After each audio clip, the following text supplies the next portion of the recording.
Chapter 8. And it came to pass, when Samuel was old, that he made his sons judges over Israel.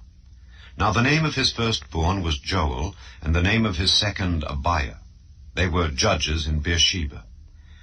And his sons walked not in his ways, but turned aside after lucre, and took bribes, and perverted judgment. Then all the elders of Israel gathered themselves together, and came to Samuel unto Ramah, and said unto him, Behold, thou art old, and thy sons walk not in thy ways. Now make us a king to judge us like all the nations. But the thing displeased Samuel, when they said, Give us a king to judge us. And Samuel prayed unto the Lord. And the Lord said unto Samuel, Hearken unto the voice of the people in all that they say unto thee. For they have not rejected thee, but they have rejected me, that I should not reign over them. According to all the works which they have done since the day that I brought them up out of Egypt, even unto this day, wherewith they have forsaken me and served other gods, so do they also unto thee. Now therefore hearken unto their voice. Howbeit yet protest solemnly unto them, and show them the manner of the king that shall reign over them. And Samuel told all the words of the Lord unto the people that asked of him a king. And he said, This will be the manner of the king that shall reign over you. He will take your sons, and appoint them for himself, for his chariots, and to be his horsemen, and some shall run before his chariots. And he will appoint him captains over thousands, and captains over 50s, and will set them to ear his ground, and to reap his harvest, and to make his instruments of war, and instruments of his chariots. And he will take your daughters to be confectionaries, and to be cooks, and to be bakers. And he will take your fields, and your vineyards, and your oliveyards, even the best of them, and give them to his servants. And he will take the 10th of your seed and of your vineyards, and give to his officers and to his servants. And he will take your menservants, and your maidservants, and your goodliest young men, and your asses, and put them to his work. He will take the 10th of your sheep, and ye shall be his servants. And ye shall cry out in that day, because of your king which ye shall have chosen you. And the Lord will not hear you in that day. Nevertheless the people refused to obey the voice of Samuel, and they said, Nay, but we will have a king over us, that we also may be like all the nations, and that our king may judge us, and go out before us, and fight our battles. And Samuel heard all the words of the people, and he rehearsed them in the ears of the Lord. And the Lord said to Samuel, Hearken unto their voice, and make them a king. And Samuel said unto the men of Israel, Go ye every man unto his city. Chapter 9. Now there was a man of Benjamin, whose name was Kish, the son of Abiel, the son of Zeror, the son of Bechorath, the son of Aphiah, a Benjamite, a mighty man of power. And he had a son, whose name was Saul, a choice young man, and a goodly. And there was not among the children of Israel a goodlier person than he. From his shoulders and upward he was higher than any of the people. And the asses of Kish, Saul's father, were lost. And Kish said to Saul his son, Take now one of the servants with thee, and arise, go seek the asses. And he passed through Mount Ephraim, and passed through the land of Shalisha, but they found them not. Then they passed through the land of Shalem, and there they were not. And he passed through the land of the Benjamites, but they found them not. And when they were come to the land of Zuph, Saul said to his servant that was with him, Come and let us return, lest my father leave caring for the asses, and take thought for us. And he said unto him, Behold now, there is in this city a man of God, and he is an honorable man. All that he saith cometh surely to pass. Now let us go thither. Peradventure he can show us our way that we should go. Then said Saul to his servant, But behold, if we go, what shall we bring the man? For the bread is spent in our vessels, and there is not a present to bring to the man of God. What have we? And the servant answered Saul again, and said, Behold, I have here at hand the 4th part of a shekel of silver. That will I give to the man of God to tell us our way. Beforetime in Israel, when a man went to inquire of God, thus he spake, Come and let us go to the seer. For he that is now called a prophet was beforetime called a seer. Then said Saul to his servant, Well said, come, let us go.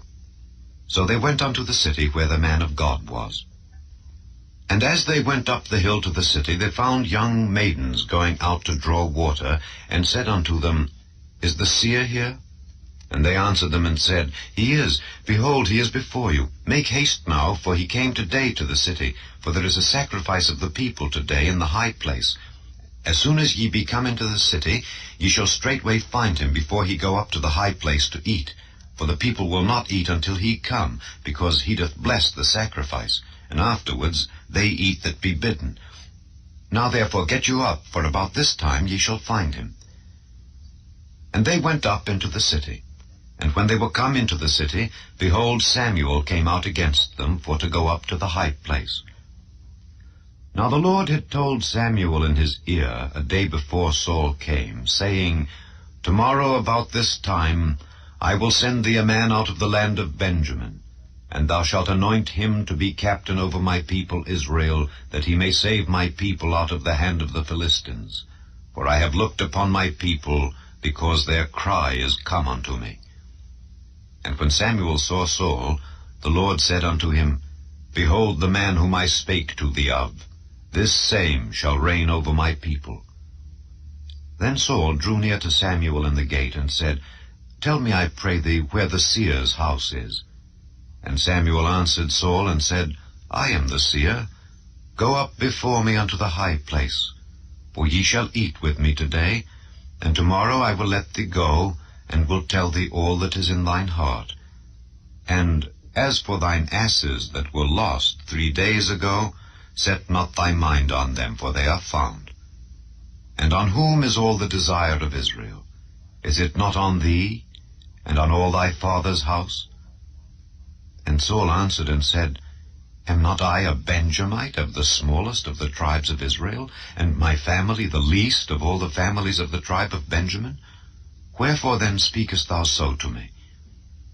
And Samuel took Saul and his servant, and brought them into the parlor, and made them sit in the chiefest place among them that were bidden, which were about 30 persons. And Samuel said unto the cook, Bring the portion which I gave thee, of which I said unto thee, Set it by thee. And the cook took up the shoulder, and that which was upon it, and set it before Saul. And Samuel said, Behold that which is left. Set it before thee, and eat. For unto this time hath it been kept for thee, since I said, I have invited the people. So Saul did eat with Samuel that day. And when they were come down from the high place into the city, Samuel communed with Saul upon the top of the house. And they arose early, and it came to pass about the spring of the day that Samuel called Saul to the top of the house, saying, Up, that I may send thee away. And Saul arose, and they went out both of them, he and Samuel, abroad. And as they were going down to the end of the city, Samuel said to Saul, Bid the servant pass on before us. And he passed on. But stand thou still a while, that I may show thee the word of God. Chapter 10. Then Samuel took a vial of oil, and poured it upon his head, and kissed him, and said, Is it not because the Lord hath anointed thee to be captain over his inheritance? When thou art departed from me today, then thou shalt find 2 men by Rachel's sepulchre in the border of Benjamin at Zelzah. And they will say unto thee, The asses which thou wentest to seek are found, and lo, thy father hath left the care of the asses, and sorroweth for you, saying, What shall I do for my son? Then shalt thou go on forward from thence, and thou shalt come to the plain of Tabor.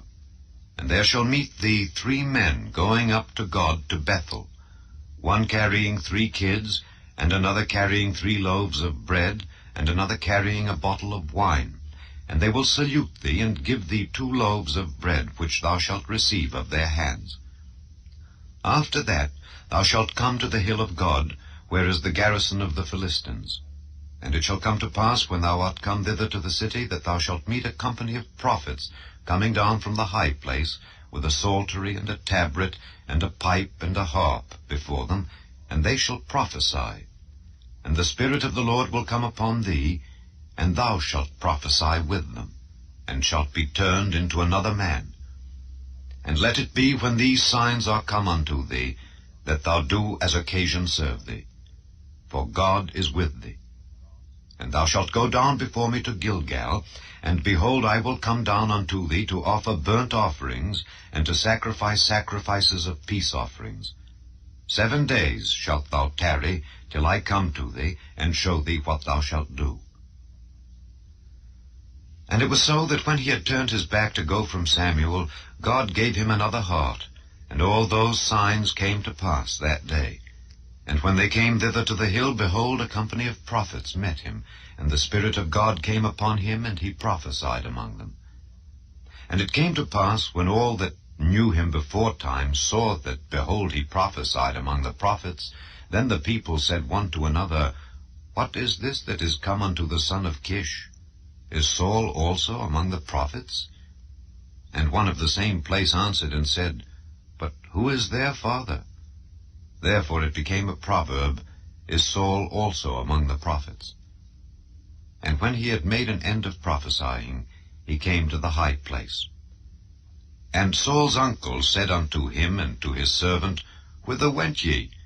And he said, To seek the asses. And when we saw that they were nowhere, we came to Samuel. And Saul's uncle said, Tell me, I pray thee, what Samuel said unto you. And Saul said unto his uncle, He told us plainly that the asses were found. But of the matter of the kingdom whereof Samuel spake, he told him not. And Samuel called the people together unto the Lord to Mizpeh, and said unto the children of Israel, Thus saith the Lord God of Israel, I brought up Israel out of Egypt, and delivered you out of the hand of the Egyptians, and out of the hand of all kingdoms, and of them that oppressed you. And ye have this day rejected your God, who himself saved you out of all your adversities and your tribulations. And ye have said unto him, Nay, but set a king over us. Now therefore present yourselves before the Lord by your tribes and by your thousands. And when Samuel had caused all the tribes of Israel to come near, the tribe of Benjamin was taken. When he had caused the tribe of Benjamin to come near by their families, the family of Matri was taken, and Saul the son of Kish was taken. And when they sought him, he could not be found.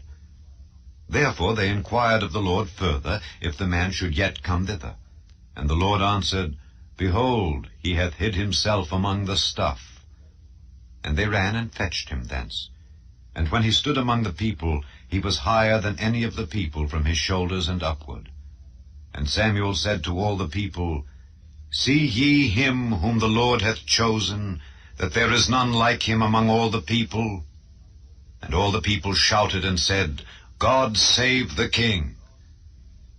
Then Samuel told the people the manner of the kingdom, and wrote it in a book, and laid it up before the Lord. And Samuel sent all the people away, every man to his house. And Saul also went home to Gibeah, and there went with him a band of men whose hearts God had touched. But the children of Belial said, How shall this man save us?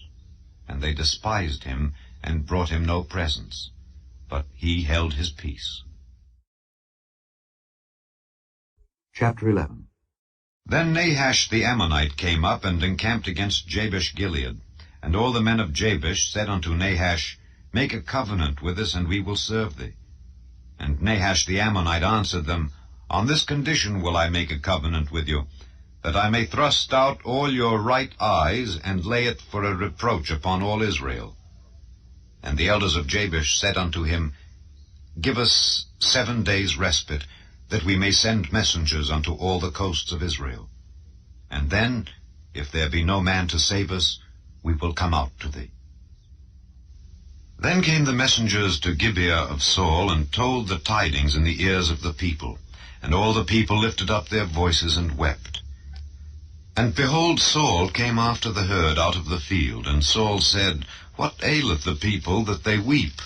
And they told him the tidings of the men of Jabesh. And the Spirit of God came upon Saul when he heard those tidings, and his anger was kindled greatly. And he took a yoke of oxen, and hewed them in pieces, and sent them throughout all the coasts of Israel by the hands of messengers, saying, Whosoever cometh not forth after Saul and after Samuel, so shall it be done unto his oxen. And the fear of the Lord fell on the people, and they came out with one consent. And when he numbered them in Bezek, the children of Israel were 300,000, and the men of Judah 30,000. And they said unto the messengers that came, Thus shall ye say unto the men of Jabesh Gilead, Tomorrow by that time the sun be hot, ye shall have help. And the messengers came and showed it to the men of Jabesh, and they were glad. Therefore the men of Jabesh said, Tomorrow we will come out unto you, and ye shall do with us all that seemeth good unto you. And it was so on the morrow, that Saul put the people in 3 companies, and they came into the midst of the host in the morning watch, and slew the Ammonites until the heat of the day. And it came to pass that they which remained were scattered, so that 2 of them were not left together. And the people said unto Samuel, Who is he that said, Shall Saul reign over us? Bring the men, that we may put them to death. And Saul said, There shall not a man be put to death this day, for today the Lord hath wrought salvation in Israel. Then said Samuel to the people, Come, and let us go to Gilgal, and renew the kingdom there. And all the people went to Gilgal, and there they made Saul king before the Lord in Gilgal. And there they sacrificed sacrifices of peace offerings before the Lord. And there Saul and all the men of Israel rejoiced greatly. Chapter 12. And Samuel said unto all Israel, Behold, I have hearkened unto your voice in all that ye said unto me, and have made a king over you. And now, behold, the king walketh before you, and I am old and grey-headed, and behold, my sons are with you, and I have walked before you from my childhood unto this day. Behold, here I am. Witness against me before the Lord and before his anointed. Whose ox have I taken? Or whose ass have I taken? Or whom have I defrauded? Whom have I oppressed? Or of whose hand have I received any bribe to blind mine eyes therewith? And I will restore it you. And they said, Thou hast not defrauded us, nor oppressed us, neither hast thou taken aught of any man's hand. And he said unto them, The Lord is witness against you, and his anointed is witness this day, that ye have not found aught in my hand. And they answered, He is witness. And Samuel said unto the people, It is the Lord that advanced Moses and Aaron, and that brought your fathers up out of the land of Egypt. Now therefore stand still, that I may reason with you before the Lord of all the righteous acts of the Lord which he did to you and to your fathers. When Jacob was come into Egypt, and your fathers cried unto the Lord, then the Lord sent Moses and Aaron, which brought forth your fathers out of Egypt, and made them dwell in this place.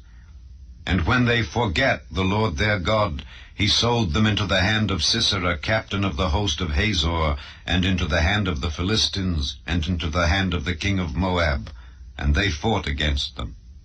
And they cried unto the Lord, and said, We have sinned, because we have forsaken the Lord, and have served Baalim and Ashtaroth. But now deliver us out of the hand of our enemies, and we will serve thee. And the Lord sent Jerubbaal, and Bedan, and Jephthah, and Samuel, and delivered you out of the hand of your enemies on every side, and ye dwelled safe. And when ye saw that Nahash, the king of the children of Ammon, came against you, ye said unto me, Nay, but a king shall reign over us, when the Lord your God was your king. Now therefore, behold the king whom ye have chosen, and whom ye have desired. And behold, the Lord hath set a king over you. If ye will fear the Lord, and serve him, and obey his voice, and not rebel against the commandment of the Lord, then shall both ye and also the king that reigneth over you continue following the Lord your God. But if ye will not obey the voice of the Lord, but rebel against the commandment of the Lord, then shall the hand of the Lord be against you, as it was against your fathers. Now therefore stand and see this great thing which the Lord will do before your eyes. Is it not wheat harvest today? I will call unto the Lord, and he shall send thunder and rain, that ye may perceive and see that your wickedness is great, which ye have done in the sight of the Lord in asking you a king. So Samuel called unto the Lord, and the Lord sent thunder and rain that day. And all the people greatly feared the Lord and Samuel. And all the people said unto Samuel, Pray for thy servants unto the Lord thy God, that we die not, for we have added unto all our sins this evil, to ask us a king. And Samuel said unto the people, Fear not, ye have done all this wickedness.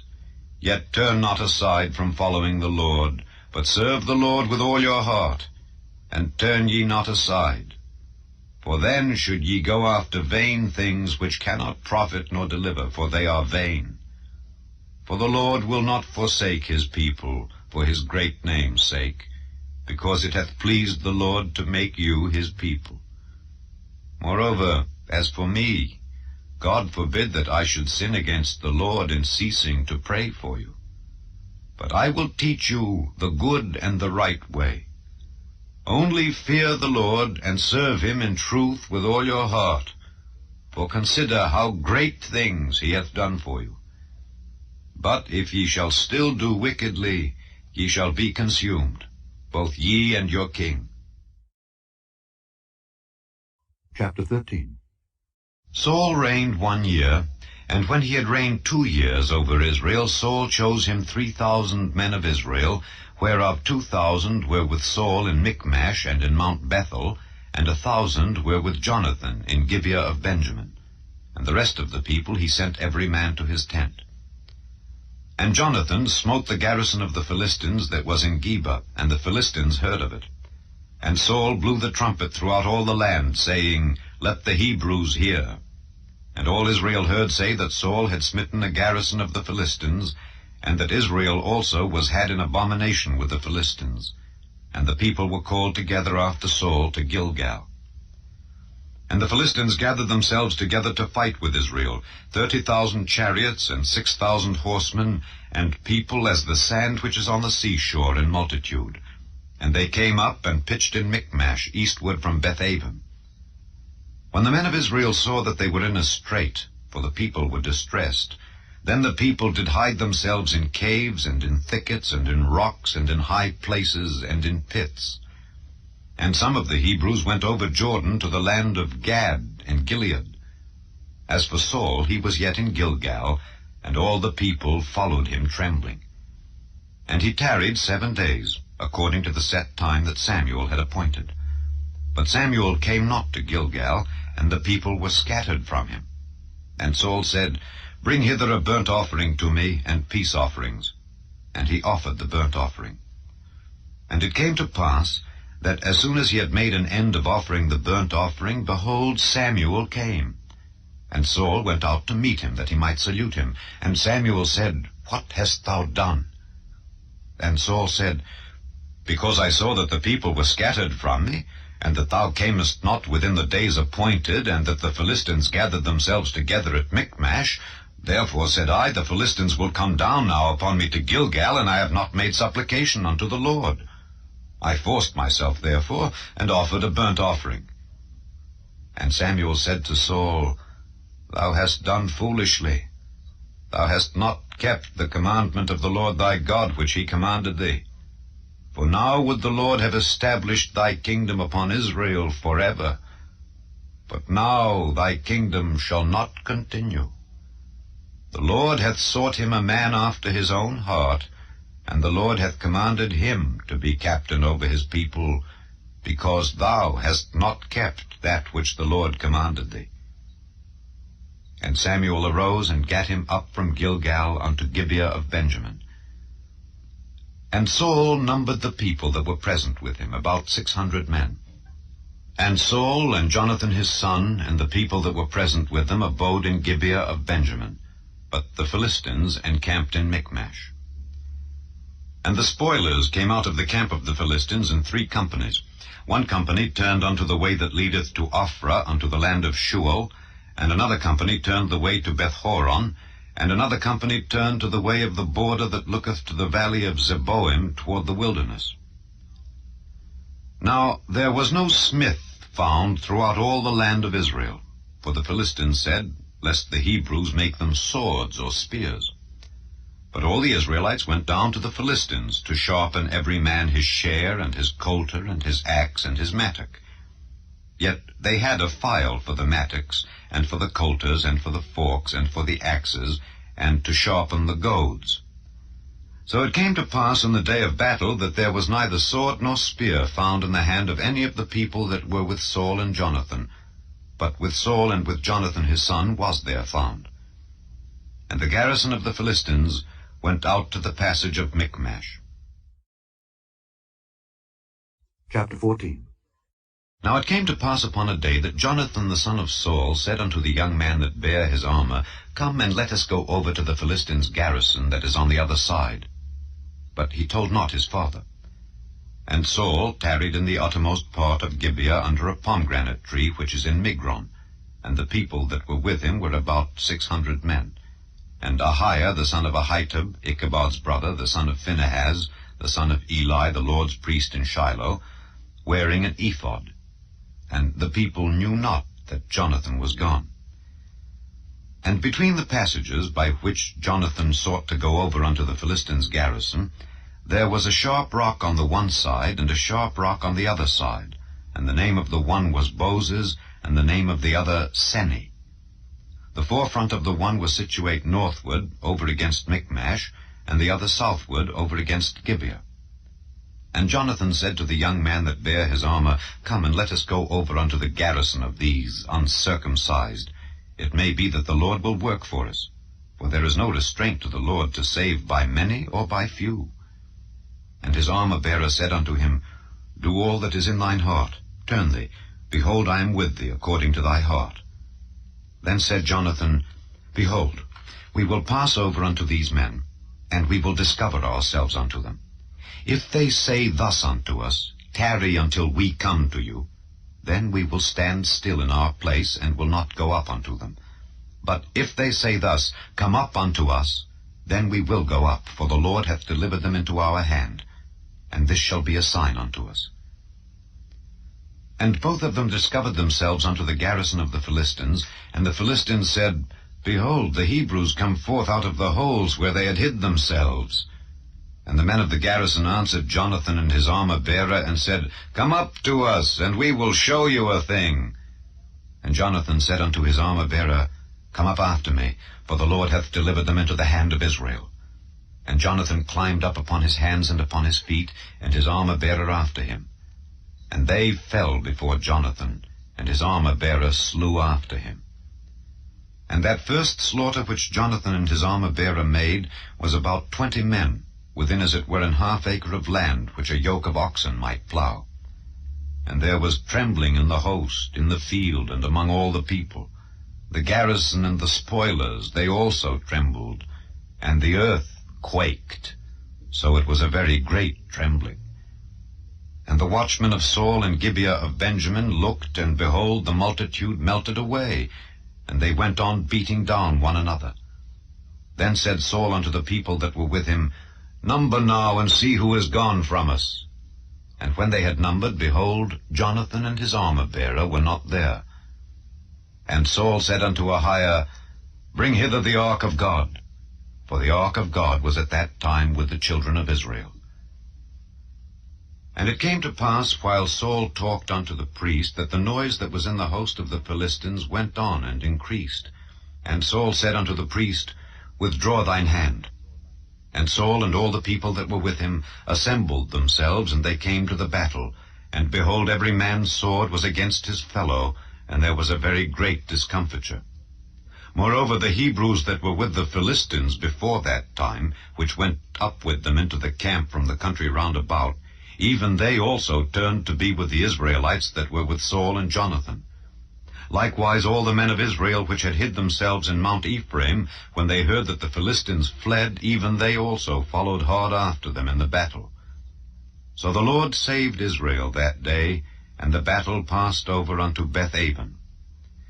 And the men of Israel were distressed that day, for Saul had adjured the people, saying, Cursed be the man that eateth any food until evening, that I may be avenged on mine enemies.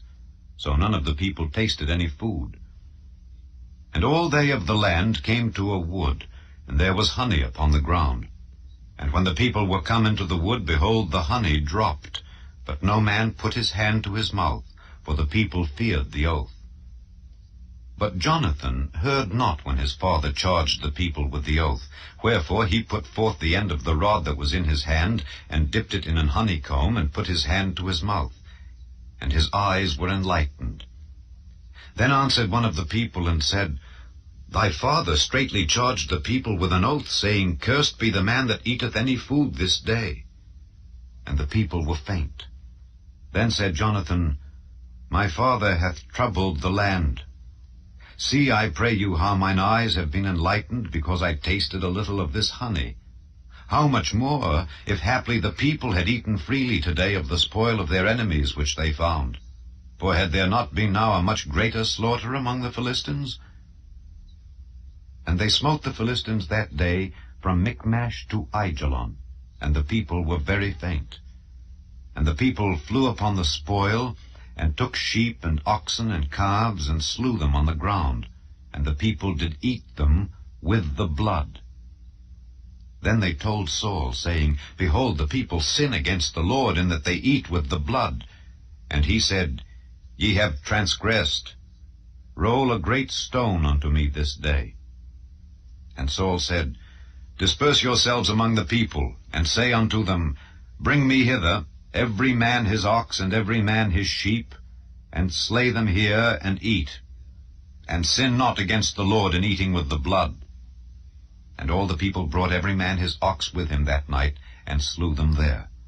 And Saul built an altar unto the Lord. The same was the first altar that he built unto the Lord. And Saul said, Let us go down after the Philistines by night, and spoil them until the morning light, and let us not leave a man of them. And they said, Do whatsoever seemeth good unto thee. Then said the priest, Let us draw near hither unto God. And Saul asked counsel of God, Shall I go down after the Philistines? Wilt thou deliver them into the hand of Israel? But he answered him not that day. And Saul said, Draw ye near hither, all the chief of the people, and know and see wherein this sin hath been this day. For as the Lord liveth, which saveth Israel, though it be in Jonathan my son, he shall surely die. But there was not a man among all the people that answered him. Then said he unto all Israel, Be ye on one side, and I and Jonathan my son will be on the other side.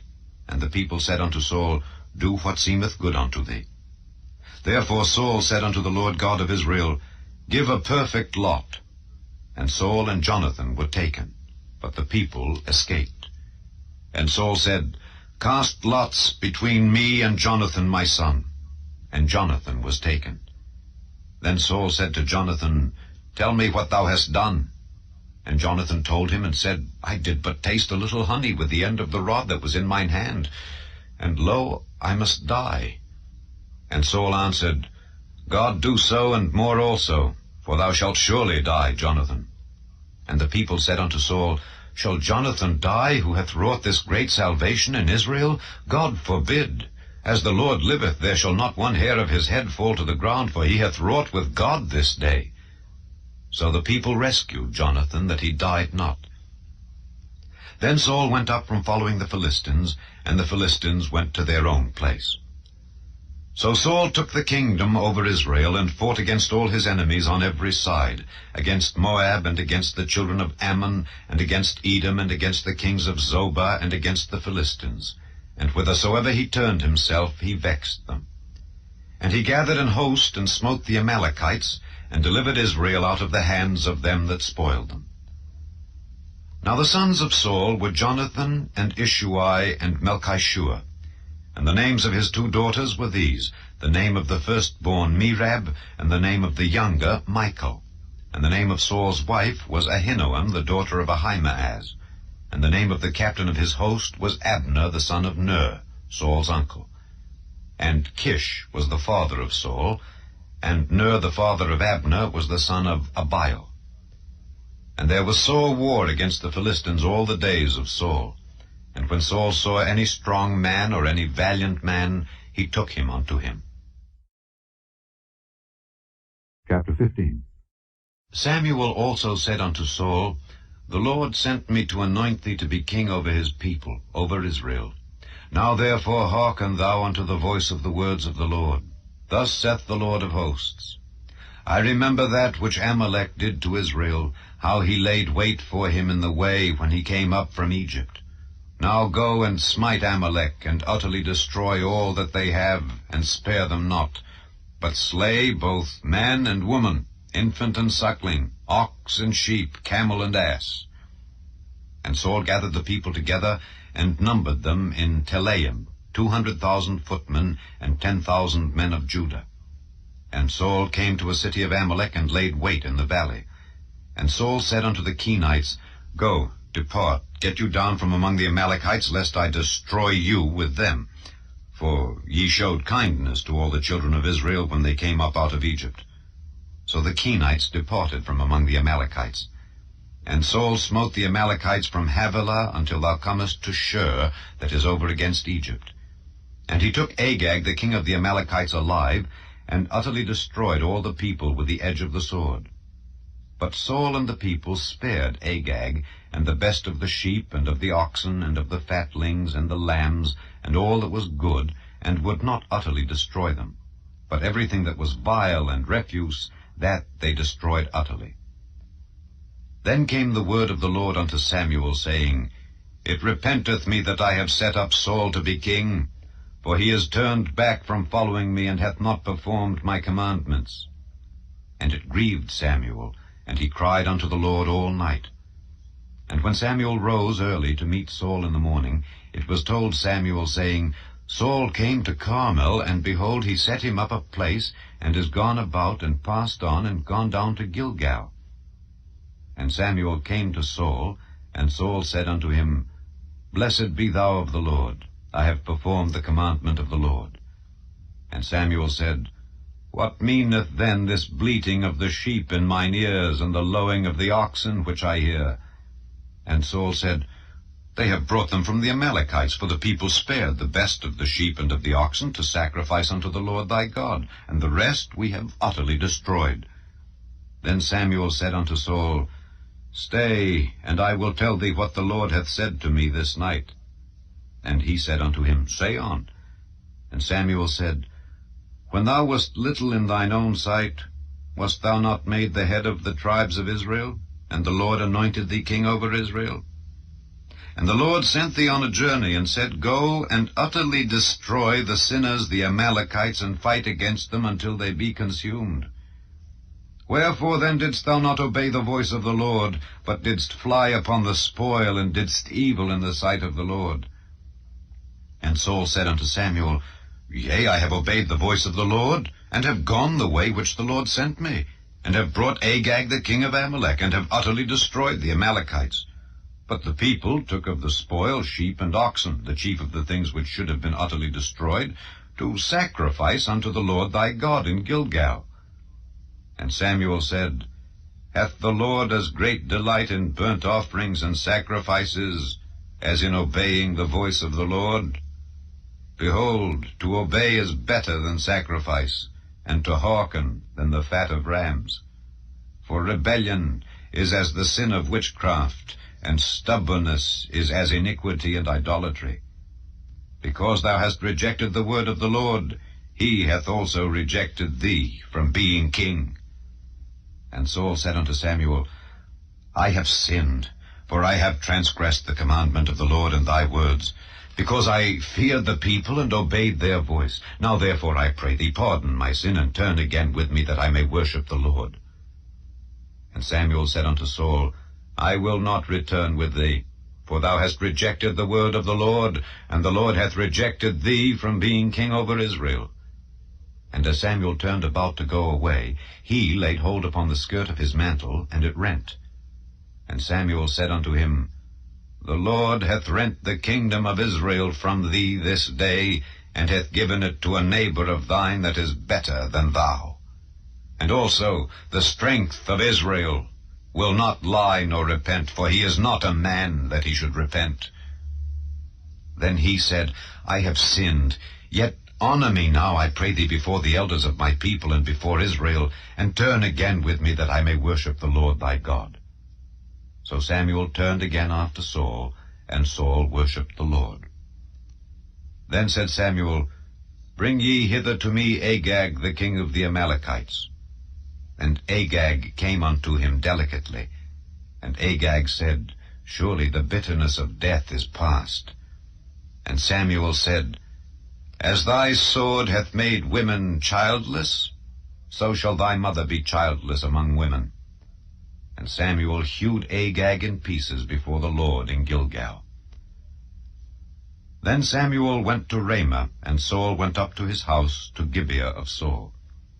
And Samuel came no more to see Saul until the day of his death. Nevertheless Samuel mourned for Saul, and the Lord repented that he had made Saul king over Israel. Chapter 16. And the Lord said unto Samuel, How long wilt thou mourn for Saul, seeing I have rejected him from reigning over Israel? Fill thine horn with oil, and go. I will send thee to Jesse the Bethlehemite, for I have provided me a king among his sons. And Samuel said, How can I go? If Saul hear it, he will kill me. And the Lord said, Take an heifer with thee, and say, I am come to sacrifice to the Lord. And call Jesse to the sacrifice, and I will show thee what thou shalt do. And thou shalt anoint unto me him whom I name unto thee. And Samuel did that which the Lord spake, and came to Bethlehem. And the elders of the town trembled at his coming, and said, Comest thou peaceably? And he said, Peaceably. I am come to sacrifice unto the Lord. Sanctify yourselves, and come with me to the sacrifice. And he sanctified Jesse and his sons, and called them to the sacrifice. And it came to pass, when they were come, that he looked on Eliab, and said, Surely the Lord's anointed is before him. But the Lord said unto Samuel, Look not on his countenance, or on the height of his stature, because I have refused him. For the Lord seeth not as man seeth, for man looketh on the outward appearance, but the Lord looketh on the heart. Then Jesse called Abinadab, and made him pass before Samuel. And he said, Neither hath the Lord chosen this. Then Jesse made Shammah to pass by, and he said, Neither hath the Lord chosen this. Again Jesse made 7 of his sons to pass before Samuel. And Samuel said unto Jesse, The Lord hath not chosen these. And Samuel said unto Jesse, Are here all thy children? And he said, There remaineth yet the youngest, and behold, he keepeth the sheep. And Samuel said unto Jesse, Send and fetch him, for we will not sit down till he come hither. And he sent and brought him in. Now he was ruddy, and withal of a beautiful countenance, and goodly to look to. And the Lord said, Arise, anoint him, for this is he. Then Samuel took the horn of oil, and anointed him in the midst of his brethren. And the Spirit of the Lord came upon David from that day forward. So Samuel rose up, and went to Ramah. But the Spirit of the Lord departed from Saul, and an evil spirit from the Lord troubled him. And Saul's servants said unto him, Behold now, an evil spirit from God troubleth thee.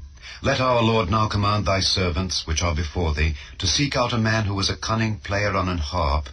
And it shall come to pass, when the evil spirit from God is upon thee, that he shall play with his hand, and thou shalt be well. And Saul said unto his servants, Provide me now a man that can play well, and bring him to me. Then answered one of the servants, and said, Behold, I have seen a son of Jesse the Bethlehemite, that is cunning in playing, and a mighty valiant man, and a man of war, and prudent in matters, and a comely person. And the Lord is with him. Wherefore Saul sent messengers unto Jesse, and said, Send me David thy son, which is with the sheep. And Jesse took an ass laden with bread, and a bottle of wine, and a kid, and sent them by David his son unto Saul. And David came to Saul, and stood before him. And he loved him greatly, and he became his armor-bearer. And Saul sent to Jesse, saying, Let David, I pray thee, stand before me, for he hath found favor in my sight. And it came to pass, when the evil spirit from God was upon Saul, that David took an harp and played with his hand. So Saul was refreshed and was well, and the evil spirit departed from him. Chapter 17. Now the Philistines gathered together their armies to battle, and were gathered together at Shochoh, which belongeth to Judah, and pitched between Shochoh and Azekah in Ephes-dammim. And Saul and the men of Israel were gathered together and pitched by the valley of Elah, and set the battle in array against the Philistines. And the Philistines stood on a mountain on the one side, and Israel stood on a mountain on the other side, and there was a valley between them. And there went out a champion out of the camp of the Philistines, named Goliath of Gath, whose height was 6 cubits and a span. And he had an helmet of brass upon his head, and he was armed with a coat of mail, and the weight of the coat was 5,000 shekels of brass.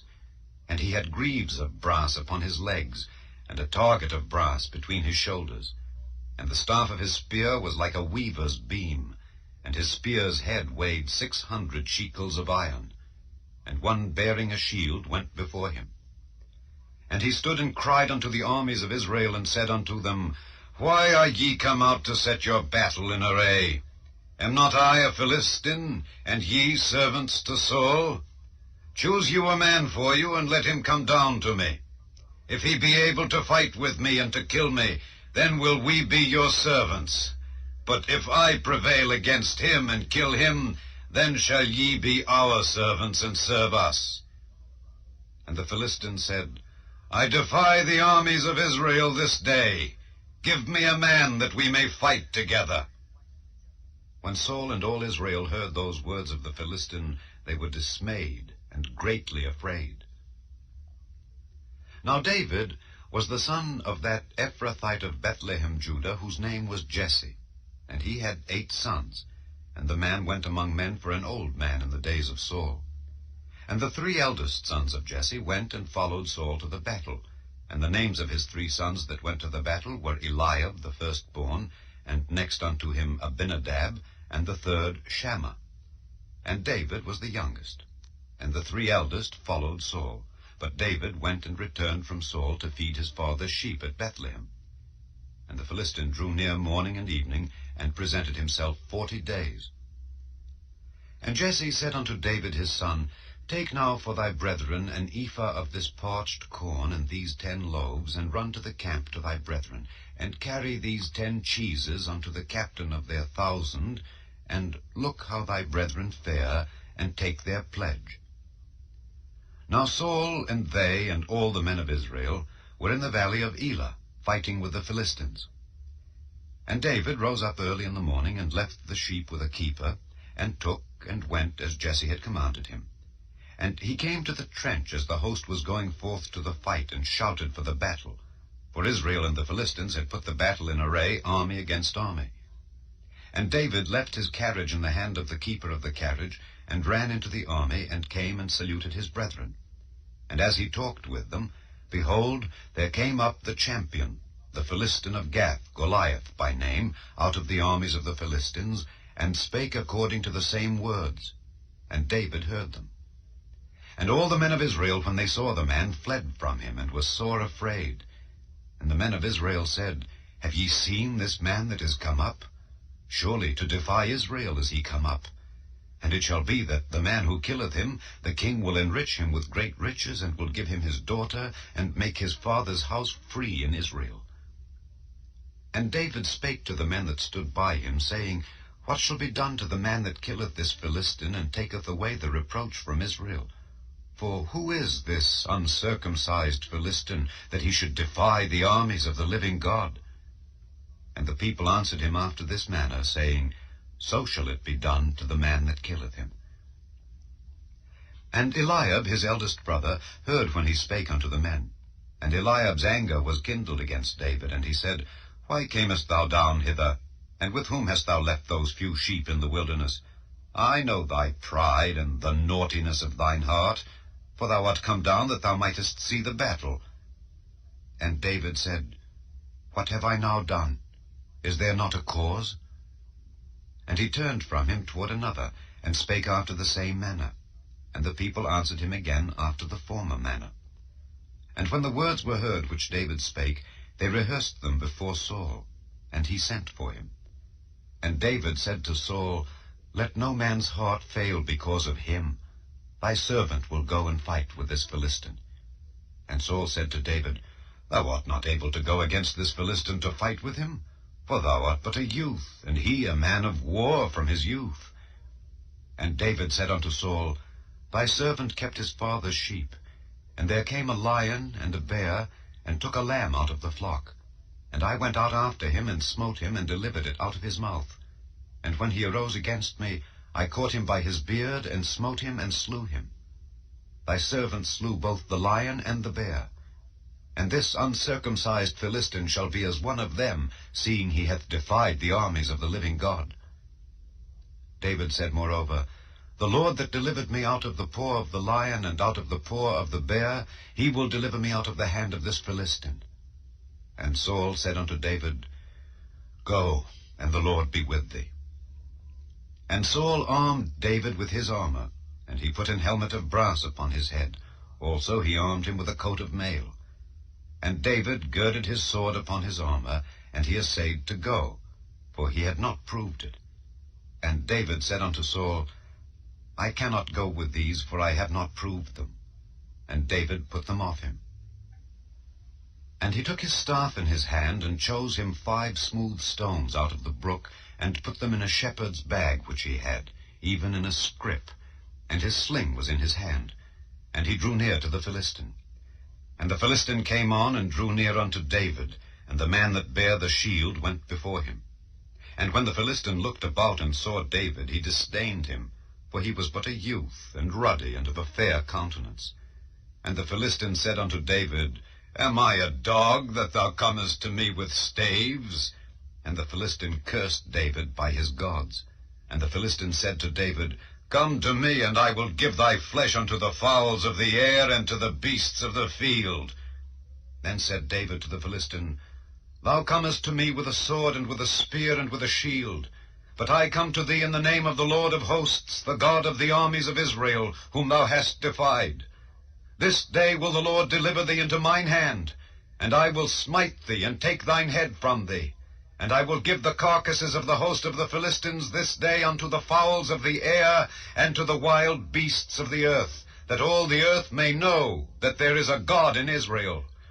And all this assembly shall know that the Lord saveth not with sword and spear, for the battle is the Lord's, and he will give you into our hands.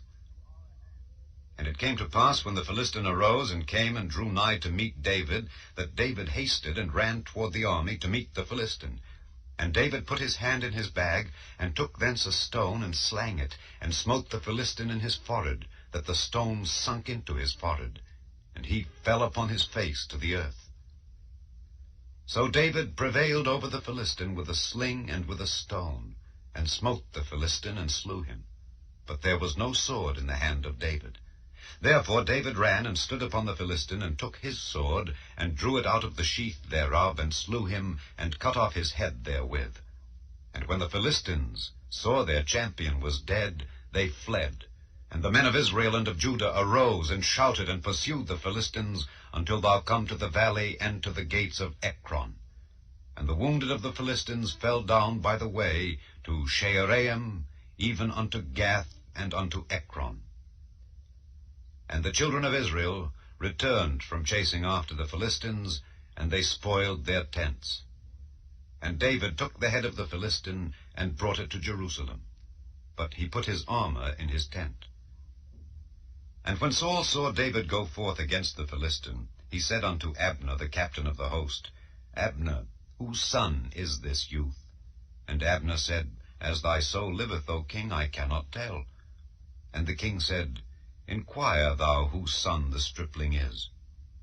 And as David returned from the slaughter of the Philistine, Abner took him, and brought him before Saul with the head of the Philistine in his hand.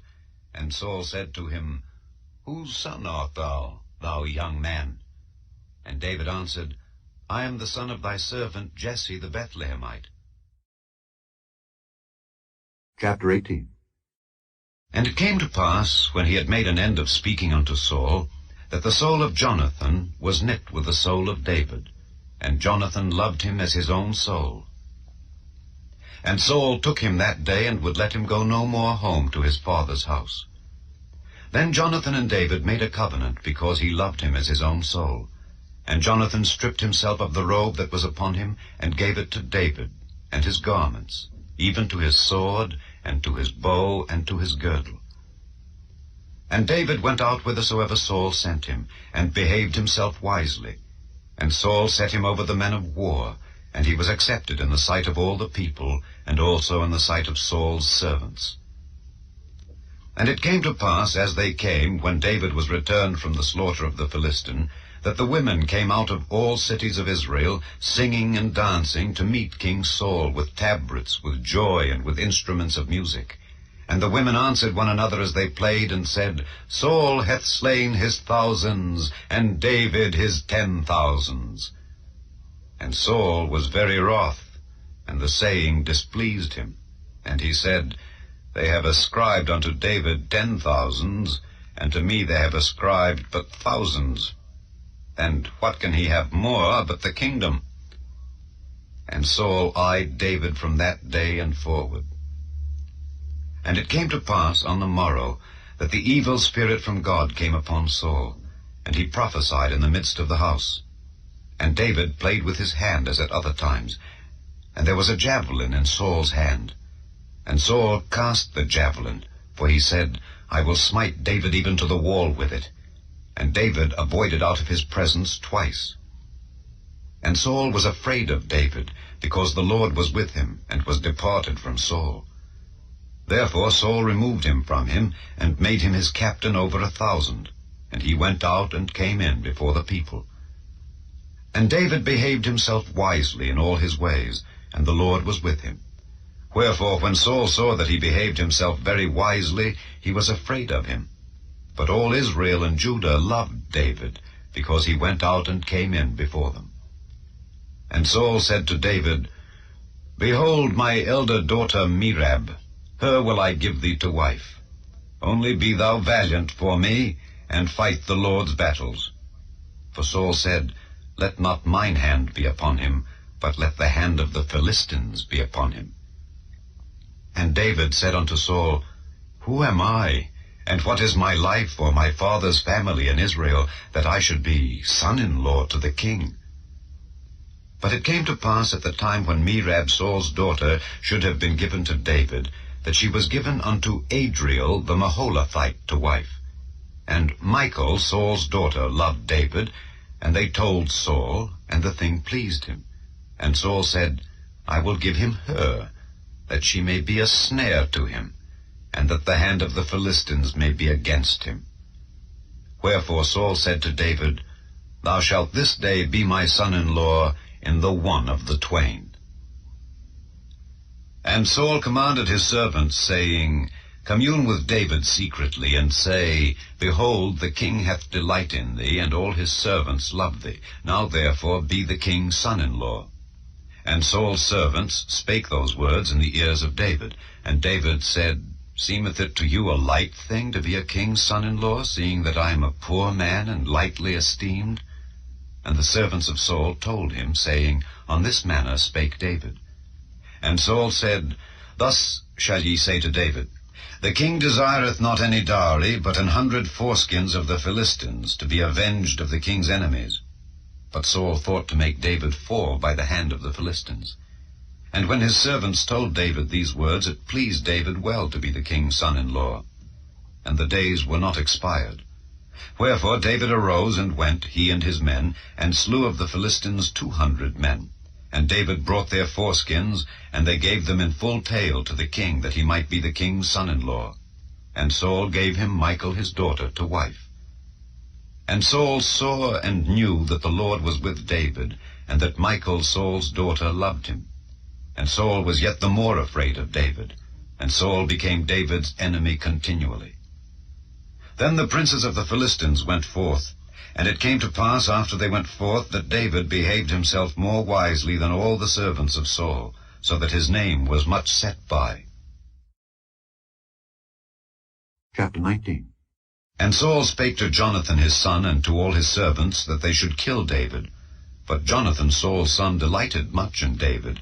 And Jonathan told David, saying, Saul my father seeketh to kill thee.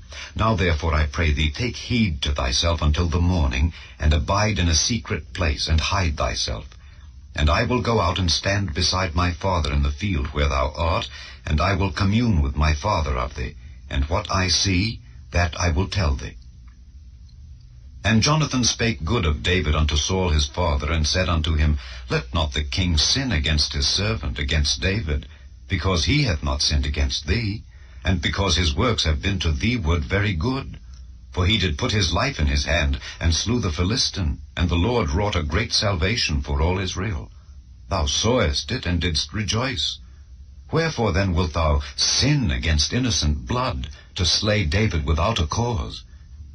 And Saul hearkened unto the voice of Jonathan, and Saul sware, As the Lord liveth, he shall not be slain. And Jonathan called David, and Jonathan showed him all those things. And Jonathan brought David to Saul, and he was in his presence as in times past. And there was war again, and David went out and fought with the Philistines, and slew them with a great slaughter, and they fled from him. And the evil spirit from the Lord was upon Saul, as he sat in his house with his javelin in his hand. And David played with his hand. And Saul sought to smite David even to the wall with the javelin, but he slipped away out of Saul's presence, and he smote the javelin into the wall. And David fled, and escaped that night. Saul also sent messengers unto David's house, to watch him, and to slay him in the morning. And Michal, David's wife, told him, saying, If thou save not thy life tonight, tomorrow thou shalt be slain. So Michal let David down through a window, and he went and fled and escaped. And Michal took an image, and laid it in the bed, and put a pillow of goat's hair for his bolster, and covered it with a cloth. And when Saul sent messengers to take David, she said, He is sick. And Saul sent the messengers again to see David, saying, Bring him up to me in the bed, that I may slay him. And when the messengers were come in, behold, there was an image in the bed, with a pillow of goat's hair for his bolster. And Saul said unto Michal, Why hast thou deceived me so, and sent away mine enemy, that he is escaped? And Michal answered Saul, He said unto me, Let me go, why should I kill thee? So David fled and escaped, and came to Samuel to Ramah, and told him all that Saul had done to him. And he and Samuel went and dwelt in Naioth. And it was told Saul, saying, Behold, David is at Naioth in Ramah. And Saul sent messengers to take David. And when they saw the company of the prophets prophesying, and Samuel standing as appointed over them, the Spirit of God was upon the messengers of Saul, and they also prophesied. And when it was told Saul, he sent other messengers, and they prophesied likewise. And Saul sent messengers again the third time, and they prophesied also. Then went he also to Ramah, and came to a great well that is in Seku. And he asked and said, Where are Samuel and David? And one said, Behold, they be at Naioth in Ramah. And he went thither to Naioth in Ramah, and the Spirit of God was upon him also. And he went on, and prophesied, until he came to Naioth in Ramah. And he stripped off his clothes also, and prophesied before Samuel in like manner, and lay down naked all that day and all that night. Wherefore they say, Is Saul also among the prophets? Chapter 20. And David fled from Naioth in Ramah, and came and said before Jonathan, What have I done? What is mine iniquity? And what is my sin before thy father, that he seeketh my life? And he said unto him, God forbid, thou shalt not die. Behold, my father will do nothing, either great or small, but that he will show it me. And why should my father hide this thing from me? It is not so. And David sware moreover, and said, Thy father certainly knoweth that I have found grace in thine eyes. And he saith, Let not Jonathan know this, lest he be grieved. But truly, as the Lord liveth, and as thy soul liveth, there is but a step between me and death. Then said Jonathan unto David, Whatsoever thy soul desireth, I will even do it for thee. And David said unto Jonathan, Behold, tomorrow is the new moon, and I should not fail to sit with the king at meat. But let me go, that I may hide myself in the field unto the 3rd day at even. If thy father at all miss me, then say, David earnestly asked leave of me that he might run to Bethlehem his city, for there is a yearly sacrifice there for all the family. If he say thus, It is well, thy servant shall have peace. But if he be very wroth, then be sure that evil is determined by him. Therefore thou shalt deal kindly with thy servant, for thou hast brought thy servant into a covenant of the Lord with thee. Notwithstanding, if there be in me iniquity, slay me thyself. For why shouldest thou bring me to thy father? And Jonathan said, Far be it from thee. For if I knew certainly that evil were determined by my father to come upon thee, then would not I tell it thee? Then said David to Jonathan, Who shall tell me? Or what if thy father answer thee roughly? And Jonathan said unto David, Come, and let us go out into the field. And they went out both of them into the field. And Jonathan said unto David, O Lord God of Israel, when I have sounded my father about tomorrow any time, or the 3rd day, and behold, if there be good toward David, and I then send not unto thee, and show it thee, the Lord do so and much more to Jonathan. But if it please my father to do thee evil, then I will show it thee, and send thee away, that thou mayest go in peace. And the Lord be with thee, as he hath been with my father. And thou shalt not only, while yet I live, show me the kindness of the Lord, that I die not, but also thou shalt not cut off thy kindness from my house forever. No, not when the Lord hath cut off the enemies of David, every one from the face of the earth. So Jonathan made a covenant with the house of David, saying, Let the Lord even require it at the hand of David's enemies. And Jonathan caused David to swear again, because he loved him, for he loved him as he loved his own soul. Then Jonathan said to David, Tomorrow is the new moon, and thou shalt be missed, because thy seat will be empty. And when thou hast stayed 3 days, then thou shalt go down quickly, and come to the place where thou didst hide thyself when the business was in hand, and shalt remain by the stone Ezel. And I will shoot 3 arrows on the side thereof, as though I shot at a mark. And behold, I will send a lad, saying, Go find out the arrows. If I expressly say unto the lad, Behold, the arrows are on this side of thee, take them, then come thou, for there is peace to thee, and no hurt, as the Lord liveth. But if I say thus unto the young man, Behold, the arrows are beyond thee, go thy way, for the Lord hath sent thee away. And as touching the matter which thou and I have spoken of, behold, the Lord be between thee and me forever. So David hid himself in the field, and when the new moon was come, the king sat him down to eat meat. And the king sat upon his seat, as at other times, even upon a seat by the wall. And Jonathan arose, and Abner sat by Saul's side, and David's place was empty. Nevertheless, Saul spake not anything that day, for he thought, Something hath befallen him, he is not clean, surely he is not clean. And it came to pass on the morrow, which was the 2nd day of the month, that David's place was empty. And Saul said unto Jonathan his son, Wherefore cometh not the son of Jesse to meat, neither yesterday nor today? And Jonathan answered Saul, David earnestly asked leave of me to go to Bethlehem, and he said, Let me go, I pray thee, for our family hath a sacrifice in the city, and my brother he hath commanded me to be there. And now, if I have found favor in thine eyes, let me get away, I pray thee, and see my brethren. Therefore he cometh not unto the king's table. Then Saul's anger was kindled against Jonathan, and he said unto him, Thou son of the perverse rebellious woman, do not I know that thou hast chosen the son of Jesse to thine own confusion, and unto the confusion of thy mother's nakedness?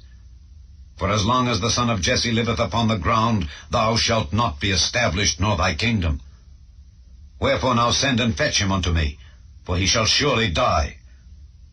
And Jonathan answered Saul his father, and said unto him, Wherefore shall he be slain? What hath he done?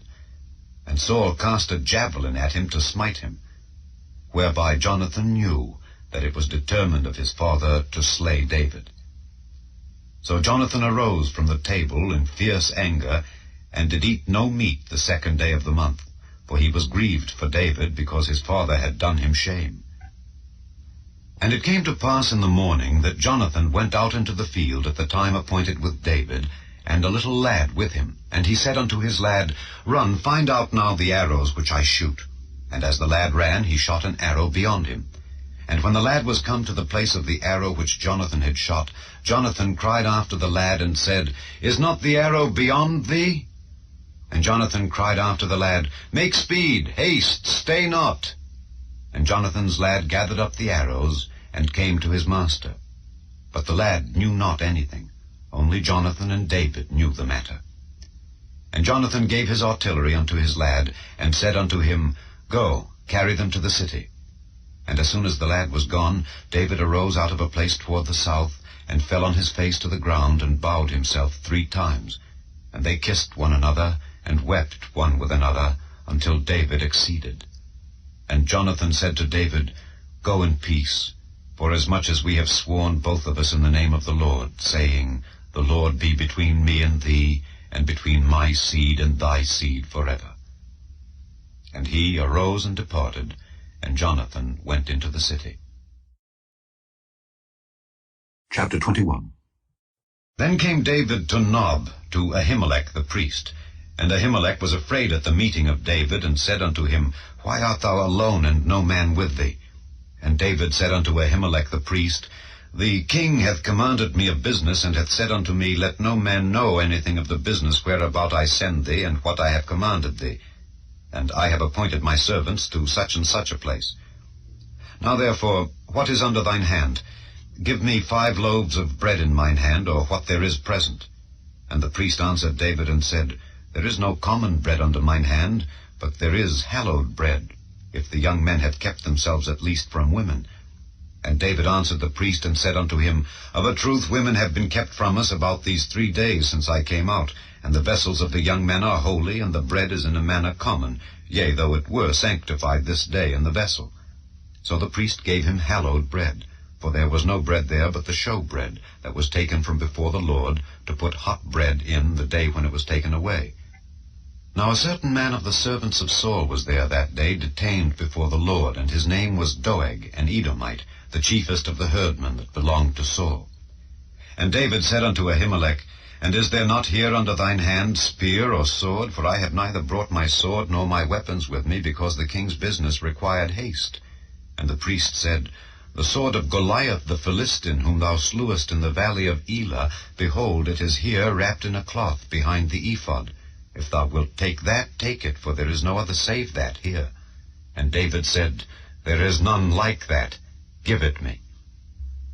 And David arose and fled that day for fear of Saul, and went to Achish the king of Gath.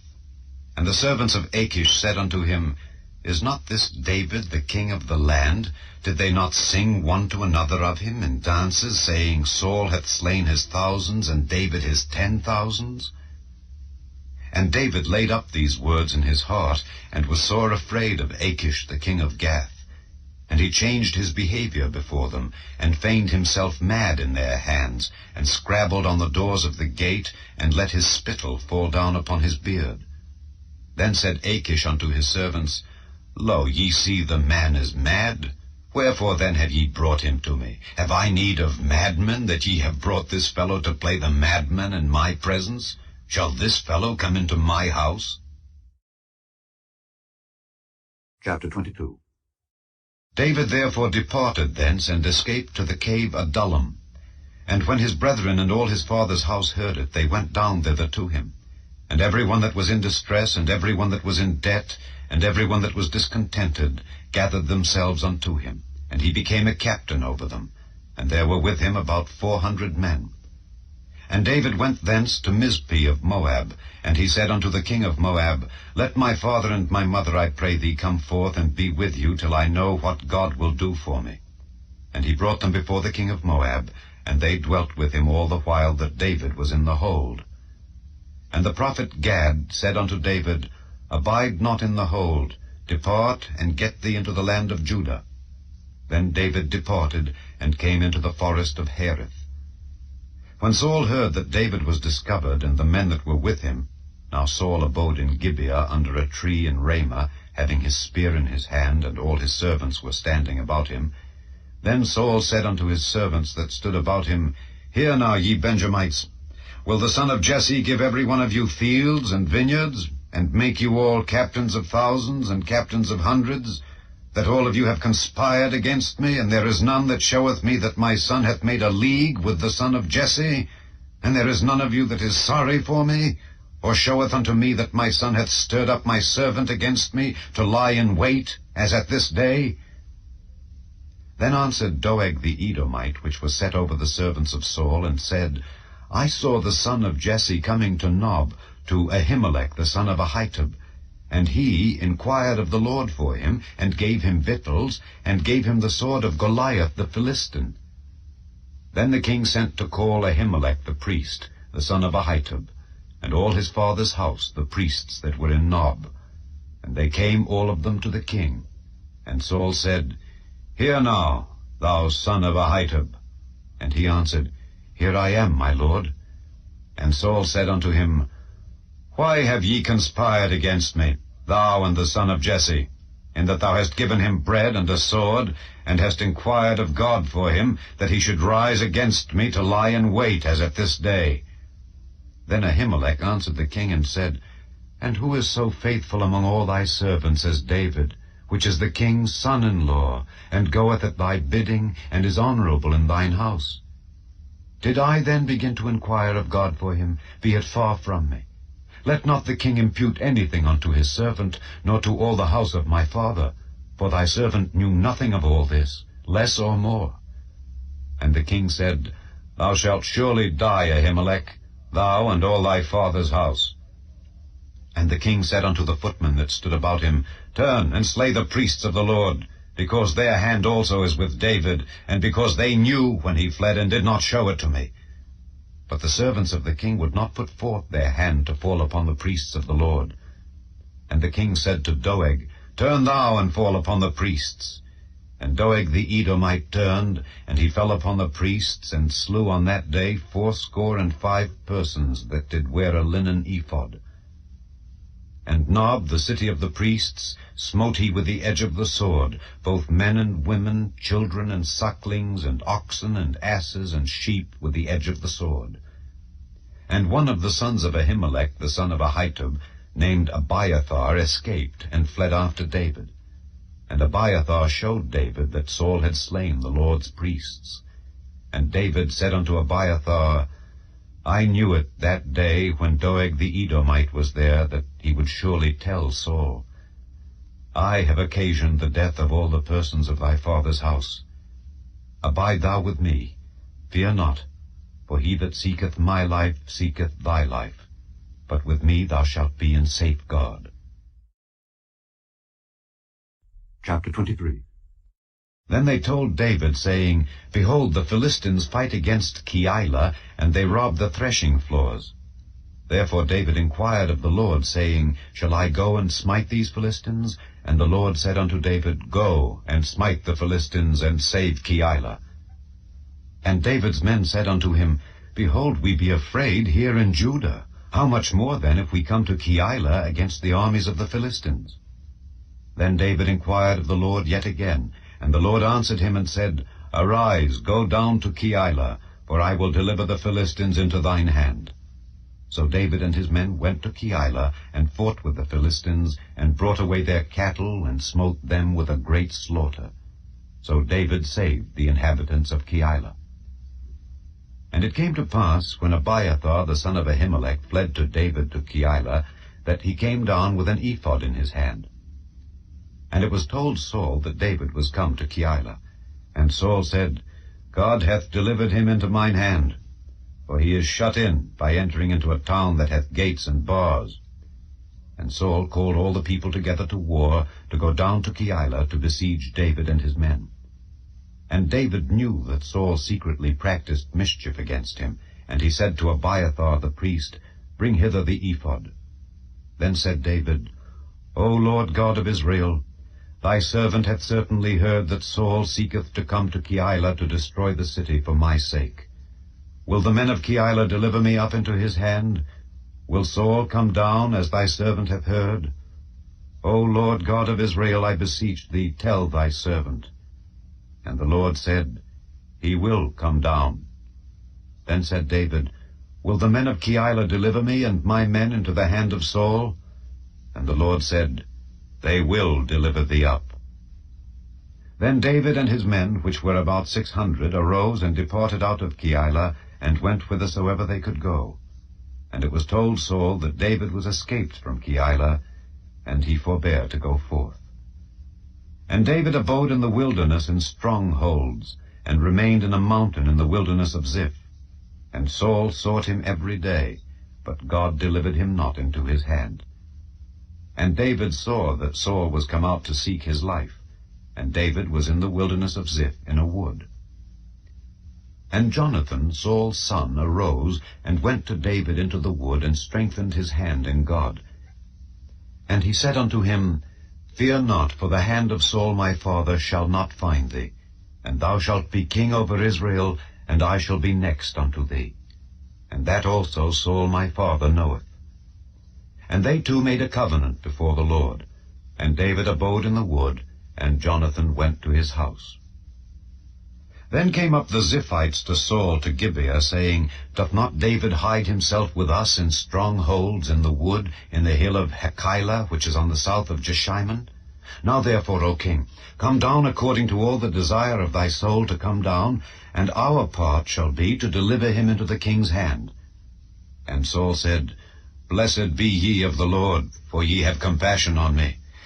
Go, I pray you, prepare yet, and know and see his place where his haunt is, and who hath seen him there, for it is told me that he dealeth very subtilly. See therefore, and take knowledge of all the lurking places where he hideth himself, and come ye again to me with this certainty, and I will go with you. And it shall come to pass, if he be in the land, that I will search him out throughout all the thousands of Judah. And they arose and went to Ziph before Saul. But David and his men were in the wilderness of Maon, in the plain on the south of Jeshimon. Saul also and his men went to seek him. And they told David, wherefore he came down into a rock, and abode in the wilderness of Maon. And when Saul heard that, he pursued after David in the wilderness of Maon. And Saul went on this side of the mountain, and David and his men on that side of the mountain. And David made haste to get away for fear of Saul, for Saul and his men compassed David and his men round about to take them. But there came a messenger unto Saul, saying, Haste thee and come, for the Philistines have invaded the land. Wherefore Saul returned from pursuing after David, and went against the Philistines. Therefore they called that place Selah Hamalekoth. And David went up from thence, and dwelt in strongholds at Engedi. Chapter 24.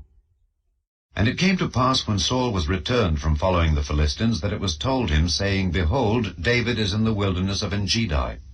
Then Saul took 3,000 chosen men out of all Israel, and went to seek David and his men upon the rocks of the wild goats. And he came to the sheepcotes by the way, where was a cave. And Saul went in to cover his feet. And David and his men remained in the sides of the cave.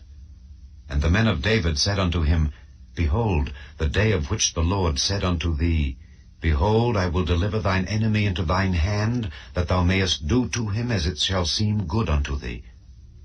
Then David arose, and cut off the skirt of Saul's robe privily.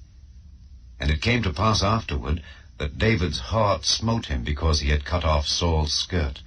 And he said unto his men, The Lord forbid that I should do this thing unto my master, the Lord's anointed, to stretch forth mine hand against him, seeing he is the anointed of the Lord. So David stayed his servants with these words, and suffered them not to rise against Saul. But Saul rose up out of the cave, and went on his way. David also arose afterward, and went out of the cave, and cried after Saul, saying, My lord the king! And when Saul looked behind him, David stooped with his face to the earth, and bowed himself. And David said to Saul, Wherefore hearest thou men's words, saying, Behold, David seeketh thy hurt?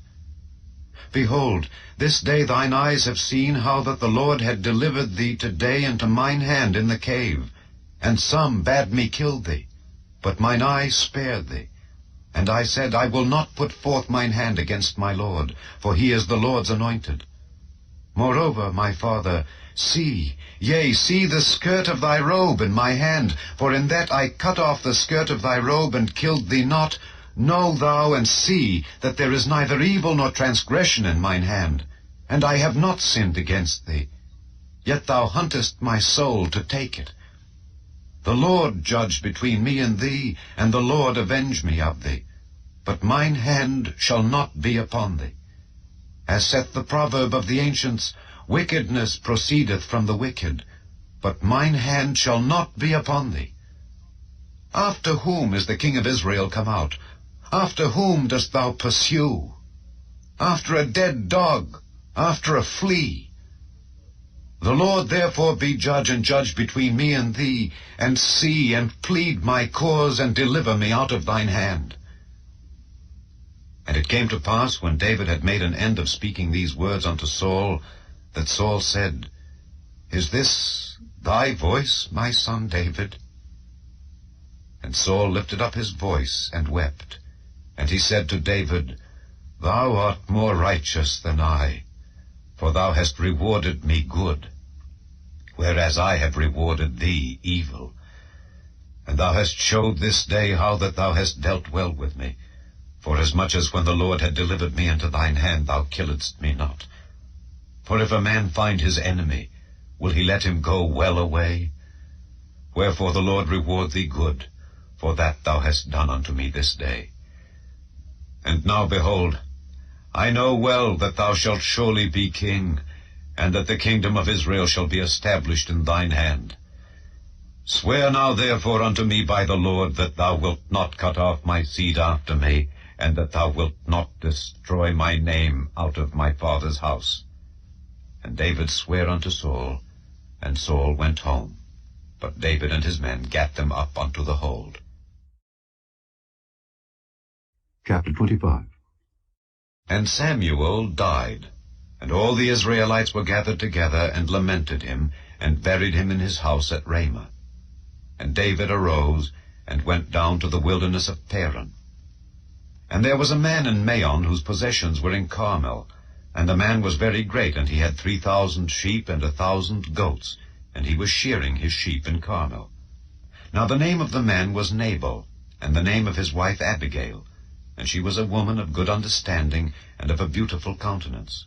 But the man was churlish and evil in his doings, and he was of the house of Caleb.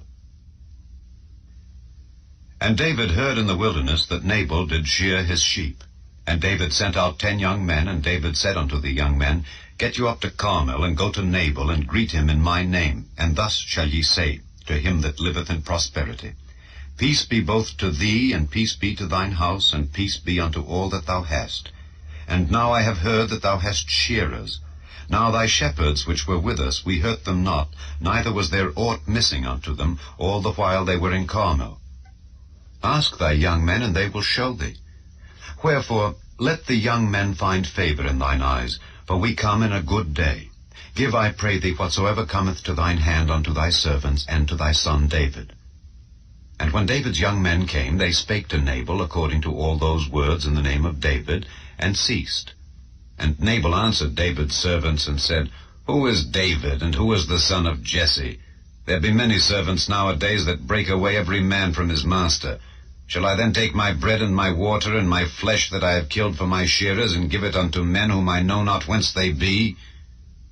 So David's young men turned their way, and went again, and came and told him all those sayings. And David said unto his men, Gird ye on every man his sword. And they girded on every man his sword, and David also girded on his sword. And there went up after David about 400 men, and 200 abode by the stuff. But one of the young men told Abigail, Nabal's wife, saying, Behold, David sent messengers out of the wilderness to salute our master, and he railed on them. But the men were very good unto us, and we were not hurt, neither missed we anything, as long as we were conversant with them when we were in the fields. They were a wall unto us both by night and day, all the while we were with them, keeping the sheep. Now therefore know and consider what thou wilt do, for evil is determined against our master and against all his household. For he is such a son of Belial that a man cannot speak to him. Then Abigail made haste, and took 200 loaves, and 2 bottles of wine, and 5 sheep ready dressed, and 5 measures of parched corn, and 100 clusters of raisins, and 200 cakes of figs, and laid them on asses. And she said unto her servants, Go on before me. Behold, I come after you. But she told not her husband Nabal. And it was so, as she rode on the ass, that she came down by the covert of the hill. And behold, David and his men came down against her, and she met them. Now David had said, Surely in vain have I kept all that this fellow hath in the wilderness, so that nothing was missed of all that pertained unto him. And he hath requited me evil for good. So and more also do God unto the enemies of David, if I leave of all that pertain to him by the morning light any that pisseth against the wall. And when Abigail saw David, she hasted and lighted off the ass, and fell before David on her face, and bowed herself to the ground, and fell at his feet, and said, Upon me, my lord, upon me let this iniquity be, and let thine handmaid, I pray thee, speak in thine audience, and hear the words of thine handmaid. Let not, my lord, I pray thee, regard this man of Belial, even Nabal. For as his name is, so is he. Nabal is his name, and folly is with him. But I, thine handmaid, saw not the young men of my lord whom thou didst send. Now therefore, my lord, as the Lord liveth, and as thy soul liveth, seeing the Lord hath withholden thee from coming to shed blood, and from avenging thyself with thine own hand, now let thine enemies, and they that seek evil to my lord, be as Nabal. And now this blessing which thine handmaid hath brought unto my lord, let it even be given unto the young men that follow my lord. I pray thee, forgive the trespass of thine handmaid, for the Lord will surely make my lord a sure house, because my lord fighteth the battles of the Lord, and evil hath not been found in thee all thy days. Yet a man is risen to pursue thee, and to seek thy soul. But the soul of my lord shall be bound in the bundle of life with the Lord thy God, and the souls of thine enemies, them shall he sling out, as out of the middle of a sling. And it shall come to pass, when the Lord shall have done to my lord according to all the good that he hath spoken concerning thee, and shall have appointed thee ruler over Israel, that this shall be no grief unto thee, nor offense of heart unto my lord, either that thou hast shed blood causeless, or that my lord hath avenged himself. But when the Lord shall have dealt well with my lord, then remember thine handmaid. And David said to Abigail, Blessed be the Lord God of Israel, which sent thee this day to meet me. And blessed be thy advice, and blessed be thou, which hast kept me this day from coming to shed blood, and from avenging myself with mine own hand. For in very deed, as the Lord God of Israel liveth, which hath kept me back from hurting thee, except thou hadst hasted and come to meet me, surely there had not been left unto Nabal by the morning light any that pisseth against the wall. So David received of her hand that which she had brought him, and said unto her, Go up in peace to thine house. See, I have hearkened to thy voice, and have accepted thy person. And Abigail came to Nabal, and behold, he held a feast in his house, like the feast of a king. And Nabal's heart was merry within him, for he was very drunken. Wherefore she told him nothing, less or more, until the morning light. But it came to pass in the morning, when the wine was gone out of Nabal, and his wife had told him these things, that his heart died within him, and he became as a stone. And it came to pass about 10 days after, that the Lord smote Nabal, that he died. And when David heard that Nabal was dead, he said, Blessed be the Lord that hath pleaded the cause of my reproach from the hand of Nabal, and hath kept his servant from evil. For the Lord hath returned the wickedness of Nabal upon his own head. And David sent and communed with Abigail, to take her to him to wife. And when the servants of David were come to Abigail to Carmel, they spake unto her, saying, David sent us unto thee to take thee to him to wife.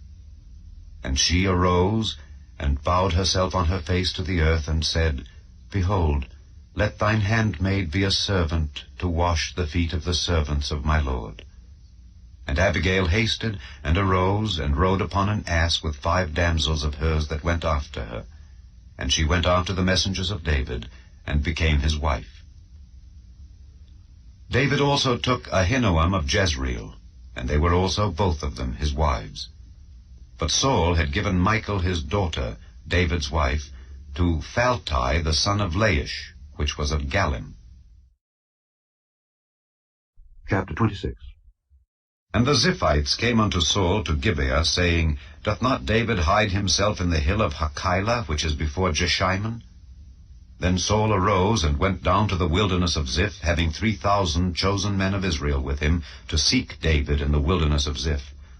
And Saul pitched in the hill of Hachilah, which is before Jeshimon, by the way.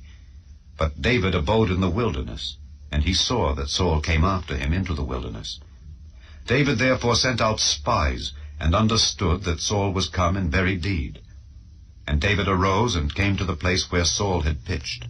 And David beheld the place where Saul lay, and Abner the son of Ner, the captain of his host. And Saul lay in the trench, and the people pitched round about him. Then answered David and said to Ahimelech the Hittite, and to Abishai the son of Zeruiah, brother to Joab, saying, Who will go down with me to Saul to the camp? And Abishai said, I will go down with thee. So David and Abishai came to the people by night. And behold, Saul lay sleeping within the trench, and his spear stuck in the ground at his bolster. But Abner and the people lay round about him. Then said Abishai to David, God hath delivered thine enemy into thine hand this day. Now therefore let me smite him, I pray thee, with the spear, even to the earth at once, and I will not smite him the second time. And David said to Abishai, Destroy him not. For who can stretch forth his hand against the Lord's anointed, and be guiltless? David said furthermore, As the Lord liveth, the Lord shall smite him, or his day shall come to die, or he shall descend into battle and perish. The Lord forbid that I should stretch forth mine hand against the Lord's anointed. But I pray thee, take thou now the spear that is at his bolster, and the cruse of water, and let us go. So David took the spear and the cruse of water from Saul's bolster, and they gat them away, and no man saw it, nor knew it, neither awaked, for they were all asleep, because a deep sleep from the Lord was fallen upon them. Then David went over to the other side, and stood on the top of an hill afar off, a great space being between them. And David cried to the people, and to Abner the son of Ner, saying, Answerest thou not, Abner? Then Abner answered and said, Who art thou that criest to the king? And David said to Abner, Art not thou a valiant man? And who is like to thee in Israel? Wherefore then hast thou not kept thy lord the king? For there came one of the people in to destroy the king thy lord. This thing is not good that thou hast done. As the Lord liveth, ye are worthy to die, because ye have not kept your master the Lord's anointed. And now see where the king's spear is, and the cruse of water that was at his bolster. And Saul knew David's voice, and said, Is this thy voice, my son David? And David said, It is my voice, my lord, O king. And he said, Wherefore doth my lord thus pursue after his servant? For what have I done, or what evil is in mine hand? Now therefore I pray thee, let my lord the king hear the words of his servant. If the Lord have stirred thee up against me, let him accept an offering. But if they be the children of men, cursed be they before the Lord. For they have driven me out this day from abiding in the inheritance of the Lord, saying, Go, serve other gods. Now therefore, let not my blood fall to the earth before the face of the Lord. For the king of Israel is come out to seek a flea, as when one doth hunt a partridge in the mountains. Then said Saul, I have sinned. Return, my son David, for I will no more do thee harm, because my soul was precious in thine eyes this day. Behold, I have played the fool, and have erred exceedingly. And David answered and said, Behold the king's spear, and let one of the young men come over and fetch it. The Lord render to every man his righteousness and his faithfulness. For the Lord delivered thee into my hand today, but I would not stretch forth mine hand against the Lord's anointed. And behold, as thy life was much set by this day in mine eyes, so let my life be much set by in the eyes of the Lord, and let him deliver me out of all tribulation. Then Saul said to David, Blessed be thou, my son David. Thou shalt both do great things, and also shalt still prevail. So David went on his way, and Saul returned to his place. Chapter 27. And David said in his heart, I shall now perish one day by the hand of Saul. There is nothing better for me than that I should speedily escape into the land of the Philistines. And Saul shall despair of me to seek me any more in any coast of Israel. So shall I escape out of his hand. And David arose, and he passed over with the 600 men that were with him unto Achish the son of Maoch, king of Gath. And David dwelt with Achish at Gath, he and his men, every man with his household, even David with his 2 wives, Ahinoam the Jezreelitess, and Abigail the Carmelitess, Nabal's wife. And it was told Saul that David was fled to Gath, and he sought no more again for him. And David said unto Achish, If I have now found grace in thine eyes, let them give me a place in some town in the country, that I may dwell there. For why should thy servant dwell in the royal city with thee? Then Achish gave him Ziklag that day, wherefore Ziklag pertaineth unto the kings of Judah unto this day. And the time that David dwelt in the country of the Philistines was a full year and 4 months. And David and his men went up, and invaded the Geshurites, and the Gezrites, and the Amalekites, for those nations were of old the inhabitants of the land, as thou goest to Shur, even unto the land of Egypt. And David smote the land, and left neither man nor woman alive, and took away the sheep, and the oxen, and the asses, and the camels, and the apparel, and returned, and came to Achish. And Achish said, Whither have ye made a road today? And David said, Against the south of Judah, and against the south of the Jerahmeelites, and against the south of the Kenites. And David saved neither man nor woman alive to bring tidings to Gath, saying, Lest they should tell on us, saying, So did David, and so will be his manner all the while he dwelleth in the country of the Philistines. And Achish believed David, saying, He hath made his people Israel utterly to abhor him. Therefore he shall be my servant forever. Chapter 28. And it came to pass in those days that the Philistines gathered their armies together for warfare to fight with Israel. And Achish said unto David, Know thou assuredly that thou shalt go out with me to battle, thou and thy men. And David said to Achish, Surely thou shalt know what thy servant can do. And Achish said to David, Therefore will I make thee keeper of mine head forever. Now Samuel was dead, and all Israel had lamented him, and buried him in Ramah, even in his own city. And Saul had put away those that had familiar spirits, and the wizards, out of the land. And the Philistines gathered themselves together, and came and pitched in Shunem. And Saul gathered all Israel together, and they pitched in Gilboa.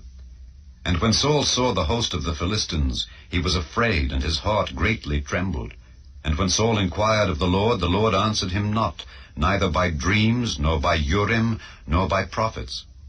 Then said Saul unto his servants, Seek me a woman that hath a familiar spirit, that I may go to her, and inquire of her.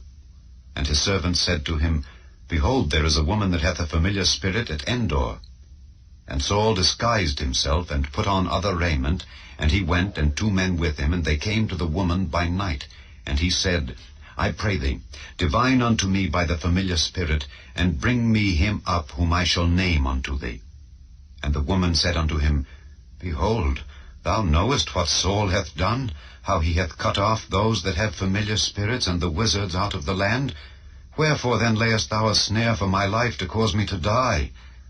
And Saul sware to her by the Lord, saying, As the Lord liveth, there shall no punishment happen to thee for this thing. Then said the woman, Whom shall I bring up unto thee? And he said, Bring me up Samuel. And when the woman saw Samuel, she cried with a loud voice. And the woman spake to Saul, saying, Why hast thou deceived me? For thou art Saul. And the king said unto her, Be not afraid, for what sawest thou? And the woman said unto Saul, I saw gods ascending out of the earth. And he said unto her, What form is he of? And she said, An old man cometh up, and he is covered with a mantle. And Saul perceived that it was Samuel, and he stooped with his face to the ground, and bowed himself. And Samuel said to Saul, Why hast thou disquieted me to bring me up? And Saul answered, I am sore distressed, for the Philistines make war against me, and God is departed from me, and answereth me no more, neither by prophets nor by dreams. Therefore I have called thee, that thou mayest make known unto me what I shall do. Then said Samuel, Wherefore then dost thou ask of me, seeing the Lord is departed from thee, and is become thine enemy? And the Lord hath done to him as he spake by me. For the Lord hath rent the kingdom out of thine hand, and given it to thy neighbor, even to David. Because thou obeyedst not the voice of the Lord, nor executedst his fierce wrath upon Amalek, therefore hath the Lord done this thing unto thee this day.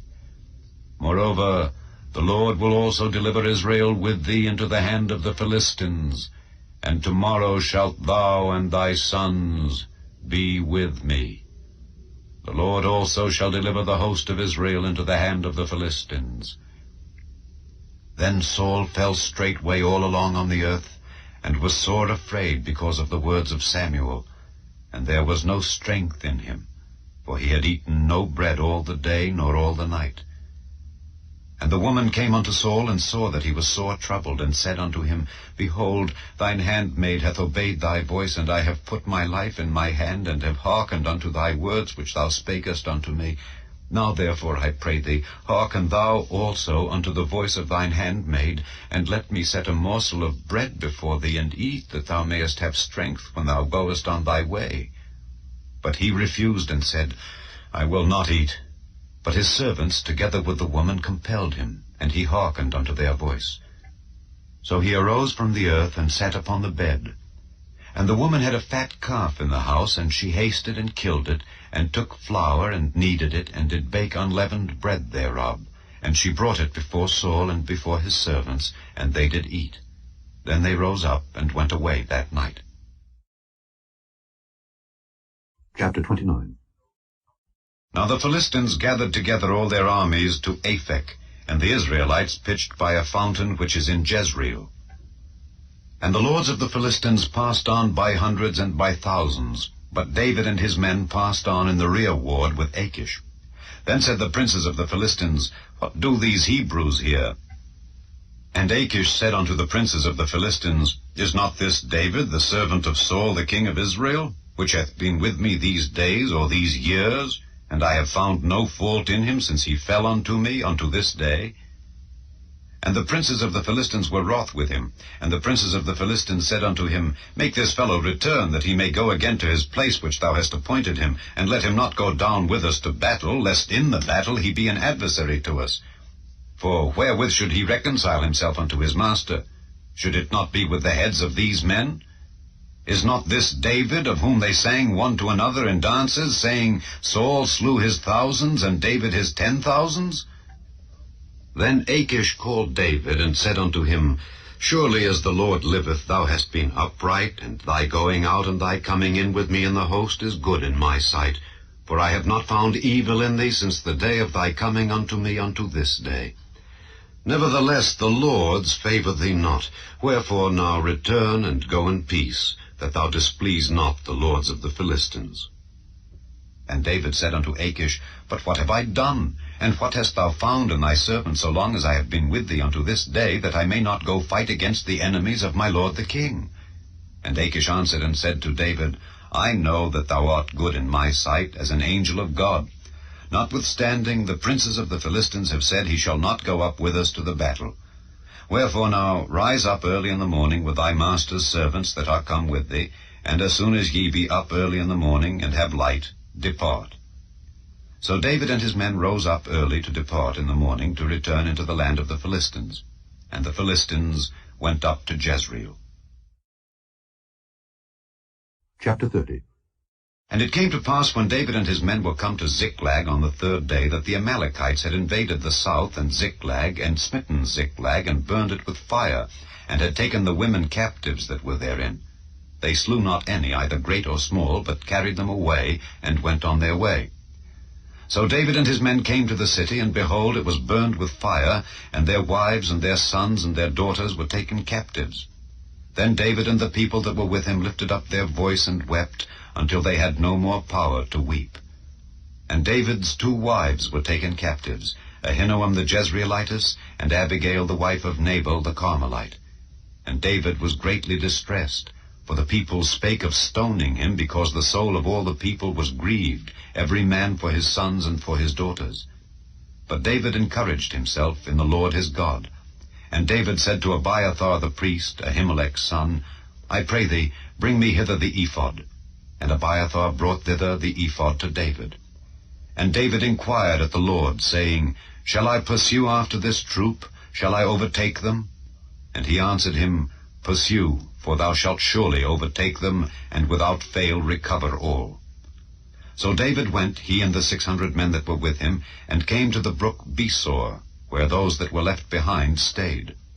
But David pursued, he and 400 men, for 200 abode behind, which were so faint that they could not go over the brook Besor. And they found an Egyptian in the field, and brought him to David, and gave him bread, and he did eat, and they made him drink water. And they gave him a piece of a cake of figs, and 2 clusters of raisins. And when he had eaten, his spirit came again to him, for he had eaten no bread nor drunk any water 3 days and 3 nights. And David said unto him, To whom belongest thou? And whence art thou? And he said, I am a young man of Egypt, servant to an Amalekite, and my master left me, because 3 days agone I fell sick. We made an invasion upon the south of the Kerethites, and upon the coast which belongeth to Judah, and upon the south of Caleb, and we burned Ziklag with fire. And David said to him, Canst thou bring me down to this company? And he said, Swear unto me by God that thou wilt neither kill me, nor deliver me into the hands of my master, and I will bring thee down to this company. And when he had brought him down, behold, they were spread abroad upon all the earth, eating and drinking, and dancing, because of all the great spoil that they had taken out of the land of the Philistines, and out of the land of Judah. And David smote them from the twilight even unto the evening of the next day, and there escaped not a man of them, save 400 young men which rode upon camels and fled. And David recovered all that the Amalekites had carried away, and David rescued his 2 wives. And there was nothing lacking to them, neither small nor great, neither sons nor daughters, neither spoil nor anything that they had taken to them. David recovered all. And David took all the flocks and the herds which they drave before those other cattle, and said, This is David's spoil. And David came to the 200 men which were so faint that they could not follow David, whom they had made also to abide at the brook Besor. And they went forth to meet David, and to meet the people that were with him. And when David came near to the people, he saluted them. Then answered all the wicked men and men of Belial, of those that went with David, and said, Because they went not with us, we will not give them aught of the spoil that we have recovered, save to every man his wife and his children, that they may lead them away and depart.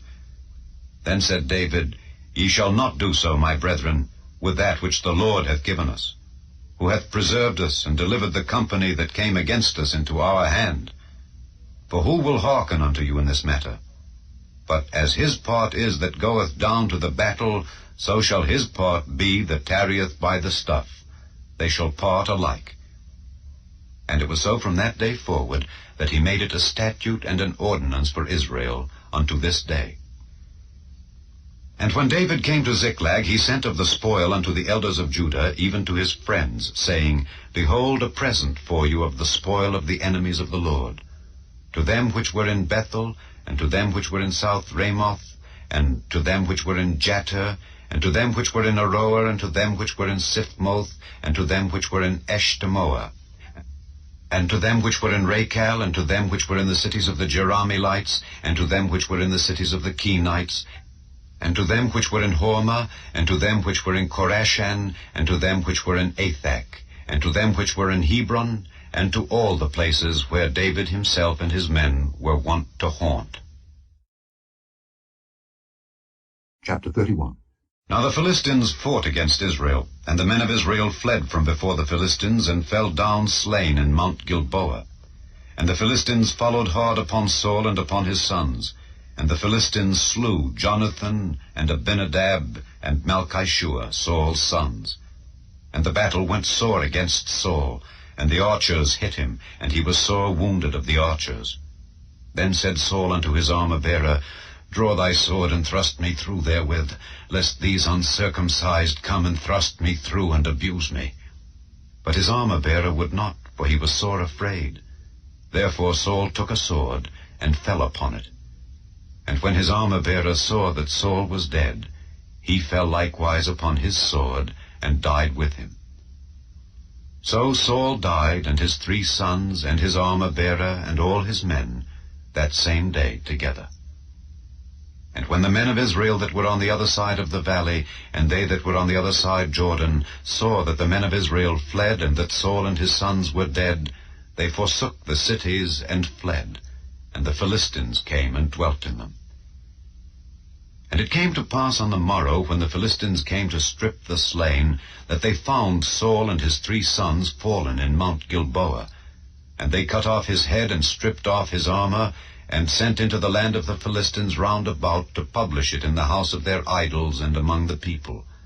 And they put his armor in the house of Ashtaroth, and they fastened his body to the wall of Bethshan. And when the inhabitants of Jabesh-Gilead heard of that which the Philistines had done to Saul, all the valiant men arose, and went all night, and took the body of Saul and the bodies of his sons from the wall of Bethshan, and came to Jabesh, and burnt them there. And they took their bones, and buried them under a tree at Jabesh, and fasted 7 days. The Second Book of Samuel, otherwise called the Second Book of the Kings. Chapter 1. Now it came to pass after the death of Saul, when David was returned from the slaughter of the Amalekites, and David had abode 2 days in Ziklag, it came even to pass on the 3rd day, that, behold, a man came out of the camp from Saul, with his clothes rent, and earth upon his head. And so it was, when he came to David, that he fell to the earth, and did obeisance. And David said unto him, From whence comest thou? And he said unto him, Out of the camp of Israel am I escaped. And David said unto him, How went the matter? I pray thee, tell me. And he answered, That the people are fled from the battle, and many of the people also are fallen and dead, and Saul and Jonathan his son are dead also. And David said unto the young man that told him, How knowest thou that Saul and Jonathan his son be dead? And the young man that told him said, As I happened by chance upon Mount Gilboa, behold, Saul leaned upon his spear, and lo, the chariots and horsemen followed hard after him. And when he looked behind him, he saw me, and called unto me, and I answered, Here am I. And he said unto me, Who art thou? And I answered him, I am an Amalekite. He said unto me again, Stand, I pray thee, upon me, and slay me, for anguish is come upon me, because my life is yet whole in me. So I stood upon him, and slew him, because I was sure that he could not live after that he was fallen. And I took the crown that was upon his head, and the bracelet that was on his arm, and have brought them hither unto my lord. Then David took hold on his clothes, and rent them, and likewise all the men that were with him. And they mourned, and wept, and fasted until even for Saul, and for Jonathan his son, and for the people of the Lord, and for the house of Israel, because they were fallen by the sword. And David said unto the young man that told him, Whence art thou? And he answered, I am the son of a stranger, an Amalekite. And David said unto him, How wast thou not afraid to stretch forth thine hand to destroy the Lord's anointed? And David called one of the young men, and said, Go near and fall upon him. And he smote him that he died. And David said unto him, Thy blood be upon thy head, for thy mouth hath testified against thee, saying, I have slain the Lord's anointed. And David lamented with this lamentation over Saul and over Jonathan his son. Also he bade them teach the children of Judah the use of the bow. Behold, it is written in the book of Jasher. The beauty of Israel is slain upon thy high places. How are the mighty fallen! Tell it not in Gath, publish it not in the streets of Askelon, lest the daughters of the Philistines rejoice, lest the daughters of the uncircumcised triumph. Ye mountains of Gilboa, let there be no dew, neither let there be rain upon you, nor fields of offerings. For there the shield of the mighty is vilely cast away, the shield of Saul, as though he had not been anointed with oil. From the blood of the slain, from the fat of the mighty, the bow of Jonathan turned not back, and the sword of Saul returned not empty. Saul and Jonathan were lovely and pleasant in their lives, and in their death they were not divided. They were swifter than eagles, they were stronger than lions. Ye daughters of Israel, weep over Saul, who clothed you in scarlet with other delights, who put on ornaments of gold upon your apparel. How are the mighty fallen in the midst of the battle! O Jonathan, thou wast slain in thine high places. I am distressed for thee, my brother Jonathan. Very pleasant hast thou been unto me. Thy love to me was wonderful, passing the love of women. How are the mighty fallen, and the weapons of war perished. Chapter 2. And it came to pass after this, that David inquired of the Lord, saying, Shall I go up into any of the cities of Judah? And the Lord said unto him, Go up. And David said, Whither shall I go up? And he said, Unto Hebron. So David went up thither, and his 2 wives also, Ahinoam the Jezreelitess, and Abigail, Nabal's wife, the Carmelite. And his men that were with him did David bring up, every man with his household, and they dwelt in the cities of Hebron. And the men of Judah came, and there they anointed David king over the house of Judah. And they told David, saying, that the men of Jabesh-Gilead were they that buried Saul. And David sent messengers unto the men of Jabesh-Gilead, and said unto them, Blessed be ye of the Lord, that ye have showed this kindness unto your Lord, even unto Saul, and have buried him. And now the Lord show kindness and truth unto you, and I also will requite you this kindness, because ye have done this thing. Therefore now let your hands be strengthened, and be ye valiant, for your master Saul is dead, and also the house of Judah have anointed me king over them.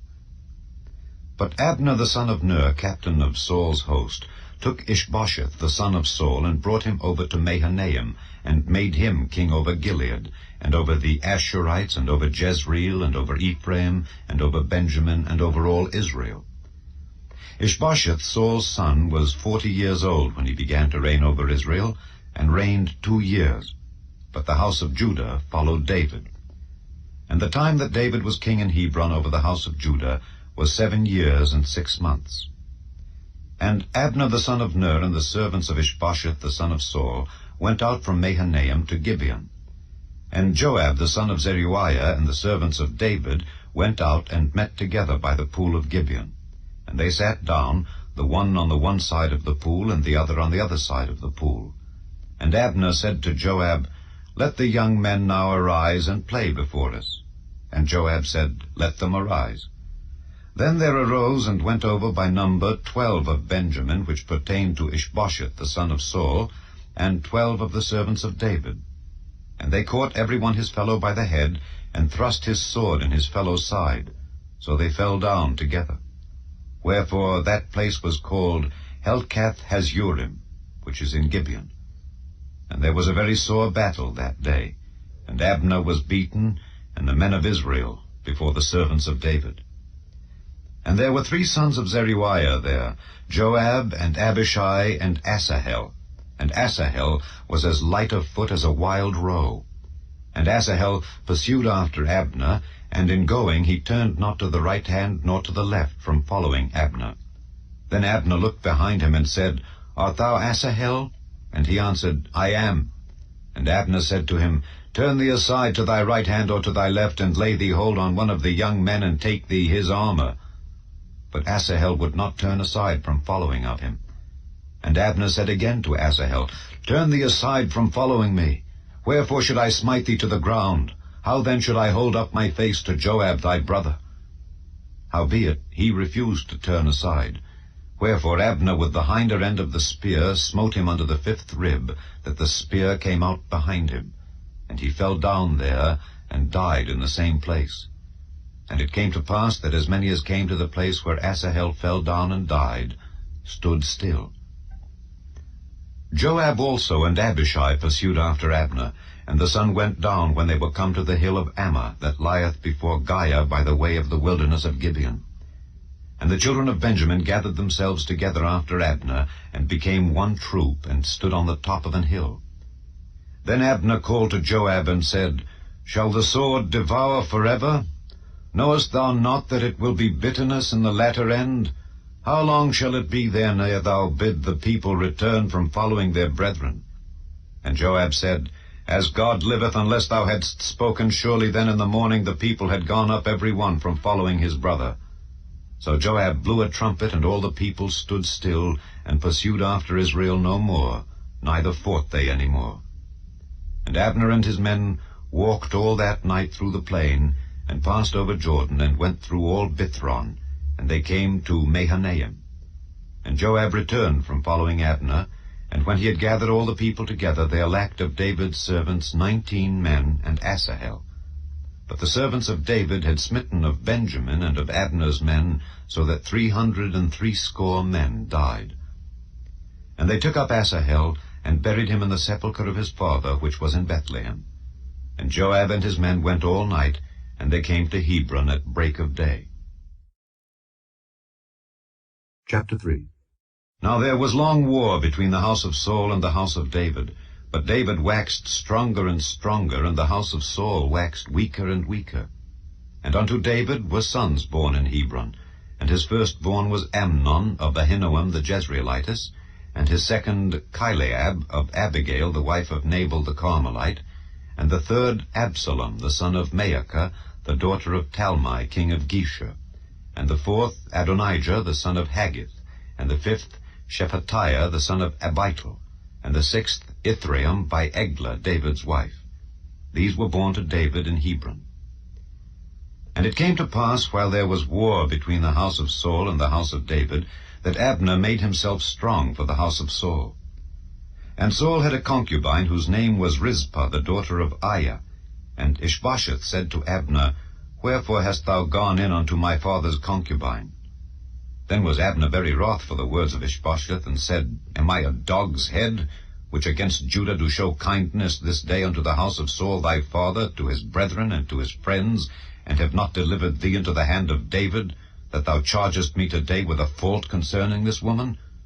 So do God to Abner, and more also, except as the Lord hath sworn to David, even so I do to him, to translate the kingdom from the house of Saul, and to set up the throne of David over Israel and over Judah, from Dan even to Beersheba. And he could not answer Abner a word again, because he feared him. And Abner sent messengers to David on his behalf, saying, Whose is the land? Saying also, Make thy league with me, and behold, my hand shall be with thee, to bring about all Israel unto thee. And he said, Well, I will make a league with thee, but one thing I require of thee, that is, thou shalt not see my face, except thou first bring Michal, Saul's daughter, when thou comest to see my face. And David sent messengers to Ishbosheth, Saul's son, saying, Deliver me my wife Michal, which I espoused to me for 100 foreskins of the Philistines. And Ishbosheth sent and took her from her husband, even from Phaltiel the son of Laish. And her husband went with her along, weeping behind her, to Bahurim. Then said Abner unto him, Go, return. And he returned. And Abner had communication with the elders of Israel, saying, Ye sought for David in times past to be king over you. Now then, do it. For the Lord hath spoken of David, saying, By the hand of my servant David I will save my people Israel out of the hand of the Philistines, and out of the hand of all their enemies. And Abner also spake in the ears of Benjamin. And Abner went also to speak in the ears of David in Hebron all that seemed good to Israel, and that seemed good to the whole house of Benjamin. So Abner came to David to Hebron, and 20 men with him. And David made Abner and the men that were with him a feast. And Abner said unto David, I will arise and go, and will gather all Israel unto my lord the king, that they may make a league with thee, and that thou mayest reign over all that thine heart desireth. And David sent Abner away, and he went in peace. And behold, the servants of David and Joab came from pursuing a troop, and brought in a great spoil with them. But Abner was not with David in Hebron, for he had sent him away, and he was gone in peace. When Joab and all the host that was with him were come, they told Joab, saying, Abner the son of Ner came to the king, and he hath sent him away, and he is gone in peace. Then Joab came to the king, and said, What hast thou done? Behold, Abner came unto thee. Why is it that thou hast sent him away, and he is quite gone? Thou knowest Abner the son of Ner, that he came to deceive thee, and to know thy going out and thy coming in, and to know all that thou doest. And when Joab was come out from David, he sent messengers after Abner, which brought him again from the well of Sirah. But David knew it not. And when Abner was returned to Hebron, Joab took him aside in the gate to speak with him quietly, and smote him there under the 5th rib, that he died, for the blood of Asahel his brother. And afterward, when David heard it, he said, I and my kingdom are guiltless before the Lord forever from the blood of Abner the son of Ner. Let it rest on the head of Joab, and on all his father's house. And let there not fail from the house of Joab one that hath an issue, or that is a leper, or that leaneth on a staff, or that falleth on the sword, or that lacketh bread. So Joab and Abishai his brother slew Abner, because he had slain their brother Asahel at Gibeon in the battle. And David said to Joab, and to all the people that were with him, Rend your clothes, and gird you with sackcloth, and mourn before Abner. And King David himself followed the bier. And they buried Abner in Hebron, and the king lifted up his voice, and wept at the grave of Abner, and all the people wept. And the king lamented over Abner, and said, Died Abner as a fool dieth? Thy hands were not bound, nor thy feet put into fetters. As a man falleth before wicked men, so fellest thou. And all the people wept again over him. And when all the people came to cause David to eat meat while it was yet day, David sware, saying, So do God to me, and more also, if I taste bread or aught else till the sun be down. And all the people took notice of it, and it pleased them, as whatsoever the king did pleased all the people. For all the people and all Israel understood that day that it was not of the king to slay Abner the son of Ner. And the king said unto his servants, Know ye not that there is a prince and a great man fallen this day in Israel? And I am this day weak, though anointed king. And these men, the sons of Zeruiah, be too hard for me. The Lord shall reward the doer of evil according to his wickedness. Chapter 4. And when Saul's son heard that Abner was dead in Hebron, his hands were feeble, and all the Israelites were troubled. And Saul's son had 2 men that were captains of bands. The name of the one was Baanah, and the name of the other Rechab, the sons of Rimmon, a Beerothite of the children of Benjamin. For Beeroth also was reckoned to Benjamin, and the Beerothites fled to Gittaim, and were sojourners there until this day. And Jonathan, Saul's son, had a son that was lame of his feet. He was 5 years old when the tidings came of Saul and Jonathan out of Jezreel, and his nurse took him up and fled. And it came to pass, as she made haste to flee, that he fell and became lame, and his name was Mephibosheth. And the sons of Rimmon the Beerothite, Rechab and Baanah, went and came about the heat of the day to the house of Ishbosheth, who lay on a bed at noon. And they came thither into the midst of the house, as though they would have fetched wheat, and they smote him under the 5th rib. And Rechab and Baanah his brother escaped. For when they came into the house, he lay on his bed in his bedchamber, and they smote him, and slew him, and beheaded him, and took his head, and gat them away through the plain all night. And they brought the head of Ishbosheth unto David to Hebron, and said to the king, Behold the head of Ishbosheth the son of Saul thine enemy, which sought thy life, and the Lord hath avenged my lord the king this day of Saul and of his seed. And David answered Rechab and Baanah his brother, the sons of Rimmon the Beerothite, and said unto them, As the Lord liveth, who hath redeemed my soul out of all adversity, when one told me, saying, Behold, Saul is dead, thinking to have brought good tidings, I took hold of him and slew him in Ziklag, who thought that I would have given him a reward for his tidings. How much more when wicked men have slain a righteous person in his own house upon his bed? Shall I not therefore now require his blood of your hand, and take you away from the earth? And David commanded his young men, and they slew them, and cut off their hands and their feet, and hanged them up over the pool in Hebron. But they took the head of Ishbosheth, and buried it in the sepulchre of Abner in Hebron. Chapter 5. Then came all the tribes of Israel to David unto Hebron, and spake, saying, Behold, we are thy bone and thy flesh. Also in time past, when Saul was king over us, thou wast he that leddest out and broughtest in Israel. And the Lord said to thee, Thou shalt feed my people Israel, and thou shalt be a captain over Israel. So all the elders of Israel came to the king to Hebron, and King David made a league with them in Hebron before the Lord. And they anointed David king over Israel. David was 30 years old when he began to reign, and he reigned 40 years. In Hebron he reigned over Judah 7 years and 6 months. And in Jerusalem he reigned 33 years over all Israel and Judah.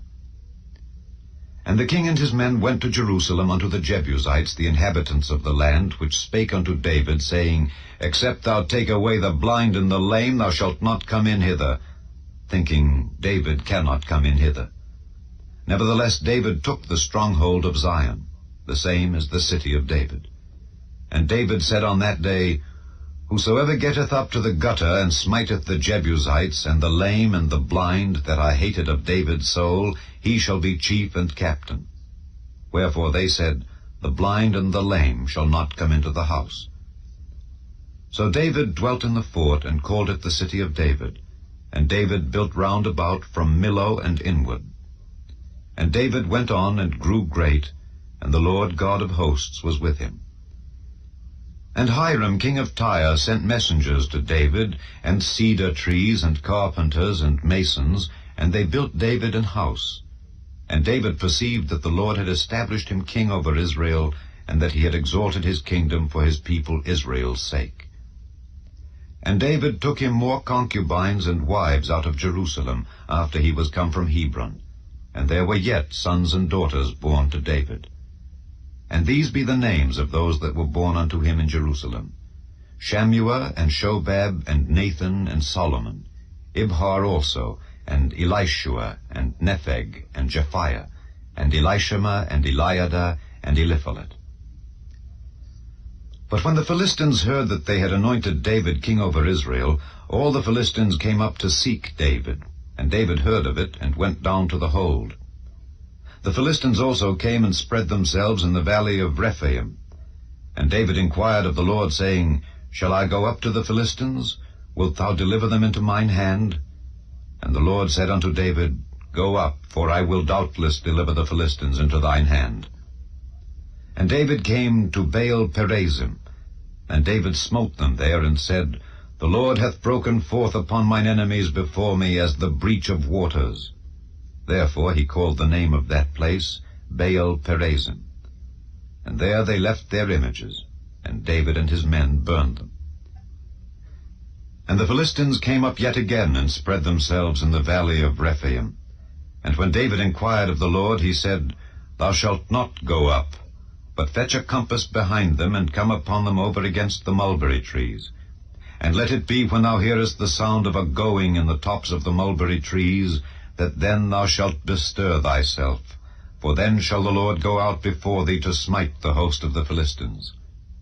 And David did so as the Lord had commanded him, and smote the Philistines from Geba until thou come to Gaza. Chapter 6. Again David gathered together all the chosen men of Israel, 30,000. And David arose and went with all the people that were with him from Baale of Judah, to bring up from thence the ark of God, whose name is called by the name of the Lord of hosts, that dwelleth between the cherubims. And they set the ark of God upon a new cart, and brought it out of the house of Abinadab that was in Gibeah. And Uzzah and Ahio, the sons of Abinadab, drave the new cart. And they brought it out of the house of Abinadab, which was at Gibeah, accompanying the ark of God. And Ahio went before the ark. And David and all the house of Israel played before the Lord on all manner of instruments made of fir wood, even on harps, and on psalteries, and on timbrels, and on cornets, and on cymbals. And when they came to Nachon's threshing floor, Uzzah put forth his hand to the ark of God, and took hold of it, for the oxen shook it. And the anger of the Lord was kindled against Uzzah, and God smote him there for his error, and there he died by the ark of God. And David was displeased, because the Lord had made a breach upon Uzzah, and he called the name of the place Perez Uzzah to this day. And David was afraid of the Lord that day, and said, How shall the ark of the Lord come to me? So David would not remove the ark of the Lord unto him into the city of David, but David carried it aside into the house of Obed-Edom the Gittite. And the ark of the Lord continued in the house of Obed-Edom the Gittite 3 months. And the Lord blessed Obed-Edom and all his household. And it was told King David, saying, The Lord hath blessed the house of Obed-Edom and all that pertaineth unto him because of the ark of God. So David went and brought up the ark of God from the house of Obed-Edom into the city of David with gladness. And it was so that when they that bare the ark of the Lord had gone 6 paces, he sacrificed oxen and fatlings. And David danced before the Lord with all his might, and David was girded with a linen ephod. So David and all the house of Israel brought up the ark of the Lord with shouting and with the sound of the trumpet. And as the ark of the Lord came into the city of David, Michal, Saul's daughter, looked through a window and saw King David leaping and dancing before the Lord, and she despised him in her heart. And they brought in the ark of the Lord, and set it in his place in the midst of the tabernacle that David had pitched for it. And David offered burnt offerings and peace offerings before the Lord. And as soon as David had made an end of offering burnt offerings and peace offerings, he blessed the people in the name of the Lord of hosts. And he dealt among all the people, even among the whole multitude of Israel, as well to the women as men, to every one a cake of bread and a good piece of flesh and a flagon of wine. So all the people departed, every one to his house. Then David returned to bless his household. And Michal the daughter of Saul came out to meet David, and said, How glorious was the king of Israel today, who uncovered himself today in the eyes of the handmaids of his servants, as one of the vain fellows shamelessly uncovereth himself. And David said unto Michal, It was before the Lord which chose me before thy father and before all his house, to appoint me ruler over the people of the Lord, over Israel. Therefore will I play before the Lord. And I will yet be more vile than thus, and will be base in mine own sight. And of the maidservants which thou hast spoken of them shall I be had in honor. Therefore Michal the daughter of Saul had no child unto the day of her death. Chapter 7. And it came to pass, when the king sat in his house, and the Lord had given him rest round about from all his enemies, that the king said unto Nathan the prophet, See now, I dwell in an house of cedar, but the ark of God dwelleth within curtains. And Nathan said to the king, Go, do all that is in thine heart, for the Lord is with thee. And it came to pass that night that the word of the Lord came unto Nathan, saying, Go and tell my servant David, Thus saith the Lord, Shalt thou build me an house for me to dwell in? Whereas I have not dwelt in any house since the time that I brought up the children of Israel out of Egypt, even to this day, but have walked in a tent and in a tabernacle. In all the places wherein I have walked with all the children of Israel, spake I a word with any of the tribes of Israel, whom I commanded to feed my people Israel, saying, Why build ye not me an house of cedar? Now therefore so shalt thou say unto my servant David, Thus saith the Lord of hosts, I took thee from the sheepcote, from following the sheep, to be ruler over my people, over Israel. And I was with thee whithersoever thou wentest, and have cut off all thine enemies out of thy sight, and have made thee a great name, like unto the name of the great men that are in the earth. Moreover, I will appoint a place for my people Israel, and will plant them, that they may dwell in a place of their own, and move no more. Neither shall the children of wickedness afflict them any more, as before time, and as since the time that I commanded judges to be over my people Israel, and have caused thee to rest from all thine enemies. Also the Lord telleth thee that he will make thee an house. And when thy days be fulfilled, and thou shalt sleep with thy fathers, I will set up thy seed after thee, which shall proceed out of thy bowels, and I will establish his kingdom. He shall build an house for my name, and I will establish the throne of his kingdom forever. I will be his father, and he shall be my son. If he commit iniquity, I will chasten him with the rod of men, and with the stripes of the children of men. But my mercy shall not depart away from him, as I took it from Saul, whom I put away before thee.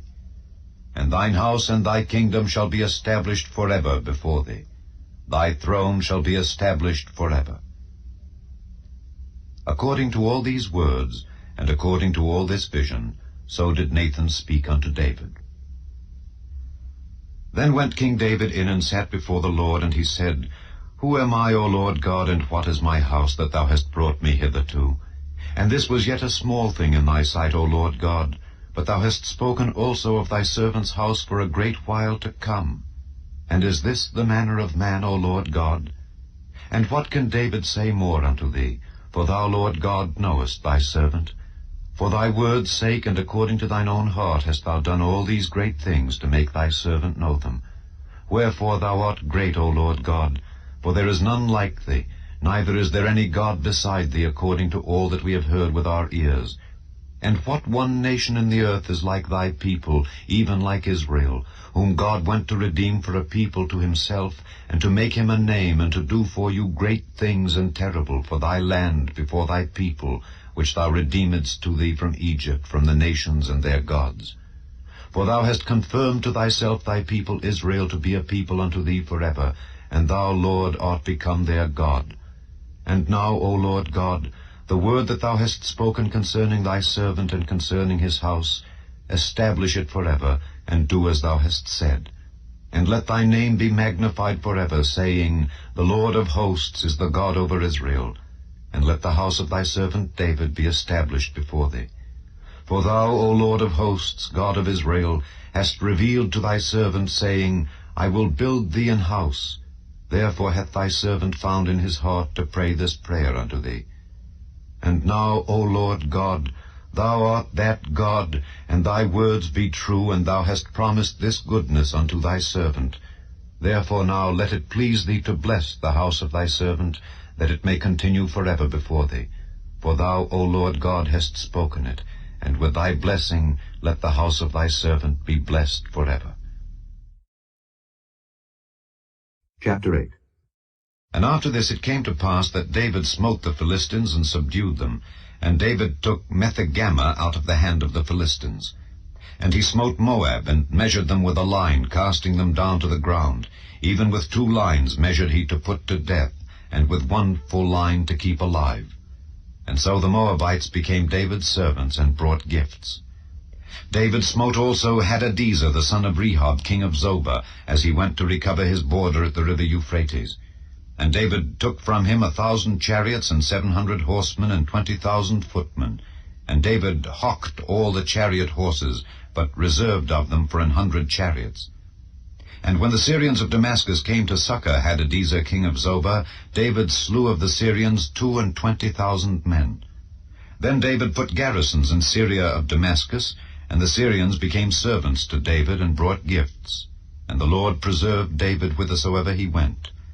And David took the shields of gold that were on the servants of Hadadezer, and brought them to Jerusalem. And from Betah and from Berothai, cities of Hadadezer, King David took exceeding much brass. When Toi, king of Hamath, heard that David had smitten all the host of Hadadezer, then Toi sent Joram his son unto King David to salute him and to bless him, because he had fought against Hadadezer and smitten him. For Hadadezer had wars with Toi. And Joram brought with him vessels of silver, and vessels of gold, and vessels of brass. which also King David did dedicate unto the Lord, with the silver and gold that he had dedicated of all nations which he subdued, of Syria, and of Moab, and of the children of Ammon, and of the Philistines, and of Amalek, and of the spoil of Hadadezer, son of Rehob, king of Zobah. And David gat him a name when he returned from smiting of the Syrians in the valley of Salt, being 18,000 men. And he put garrisons in Edom. Throughout all Edom put he garrisons, and all they of Edom became David's servants. And the Lord preserved David whithersoever he went. And David reigned over all Israel, and David executed judgment and justice unto all his people. And Joab the son of Zeruiah was over the host, and Jehoshaphat the son of Ahilud was recorder, and Zadok the son of Ahitub, and Ahimelech the son of Abiathar were the priests, and Seraiah was the scribe, and Benaiah the son of Jehoiada was over both the Kerethites and the Pelethites, and David's sons were chief rulers. Chapter 9. And David said, Is there yet any that is left of the house of Saul, that I may show him kindness for Jonathan's sake? And there was of the house of Saul a servant whose name was Ziba. And when they had called him unto David, the king said unto him, Art thou Ziba? And he said, Thy servant is he. And the king said, Is there not yet any of the house of Saul, that I may show the kindness of God unto him? And Ziba said unto the king, Jonathan hath yet a son, which is lame on his feet. And the king said unto him, Where is he? And Ziba said unto the king, Behold, he is in the house of Machir, the son of Ammiel, in Lodebar. Then King David sent and fetched him out of the house of Machir, the son of Ammiel, from Lodebar. Now when Mephibosheth, the son of Jonathan, the son of Saul, was come unto David, he fell on his face and did reverence. And David said, Mephibosheth. And he answered, Behold thy servant. And David said unto him, Fear not, for I will surely show thee kindness for Jonathan thy father's sake, and will restore thee all the land of Saul thy father, and thou shalt eat bread at my table continually. And he bowed himself and said, What is thy servant, that thou shouldest look upon such a dead dog as I am? Then the king called to Ziba, Saul's servant, and said unto him, I have given unto thy master's son all that pertained to Saul and to all his house. Thou therefore and thy sons and thy servants shall till the land for him, and thou shalt bring in the fruits, that thy master's son may have food to eat. But Mephibosheth thy master's son shall eat bread alway at my table. Now Ziba had 15 sons and 20 servants. Then said Ziba unto the king, According to all that my lord the king hath commanded his servant, so shall thy servant do. As for Mephibosheth, said the king, he shall eat at my table, as one of the king's sons. And Mephibosheth had a young son, whose name was Micah. And all that dwelt in the house of Ziba were servants unto Mephibosheth. So Mephibosheth dwelt in Jerusalem, for he did eat continually at the king's table, and was lame on both his feet. Chapter 10. And it came to pass after this, that the king of the children of Ammon died, and Hanun his son reigned in his stead. Then said David, I will show kindness unto Hanun the son of Nahash, as his father showed kindness unto me. And David sent to comfort him by the hand of his servants for his father. And David's servants came into the land of the children of Ammon. And the princes of the children of Ammon said unto Hanun their lord, Thinkest thou that David doth honor thy father, that he hath sent comforters unto thee? Hath not David rather sent his servants unto thee to search the city, and to spy it out, and to overthrow it? Wherefore Hanun took David's servants, and shaved off the 1/2 of their beards, and cut off their garments in the middle, even to their buttocks, and sent them away. When they told it unto David, he sent to meet them, because the men were greatly ashamed. And the king said, Tarry at Jericho until your beards be grown, and then return. And when the children of Ammon saw that they stank before David, the children of Ammon sent and hired the Syrians of Beth-rehob and the Syrians of Zobah 20,000 footmen, and of King Maacah 1,000 men, and of Ishtob 12,000 men. And when David heard of it, he sent Joab and all the host of the mighty men. And the children of Ammon came out and put the battle in array at the entering in of the gate. And the Syrians of Zobah and of Rehob and Ishtob and Maacah were by themselves in the field. When Joab saw that the front of the battle was against him before and behind, He chose of all the choice men of Israel, and put them in array against the Syrians. And the rest of the people he delivered into the hand of Abishai his brother, that he might put them in array against the children of Ammon. And he said, If the Syrians be too strong for me, then thou shalt help me. But if the children of Ammon be too strong for thee, then I will come and help thee. Be of good courage, and let us play the men for our people, and for the cities of our God. And the Lord do that which seemeth him good. And Joab drew nigh, and the people that were with him, unto the battle against the Syrians, and they fled before him. And when the children of Ammon saw that the Syrians were fled, then fled they also before Abishai, and entered into the city. So Joab returned from the children of Ammon, and came to Jerusalem. And when the Syrians saw that they were smitten before Israel, they gathered themselves together. And Hadarezer sent and brought out the Syrians that were beyond the river, and they came to Helam, and Shobach, the captain of the host of Hadarezer, went before them. And when it was told David, he gathered all Israel together, and passed over Jordan, and came to Helam. And the Syrians set themselves in array against David, and fought with him. And the Syrians fled before Israel, and David slew the men of 700 chariots of the Syrians, and 40,000 horsemen, and smote Shobach the captain of their host, who died there. And when all the kings that were servants to Hadarezer saw that they were smitten before Israel, they made peace with Israel, and served them. So the Syrians feared to help the children of Ammon any more. Chapter 11.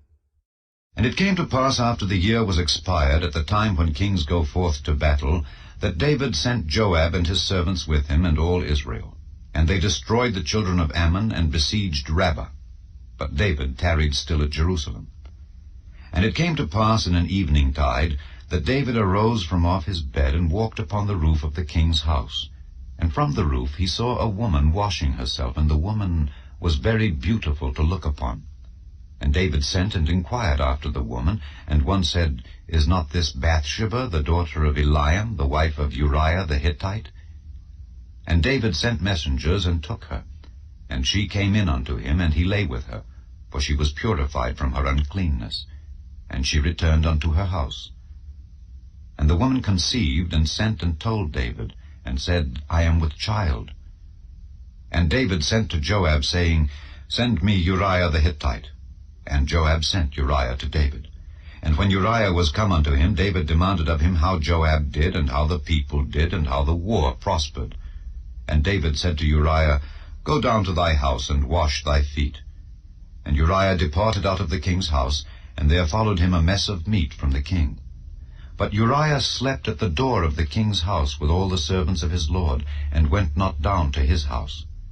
And when they had told David, saying, Uriah went not down unto his house, David said unto Uriah, Camest thou not from thy journey? Why then didst thou not go down unto thine house? And Uriah said unto David, The ark and Israel and Judah abide in tents, and my lord Joab and the servants of my lord are encamped in the open fields. Shall I then go into mine house to eat and to drink and to lie with my wife? As thou livest, and as thy soul liveth, I will not do this thing. And David said to Uriah, Tarry here today also, and tomorrow I will let thee depart. So Uriah abode in Jerusalem that day and the morrow. And when David had called him, he did eat and drink before him, and he made him drunk. And at even he went out to lie on his bed with the servants of his lord, but went not down to his house. And it came to pass in the morning that David wrote a letter to Joab, and sent it by the hand of Uriah. And he wrote in the letter, saying, Set ye Uriah in the forefront of the hottest battle, and retire ye from him, that he may be smitten and die. And it came to pass, when Joab observed the city, that he assigned Uriah unto a place where he knew that valiant men were. And the men of the city went out and fought with Joab, and there fell some of the people of the servants of David. And Uriah the Hittite died also. Then Joab sent and told David all the things concerning the war, and charged the messenger, saying, When thou hast made an end of telling the matters of the war unto the king, and if so be that the king's wrath arise, and he say unto thee, Wherefore approached ye so nigh unto the city when ye did fight? Knew ye not that they would shoot from the wall? Who smote Abimelech the son of Jerubbesheth? Did not a woman cast a piece of a millstone upon him from the wall, that he died in Thebez? Why went ye nigh the wall? Then say thou, Thy servant Uriah the Hittite is dead also. So the messenger went and came and showed David all that Joab had sent him for. And the messenger said unto David, Surely the men prevailed against us, and came out unto us into the field, and we were upon them even unto the entering of the gate, and the shooters shot from off the wall upon thy servants, and some of the king's servants be dead, and thy servant Uriah the Hittite is dead also. Then David said unto the messenger, Thus shalt thou say unto Joab, Let not this thing displease thee, for the sword devoureth one as well as another.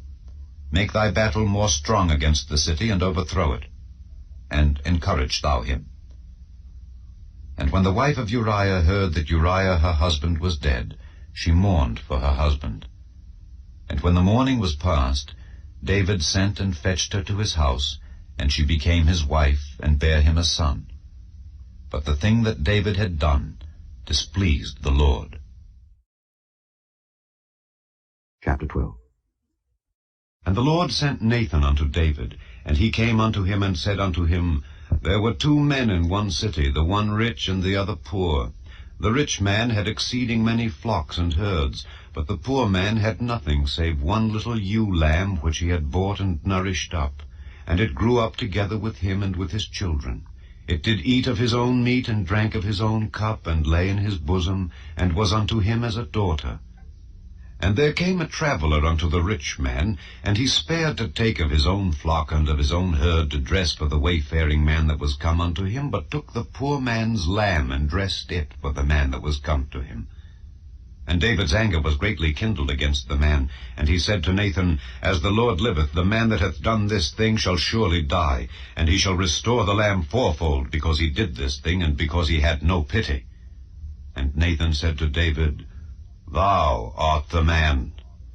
Thus saith the Lord God of Israel, I anointed thee king over Israel, and I delivered thee out of the hand of Saul, and I gave thee thy master's house and thy master's wives into thy bosom, and gave thee the house of Israel and of Judah. And if that had been too little, I would moreover have given unto thee such and such things. Wherefore hast thou despised the commandment of the Lord to do evil in his sight? Thou hast killed Uriah the Hittite with the sword, and hast taken his wife to be thy wife, and hast slain him with the sword of the children of Ammon. Now therefore the sword shall never depart from thine house, because thou hast despised me, and hast taken the wife of Uriah the Hittite to be thy wife. Thus saith the Lord, Behold, I will raise up evil against thee out of thine own house, and I will take thy wives before thine eyes, and give them unto thy neighbor, and he shall lie with thy wives in the sight of this sun. For thou didst it secretly, but I will do this thing before all Israel and before the sun. And David said unto Nathan, I have sinned against the Lord. And Nathan said unto David, The Lord also hath put away thy sin, thou shalt not die. Howbeit, because by this deed thou hast given great occasion to the enemies of the Lord to blaspheme, the child also that is born unto thee shall surely die. And Nathan departed unto his house. And the Lord struck the child that Uriah's wife bare unto David, and it was very sick. David therefore besought God for the child, and David fasted, and went in and lay all night upon the earth. And the elders of his house arose, and went to him to raise him up from the earth, but he would not, neither did he eat bread with them. And it came to pass on the 7th day that the child died, and the servants of David feared to tell him that the child was dead, for they said, Behold, while the child was yet alive we spake unto him, and he would not hearken unto our voice. How will he then vex himself, if we tell him that the child is dead? But when David saw that his servants whispered, David perceived that the child was dead. Therefore David said unto his servants, Is the child dead? And they said, He is dead. Then David arose from the earth, and washed and anointed himself, and changed his apparel, and came into the house of the Lord, and worshipped. Then he came to his own house, and when he required, they set bread before him, and he did eat. Then said his servants unto him, What thing is this that thou hast done? Thou didst fast and weep for the child while it was alive, but when the child was dead, thou didst rise and eat bread. And he said, While the child was yet alive, I fasted and wept, for I said, Who can tell whether God will be gracious to me, that the child may live? But now he is dead. Wherefore should I fast? Can I bring him back again? I shall go to him, but he shall not return to me. And David comforted Bathsheba his wife, and went in unto her, and lay with her. And she bare a son, and he called his name Solomon. And the Lord loved him. And he sent by the hand of Nathan the prophet, and he called his name Jedidiah, because of the Lord. And Joab fought against Rabbah of the children of Ammon, and took the royal city. And Joab sent messengers to David, and said, I have fought against Rabbah, and have taken the city of waters. Now therefore gather the rest of the people together, and encamp against the city, and take it, lest I take the city, and it be called after my name. And David gathered all the people together, and went to Rabbah, and fought against it, and took it. And he took their king's crown from off his head, the weight whereof was a talent of gold with the precious stones, and it was set on David's head. And he brought forth the spoil of the city in great abundance. And he brought forth the people that were therein, and put them under saws, and under harrows of iron, and under axes of iron, and made them pass through the brick kiln. And thus did he unto all the cities of the children of Ammon. So David and all the people returned unto Jerusalem. Chapter 13.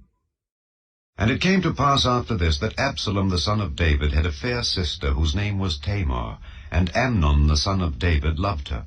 And Amnon was so vexed that he fell sick for his sister Tamar, for she was a virgin, and Amnon thought it hard for him to do anything to her.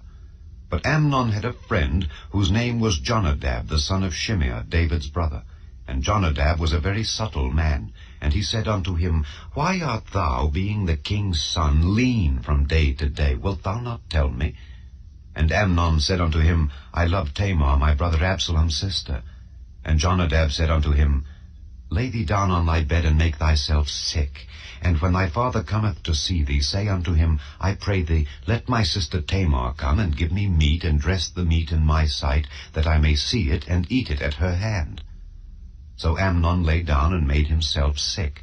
And when the king was come to see him, Amnon said unto the king, I pray thee, let Tamar my sister come, and make me a couple of cakes in my sight, that I may eat at her hand. Then David sent home to Tamar, saying, Go now to thy brother Amnon's house, and dress him meat. So Tamar went to her brother Amnon's house, and he was laid down. And she took flour, and kneaded it, and made cakes in his sight, and did bake the cakes.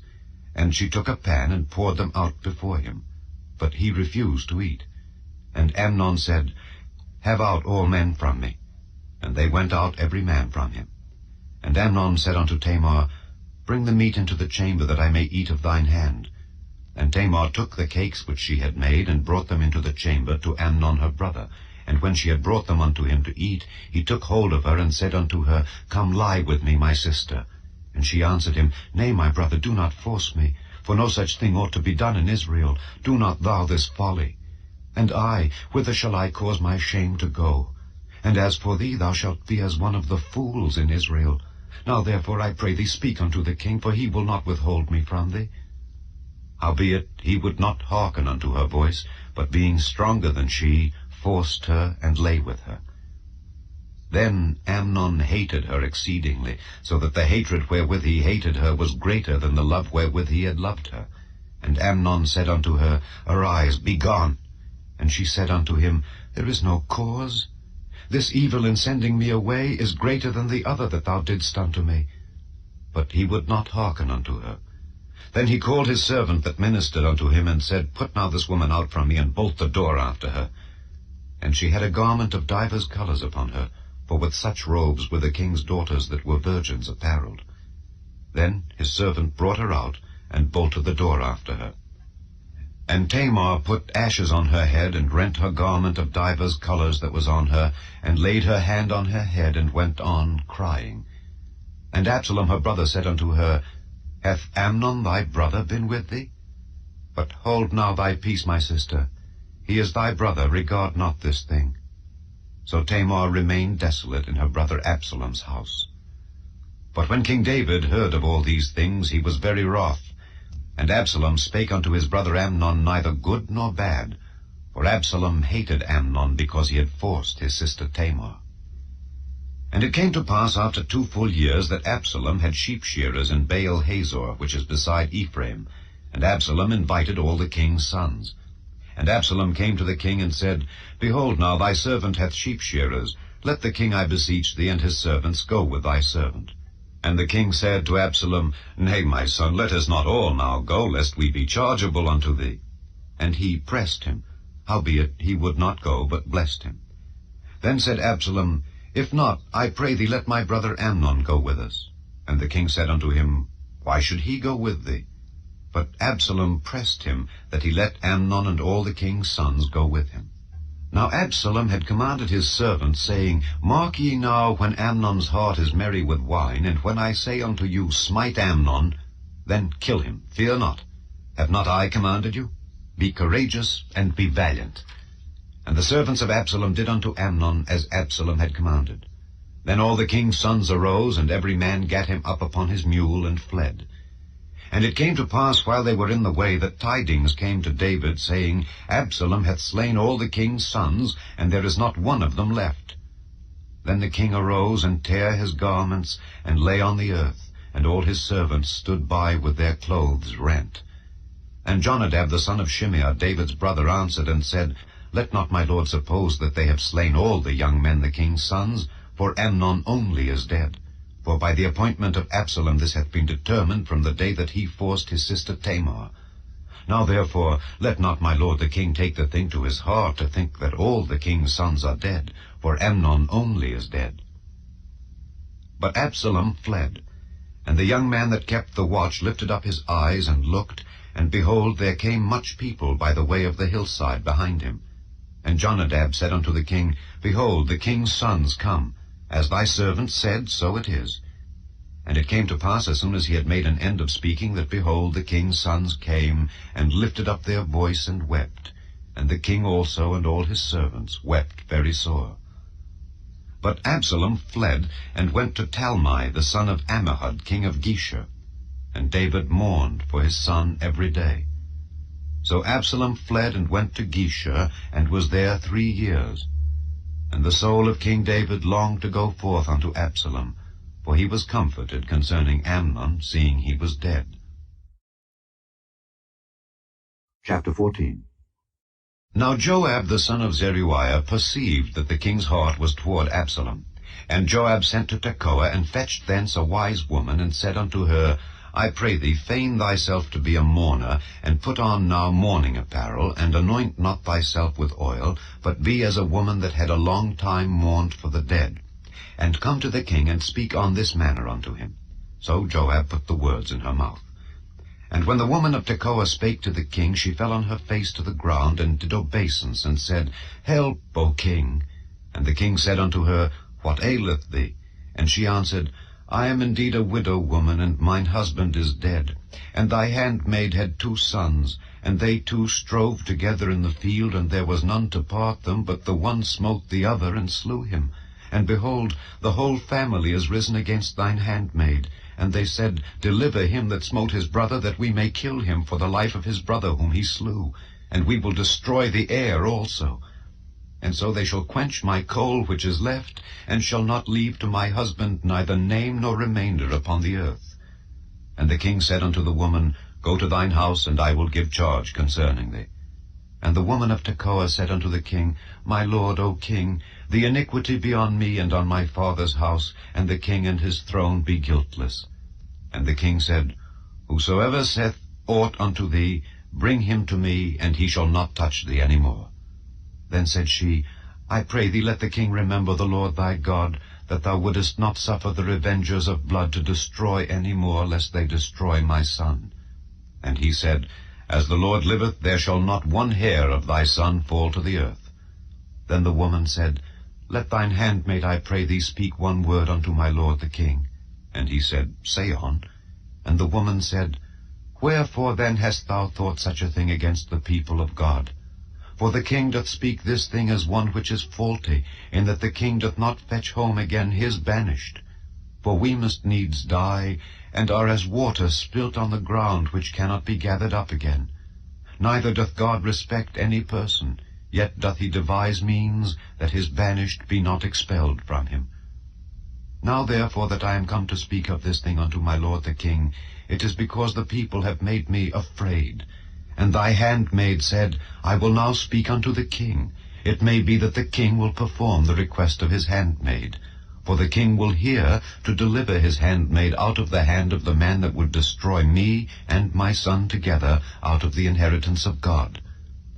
Then thine handmaid said, The word of my lord the king shall now be comfortable. For as an angel of God, so is my lord the king to discern good and bad. Therefore the Lord thy God will be with thee. Then the king answered and said unto the woman, Hide not from me, I pray thee, the thing that I shall ask thee. And the woman said, Let my lord the king now speak. And the king said, Is not the hand of Joab with thee in all this? And the woman answered and said, As thy soul liveth, my lord the king, none can turn to the right hand or to the left from aught that my lord the king hath spoken. For thy servant Joab, he bade me, and he put all these words in the mouth of thine handmaid. To fetch about this form of speech hath thy servant Joab done this thing. And my lord is wise, according to the wisdom of an angel of God, to know all things that are in the earth. And the king said unto Joab, Behold, now I have done this thing. Go therefore, bring the young man Absalom again. And Joab fell to the ground on his face, and bowed himself, and thanked the king. And Joab said, Today thy servant knoweth that I have found grace in thy sight, my lord, O king, in that the king hath fulfilled the request of his servant. So Joab arose and went to Geshur, and brought Absalom to Jerusalem. And the king said, Let him turn to his own house, and let him not see my face. So Absalom returned to his own house, and saw not the king's face. But in all Israel there was none to be so much praised as Absalom for his beauty. From the sole of his foot even to the crown of his head there was no blemish in him. And when he polled his head, for it was at every year's end that he polled it, because the hair was heavy on him, therefore he polled it, he weighed the hair of his head at 200 shekels after the king's weight. And unto Absalom there were born 3 sons and 1 daughter, whose name was Tamar. She was a woman of a fair countenance. So Absalom dwelt 2 full years in Jerusalem, and saw not the king's face. Therefore Absalom sent for Joab to have sent him to the king, but he would not come to him. And when he sent again the 2nd time, he would not come. Therefore he said unto his servants, See, Joab's field is near mine, and he hath barley there. Go and set it on fire. And Absalom's servants set the field on fire. Then Joab arose and came to Absalom unto his house, and said unto him, Wherefore have thy servants set my field on fire? And Absalom answered Joab, Behold, I sent unto thee, saying, Come hither, that I may send thee to the king, to say, Wherefore am I come from Geshur? It had been good for me to have been there still. Now therefore let me see the king's face, and if there be any iniquity in me, let him kill me. So Joab came to the king, and told him. And when he had called for Absalom, he came to the king, and bowed himself on his face to the ground before the king. And the king kissed Absalom. Chapter 15. And it came to pass after this, that Absalom prepared him chariots and horses, and 50 men to run before him. And Absalom rose up early, and stood beside the way of the gate. And it was so, that when any man that had a controversy came to the king for judgment, then Absalom called unto him, and said, Of what city art thou? And he said, Thy servant is of one of the tribes of Israel. And Absalom said unto him, See, thy matters are good and right, but there is no man deputed of the king to hear thee. Absalom said moreover, Oh, that I were made judge in the land, that every man which hath any suit or cause might come unto me, and I would do him justice. And it was so, that when any man came nigh to him to do him obeisance, he put forth his hand, and took him, and kissed him. And on this manner did Absalom to all Israel that came to the king for judgment. So Absalom stole the hearts of the men of Israel. And it came to pass after 40 years, that Absalom said unto the king, I pray thee, let me go and pay my vow, which I have vowed unto the Lord in Hebron. For thy servant vowed a vow while I abode at Geshur in Syria, saying, If the Lord shall bring me again indeed to Jerusalem, then I will serve the Lord. And the king said unto him, Go in peace. So he arose and went to Hebron.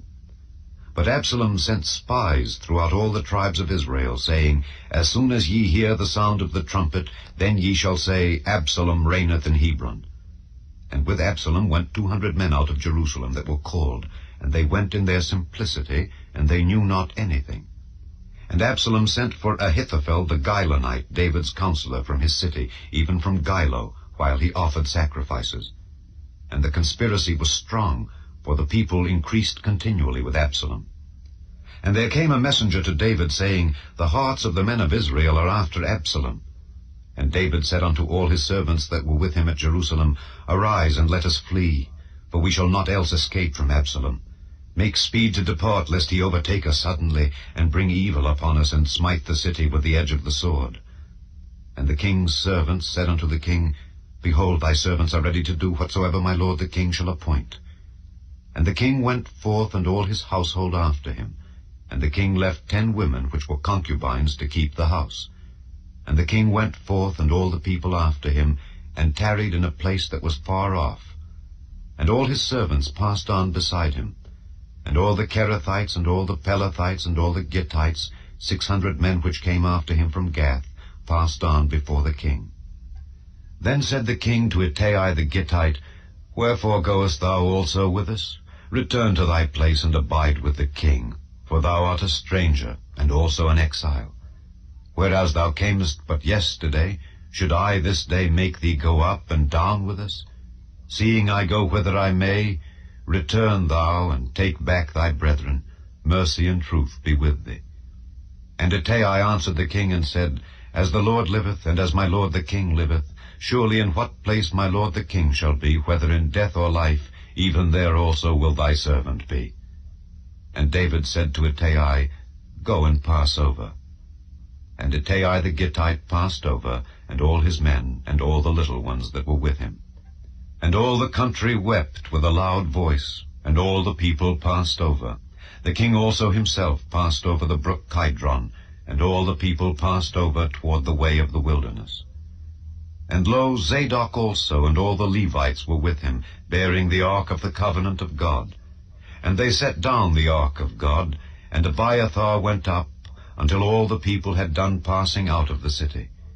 And the king said unto Zadok, Carry back the ark of God into the city. If I shall find favor in the eyes of the Lord, he will bring me again, and show me both it and his habitation. But if he thus say, I have no delight in thee, behold, here am I, let him do to me as seemeth good unto him. The king said also unto Zadok the priest, Art not thou a seer? Return into the city in peace, and your 2 sons with you, Ahimaaz thy son, and Jonathan the son of Abiathar. See, I will tarry in the plain of the wilderness until there come word from you to certify me. Zadok therefore and Abiathar carried the ark of God again to Jerusalem, and they tarried there. And David went up by the ascent of Mount Olivet, and wept as he went up, and had his head covered, and he went barefoot, and all the people that was with him covered every man his head, and they went up, weeping as they went up. And one told David, saying, Ahithophel is among the conspirators with Absalom. And David said, O Lord, I pray thee, turn the counsel of Ahithophel into foolishness. And it came to pass that when David was come to the top of the mount where he worshipped God, behold, Hushai the Archite came to meet him, with his coat rent and earth upon his head, unto whom David said, If thou passest on with me, then thou shalt be a burden unto me. But if thou return to the city, and say unto Absalom, I will be thy servant, O king, as I have been thy father's servant hitherto, so will I now also be thy servant, then mayest thou for me defeat the counsel of Ahithophel. And hast thou not there with thee Zadok and Abiathar the priests? Therefore it shall be, that what things soever thou shalt hear out of the king's house, thou shalt tell it to Zadok and Abiathar the priests. Behold, they have there with them their 2 sons, Ahimaaz Zadok's son, and Jonathan Abiathar's son. And by them ye shall send unto me everything that ye can hear. So Hushai, David's friend, came into the city, and Absalom came into Jerusalem. Chapter 16. And when David was a little past the top of the hill, behold, Ziba the servant of Mephibosheth met him with a couple of asses saddled, and upon them 200 loaves of bread, and 100 bunches of raisins, and 100 of summer fruits, and a bottle of wine. And the king said unto Ziba, What meanest thou by these? And Ziba said, The asses be for the king's household to ride on, and the bread and summer fruit for the young men to eat, and the wine that such as be faint in the wilderness may drink. And the king said, And where is thy master's son? And Ziba said unto the king, Behold, he abideth at Jerusalem. For he said, Today shall the house of Israel restore me the kingdom of my father. Then said the king to Ziba, Behold, thine are all that pertained unto Mephibosheth. And Ziba said, I humbly beseech thee that I may find grace in thy sight, my lord, O king. And when King David came to Bahurim, behold, thence came out a man of the family of the house of Saul, whose name was Shimei, the son of Gera. He came forth, and cursed still as he came. And he cast stones at David, and at all the servants of King David. And all the people and all the mighty men were on his right hand and on his left. And thus said Shimei when he cursed, Come out, thou bloody man, and thou man of Belial. The Lord hath returned upon thee all the blood of the house of Saul, in whose stead thou hast reigned. And the Lord hath delivered the kingdom into the hand of Absalom thy son. And behold, thou art taken in thy mischief, because thou art a bloody man. Then said Abishai the son of Zeruiah unto the king, Why should this dead dog curse my lord the king? Let me go over, I pray thee, and take off his head. And the king said, What have I to do with you, ye sons of Zeruiah? So let him curse, because the Lord hath said unto him, Curse David. Who shall then say, Wherefore hast thou done so? And David said to Abishai and to all his servants, Behold, my son which came forth of my bowels seeketh my life. How much more now may this Benjamite do it? Let him alone, and let him curse, for the Lord hath bidden him. It may be that the Lord will look on mine affliction, and that the Lord will requite me good for his cursing this day. And as David and his men went by the way, Shimei went along on the hill's side over against him, and cursed as he went, and threw stones at him, and cast dust. And the king and all the people that were with him came weary, and refreshed themselves there. And Absalom and all the people, the men of Israel, came to Jerusalem, and Ahithophel with him. And it came to pass, when Hushai the Archite, David's friend, was come unto Absalom, that Hushai said unto Absalom, God save the king, God save the king. And Absalom said to Hushai, Is this thy kindness to thy friend? Why wentest thou not with thy friend? And Hushai said unto Absalom, Nay, but whom the Lord and this people and all the men of Israel choose, his will I be, and with him will I abide. And again, whom should I serve? Should I not serve in the presence of his son? As I have served in thy father's presence, so will I be in thy presence. Then said Absalom to Ahithophel, Give counsel among you what we shall do. And Ahithophel said unto Absalom, Go in unto thy father's concubines, which he hath left to keep the house. And all Israel shall hear that thou art abhorred of thy father. Then shall the hands of all that are with thee be strong. So they spread Absalom a tent upon the top of the house, and Absalom went in unto his father's concubines in the sight of all Israel. And the counsel of Ahithophel, which he counselled in those days, was as if a man had inquired at the oracle of God. So was all the counsel of Ahithophel, both with David and with Absalom. Chapter 17. Moreover, Ahithophel said unto Absalom, Let me now choose out 12,000 men, and I will arise and pursue after David this night. And I will come upon him while he is weary and weak-handed, and will make him afraid. And all the people that are with him shall flee, and I will smite the king only. And I will bring back all the people unto thee. The man whom thou seekest is as if all returned. So all the people shall be in peace. And the saying pleased Absalom well, and all the elders of Israel. Then said Absalom, Call now Hushai the Archite also, and let us hear likewise what he saith. And when Hushai was come to Absalom, Absalom spake unto him, saying, Ahithophel hath spoken after this manner. Shall we do after his saying? If not, speak thou. And Hushai said unto Absalom, The counsel that Ahithophel hath given is not good at this time. For, said Hushai, thou knowest thy father and his men, that they be mighty men, and they be chafed in their minds as a bear robbed of her whelps in the field. And thy father is a man of war, and will not lodge with the people. Behold, he is hid now in some pit or in some other place. And it will come to pass, when some of them be overthrown at the first, that whosoever heareth it will say, There is a slaughter among the people that follow Absalom. And he also that is valiant, whose heart is as the heart of a lion, shall utterly melt.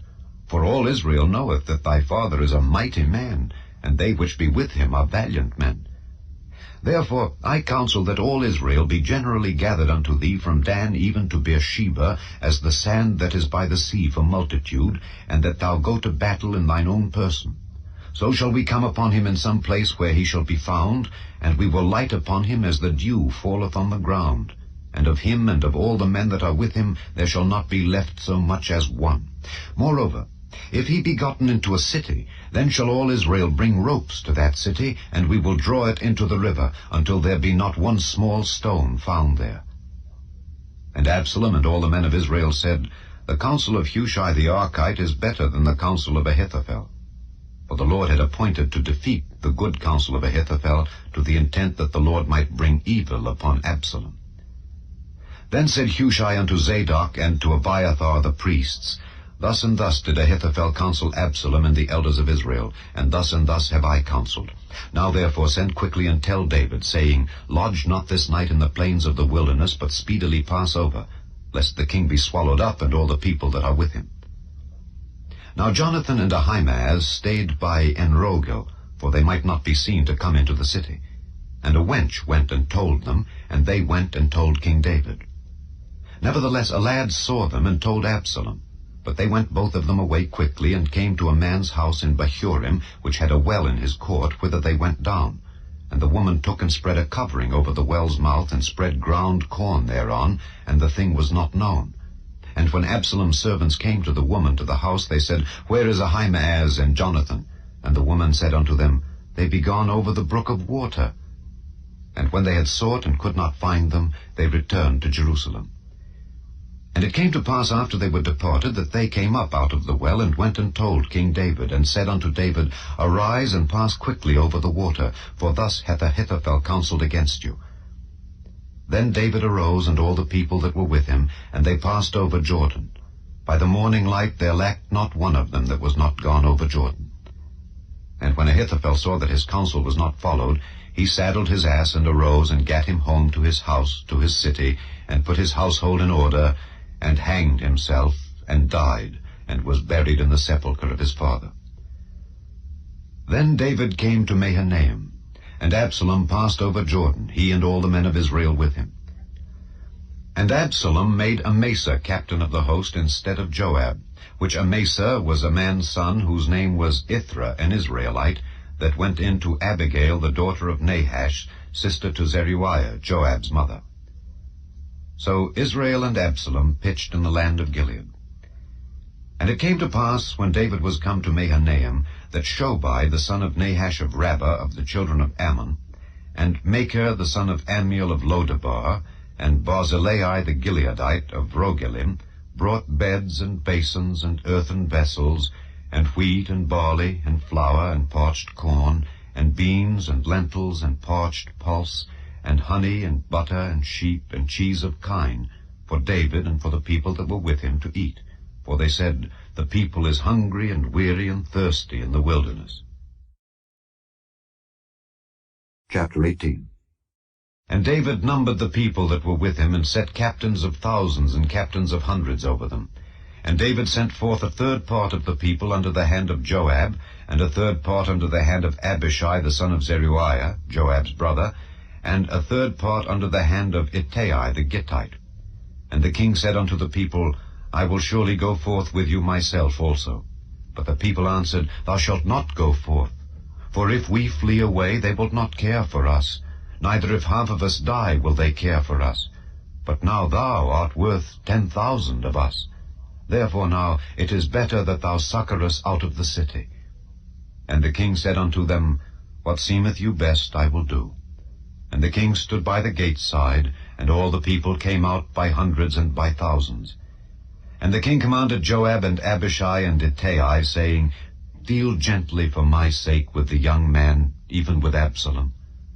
And all the people heard when the king gave all the captains charge concerning Absalom. So the people went out into the field against Israel, and the battle was in the wood of Ephraim, where the people of Israel were slain before the servants of David, and there was there a great slaughter that day of 20,000 men. For the battle was there scattered over the face of all the country, and the wood devoured more people that day than the sword devoured.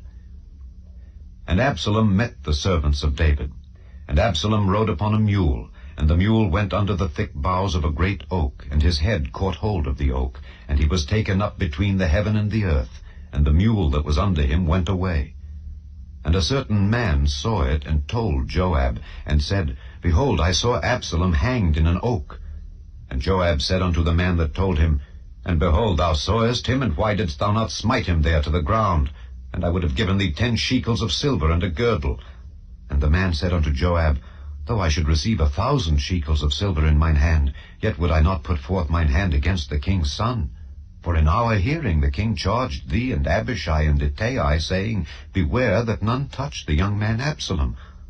Otherwise I should have wrought falsehood against mine own life. For there is no matter hid from the king, and thou thyself wouldest have set thyself against me. Then said Joab, I may not tarry thus with thee. And he took 3 darts in his hand, and thrust them through the heart of Absalom, while he was yet alive in the midst of the oak.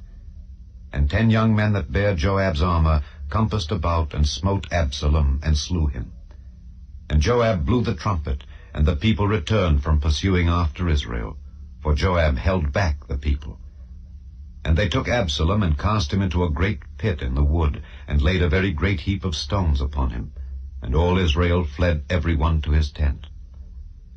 Now Absalom in his lifetime had taken and reared up for himself a pillar which is in the king's dale. For he said, I have no son to keep my name in remembrance. And he called the pillar after his own name, and it is called unto this day Absalom's place. Then said Ahimaaz the son of Zadok, Let me now run and bear the king tidings how that the Lord hath avenged him of his enemies. And Joab said unto him, Thou shalt not bear tidings this day, but thou shalt bear tidings another day. But this day thou shalt bear no tidings, because the king's son is dead. Then said Joab to Cushai, Go tell the king what thou hast seen. And Cushai bowed himself unto Joab, and ran.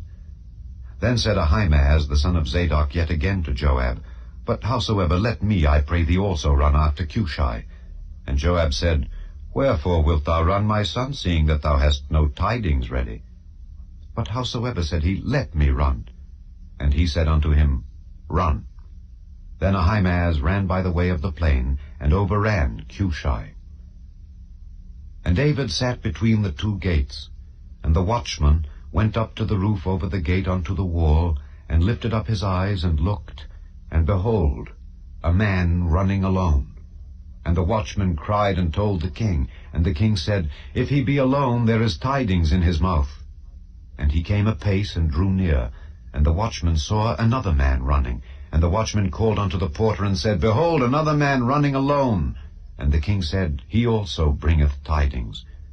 And the watchman said, Methinketh the running of the foremost is like the running of Ahimaaz the son of Zadok.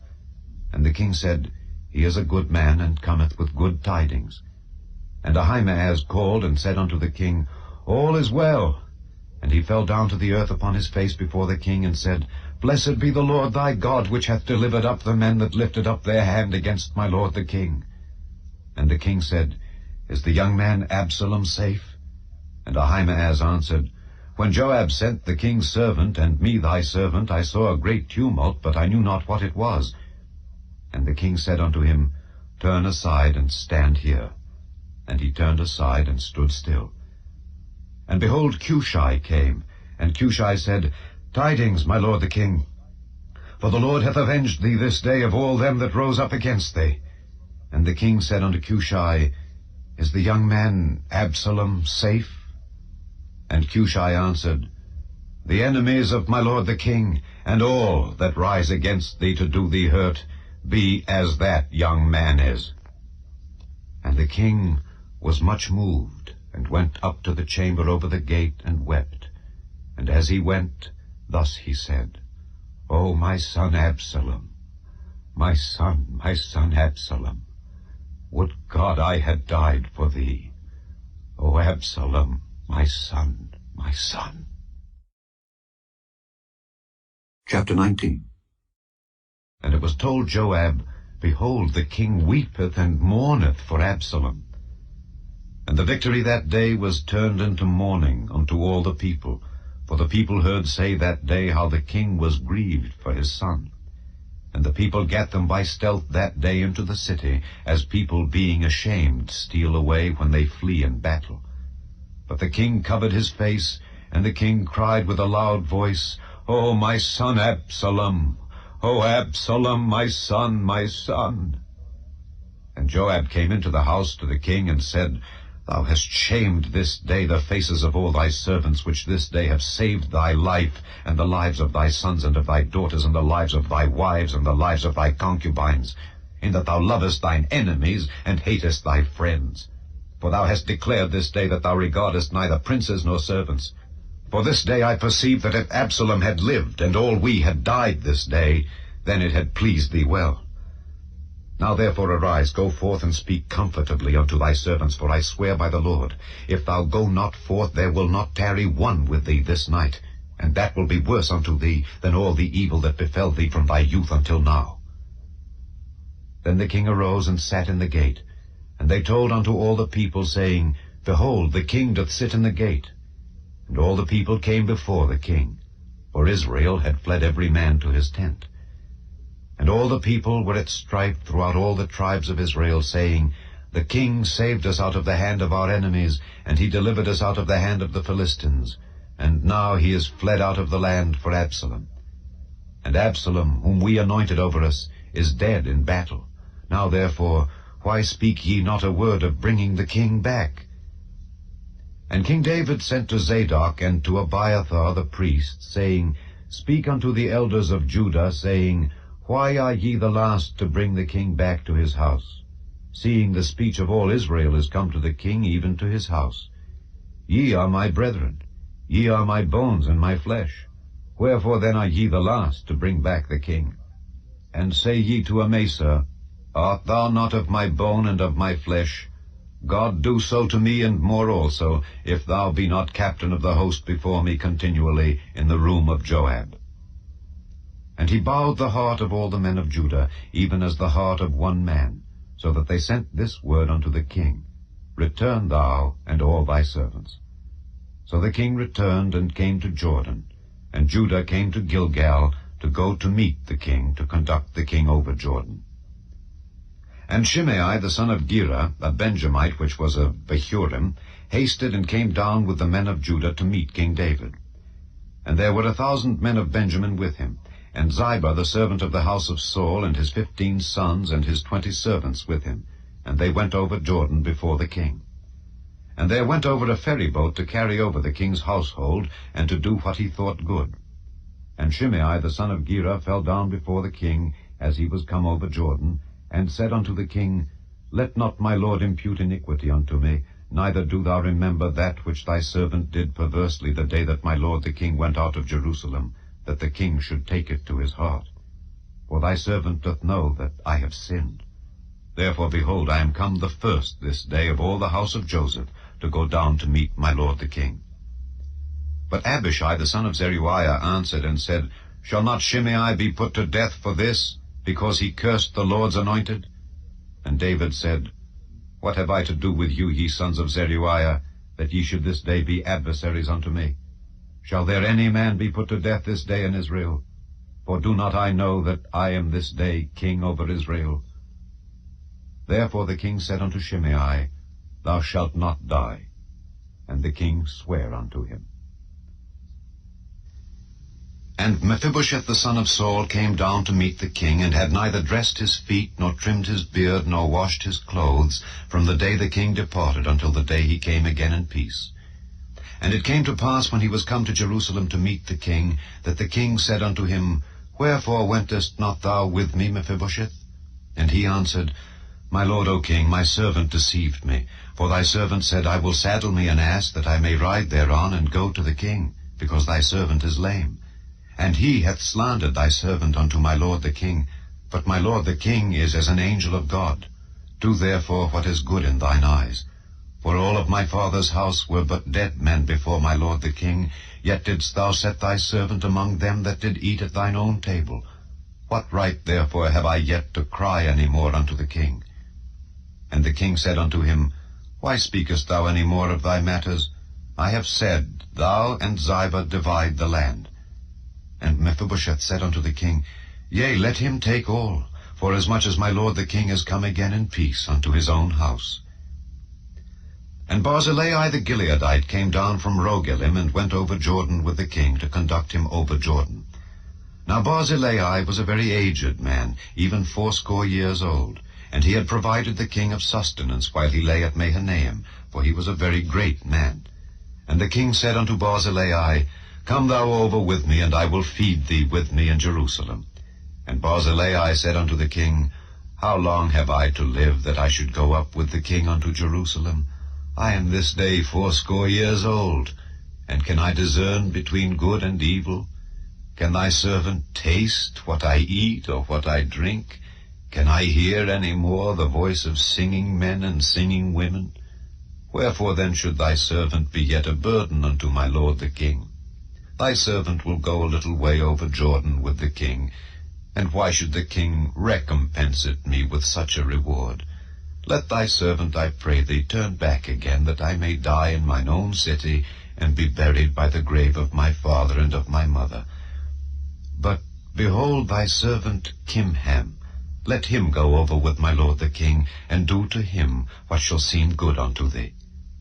And the king answered, Kimham shall go over with me, and I will do to him that which shall seem good unto thee. And whatsoever thou shalt require of me, that will I do for thee. And all the people went over Jordan. And when the king was come over, the king kissed Barzillai, and blessed him, and he returned unto his own place. Then the king went on to Gilgal, and Kimham went on with him. And all the people of Judah conducted the king, and also half the people of Israel. And behold, all the men of Israel came to the king, and said unto the king, Why have our brethren the men of Judah stolen thee away, and have brought the king and his household and all David's men with him over Jordan? And all the men of Judah answered the men of Israel, Because the king is near of kin to us. Wherefore then be ye angry for this matter? Have we eaten at all of the king's cost, or hath he given us any gift? And the men of Israel answered the men of Judah, and said, We have 10 parts in the king, and we have also more right in David than ye. Why then did ye despise us, that our advice should not be first had in bringing back our king? And the words of the men of Judah were fiercer than the words of the men of Israel. Chapter 20. And there happened to be there a man of Belial, whose name was Sheba, the son of Bichri, a Benjamite. And he blew a trumpet, and said, We have no part in David, neither have we inheritance in the son of Jesse. Every man to his tents, O Israel. So every man of Israel went up from after David, and followed Sheba the son of Bichri. But the men of Judah clave unto their king, from Jordan even to Jerusalem. And David came to his house at Jerusalem, and the king took the 10 women his concubines, whom he had left to keep the house, and put them in ward, and fed them, but went not in unto them. So they were shut up unto the day of their death, living in widowhood.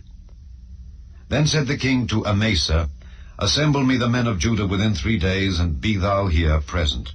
So Amasa went to assemble the men of Judah, but he tarried longer than the set time which he had appointed him. And David said to Abishai, Now shall Sheba the son of Bichri do us more harm than did Absalom. Take thou thy lord's servants, and pursue after him, lest he get him fenced cities, and escape us. And there went out after him Joab's men, and the Kerethites and the Pelethites, and all the mighty men. And they went out of Jerusalem to pursue after Sheba the son of Bichri. When they were at the great stone which is in Gibeon, Amasa went before them. And Joab's garment that he had put on was girded unto him, and upon it a girdle with a sword fastened upon his loins in the sheath thereof. And as he went forth, it fell out. And Joab said to Amasa, Art thou in health, my brother? And Joab took Amasa by the beard with the right hand to kiss him. But Amasa took no heed to the sword that was in Joab's hand. So he smote him therewith in the 5th rib, and shed out his bowels to the ground, and struck him not again. And he died. So Joab and Abishai his brother pursued after Sheba the son of Bichri. And one of Joab's men stood by him, and said, He that favoureth Joab, and he that is for David, let him go after Joab. And Amasa wallowed in blood in the midst of the highway. And when the man saw that all the people stood still, he removed Amasa out of the highway into the field, and cast a cloth upon him, when he saw that every one that came by him stood still. When he was removed out of the highway, all the people went on after Joab, to pursue after Sheba the son of Bichri. And he went through all the tribes of Israel unto Abel, and to Bethmaachah, and all the Beerites, and they were gathered together, and went also after him. And they came and besieged him in Abel of Bethmaachah, and they cast up a bank against the city, and it stood in the trench. And all the people that were with Joab battered the wall to throw it down. Then cried a wise woman out of the city, Hear, hear! Say, I pray you unto Joab, Come near hither, that I may speak with thee. And when he was come near unto her, the woman said, Art thou Joab? And he answered, I am he. Then she said unto him, Hear the words of thine handmaid. And he answered, I do hear. Then she spake, saying, They were wont to speak in old time, saying, They shall surely ask counsel at Abel. And so they ended the matter. I am one of them that are peaceable and faithful in Israel. Thou seekest to destroy a city and a mother in Israel. Why wilt thou swallow up the inheritance of the Lord? And Joab answered and said, far be it from me that I should swallow up or destroy. The matter is not so. But a man of Mount Ephraim, Sheba the son of Bichri by name, hath lifted up his hand against the king, even against David. Deliver him only, and I will depart from the city. And the woman said unto Joab, Behold, his head shall be thrown to thee over the wall.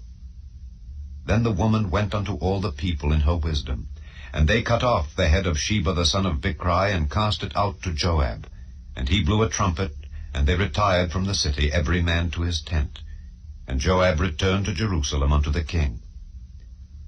Now Joab was over all the host of Israel, and Benaiah the son of Jehoiada was over the Kerethites and over the Pelethites, and Adoram was over the tribute, and Jehoshaphat the son of Ahilud was recorder, and Sheva was scribe, and Zadok and Abiathar were the priests. And Ira also, the Jairite, was a chief ruler about David. Chapter 21. Then there was a famine in the days of David 3 years, year after year.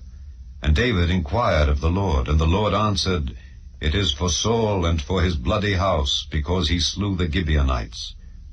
And the king called the Gibeonites, and said unto them, Now the Gibeonites were not of the children of Israel, but of the remnant of the Amorites, and the children of Israel had sworn unto them, and Saul sought to slay them in his zeal to the children of Israel and Judah. Wherefore David said unto the Gibeonites, What shall I do for you? And wherewith shall I make the atonement, that ye may bless the inheritance of the Lord? And the Gibeonites said unto him, We will have no silver nor gold of Saul, nor of his house, neither for us shalt thou kill any man in Israel. And he said, What ye shall say, that will I do for you. And they answered the king, The man that consumed us, and that devised against us that we should be destroyed from remaining in any of the coasts of Israel, let 7 men of his sons be delivered unto us, and we will hang them up unto the Lord in Gibeah of Saul, whom the Lord did choose. And the king said, I will give them. But the king spared Mephibosheth, the son of Jonathan, the son of Saul, because of the Lord's oath that was between them, between David and Jonathan, the son of Saul. But the king took the 2 sons of Rizpah, the daughter of Aiah, whom she bare unto Saul, Armoni and Mephibosheth, and the 5 sons of Michal, the daughter of Saul, whom she brought up for Adriel, the son of Barzillai the Maholathite, and he delivered them into the hands of the Gibeonites. and they hanged them in the hill before the Lord. And they fell all 7 together, and were put to death in the days of harvest, in the first days, in the beginning of barley harvest. And Rizpah the daughter of Aiah took sackcloth and spread it for her upon the rock from the beginning of harvest until water dropped upon them out of heaven, and suffered neither the birds of the air to rest on them by day, nor the beasts of the field by night. And it was told David what Rizpah the daughter of Aiah the concubine of Saul had done. And David went and took the bones of Saul and the bones of Jonathan his son from the men of Jabesh-Gilead, which had stolen them from the street of Bethshan, where the Philistines had hanged them, when the Philistines had slain Saul in Gilboa. And he brought up from thence the bones of Saul and the bones of Jonathan his son, and they gathered the bones of them that were hanged. And the bones of Saul and Jonathan his son buried they in the country of Benjamin, in Zelah, in the sepulchre of Kish his father, and they performed all that the king commanded. And after that God was entreated for the land. Moreover, the Philistines had yet war again with Israel. And David went down, and his servants with him, and fought against the Philistines. And David waxed faint. And Ishbi-Benob, which was of the sons of the giant, the weight of whose spear weighed 300 shekels of brass in weight, he being girded with a new sword, thought to have slain David. But Abishai the son of Zeruiah succored him, and smote the Philistine, and killed him. Then the men of David sware unto him, saying, Thou shalt go no more out with us to battle, that thou quench not the light of Israel. And it came to pass after this, that there was again a battle with the Philistines at Gob. Then Sibbecai the Hushathite slew Saph, which was of the sons of the giant. And there was again a battle in Gob with the Philistines, where Elhanan the son of Jaare-Oregim, a Bethlehemite, slew the brother of Goliath the Gittite, the staff of whose spear was like a weaver's beam. And there was yet a battle in Gath, where was a man of great stature, that had on every hand 6 fingers, and on every foot 6 toes, 24 in number. And he also was born to the giant. And when he defied Israel, Jonathan the son of Shimeah, the brother of David, slew him. These 4 were born to the giant in Gath, and fell by the hand of David and by the hand of his servants. Chapter 22. And David spake unto the Lord the words of this song in the day that the Lord had delivered him out of the hand of all his enemies, and out of the hand of Saul. And he said, The Lord is my rock and my fortress and my deliverer, the God of my rock. In him will I trust. He is my shield and the horn of my salvation, my high tower and my refuge, my Saviour. Thou savest me from violence. I will call on the Lord, who is worthy to be praised. So shall I be saved from mine enemies. When the waves of death compassed me, the floods of ungodly men made me afraid, the sorrows of hell compassed me about, the snares of death prevented me. In my distress I called upon the Lord, and cried to my God, and he did hear my voice out of his temple, and my cry did enter into his ears. Then the earth shook and trembled, the foundations of heaven moved and shook, because he was wroth. There went up a smoke out of his nostrils, and fire out of his mouth devoured. Coals were kindled by it. He bowed the heavens also, and came down, and darkness was under his feet. And he rode upon a cherub, and did fly, and he was seen upon the wings of the wind. And he made darkness pavilions round about him, dark waters and thick clouds of the skies. Through the brightness before him were coals of fire kindled. The Lord thundered from heaven, and the Most High uttered his voice. And he sent out arrows and scattered them, lightning and discomfited them. And the channels of the sea appeared, the foundations of the world were discovered at the rebuking of the Lord, at the blast of the breath of his nostrils. He sent from above, he took me, he drew me out of many waters. He delivered me from my strong enemy and from them that hated me, for they were too strong for me. They prevented me in the day of my calamity, but the Lord was my stay. He brought me forth also into a large place. He delivered me because he delighted in me. The Lord rewarded me according to my righteousness. According to the cleanness of my hands hath he recompensed me. For I have kept the ways of the Lord, and have not wickedly departed from my God. For all his judgments were before me, and as for his statutes, I did not depart from them. I was also upright before him, and have kept myself from mine iniquity. Therefore the Lord hath recompensed me according to my righteousness, according to my cleanness in his eyesight. With the merciful thou wilt show thyself merciful, and with the upright man thou wilt show thyself upright. With the pure thou wilt show thyself pure, and with the froward thou wilt show thyself unsavory. And the afflicted people thou wilt save, but thine eyes are upon the haughty, that thou mayest bring them down. For thou art my lamp, O Lord, and the Lord will lighten my darkness. For by thee I have run through a troop, by my God have I leaped over a wall. As for God, his way is perfect. The word of the Lord is tried. He is a buckler to all them that trust in him. For who is God save the Lord? And who is a rock save our God? God is my strength and power, and he maketh my way perfect. He maketh my feet like hinds' feet, and setteth me upon my high places. He teacheth my hands to war, so that a bow of steel is broken by mine arms. Thou hast also given me the shield of thy salvation, and thy gentleness hath made me great. Thou hast enlarged my steps under me, so that my feet did not slip. I have pursued mine enemies, and destroyed them, and turned not again until I had consumed them. And I have consumed them, and wounded them, that they could not arise. Yea, they are fallen under my feet. For thou hast girded me with strength to battle. Them that rose up against me hast thou subdued under me. Thou hast also given me the necks of mine enemies, that I might destroy them that hate me. They looked, but there was none to save, even unto the Lord, but he answered them not. Then did I beat them as small as the dust of the earth. I did stamp them as the mire of the street, and did spread them abroad. Thou also hast delivered me from the strivings of my people. Thou hast kept me to be head of the heathen.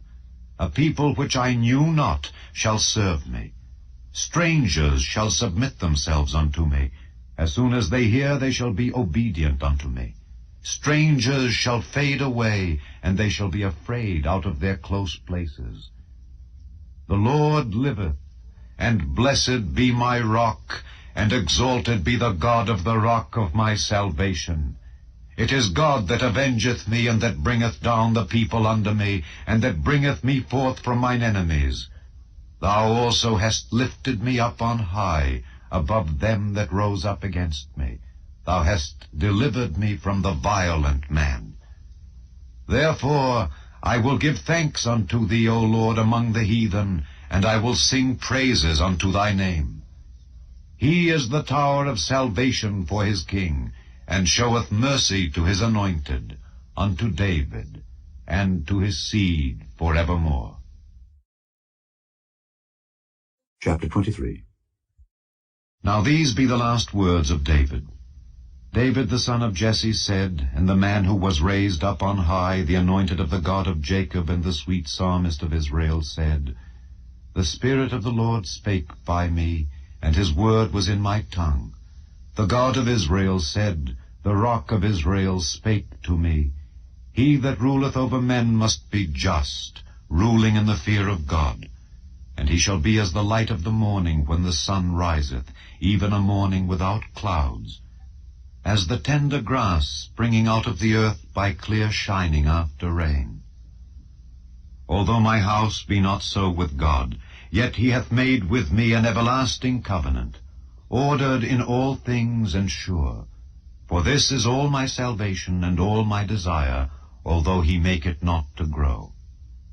But the sons of Belial shall be all of them as thorns thrust away, because they cannot be taken with hands.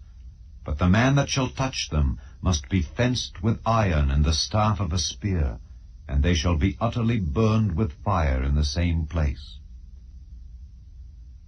These be the names of the mighty men whom David had. The Tachmonite that sat in the seat, chief among the captains. The same was Adino the Eznite. He lift up his spear against 800 whom he slew at one time. And after him was Eleazar, the son of Dodo the Ahohite, one of the 3 mighty men with David when they defied the Philistines that were there gathered together to battle, and the men of Israel were gone away. He arose and smote the Philistines until his hand was weary, and his hand clave unto the sword. And the Lord wrought a great victory that day, and the people returned after him only to spoil. And after him was Shammah the son of Agi the Hararite. And the Philistines were gathered together into a troop where was a piece of ground full of lentils, and the people fled from the Philistines. But he stood in the midst of the ground, and defended it, and slew the Philistines, and the Lord wrought a great victory. And 3 of the 30 chief went down, and came to David in the harvest time unto the cave of Adullam, and the troop of the Philistines pitched in the valley of Rephaim. And David was then in an hold, and the garrison of the Philistines was then in Bethlehem. And David longed, and said, Oh, that one would give me drink of the water of the well of Bethlehem, which is by the gate. And the 3 mighty men brake through the host of the Philistines, and drew water out of the well of Bethlehem that was by the gate, and took it, and brought it to David.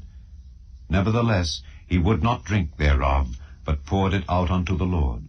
And he said, Be it far from me, O Lord, that I should do this. Is not this the blood of the men that went in jeopardy of their lives? Therefore he would not drink it. These things did these 3 mighty men. And Abishai the brother of Joab the son of Zeruiah was chief among 3, and he lifted up his spear against 300, and slew them, and had the name among 3. Was he not most honorable of 3? Therefore he was their captain. Howbeit he attained not unto the first 3. And Benaiah the son of Jehoiada, the son of a valiant man of Kabzeel, who had done many acts, he slew 2 lion-like men of Moab.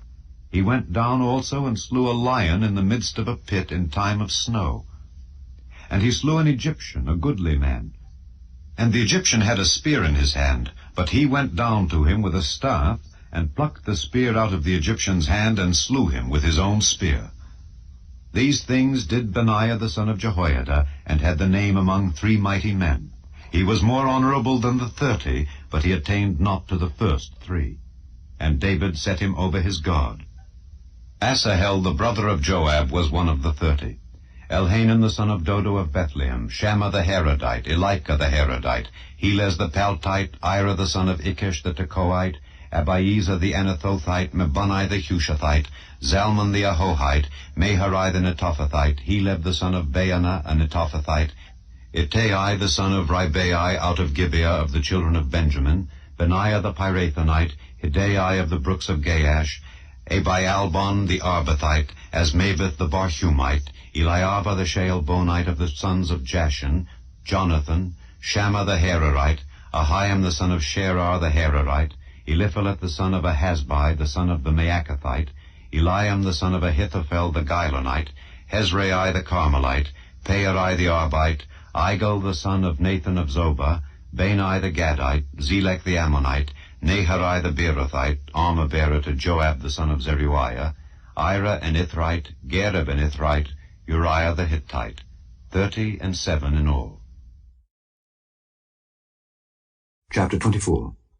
And again the anger of the Lord was kindled against Israel, and he moved David against them to say, Go, number Israel and Judah. For the king said to Joab, the captain of the host, which was with him, Go now through all the tribes of Israel, from Dan even to Beersheba, and number ye the people, that I may know the number of the people. And Joab said unto the king, Now the Lord thy God add unto the people, how many soever they be, 100-fold, and that the eyes of my lord the king may see it. But why doth my lord the king delight in this thing? Notwithstanding the king's word prevailed against Joab, and against the captains of the host. And Joab and the captains of the host went out from the presence of the king to number the people of Israel. And they passed over Jordan, and pitched in Aroer on the right side of the city that lieth in the midst of the river of Gad, and toward Jazer. Then they came to Gilead, and to the land of Tahtim-Hodshai, and they came to Dan-Jayan, and about to Zidon, and came to the stronghold of Tyre, and to all the cities of the Hivites and of the Canaanites. And they went out to the south of Judah, even to Beersheba. So when they had gone through all the land, they came to Jerusalem at the end of 9 months and 20 days. And Joab gave up the sum of the number of the people unto the king. And there were in Israel 800,000 valiant men that drew the sword. And the men of Judah were 500,000 men.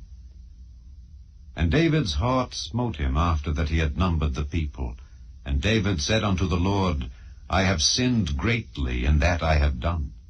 And now I beseech thee, O Lord, take away the iniquity of thy servant, for I have done very foolishly. For when David was up in the morning, the word of the Lord came unto the prophet Gad, David's seer, saying, Go and say unto David, Thus saith the Lord, I offer thee 3 things. Choose thee one of them, that I may do it unto thee. So Gad came to David, and told him, and said unto him, Shall 7 years of famine come unto thee in thy land? Or wilt thou flee 3 months before thine enemies, while they pursue thee? Or that there be 3 days' pestilence in thy land? Now advise, and see what answer I shall return to him that sent me. And David said unto Gad, I am in a great strait. Let us fall now into the hand of the Lord, for his mercies are great, and let me not fall into the hand of man.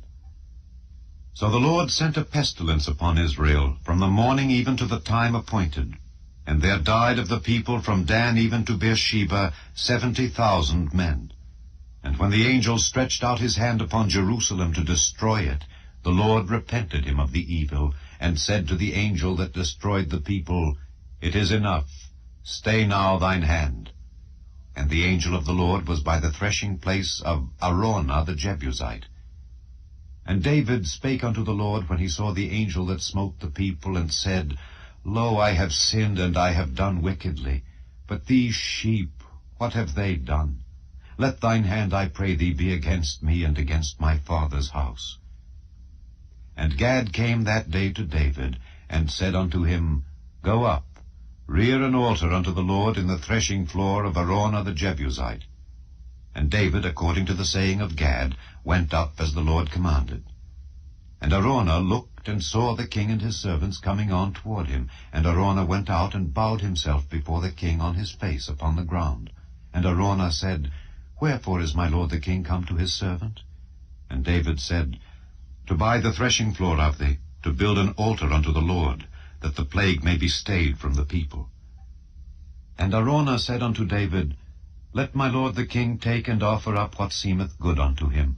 Behold, here be oxen for burnt sacrifice, and threshing instruments and other instruments of the oxen for wood. All these things did Araunah as a king give unto the king. And Araunah said unto the king, The Lord thy God accept thee. And the king said unto Araunah, Nay, but I will surely buy it of thee at a price, neither will I offer burnt offerings unto the Lord my God of that which doth cost me nothing. So David bought the threshing floor and the oxen for 50 shekels of silver. And David built there an altar unto the Lord, and offered burnt offerings and peace offerings. So the Lord was entreated for the land, and the plague was stayed from Israel. The first book of the Kings, commonly called the third book of the Kings. Chapter 1. Now King David was old and stricken in years, and they covered him with clothes, but he gat no heat. Wherefore his servants said unto him, Let there be sought for my lord the king a young virgin, and let her stand before the king, and let her cherish him, and let her lie in thy bosom, that my lord the king may get heat. So they sought for a fair damsel throughout all the coasts of Israel, and found Abishag a Shunammite, and brought her to the king. And the damsel was very fair, and cherished the king, and ministered to him. But the king knew her not. Then Adonijah the son of Haggith exalted himself, saying, I will be king. And he prepared him chariots and horsemen, and 50 men to run before him. And his father had not displeased him at any time, in saying, Why hast thou done so? And he also was a very goodly man, and his mother bare him after Absalom. And he conferred with Joab the son of Zeruiah, and with Abiathar the priest, and they, following Adonijah, helped him. But Zadok the priest, and Benaiah the son of Jehoiada, and Nathan the prophet, and Shimei, and Rei, and the mighty men which belonged to David, were not with Adonijah. And Adonijah slew sheep and oxen and fat cattle by the stone of Zoheleth, which is by Enrogel, and called all his brethren the king's sons, and all the men of Judah the king's servants. But Nathan the prophet, and Benaiah, and the mighty men, and Solomon his brother he called not. Wherefore Nathan spake unto Bathsheba the mother of Solomon, saying, Hast thou not heard that Adonijah the son of Haggith doth reign, and David our Lord knoweth it not? Now therefore come, let me, I pray thee, give thee counsel, that thou mayest save thine own life and the life of thy son Solomon. Go and get thee in unto King David, and say unto him, Didst not thou, my lord, O king, swear unto thine handmaid, saying, Assuredly Solomon thy son shall reign after me, and he shall sit upon my throne? Why then doth Adonijah reign? Behold, while thou yet talkest there with the king, I also will come in after thee, and confirm thy words. And Bathsheba went in unto the king into the chamber. And the king was very old, and Abishag the Shunammite ministered unto the king. And Bathsheba bowed and did obeisance unto the king. And the king said, What wouldest thou? And she said unto him, My lord, thou swearest by the Lord thy God unto thine handmaid, saying, Assuredly Solomon thy son shall reign after me, and he shall sit upon my throne. And now, behold, Adonijah reigneth. And now, my lord the king, thou knowest it not. And he hath slain oxen and fat cattle and sheep in abundance, and hath called all the sons of the king, and Abiathar the priest, and Joab the captain of the host. But Solomon thy servant hath he not called. And thou, my lord, O king, the eyes of all Israel are upon thee, that thou shouldest tell them who shall sit on the throne of my lord the king after him. Otherwise it shall come to pass, when my lord the king shall sleep with his fathers, that I and my son Solomon shall be counted offenders. And lo, while she yet talked with the king, Nathan the prophet also came in. And they told the king, saying, Behold, Nathan the prophet. And when he was come in before the king, he bowed himself before the king with his face to the ground. And Nathan said, My lord, O king, hast thou said, Adonijah shall reign after me, and he shall sit upon my throne? For he is gone down this day, and hath slain oxen and fat cattle and sheep in abundance, and hath called all the king's sons and the captains of the host, and Abiathar the priest. And behold, they eat and drink before him, and say, God save King Adonijah. But me, even me, thy servant, and Zadok the priest, and Benaiah the son of Jehoiada, and thy servant Solomon hath he not called. Is this thing done by my lord the king? And thou hast not showed it unto thy servant, who should sit on the throne of my lord the king after him?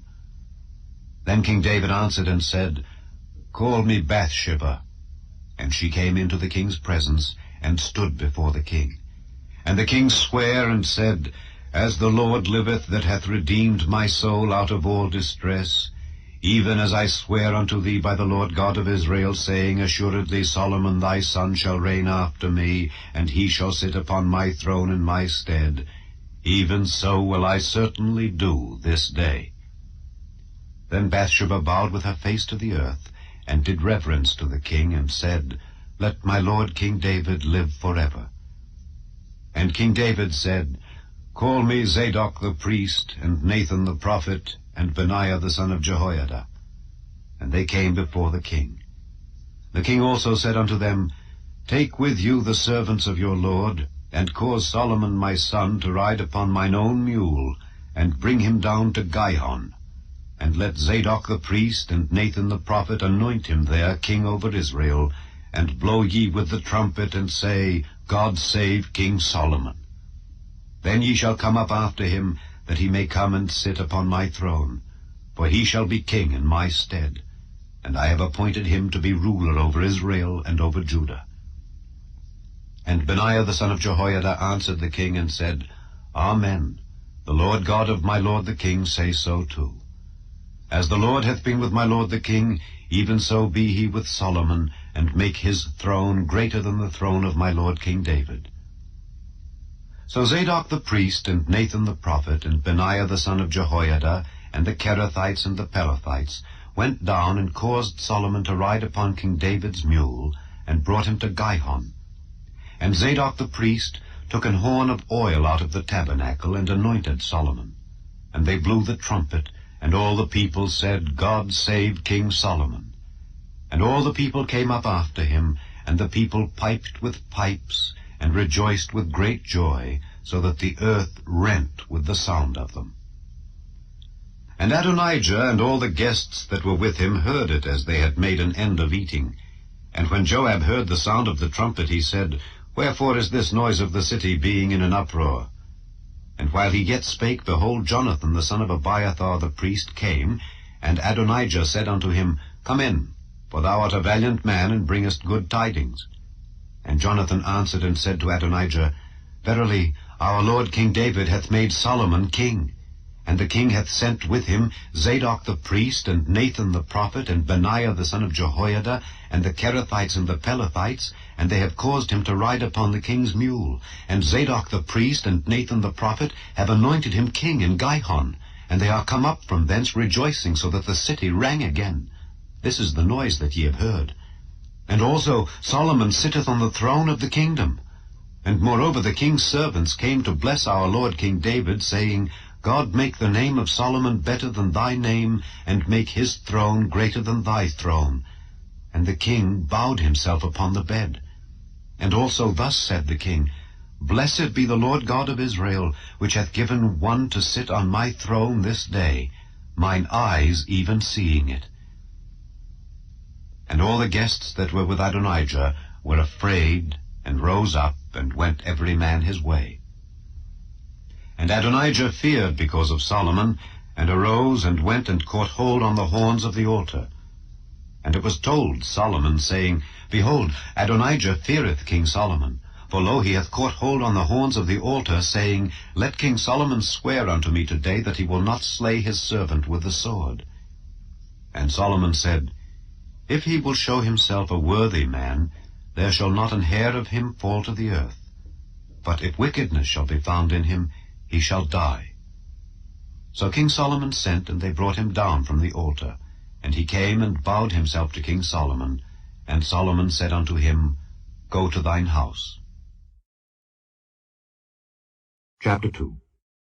Now the days of David drew nigh that he should die. And he charged Solomon his son, saying, I go the way of all the earth. Be thou strong therefore, and show thyself a man, and keep the charge of the Lord thy God, to walk in his ways, to keep his statutes and his commandments and his judgments and his testimonies, as it is written in the law of Moses, that thou mayest prosper in all that thou doest, and whithersoever thou turnest thyself, that the Lord may continue his word which he spake concerning me, saying, If thy children take heed to their way, to walk before me in truth with all their heart and with all their soul, there shall not fail thee, said he, a man on the throne of Israel. Moreover, thou knowest also what Joab the son of Zeruiah did to me, and what he did to the 2 captains of the hosts of Israel, unto Abner the son of Ner, and unto Amasa the son of Jether, whom he slew, and shed the blood of war in peace, and put the blood of war upon his girdle that was about his loins, and in his shoes that were on his feet. Do therefore according to thy wisdom, and let not his hoar head go down to the grave in peace. But show kindness unto the sons of Barzillai the Gileadite, and let them be of those that eat at thy table. For so they came to me when I fled because of Absalom thy brother. And behold, thou hast with thee Shimei the son of Gera, a Benjamite of Bahurim, which cursed me with a grievous curse in the day when I went to Mahanaim. But he came down to meet me at Jordan, and I sware to him by the Lord, saying, I will not put thee to death with the sword. Now therefore hold him not guiltless, for thou art a wise man, and knowest what thou oughtest to do unto him. But his hoar head bring thou down to the grave with blood. So David slept with his fathers, and was buried in the city of David. And the days that David reigned over Israel were 40 years. 7 years reigned he in Hebron, and 33 years reigned he in Jerusalem. Then sat Solomon upon the throne of David his father, and his kingdom was established greatly. And Adonijah the son of Haggith came to Bathsheba the mother of Solomon, and she said, Comest thou peaceably? And he said, Peaceably. He said moreover, I have somewhat to say unto thee. And she said, Say on. And he said, Thou knowest that the kingdom was mine, and that all Israel set their faces on me, that I should reign. Howbeit the kingdom is turned about, and is become my brother's, for it was his from the Lord. And now I ask one petition of thee, deny me not. And she said unto him, Say on. And he said, Speak, I pray thee, unto Solomon the king, for he will not say thee nay, that he give me Abishag the Shunammite to wife. And Bathsheba said, Well, I will speak for thee unto the king. Bathsheba therefore went unto King Solomon to speak unto him for Adonijah. And the king rose up to meet her, and bowed himself unto her, and sat down on his throne, and caused a seat to be set for the king's mother, and she sat on his right hand.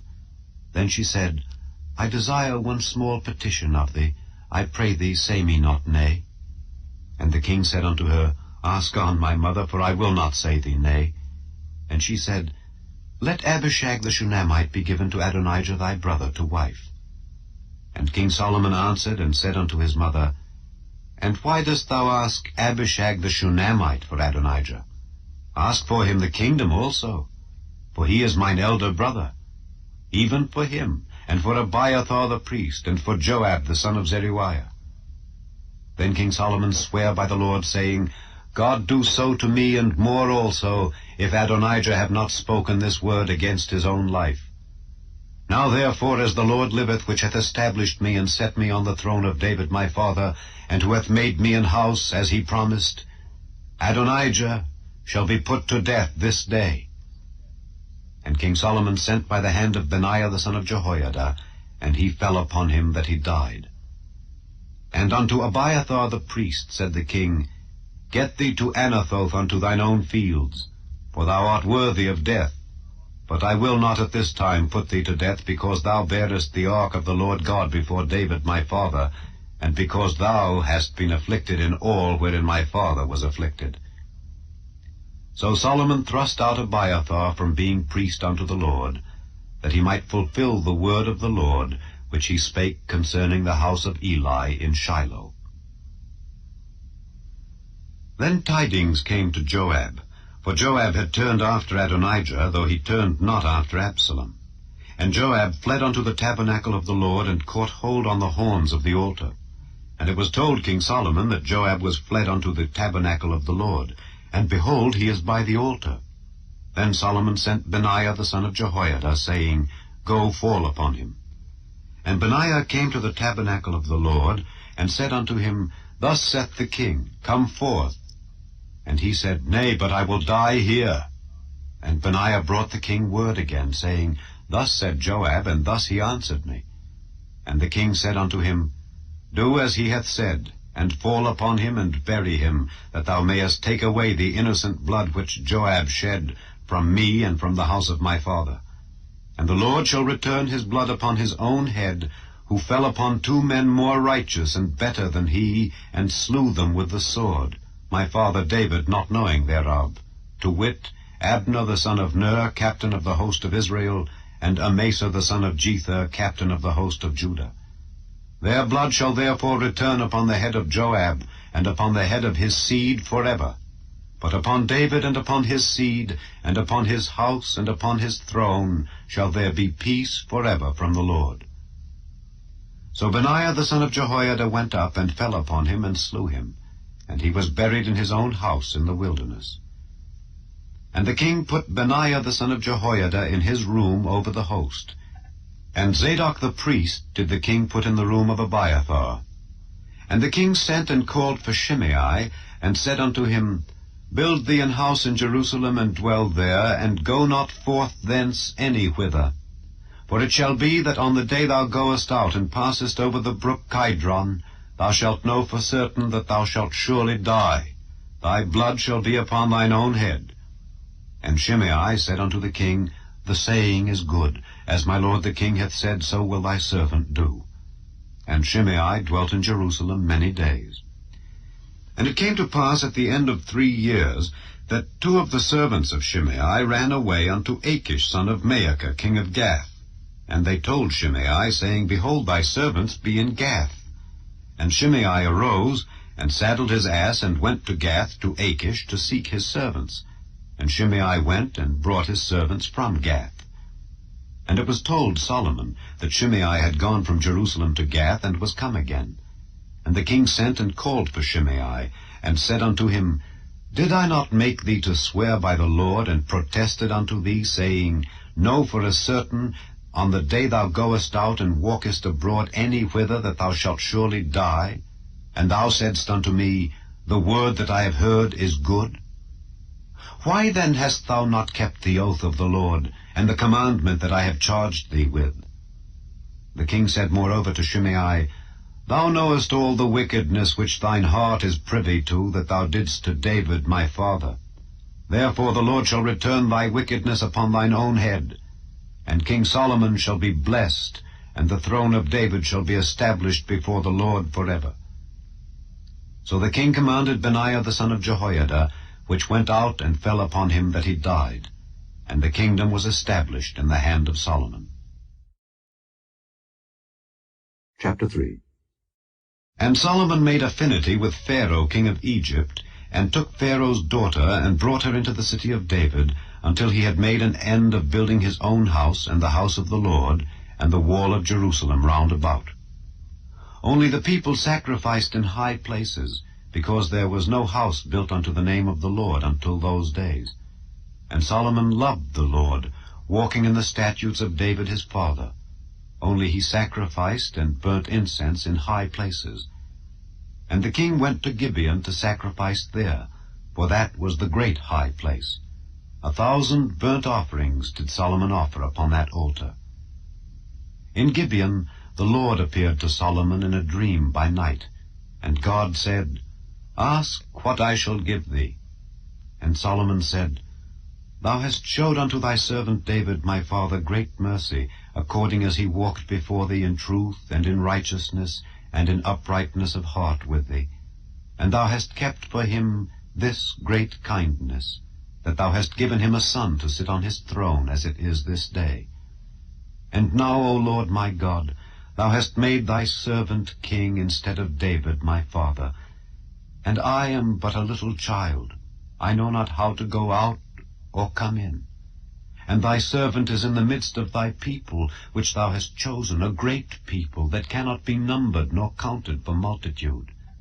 Give therefore thy servant an understanding heart to judge thy people, that I may discern between good and bad. For who is able to judge this thy so great a people? And the speech pleased the Lord that Solomon had asked this thing. And God said unto him, Because thou hast asked this thing, and hast not asked for thyself long life, neither hast asked riches for thyself, nor hast asked the life of thine enemies, but hast asked for thyself understanding to discern judgment, behold, I have done according to thy words.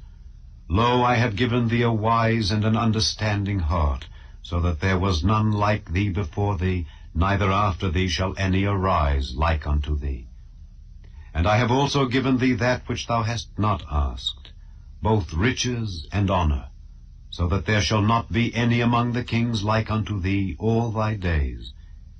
And if thou wilt walk in my ways, to keep my statutes and my commandments, as thy father David did walk, then I will lengthen thy days. And Solomon awoke, and behold, it was a dream. And he came to Jerusalem, and stood before the ark of the covenant of the Lord, and offered up burnt offerings, and offered peace offerings, and made a feast to all his servants. Then came there 2 women that were harlots unto the king, and stood before him. And the one woman said, O my lord, I and this woman dwell in one house, and I was delivered of a child with her in the house.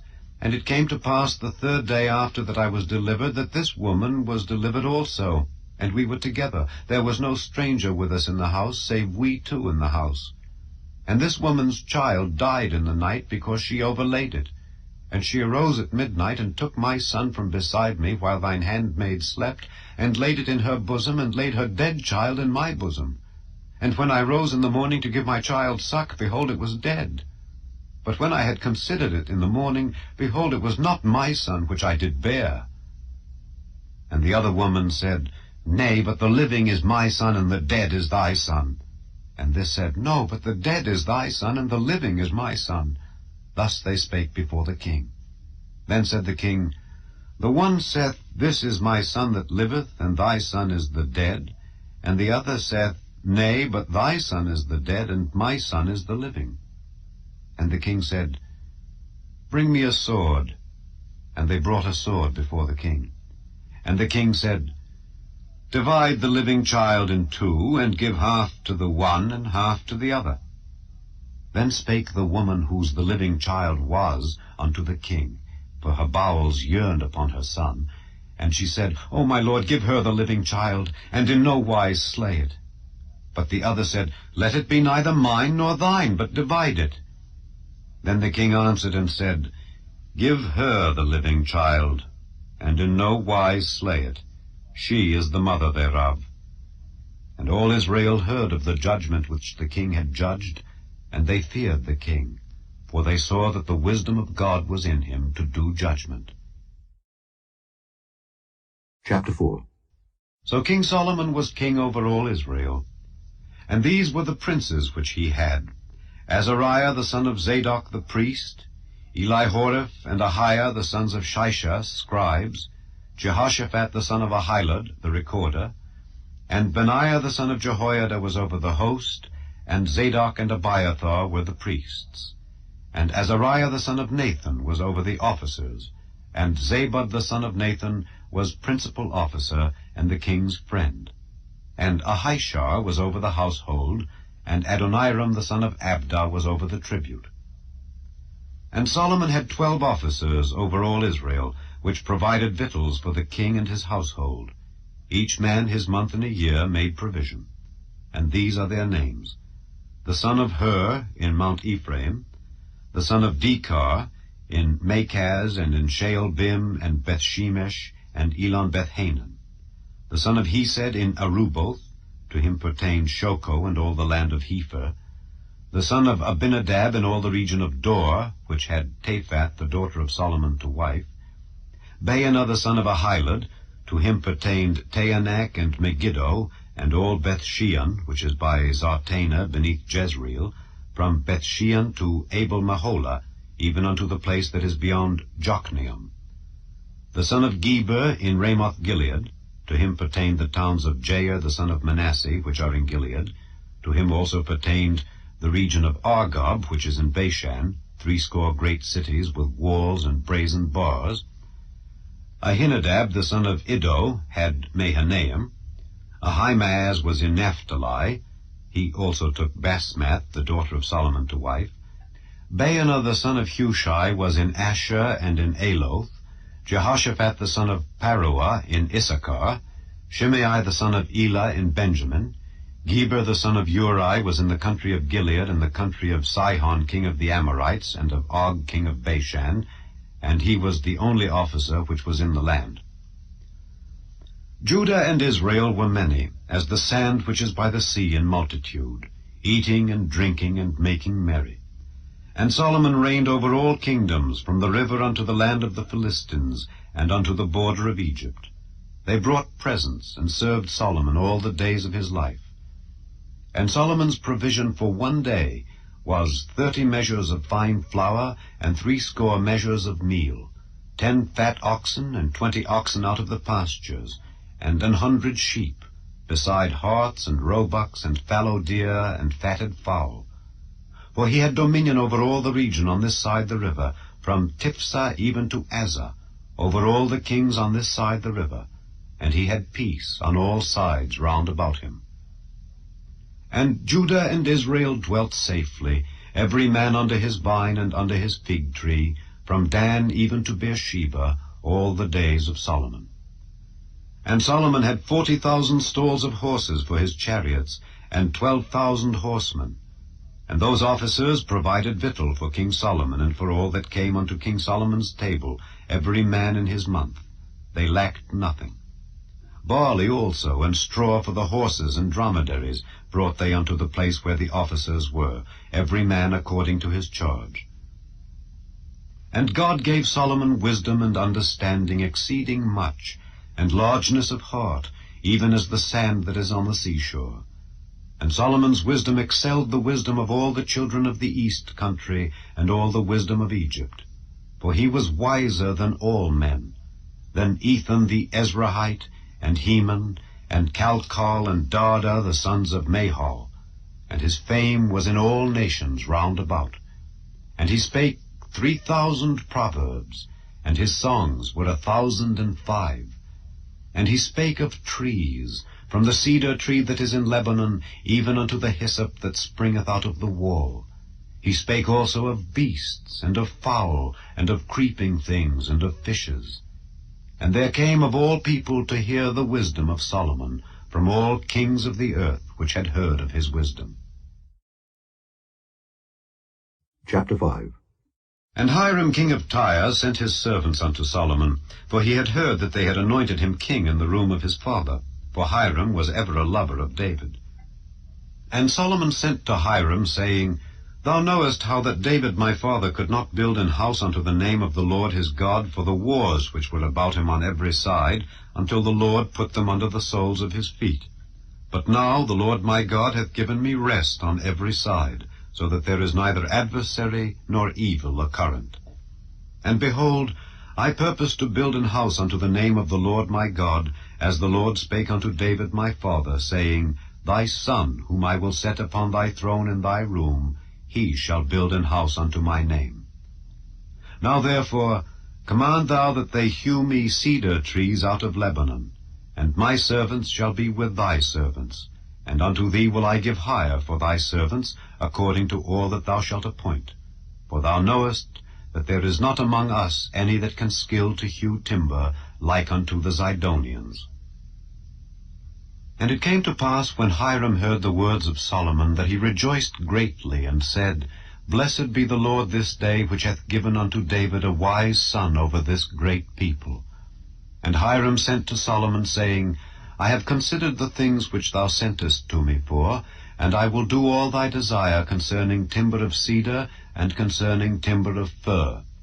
My servants shall bring them down from Lebanon unto the sea, and I will convey them by sea in floats unto the place that thou shalt appoint me, and will cause them to be discharged there, and thou shalt receive them. And thou shalt accomplish my desire in giving food for my household. So Hiram gave Solomon cedar trees and fir trees according to all his desire.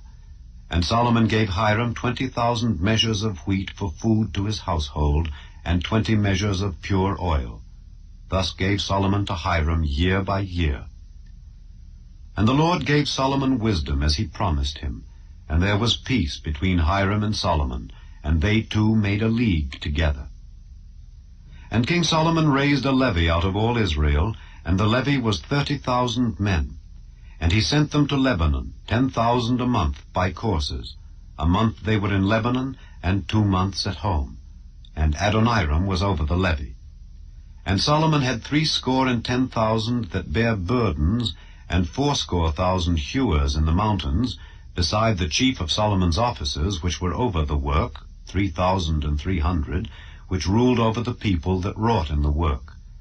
And the king commanded, and they brought great stones, costly stones, and hewed stones, to lay the foundation of the house. And Solomon's builders and Hiram's builders did hew them, and the stone squarers. So they prepared timber and stones to build the house. Chapter 6. And it came to pass in the 480th year after the children of Israel were come out of the land of Egypt, in the 4th year of Solomon's reign over Israel, in the month Ziph, which is the 2nd month, that he began to build the house of the Lord. And the house which King Solomon built for the Lord, the length thereof was 80 cubits, and the breadth thereof 20 cubits, and the height thereof 30 cubits. And the porch before the temple of the house, 20 cubits was the length thereof, according to the breadth of the house, and 10 cubits was the breadth thereof before the house. And for the house he made windows of narrow lights. And against the wall of the house he built chambers round about, against the walls of the house round about, both of the temple and of the oracle. And he made chambers round about. The nethermost chamber was 5 cubits broad, and the middle was 6 cubits broad, and the third was 7 cubits broad.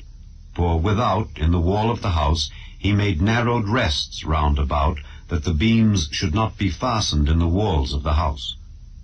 And the house, when it was in building, was built of stone, made ready before it was brought thither, so that there was neither hammer nor axe, nor any tool of iron heard in the house while it was in building. The door for the middle chamber was in the right side of the house, and they went up with winding stairs into the middle chamber, and out of the middle into the third. So he built the house, and finished it, and covered the house with beams and boards of cedar. And then he built chambers against all the house, 5 cubits high, and they rested on the house with timber of cedar. And the word of the Lord came to Solomon, saying, Concerning this house which thou art in building, if thou wilt walk in my statutes, and execute my judgments, and keep all my commandments to walk in them, then will I perform my word with thee, which I spake unto David thy father, and I will dwell among the children of Israel, and will not forsake my people Israel. So Solomon built the house, and finished it. And he built the walls of the house within with boards of cedar, both the floor of the house and the walls of the ceiling. And he covered them on the inside with wood, and covered the floor of the house with planks of fir. And he built 20 cubits on the sides of the house, both the floor and the walls, with boards of cedar. He even built them for it within, even for the oracle, even for the most holy place. And the house, that is the temple before it, was 40 cubits long. And the cedar of the house within was carved with knops and open flowers. All was cedar, there was no stone seen. And the oracle he prepared in the house within, to set there the ark of the covenant of the Lord. And the oracle in the forepart was 20 cubits in length, and 20 cubits in breadth, and 20 cubits in the height thereof. And he overlaid it with pure gold, and so covered the altar which was of cedar. So Solomon overlaid the house within with pure gold, and he made a partition by the chains of gold before the oracle, and he overlaid it with gold. And the whole house he overlaid with gold, until he had finished all the house. Also the whole altar that was by the oracle he overlaid with gold. And within the oracle he made 2 cherubims of olive tree, each 10 cubits high. And 5 cubits was the one wing of the cherub, and 5 cubits the other wing of the cherub. From the uttermost part of the one wing unto the uttermost part of the other were 10 cubits. And the other cherub was 10 cubits. Both the cherubims were of one measure and one size. The height of the one cherub was 10 cubits, and so was it of the other cherub. And he set the cherubims within the inner house, and they stretched forth the wings of the cherubims, so that the wing of the one touched the one wall, and the wing of the other cherub touched the other wall, and their wings touched one another in the midst of the house. And he overlaid the cherubims with gold. And he carved all the walls of the house round about with carved figures of cherubims, and palm trees, and open flowers within and without. And the floor of the house he overlaid with gold, within and without. And for the entering of the oracle he made doors of olive tree. The lintel and side posts were a 5th part of the wall. The 2 doors also were of olive tree. And he carved upon them carvings of cherubims and palm trees and open flowers, and overlaid them with gold, and spread gold upon the cherubims and upon the palm trees. So also made he for the door of the temple posts of olive tree, a 4th part of the wall. And the 2 doors were of fir tree. The 2 leaves of the one door were folding, and the 2 leaves of the other door were folding. And he carved thereon cherubims and palm trees and open flowers, and covered them with gold fitted upon the carved work. And he built the inner court with 3 rows of hewed stone, and a row of cedar beams. In the 4th year was the foundation of the house of the Lord laid, in the month Ziph.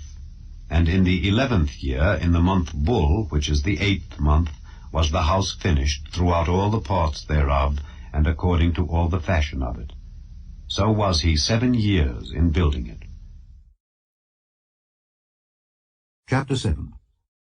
But Solomon was building his own house 13 years, and he finished all his house.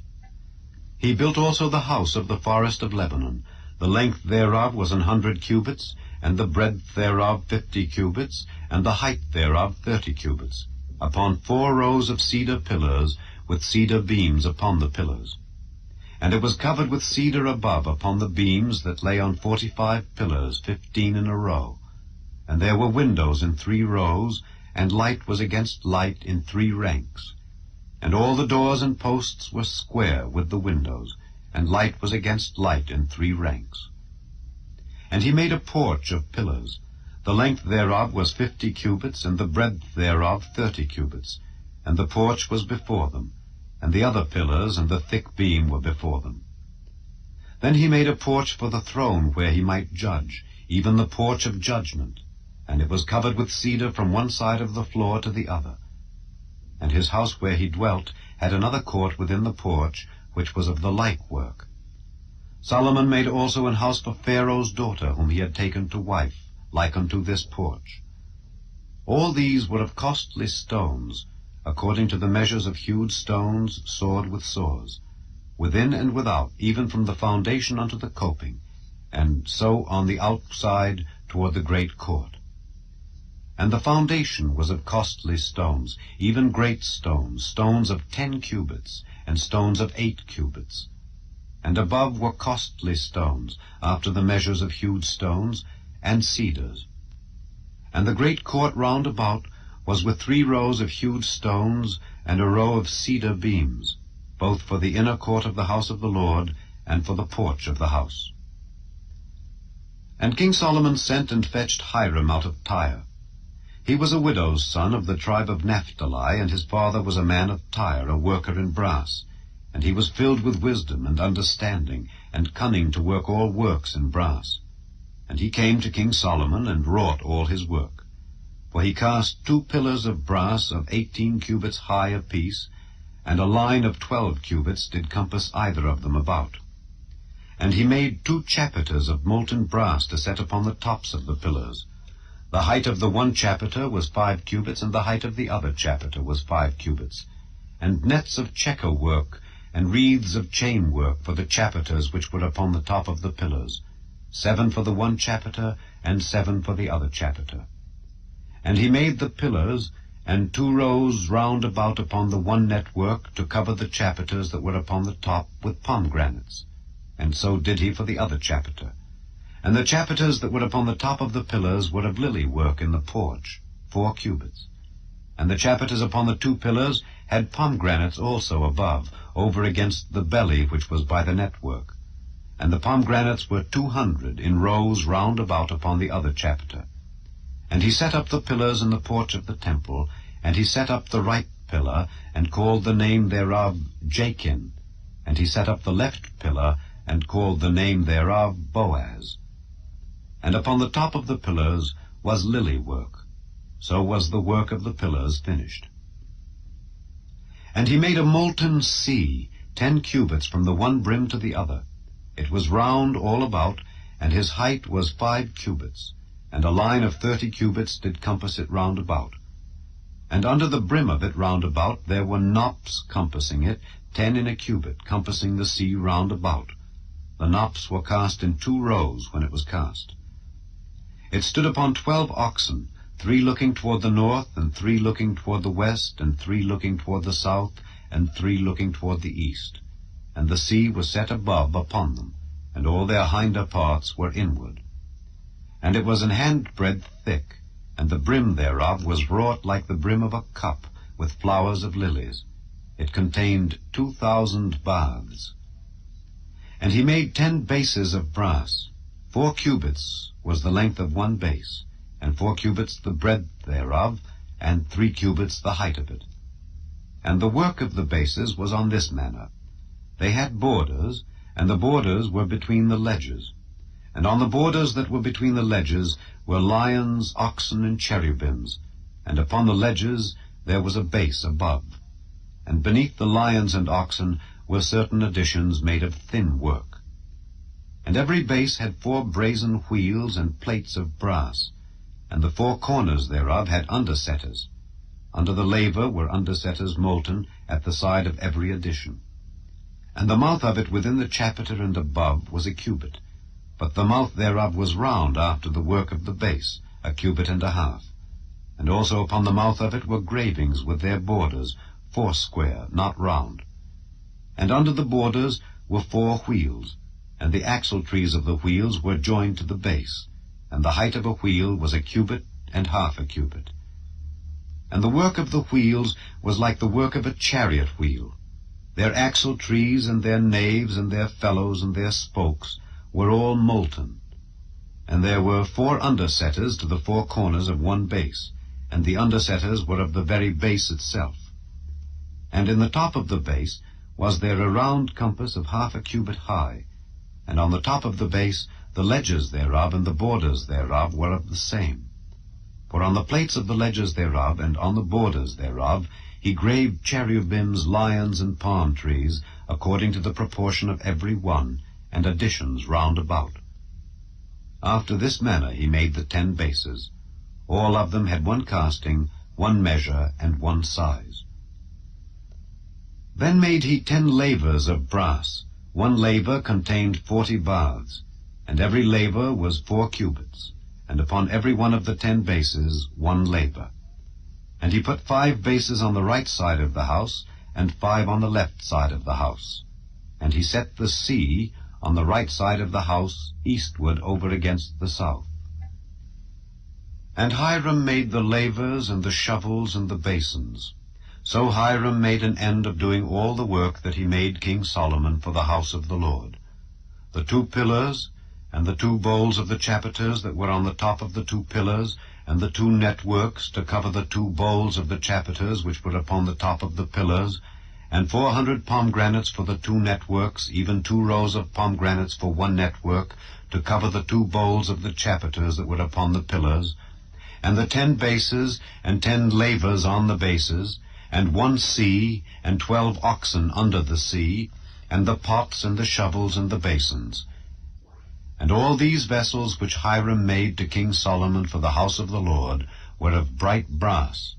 In the plain of Jordan did the king cast them, in the clay ground between Succoth and Zarthan.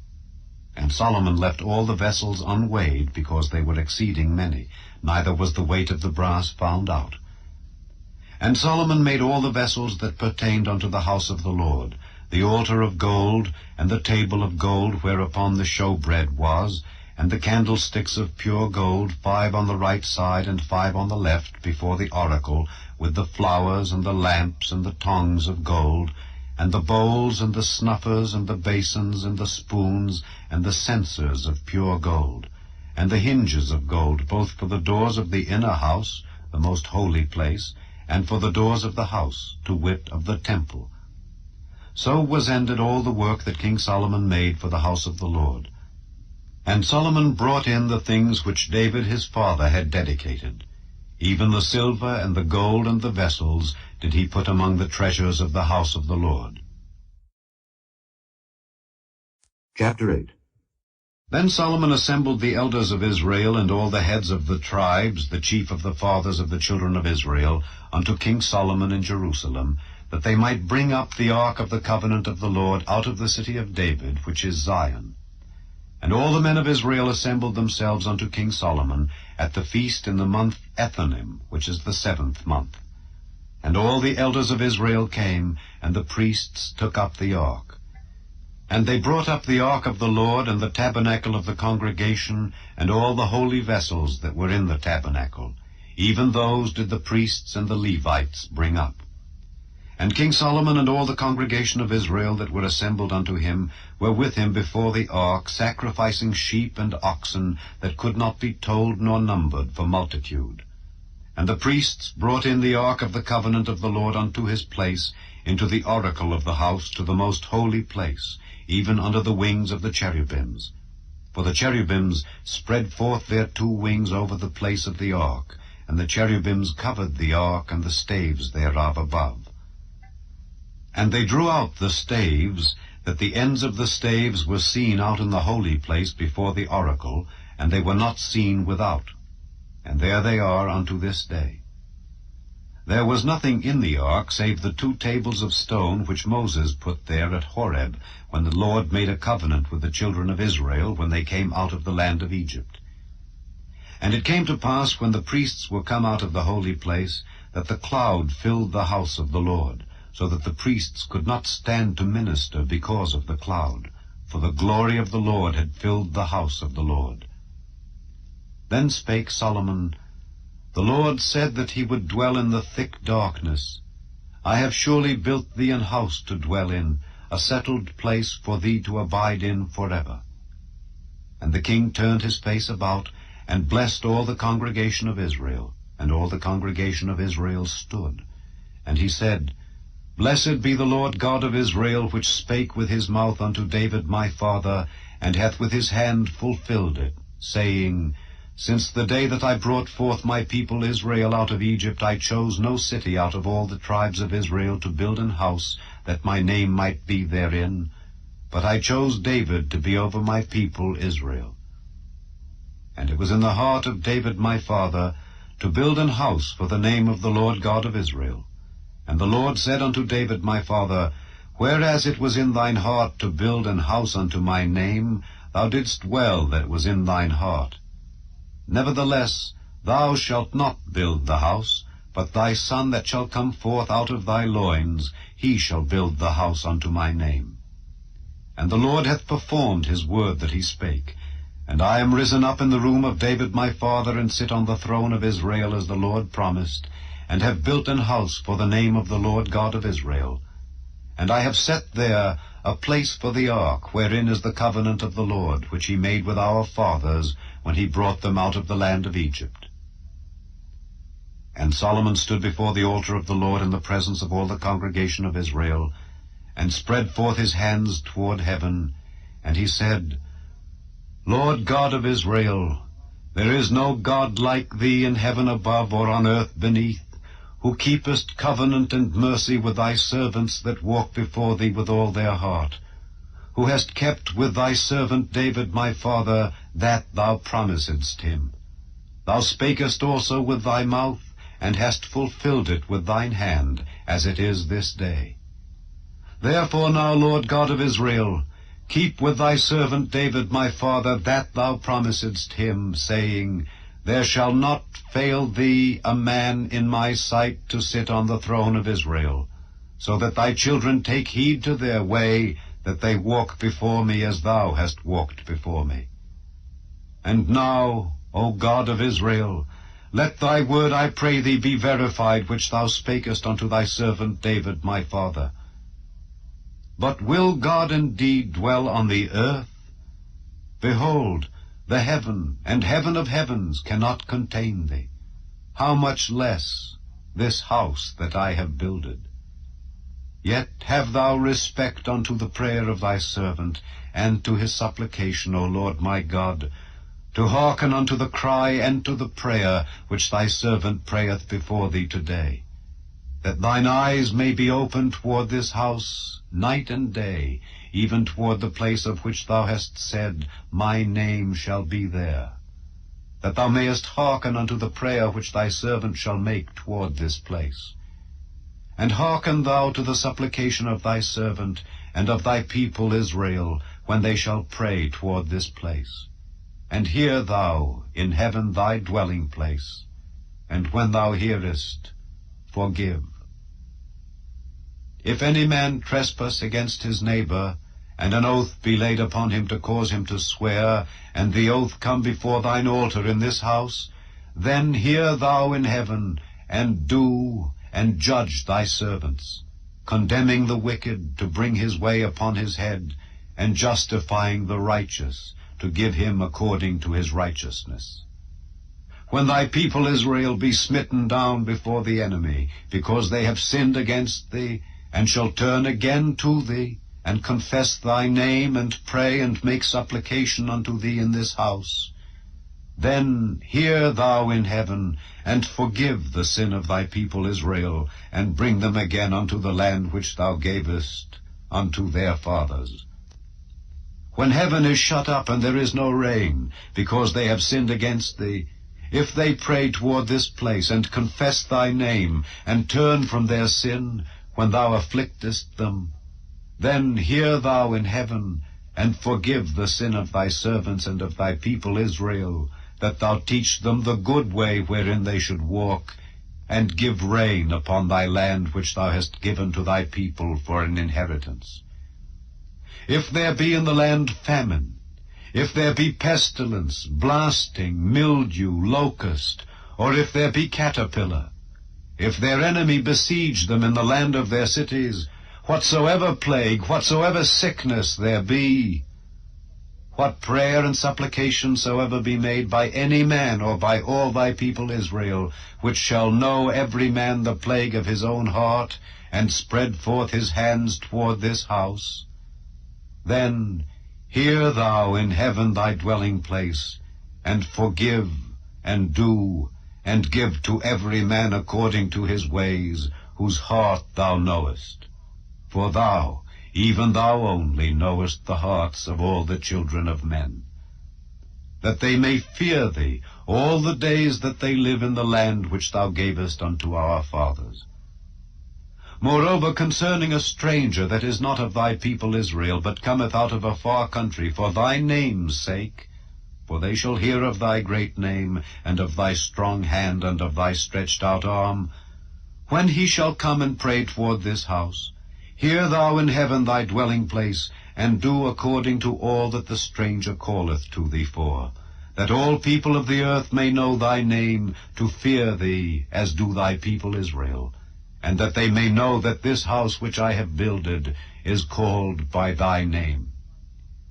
If thy people go out to battle against their enemy, whithersoever thou shalt send them, and shall pray unto the Lord toward the city which thou hast chosen, and toward the house that I have built for thy name, then hear thou in heaven their prayer and their supplication, and maintain their cause.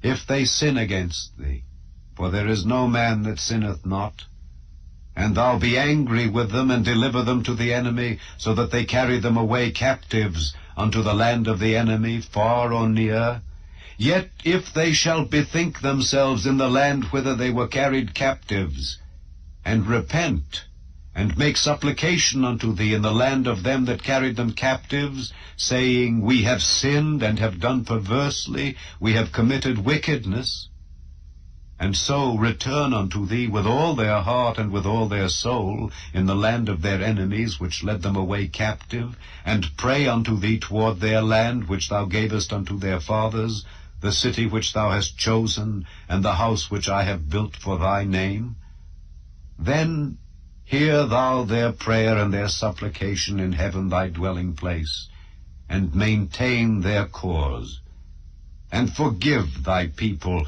that have sinned against thee, and all their transgressions wherein they have transgressed against thee, and give them compassion before them who carried them captive, that they may have compassion on them.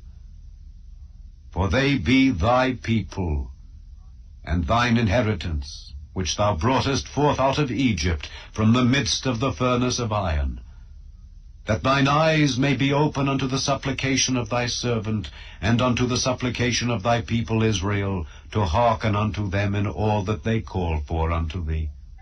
For thou didst separate them from among all the people of the earth, to be thine inheritance, as thou spakest by the hand of Moses thy servant, when thou broughtest our fathers out of Egypt, O Lord God. And it was so that when Solomon had made an end of praying all this prayer and supplication unto the Lord, he arose from before the altar of the Lord, from kneeling on his knees with his hands spread up to heaven. And he stood, and blessed all the congregation of Israel with a loud voice, saying, Blessed be the Lord that hath given rest unto his people Israel, according to all that he promised. There hath not failed one word of all his good promise, which he promised by the hand of Moses his servant. The Lord our God be with us, as he was with our fathers. Let him not leave us nor forsake us, that he may incline our hearts unto him, to walk in all his ways, and to keep his commandments, and his statutes, and his judgments, which he commanded our fathers.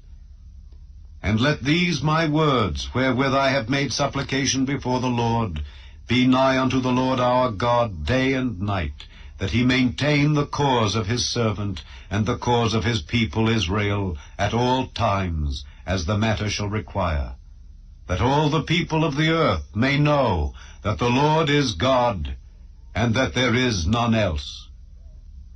Let your heart therefore be perfect with the Lord our God, to walk in his statutes, and to keep his commandments, as at this day.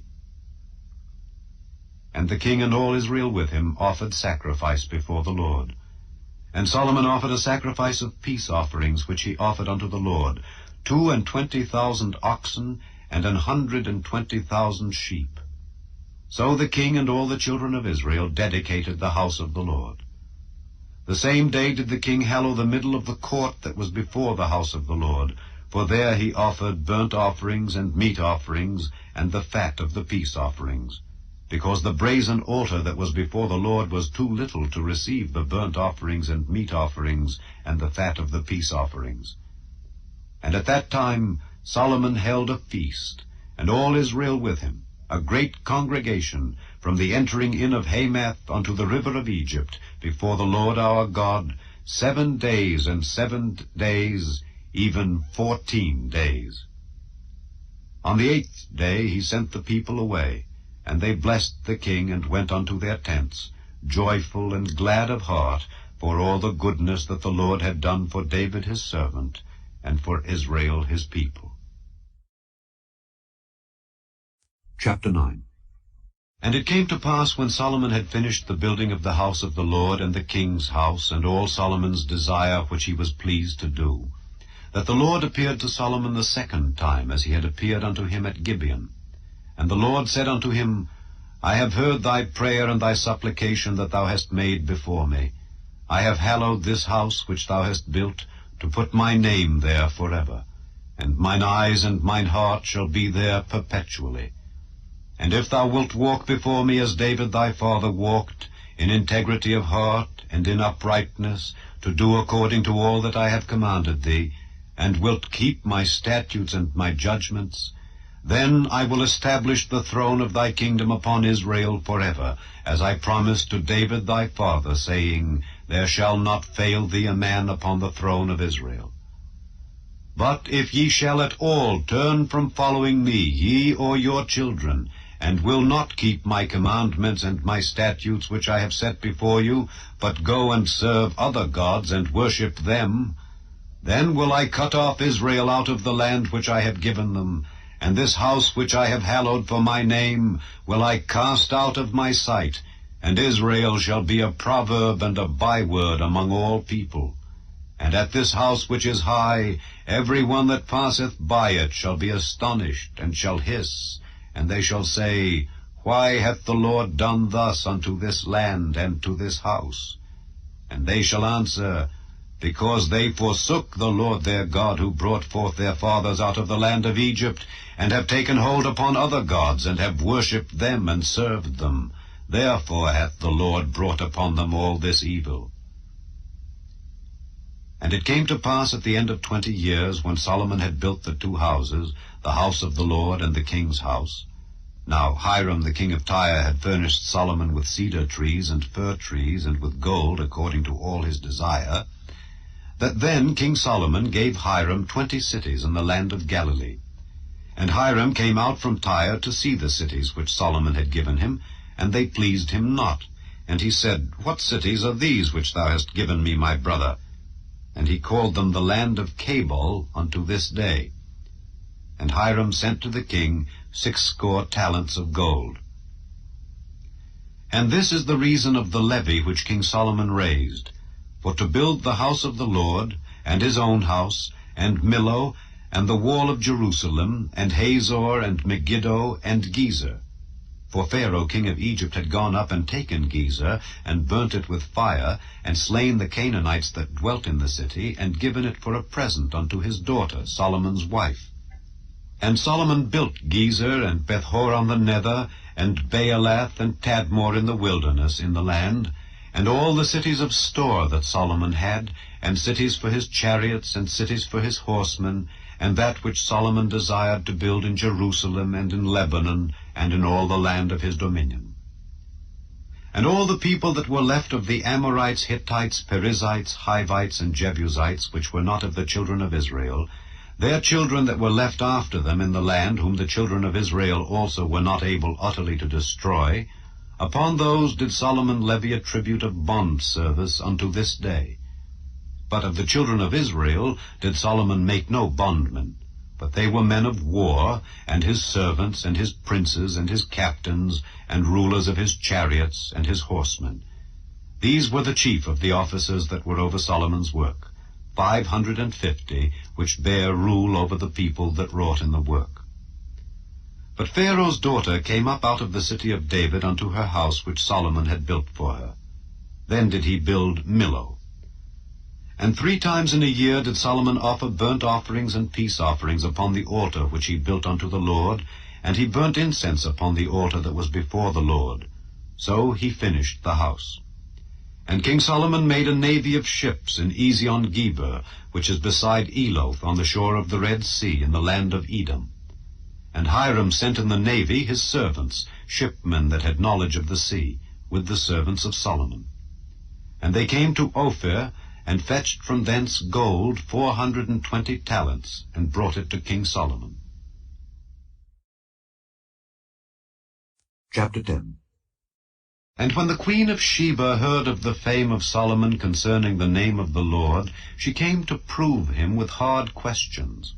And she came to Jerusalem with a very great train, with camels that bare spices, and very much gold and precious stones. And when she was come to Solomon, she communed with him of all that was in her heart. And Solomon told her all her questions.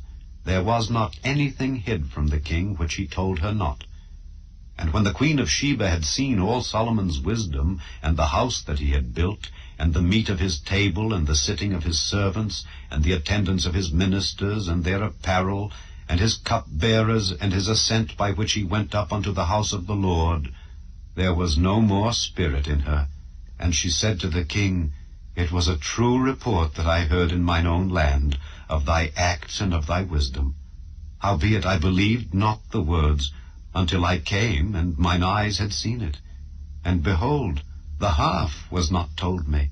Thy wisdom and prosperity exceedeth the fame which I heard. Happy are thy men, happy are these thy servants, which stand continually before thee, and that hear thy wisdom. Blessed be the Lord thy God, which delighted in thee, to set thee on the throne of Israel.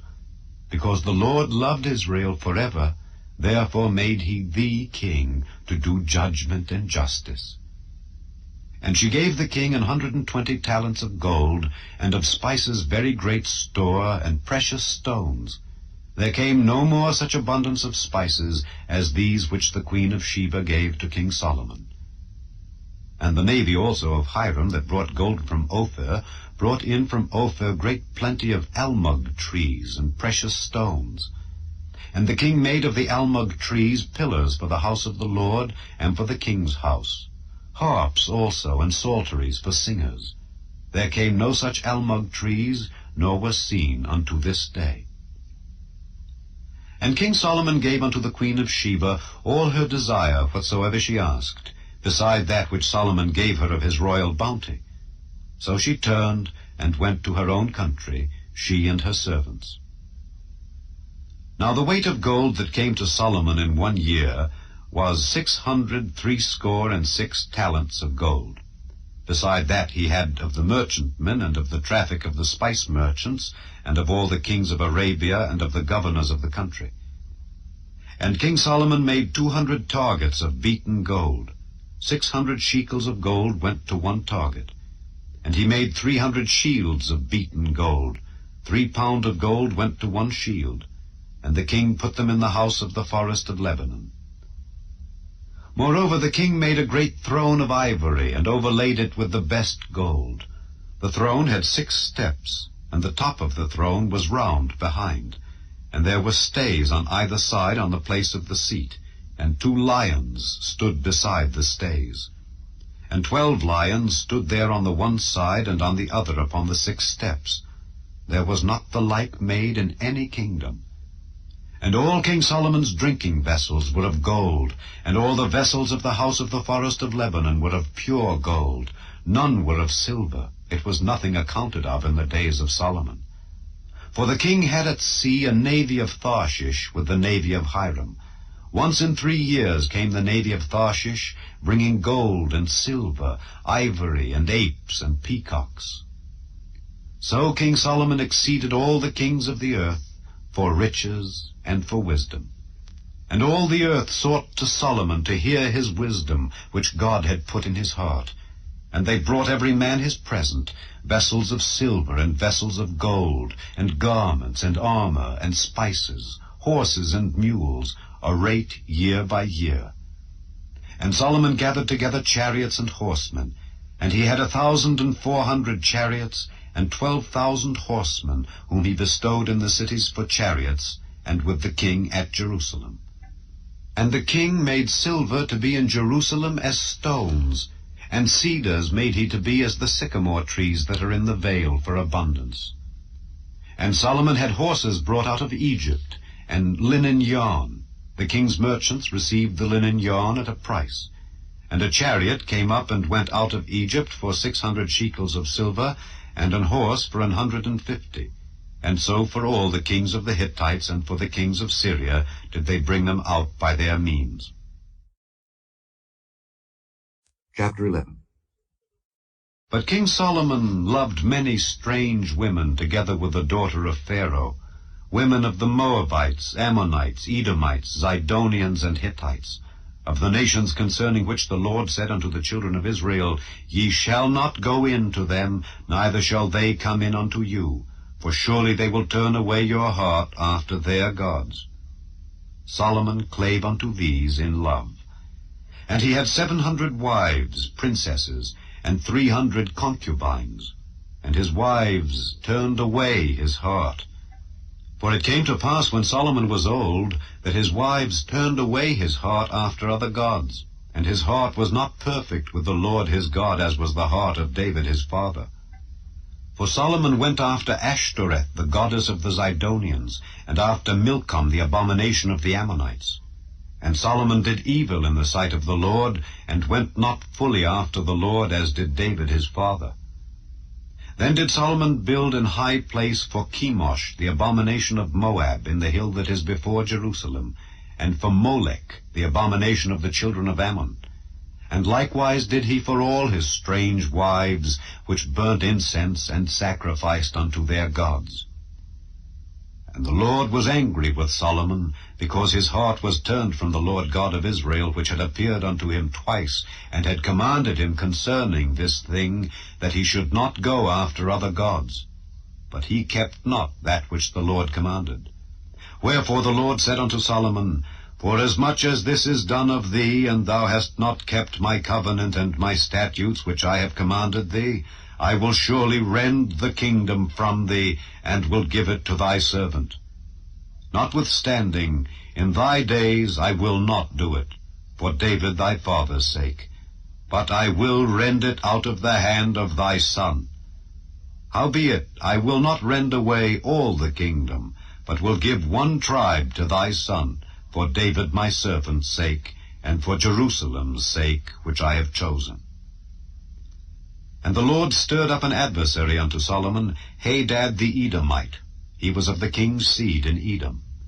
For it came to pass, when David was in Edom, and Joab the captain of the host was gone up to bury the slain, after he had smitten every male in Edom, for 6 months did Joab remain there with all Israel, until he had cut off every male in Edom, that Hadad fled, he and certain Edomites of his father's servants with him, to go into Egypt, Hadad being yet a little child. And they arose out of Midian, and came to Paran. And they took men with them out of Paran, and they came to Egypt, unto Pharaoh king of Egypt, which gave him an house, and appointed him victuals, and gave him land. And Hadad found great favor in the sight of Pharaoh, so that he gave him to wife the sister of his own wife, the sister of Tahpenes the queen. And the sister of Tahpenes bare him Genubath his son, whom Tahpenes weaned in Pharaoh's house. And Genubath was in Pharaoh's household among the sons of Pharaoh. And when Hadad heard in Egypt that David slept with his fathers, and that Joab the captain of the host was dead, Hadad said to Pharaoh, Let me depart, that I may go to mine own country. Then Pharaoh said unto him, But what hast thou lacked with me, that, behold, thou seekest to go to thine own country? And he answered, Nothing. Howbeit, let me go in any wise. And God stirred him up another adversary, Rezon the son of Eliada, which fled from his lord Hadadezer king of Zobah. And he gathered men unto him, and became captain over a band, when David slew them of Zobah. And they went to Damascus, and dwelt therein, and reigned in Damascus. And he was an adversary to Israel all the days of Solomon, beside the mischief that Hadad did. And he abhorred Israel, and reigned over Syria. And Jeroboam the son of Nebat, an Ephrathite of Zereda, Solomon's servant, whose mother's name was Zeruah, a widow woman, even he lifted up his hand against the king. And this was the cause that he lifted up his hand against the king. Solomon built Millo, and repaired the breaches of the city of David his father. And the man Jeroboam was a mighty man of valor. And Solomon, seeing the young man that he was industrious, he made him ruler over all the charge of the house of Joseph. And it came to pass at that time, when Jeroboam went out of Jerusalem, that the prophet Ahijah the Shilonite found him in the way, and he had clad himself with a new garment, and they two were alone in the field. And Ahijah caught the new garment that was on him, and rent it in 12 pieces. And he said to Jeroboam, Take thee 10 pieces, for thus saith the Lord, the God of Israel, Behold, I will rend the kingdom out of the hand of Solomon, and will give 10 tribes to thee. But he shall have 1 tribe for my servant David's sake, and for Jerusalem's sake, the city which I have chosen out of all the tribes of Israel. Because that they have forsaken me, and have worshipped Ashtoreth the goddess of the Zidonians, Chemosh the god of the Moabites, and Milcom the god of the children of Ammon, and have not walked in my ways, to do that which is right in mine eyes, and to keep my statutes and my judgments, as did David his father. Howbeit I will not take the whole kingdom out of his hand, but I will make him prince all the days of his life, for David my servant's sake, whom I chose, because he kept my commandments and my statutes. But I will take the kingdom out of his son's hand, and will give it unto thee, even 10 tribes. And unto his son will I give 1 tribe, that David my servant may have a light alway before me in Jerusalem, the city which I have chosen me to put my name there. And I will take thee, and thou shalt reign according to all that thy soul desireth, and shalt be king over Israel. And it shall be, if thou wilt hearken unto all that I command thee, and wilt walk in my ways, and do that is right in my sight, to keep my statutes and my commandments, as David my servant did, that I will be with thee, and build thee a sure house, as I built for David, and will give Israel unto thee.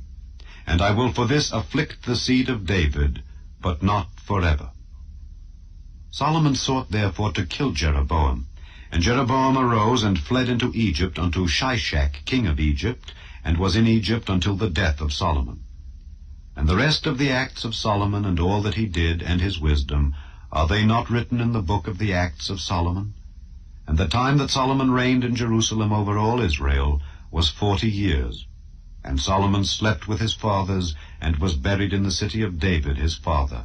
And Rehoboam his son reigned in his stead. Chapter 12. And Rehoboam went to Shechem, for all Israel were come to Shechem to make him king. And it came to pass, when Jeroboam the son of Nebat, who was yet in Egypt, heard of it, for he was fled from the presence of King Solomon, and Jeroboam dwelt in Egypt, that they sent and called him. And Jeroboam and all the congregation of Israel came, and spake unto Rehoboam, saying, Thy father made our yoke grievous, Now therefore make thou the grievous service of thy father, and his heavy yoke which he put upon us, lighter, and we will serve thee. And he said unto them, Depart yet for 3 days, then come again to me. And the people departed. And King Rehoboam consulted with the old men that stood before Solomon his father while he yet lived, and said, How do ye advise that I may answer this people? And they spake unto him, saying, If thou wilt be a servant unto this people this day, and wilt serve them, and answer them, and speak good words to them, then they will be thy servants forever. But he forsook the counsel of the old men which they had given him, and consulted with the young men that were grown up with him, and which stood before him. And he said unto them, What counsel give ye, that we may answer this people who have spoken to me, saying, Make the yoke which thy father did put upon us lighter?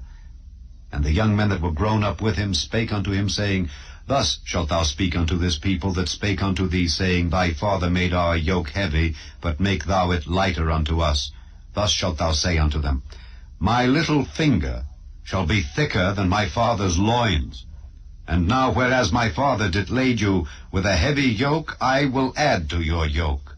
My father hath chastised you with whips, but I will chastise you with scorpions. So Jeroboam and all the people came to Rehoboam the 3rd day, as the king had appointed, saying, Come to me again the 3rd day.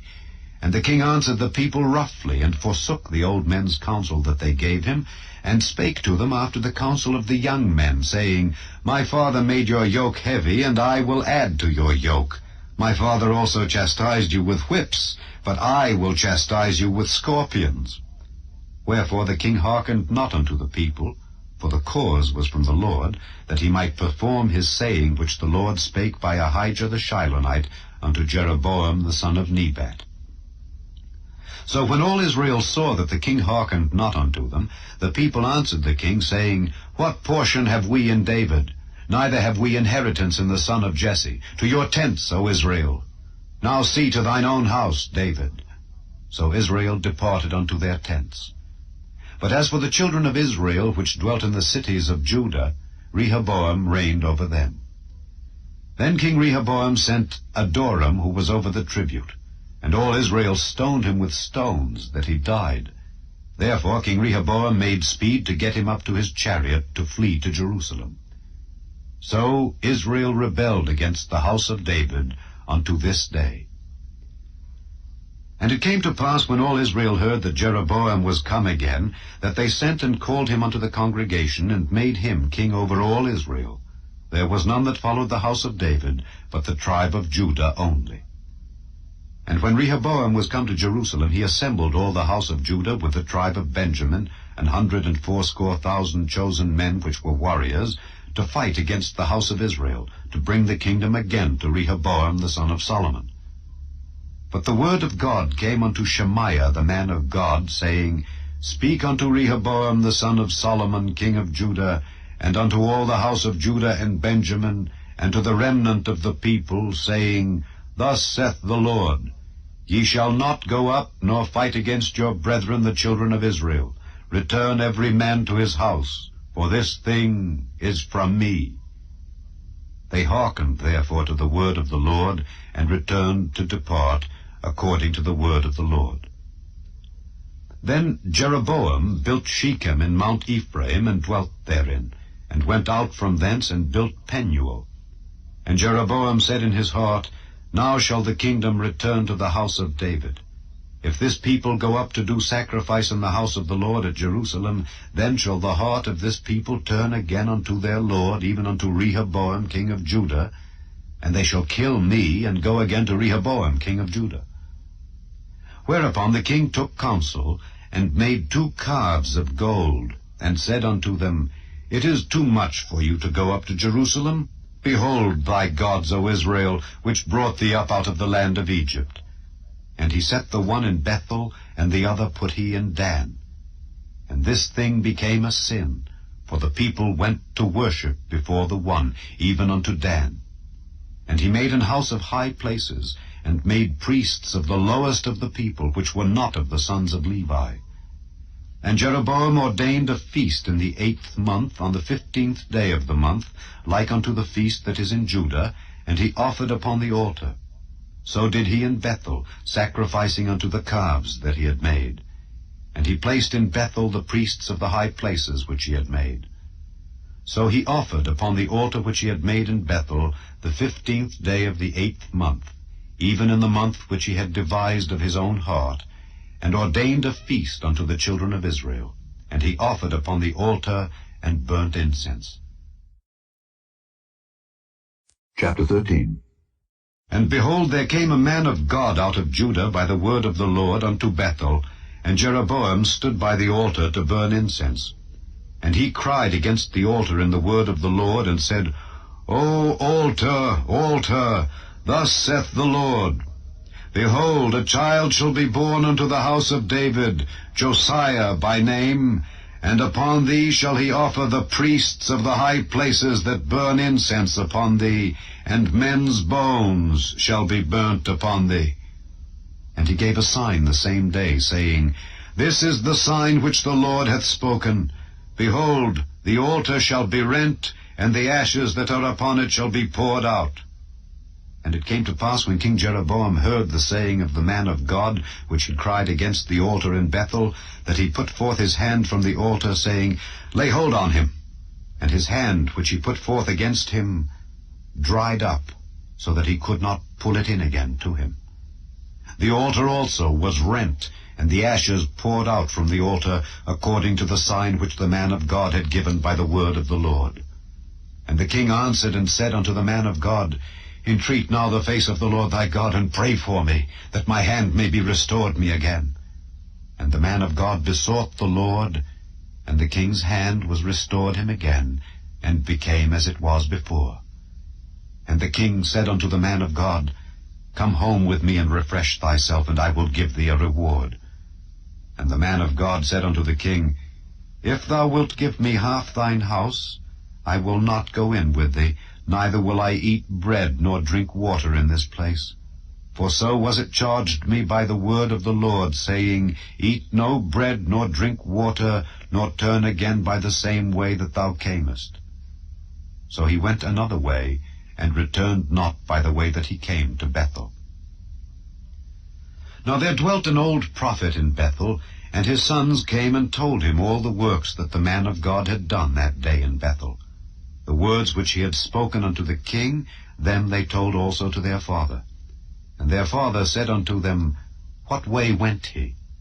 For his sons had seen what way the man of God went, which came from Judah. And he said unto his sons, Saddle me the ass. So they saddled him the ass, and he rode thereon, and went after the man of God, and found him sitting under an oak. And he said unto him, Art thou the man of God that camest from Judah? And he said, I am. Then he said unto him, Come home with me, and eat bread. And he said, I may not return with thee, nor go in with thee, neither will I eat bread nor drink water with thee in this place. For it was said to me by the word of the Lord, Thou shalt eat no bread nor drink water there, nor turn again to go by the way that thou camest. He said unto him, I am a prophet also, as thou art. And an angel spake unto me by the word of the Lord, saying, Bring him back with thee into thine house, that he may eat bread and drink water. But he lied unto him.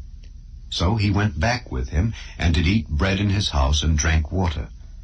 And it came to pass, as they sat at the table, that the word of the Lord came unto the prophet that brought him back, and he cried unto the man of God that came from Judah, saying, Thus saith the Lord, Forasmuch as thou hast disobeyed the mouth of the Lord, and hast not kept the commandment which the Lord thy God commanded thee, but camest back, and hast eaten bread and drunk water in the place of the which the Lord did say to thee, Eat no bread and drink no water, thy carcass shall not come unto the sepulchre of thy fathers. And it came to pass, after he had eaten bread, and after he had drunk, that he saddled for him the ass, to wit, for the prophet whom he had brought back. And when he was gone, a lion met him by the way, and slew him, and his carcass was cast in the way, and the ass stood by it. The lion also stood by the carcass. And behold, men passed by, and saw the carcass cast in the way, and the lion standing by the carcass, and they came and told it in the city where the old prophet dwelt. And when the prophet that brought him back from the way heard thereof, he said, It is the man of God who was disobedient unto the word of the Lord. Therefore the Lord hath delivered him unto the lion, which hath torn him and slain him, according to the word of the Lord which he spake unto him. And he spake to his son, saying, Saddle me the ass. And they saddled him. And he went and found his carcass cast in the way, and the ass and the lion standing by the carcass. The lion had not eaten the carcass, nor torn the ass. And the prophet took up the carcass of the man of God, and laid it upon the ass, and brought it back. And the old prophet came to the city, to mourn and to bury him. And he laid his carcass in his own grave, and they mourned over him, saying, Alas, my brother. And it came to pass after he had buried him, that he spake to his son, saying, When I am dead, then bury me in the sepulchre wherein the man of God is buried. Lay my bones beside his bones. For the saying which he cried by the word of the Lord against the altar in Bethel, and against all the houses of the high places which are in the cities of Samaria, shall surely come to pass. After this thing Jeroboam returned not from his evil way, but made again of the lowest of the people priests of the high places. Whosoever would, he consecrated him, and he became one of the priests of the high places. And this thing became sin unto the house of Jeroboam, even to cut it off, and to destroy it from off the face of the earth. Chapter 14.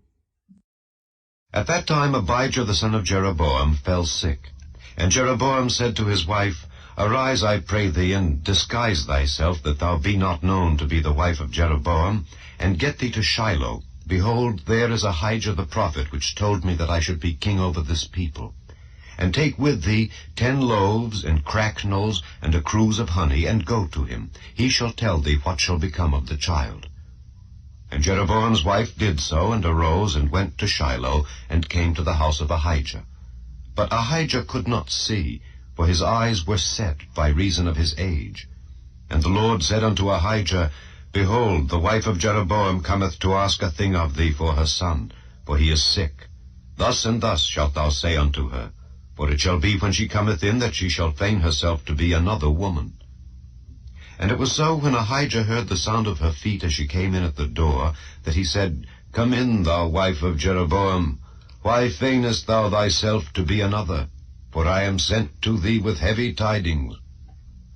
Go, tell Jeroboam, Thus saith the Lord God of Israel, Forasmuch as I exalted thee from among the people, and made thee prince over my people Israel, and rent the kingdom away from the house of David, and gave it thee, and yet thou hast not been as my servant David, who kept my commandments, and who followed me with all his heart, to do that only which was right in mine eyes, but hast done evil above all that were before thee.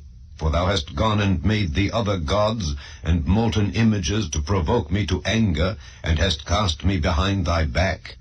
Therefore, behold, I will bring evil upon the house of Jeroboam, and will cut off from Jeroboam him that pisseth against the wall, and him that is shut up and left in Israel, and will take away the remnant of the house of Jeroboam, as a man taketh away dung, till it be all gone. Him that dieth of Jeroboam in the city shall the dogs eat, and him that dieth in the field shall the fowls of the air eat, for the Lord hath spoken it. Arise thou therefore, get thee to thine own house, and when thy feet enter into the city, the child shall die.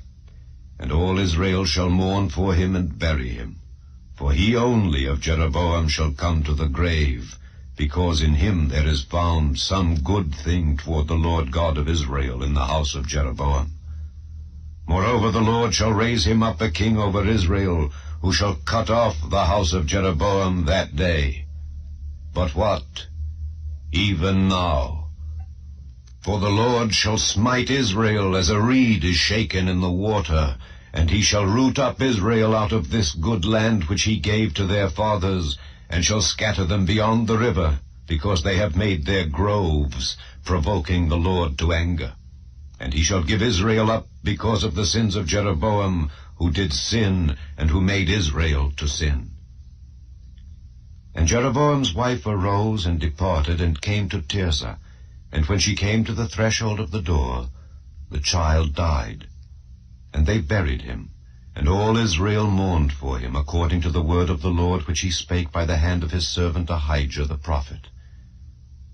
And the rest of the acts of Jeroboam, how he warred and how he reigned, behold, they are written in the book of the Chronicles of the kings of Israel. And the days which Jeroboam reigned were 22 years, and he slept with his fathers, and Nadab his son reigned in his stead. And Rehoboam the son of Solomon reigned in Judah. Rehoboam was 41 years old when he began to reign, and he reigned 17 years in Jerusalem, the city which the Lord did choose out of all the tribes of Israel to put his name there. And his mother's name was Naamah an Ammonitess. And Judah did evil in the sight of the Lord, and they provoked him to jealousy with their sins which they had committed, above all that their fathers had done. For they also built them high places and images and groves on every high hill and under every green tree. And there were also Sodomites in the land, and they did according to all the abominations of the nations which the Lord cast out before the children of Israel. And it came to pass in the 5th year of King Rehoboam that Shishak king of Egypt came up against Jerusalem. And he took away the treasures of the house of the Lord and the treasures of the king's house. He even took away all. And he took away all the shields of gold which Solomon had made. And King Rehoboam made in their stead brazen shields, and committed them unto the hands of the chief of the guard which kept the door of the king's house. And it was so, when the king went into the house of the Lord, that the guard bare them and brought them back into the guard chamber. Now the rest of the acts of Rehoboam and all that he did, are they not written in the book of the Chronicles of the kings of Judah? And there was war between Rehoboam and Jeroboam all their days. And Rehoboam slept with his fathers, and was buried with his fathers in the city of David. And his mother's name was Naamah an Ammonitess. And Abijam his son reigned in his stead. Chapter 15. Now in the 18th year of King Jeroboam the son of Nebat reigned Abijam over Judah. 3 years reigned he in Jerusalem. And his mother's name was Maacah, the daughter of Abishalom. And he walked in all the sins of his father which he had done before him, and his heart was not perfect with the Lord his God as the heart of David his father. Nevertheless, for David's sake did the Lord his God give him a lamp in Jerusalem, to set up his son after him, and to establish Jerusalem, because David did that which was right in the eyes of the Lord, and turned not aside from anything that he commanded him all the days of his life, save only in the matter of Uriah the Hittite. And there was war between Rehoboam and Jeroboam all the days of his life. Now the rest of the acts of Abijam and all that he did, are they not written in the book of the Chronicles of the kings of Judah? And there was war between Abijam and Jeroboam. And Abijam slept with his fathers, and they buried him in the city of David, and Asa his son reigned in his stead. And in the 20th year of Jeroboam king of Israel reigned Asa over Judah. And 41 years reigned he in Jerusalem. And his mother's name was Maacah, the daughter of Abishalom. And Asa did that which was right in the eyes of the Lord, as did David his father. And he took away the Sodomites out of the land, and removed all the idols that his fathers had made. And also Maacah his mother, even her he removed from being queen, because she had made an idol in a grove. And Asa destroyed her idol, and burnt it by the brook Kidron. But the high places were not removed. Nevertheless, Asa's heart was perfect with the Lord all his days. And he brought in the things which his father had dedicated, and the things which himself had dedicated, into the house of the Lord, silver and gold and vessels. And there was war between Asa and Baasha king of Israel all their days. And Baasha king of Israel went up against Judah, and built Ramah, that he might not suffer any to go out or come in to Asa king of Judah. Then Asa took all the silver and the gold that were left in the treasures of the house of the Lord, and the treasures of the king's house, and delivered them into the hand of his servants. And King Asa sent them to Benhadad, the son of Tabrimmon, the son of Hezion, king of Syria, that dwelt at Damascus, saying, There is a league between me and thee, and between my father and thy father. Behold, I have sent unto thee a present of silver and gold. Come and break thy league with Baasha king of Israel, that he may depart from me. So Benhadad hearkened unto King Asa, and sent the captains of the hosts which he had against the cities of Israel, and smote Ijon, and Dan, and Abel-Beth-Maachah, and all Cinneroth, with all the land of Naphtali. And it came to pass, when Baasha heard thereof, that he left off building of Ramah, and dwelt in Tirzah. Then King Asa made a proclamation throughout all Judah. None was exempted. And they took away the stones of Ramah, and the timber thereof, wherewith Baasha had builded. And King Asa built with them Geba of Benjamin, and Mizpah. The rest of all the acts of Asa, and all his might, and all that he did, and the cities which he built, are they not written in the book of the Chronicles of the kings of Judah? Nevertheless, in the time of his old age he was diseased in his feet. And Asa slept with his fathers, and was buried with his fathers in the city of David his father. And Jehoshaphat his son reigned in his stead. And Nadab the son of Jeroboam began to reign over Israel in the 2nd year of Asa king of Judah, and reigned over Israel 2 years. And he did evil in the sight of the Lord, and walked in the way of his father, and in his sin, wherewith he made Israel to sin. And Baasha the son of Ahijah of the house of Issachar conspired against him, and Baasha smote him at Gibbethon, which belonged to the Philistines. For Nadab and all Israel laid siege to Gibbethon. Even in the 3rd year of Asa king of Judah did Baasha slay him, and reigned in his stead.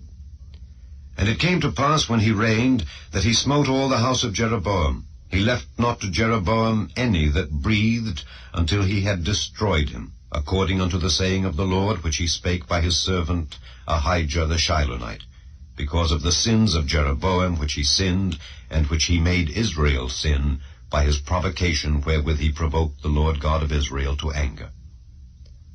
Now the rest of the acts of Nadab, and all that he did, are they not written in the book of the Chronicles of the kings of Israel?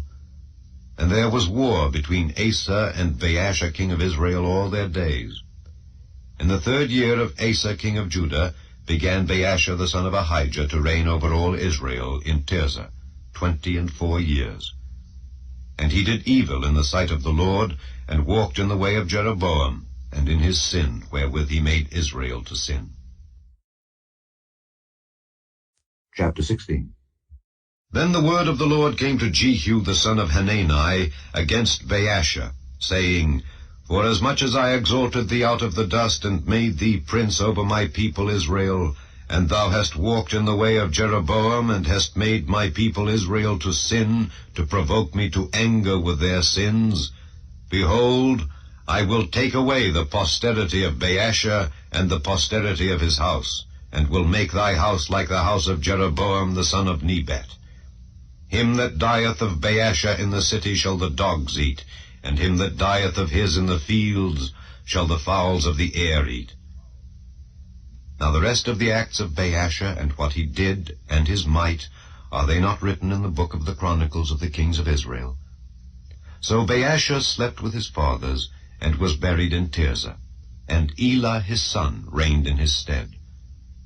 And also by the hand of the prophet Jehu the son of Hanani came the word of the Lord against Baasha and against his house, even for all the evil that he did in the sight of the Lord, in provoking him to anger with the work of his hands, in being like the house of Jeroboam, and because he killed him.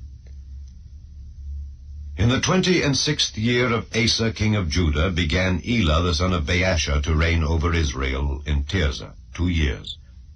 And his servant Zimri, captain of half his chariots, conspired against him, as he was in Tirzah, drinking himself drunk in the house of Arza, steward of his house in Tirzah.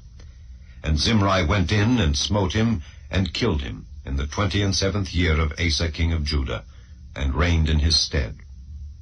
And it came to pass, when he began to reign, as soon as he sat on his throne, that he slew all the house of Baasha. He left him not one that pisseth against a wall, neither of his kinsfolks, nor of his friends.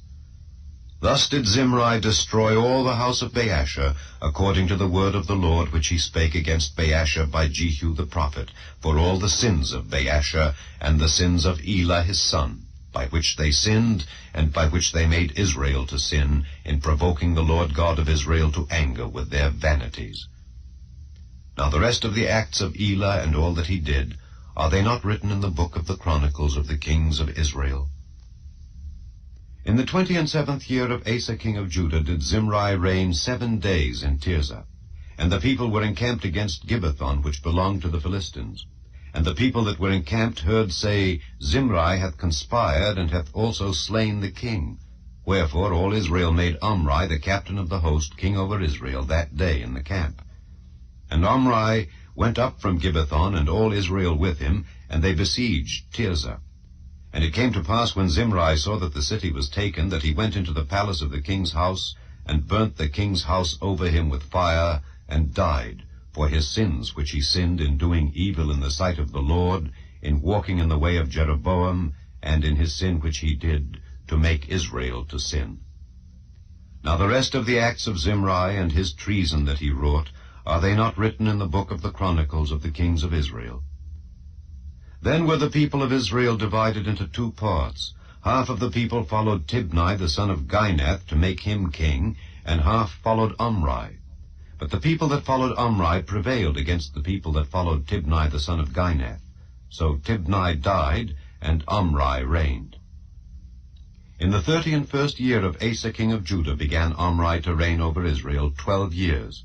6 years reigned he in Tirzah. And he bought the hill Samaria of Shemer for 2 talents of silver, and built on the hill, and called the name of the city which he built after the name of Shemer, owner of the hill, Samaria. But Omri wrought evil in the eyes of the Lord, and did worse than all that were before him. For he walked in all the way of Jeroboam the son of Nebat, and in his sin wherewith he made Israel to sin, to provoke the Lord God of Israel to anger with their vanities. Now the rest of the acts of Omri which he did, and his might that he showed, are they not written in the book of the Chronicles of the kings of Israel? So Omri slept with his fathers, and was buried in Samaria, and Ahab his son reigned in his stead. And in the 38th year of Asa king of Judah began Ahab the son of Omri to reign over Israel. And Ahab the son of Omri reigned over Israel in Samaria 22 years. And Ahab the son of Omri did evil in the sight of the Lord above all that were before him. And it came to pass, as if it had been a light thing for him to walk in the sins of Jeroboam the son of Nebat, that he took to wife Jezebel the daughter of Ethbaal, king of the Zidonians, and went and served Baal, and worshipped him. And he reared up an altar for Baal in the house of Baal, which he had built in Samaria.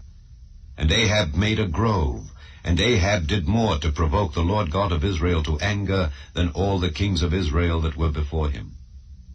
In his days did Hiel the Bethelite build Jericho. He laid the foundation thereof in Abiram his firstborn, and set up the gates thereof in his youngest son Segub, according to the word of the Lord which he spake by Joshua the son of Nun. Chapter 17. And Elijah the Tishbite, who was of the inhabitants of Gilead, said unto Ahab, As the Lord God of Israel liveth, before whom I stand, there shall not be dew nor rain these years, but according to my word. And the word of the Lord came unto him, saying, Get thee hence, and turn thee eastward, and hide thyself by the brook Cherith, that is before Jordan. And it shall be that thou shalt drink of the brook, and I have commanded the ravens to feed thee there. So he went and did according unto the word of the Lord, for he went and dwelt by the brook Cherith, that is before Jordan. And the ravens brought him bread and flesh in the morning, and bread and flesh in the evening, and he drank of the brook. And it came to pass after a while, that the brook dried up, because there had been no rain in the land. And the word of the Lord came unto him, saying, Arise, get thee to Zarephath, which belongeth to Zidon, and dwell there. Behold, I have commanded a widow woman there to sustain thee. So he arose and went to Zarephath. And when he came to the gate of the city, behold, the widow woman was there gathering of sticks. And he called to her, and said, Fetch me, I pray thee, a little water in a vessel, that I may drink. And as she was going to fetch it, he called to her, and said, Bring me, I pray thee, a morsel of bread in thine hand. And she said, As the Lord thy God liveth, I have not a cake, but an handful of meal in a barrel, and a little oil in a cruse. And behold, I am gathering 2 sticks, that I may go in and dress it for me and my son, that we may eat it and die. And Elijah said unto her, Fear not, go and do as thou hast said, but make me thereof a little cake first, and bring it unto me, and after make for thee and for thy son. For thus saith the Lord God of Israel, The barrel of meal shall not waste, neither shall the cruse of oil fail, until the day that the Lord sendeth rain upon the earth. And she went and did according to the saying of Elijah, and she and he and her house did eat many days. And the barrel of meal wasted not, neither did the cruse of oil fail, according to the word of the Lord which he spake by Elijah. And it came to pass after these things, that the son of the woman, the mistress of the house, fell sick, and his sickness was so sore that there was no breath left in him. And she said unto Elijah, What have I to do with thee, O thou man of God? Art thou come unto me to call my sin to remembrance, and to slay my son? And he said unto her, Give me thy son. And he took him out of her bosom, and carried him up into a loft, where he abode, and laid him upon his own bed. And he cried unto the Lord, and said, O Lord my God, hast thou also brought evil upon the widow with whom I sojourn, by slaying her son? And he stretched himself upon the child 3 times, and cried unto the Lord, and said, O Lord my God, I pray thee, let this child's soul come into him again. And the Lord heard the voice of Elijah, and the soul of the child came into him again, and he revived. And Elijah took the child, and brought him down out of the chamber into the house, and delivered him unto his mother. And Elijah said, See, thy son liveth.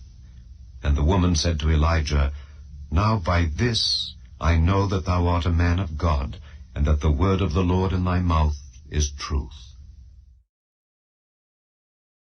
Chapter 18. And it came to pass after many days, that the word of the Lord came to Elijah in the 3rd year, saying, Go, show thyself unto Ahab, and I will send rain upon the earth. And Elijah went to show himself unto Ahab. And there was a sore famine in Samaria. And Ahab called Obadiah, which was the governor of his house. Now Obadiah feared the Lord greatly. For it was so, when Jezebel cut off the prophets of the Lord, that Obadiah took 100 prophets, and hid them by 50 in a cave, and fed them with bread and water. And Ahab said unto Obadiah, Go into the land unto all fountains of water, and unto all brooks, peradventure we may find grass to save the horses and mules alive, that we lose not all the beasts. So they divided the land between them, to pass throughout it. Ahab went one way by himself, and Obadiah went another way by himself. And as Obadiah was in the way, behold, Elijah met him. And he knew him, and fell on his face, and said, Art thou that my lord Elijah? And he answered him, I am. Go tell thy lord, behold, Elijah is here. And he said, What have I sinned, that thou wouldest deliver thy servant into the hand of Ahab to slay me? As the Lord thy God liveth, there is no nation or kingdom whither my Lord hath not sent to seek thee. And when they said, He is not there, he took an oath of the kingdom and nation, that they found thee not. And now thou sayest, Go, tell thy Lord, behold, Elijah is here. And it shall come to pass, as soon as I am gone from thee, that the Spirit of the Lord shall carry thee whither I know not. And so when I come and tell Ahab, and he cannot find thee, he shall slay me. But I thy servant fear the Lord from my youth. Was it not told, my Lord, what I did, when Jezebel slew the prophets of the Lord? How I hid 100 men of the Lord's prophets by 50 in a cave, and fed them with bread and water? And now thou sayest, Go, tell thy Lord, behold, Elijah is here, and he shall slay me. And Elijah said, As the Lord of hosts liveth, before whom I stand, I will surely show myself unto him today. So Obadiah went to meet Ahab, and told him. And Ahab went to meet Elijah. And it came to pass, when Ahab saw Elijah, that Ahab said unto him, Art thou he that troubleth Israel? And he answered, I have not troubled Israel, but thou and thy father's house, in that ye have forsaken the commandments of the Lord, and thou hast followed Baalim. Now therefore send and gather to me all Israel unto Mount Carmel, and the prophets of Baal 450, and the prophets of the groves 400, which eat at Jezebel's table. So Ahab sent unto all the children of Israel, and gathered the prophets together unto Mount Carmel. And Elijah came unto all the people, and said, How long halt ye between two opinions? If the Lord be God, follow him, but if Baal, then follow him. And the people answered him not a word. Then said Elijah unto the people, I, even I only, remain a prophet of the Lord, but Baal's prophets are 450 men. Let them therefore give us 2 bullocks, and let them choose 1 bullock for themselves, and cut it in pieces, and lay it on wood, and put no fire under. And I will dress the other bullock, and lay it on wood, and put no fire under. And call ye on the name of your gods, and I will call on the name of the Lord. And the God that answereth by fire, let him be God. And all the people answered and said, It is well spoken. And Elijah said unto the prophets of Baal, Choose you 1 bullock for yourselves, and dress it first, for ye are many. And call on the name of your gods, but put no fire under. And they took the bullock which was given them, and they dressed it, and called on the name of Baal from morning even until noon, saying, O Baal, hear us. But there was no voice, nor any that answered. And they leaped upon the altar which was made. And it came to pass at noon that Elijah mocked them, and said, Cry aloud, for he is a god. Either he is talking, or he is pursuing, or he is in a journey, or peradventure he sleepeth, and must be awaked. And they cried aloud, and cut themselves after their manner with knives and lancets, till the blood gushed out upon them. And it came to pass, when midday was past, and they prophesied until the time of the offering of the evening sacrifice, that there was neither voice, nor any to answer, nor any that regarded. And Elijah said unto all the people, Come near unto me. And all the people came near unto him. And he repaired the altar of the Lord that was broken down. And Elijah took 12 stones, according to the number of the tribes of the sons of Jacob, unto whom the word of the Lord came, saying, Israel shall be thy name. And with the stones he built an altar in the name of the Lord. And he made a trench about the altar, as great as would contain 2 measures of seed. And he put the wood in order, and cut the bullock in pieces, and laid him on the wood, and said, Fill 4 barrels with water, and pour it on the burnt sacrifice and on the wood. And he said, Do it the 2nd time. And they did it the 2nd time. And he said, Do it the 3rd time. And they did it the 3rd time. And the water ran round about the altar, and he filled the trench also with water. And it came to pass, at the time of the offering of the evening sacrifice, that Elijah the prophet came near, and said, Lord God of Abraham, Isaac, and of Israel, let it be known this day that thou art God in Israel, and that I am thy servant, and that I have done all these things at thy word. Hear me, O Lord, hear me, that this people may know that thou art the Lord God, and that thou hast turned their heart back again. Then the fire of the Lord fell, and consumed the burnt sacrifice, and the wood, and the stones, and the dust, and licked up the water that was in the trench. And when all the people saw it, they fell on their faces, and they said, The Lord, he is the God, the Lord, he is the God. And Elijah said unto them, Take the prophets of Baal, let not one of them escape. And they took them, and Elijah brought them down to the brook Kishon, and slew them there. And Elijah said unto Ahab, Get thee up, eat and drink, for there is a sound of abundance of rain.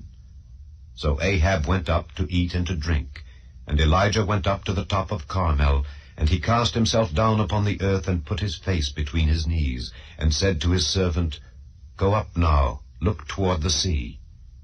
And he went up and looked, and said, There is nothing. And he said, Go again 7 times. And it came to pass at the 7th time that he said, Behold, there ariseth a little cloud out of the sea like a man's hand. And he said, Go up, say unto Ahab, Prepare thy chariot, and get thee down, that the rain stop thee not. And it came to pass in the meanwhile that the heaven was black with clouds and wind, and there was a great rain. And Ahab rode and went to Jezreel. And the hand of the Lord was on Elijah, and he girded up his loins, and ran before Ahab to the entrance of Jezreel.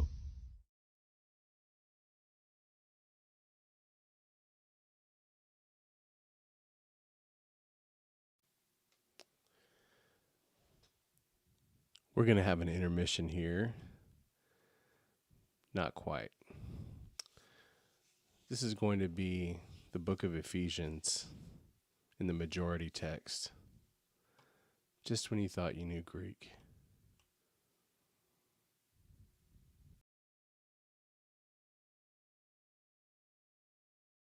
Επιστολή του Αποστόλου Παύλου προς τους Εφεσίους. Προς Εφεσίους, κεφάλαιον πρώτον. Παύλος, Απόστολος Ιησού Χριστού δια θελήματος Θεού, της Αγίης της Ούσιν εν Εφέσω και πιστής εν Χριστώ Ιησού. Χάρις ημίν και ειρήνη από Θεού Πατρός ημών και Κυρίου Ιησού Χριστού.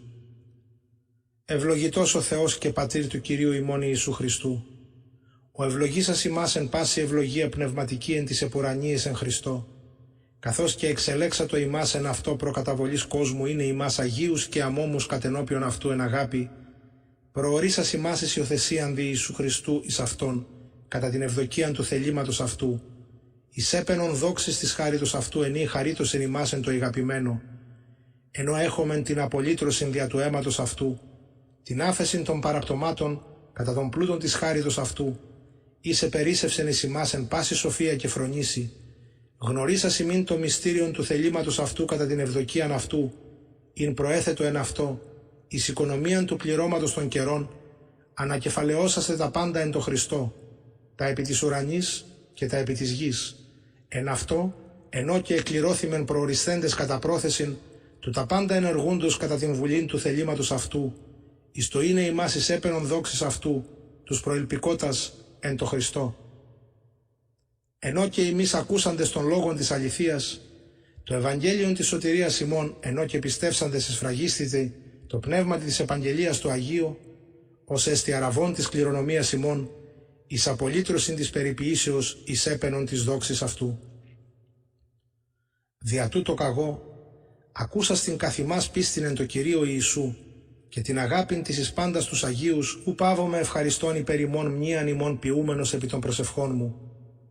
Είναι ο Θεός του Κυρίου ημών Ιησού Χριστού, ο Πατήρ της δόξης, δώει ημίν πνεύμα σοφίας και αποκαλύψεως εν επιγνώση αυτού, πεφωτισμένους τους οφθαλμούς της καρδίας ημών εις το ιδένε ημάς τις έστιν η ελπίς της κλήσεως αυτού, και τις ο πλούτος της δόξης της κληρονομίας αυτού εν της Αγίης, και τι το υπερβάλλον μέγεθος της δυνάμεως αυτού εις ημάς τους πιστεύοντας, κατά την ενέργεια του κράτους της ισχύως αυτού.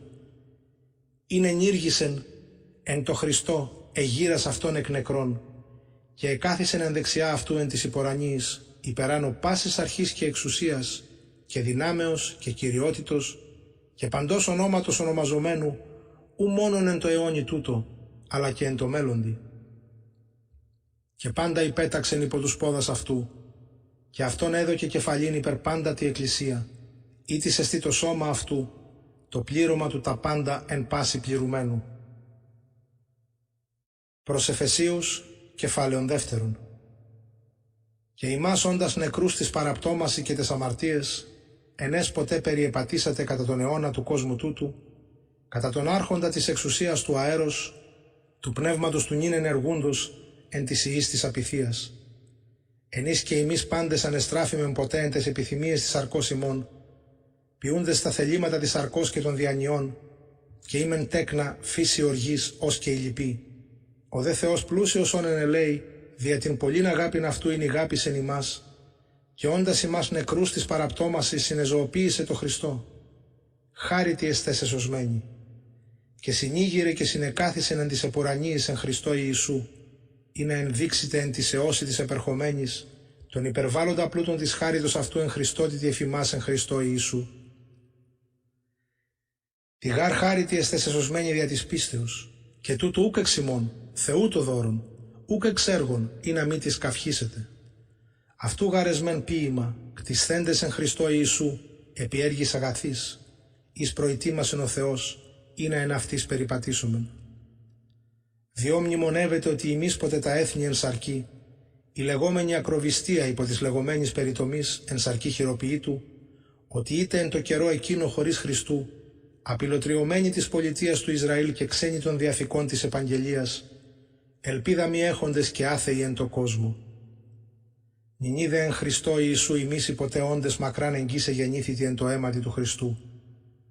Αυτός γαρεστήν η ειρήνη ημών, ο ποιήσας αμφότερα εν, και το μεσότυχον του φραγμού λύσας, την έχθραν εν τη σαρκή αυτού των νόμων των εντολών εν δόγμαση καταργήσας, ή να τους δύο κτίσινε αυτό εις ένα κενόν άνθρωπον ποιόν ειρήνην, και αποκαταλλάξει τους αμφωτέρους εν ενή σώματι το Θεόδια του Σταυρού, αποκτήνας την έχθραν εν αυτό.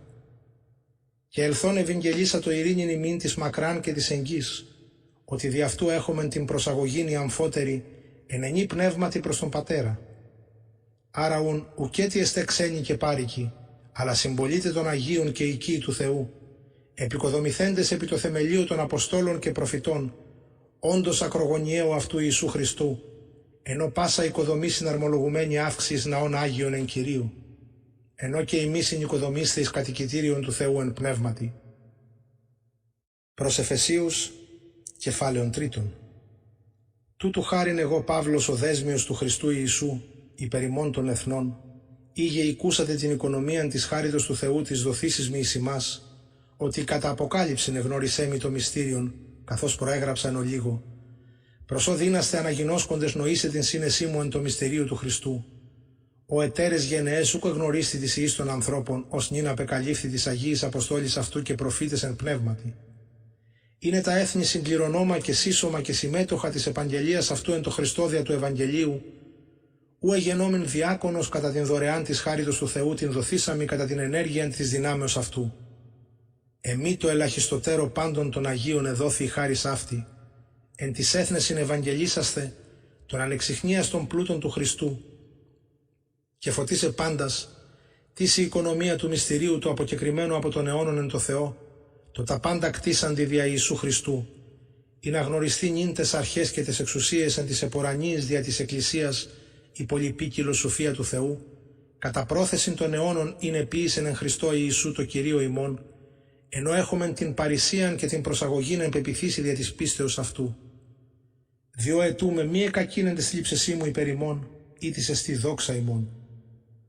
Τούτου χάριν κάμπτω τα γόνατά μου προς τον Πατέρα του Κυρίου ημών Ιησού Χριστού, εξού πάσα πατριά εν ουρανής και επί γης ονομάζεται. Ή να δω ημίν κατά των πλούτων της δόξης αυτού δυνάμει κρατεωθήνε δια του πνεύματος αυτού εις τον έσω άνθρωπον, κατοικήσε των Χριστών δια της πίστεως εν τες καρδίες ημών, εν αγάπη εριζωμένη και τεθελειωμένη, ή να εξισχύσετε καταλαβέστε συν πάση της Αγίης, τι το πλάτος και μήκος και βάθος και ύψος, γνωνέτε την υπερβάλλουσαν της γνώσεως αγάπην του Χριστού, ή να πληρωθείτε εις παν το πλήρωμα του Θεού. Το δε δυναμένο υπερπάντα ποιήσε υπερεκπερισσούον ετούμεθα εννοούμεν, κατά την δύναμη την ενεργουμένη εν ημίν, αυτό η δόξα εν τη Εκκλησία εν Χριστώ Ιησού, εις πάσας τας γενεάς του αιώνος των αιώνων. Αμήν. Προς Εφεσίους, κεφάλαιον 4. Παρακαλώον ημάς εγώ δέσμιος εν Κυρίω αξίως περιπατήσε της κλήσεως εις εκλήθητε, με τα πάσης ταπεινοφροσύνης και πραότητος, με τα μακροθυμίας, ανεχόμενοι αλλήνων εν αγάπη, σπουδάζοντες στηρήν την ενότητα του πνεύματος εν το συνδέσμο της ειρήνης, εν σώμα και εν πνεύμα, καθώς και εκλήθητε εν μια ελπίδη της κλήσεως ημών. Εις Κύριος, μία πίστης, εν βάπτισμα. Εις Θεός και Πατήρ πάντων, ο επιπάντων και διαπάντων και εν πάσιν ημίν. Ενίδε εκάστο ημών εδόθη η χάρις κατά το μέτρον της δωρεάς του Χριστού, διό λέγει. Αναβάσεις ύψος ηχμαλώτευσεν εχμαλωσίαν και έδωκε δώματα της ανθρώπης. Το δε ανέβη, τι έστιν ημιώτη και κατέβη πρώτον εις τα κατώτερα μέρη της γης. Ο καταβάς αυτός εστί και ο αναβάς υπεράνω πάντων των ουρανών ή να πληρώσει τα πάντα.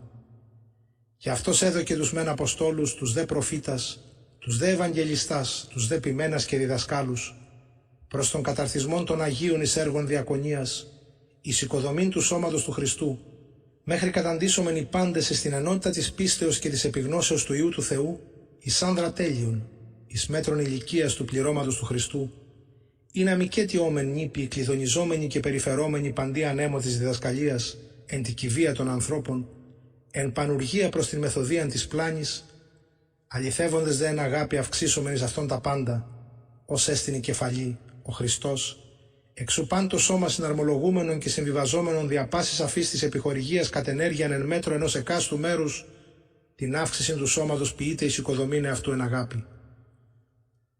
Τούτο ουν λέγω και μαρτύρομαι εν Κυρίω, μικέτι ημάς περιπατήν καθώς και τα λοιπά έθνη περιπατεί εν ματαιότητη του νοός αυτών, εσκοτισμένη τη διανία, όντες απειλοτριωμένοι τη ζωής του Θεού δια την άγνοιαν την ούσαν εν αυτής δια την πόρωσιν της καρδίας αυτών. Ήτινες απειλικικότες εαυτούς παρέδωκαν τη ασελγία εις εργασίαν ακαθαρσίας πάσης εν πλεονεξία. Ημείς δε ούχου τους εμάθετε των Χριστών, ή για αυτόν οικούσατε και εν αυτόν εδιδάχθητε, καθώς έστειν αλήθεια εν το Ιησού, αποθέστε ημάς κατά την προτέραν αναστροφήν των παλαιών άνθρωπων, των φθυρώμενων κατά της επιθυμίας της απάτης, ανανεούστε δε το πνεύματι του νοός ημών, και ενδύσαστε των κενών άνθρωπων των κατά Θεόν κτισθέντα εν δικαιοσύνη και οσιότητα της αληθείας. Διό αποθέμενοι το ψεύδος, λαλείτε αλήθεια ανέκαστος μετά το πλησίον αυτού, ότι εσμέν αλλήλων μέλη. Οργίζεστε και μη αμαρτάνετε. Ο ήλιος μη επιδιέτω επί το παροργισμό ημών, μη δε δίδεται τόπον το διαβόλο. Ο κλέπτον μη κέτι κλεπτέτο, μάλλον δε κοπιάτο εργαζόμενος του αγαθών τες χερσίν, ή να έχει μεταδιδώνε το χρίαν έχοντι. Πας λόγος απρόσεκτου στόματος ημών μη εκπορευέστο, αλήτης αγαθός προς οικοδομήν της χρίας, ή να δω χάριν της ακούουση. Και μη λυπείτε το πνεύμα το Άγιον του Θεού, ενώ εσφραγίστητε εις ημέραν απολυτρώσεως. Πάσα πικρία και θυμός και οργή και κραυγή και βλασφημία, αρθεί το αφημών συν πάση κακία. Γίνεστε δε εις αλλήλους Χριστοί, εύσπλαχνοι, χαριζόμενοι εαυτής, καθώς και ο Θεός εν Χριστώ εχαρίσατο ημίν. Προς Εφεσίους, κεφάλαιον 5.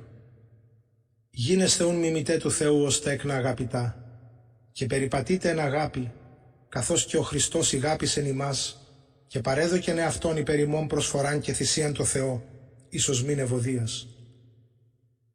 Πορνεία δε και πάσα ακαθαρσία ή πλεονεξία, μη δε ονομαζέστο εν ημίν, καθώς πρέπει αγίης, και εσχρότης και αμορολογία ή ευτραπελία τα ούκ ανήκοντα, αλλά μάλλον ευχαριστία. Τούτο γάρεστε γινώσκοντες, ότι πας πόρνος ή ακάθαρτος ή πλεονέκτης, ως έστιν ειδωλολάτρης, ουκ έχει κληρονομίαν εν τη βασιλεία του Χριστού και Θεού. Μη δύσει μας απατάτο καινής λόγης, δια ταύτα γαρ έρχεται η οργή του Θεού επί τους ιούς της απειθίας.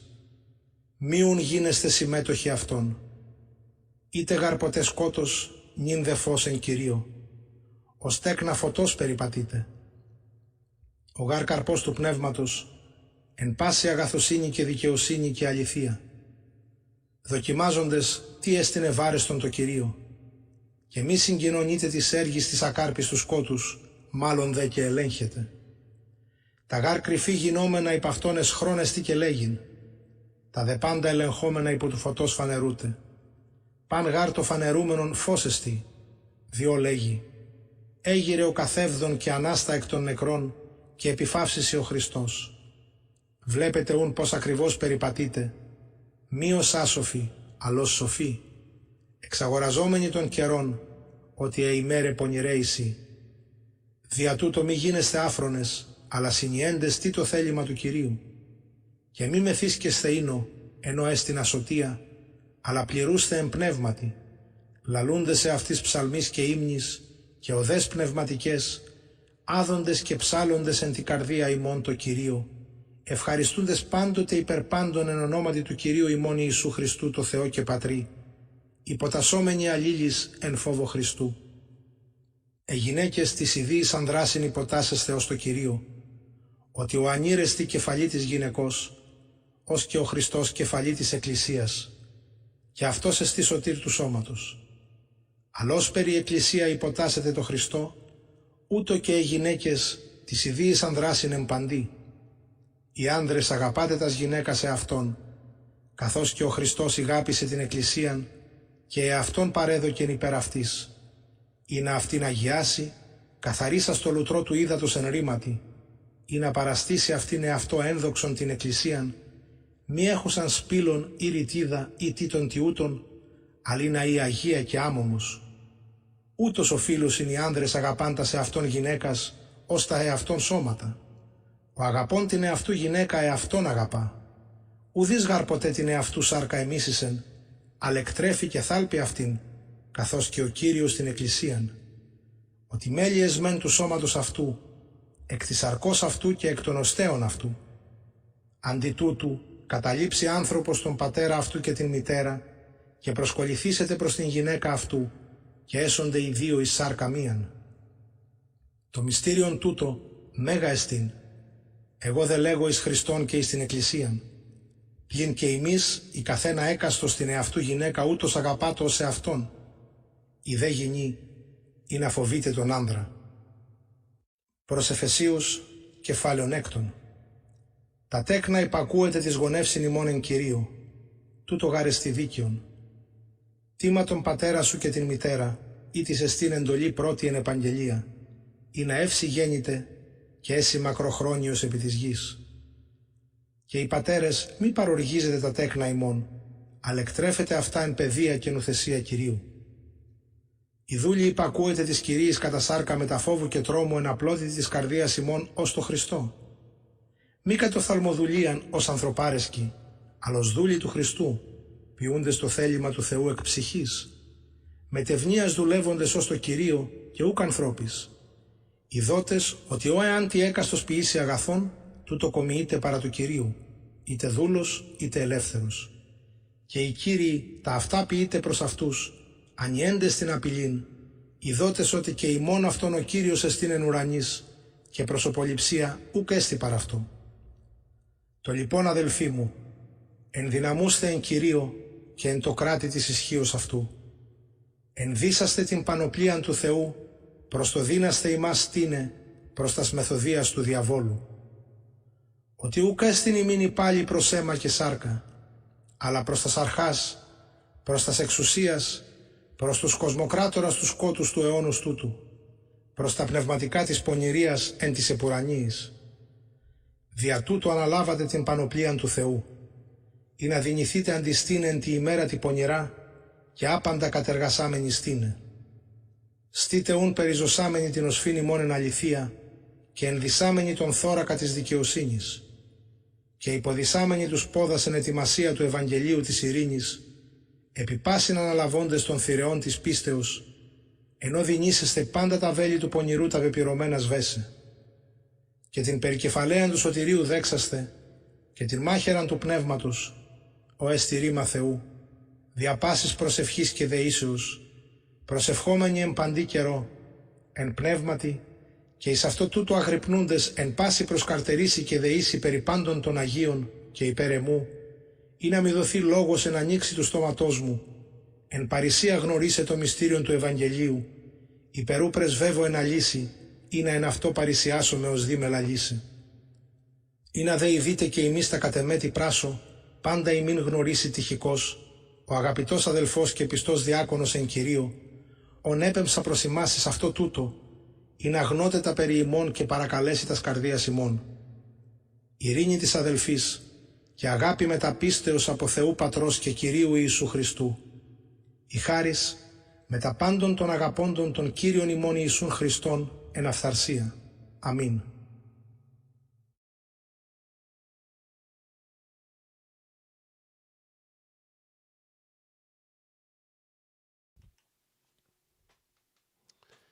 And that was the book of Ephesians in Greek.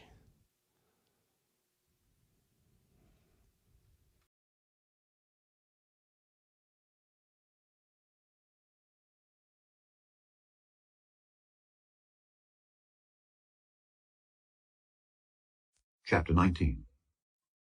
And Ahab told Jezebel all that Elijah had done, and withal how he had slain all the prophets with the sword.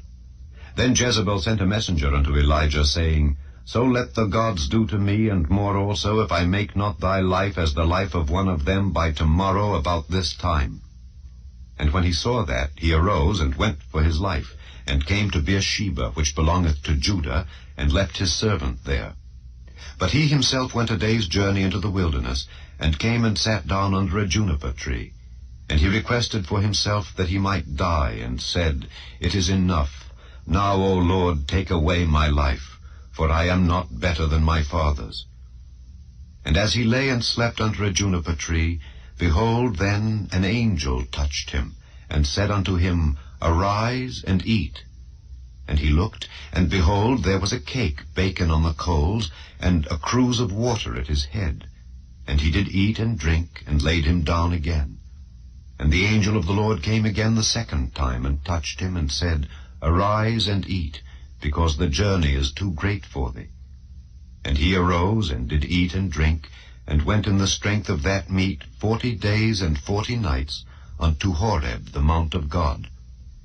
And he came thither unto a cave, and lodged there. And behold, the word of the Lord came to him, and he said unto him, What doest thou here, Elijah? And he said, I have been very jealous for the Lord God of hosts. For the children of Israel have forsaken thy covenant, thrown down thine altars, and slain thy prophets with the sword. And I, even I only, am left, and they seek my life to take it away. And he said, Go forth and stand upon the mount before the Lord. And behold, the Lord passed by, and a great and strong wind rent the mountains, and brake in pieces the rocks before the Lord. But the Lord was not in the wind. And after the wind an earthquake, but the Lord was not in the earthquake. And after the earthquake a fire, but the Lord was not in the fire.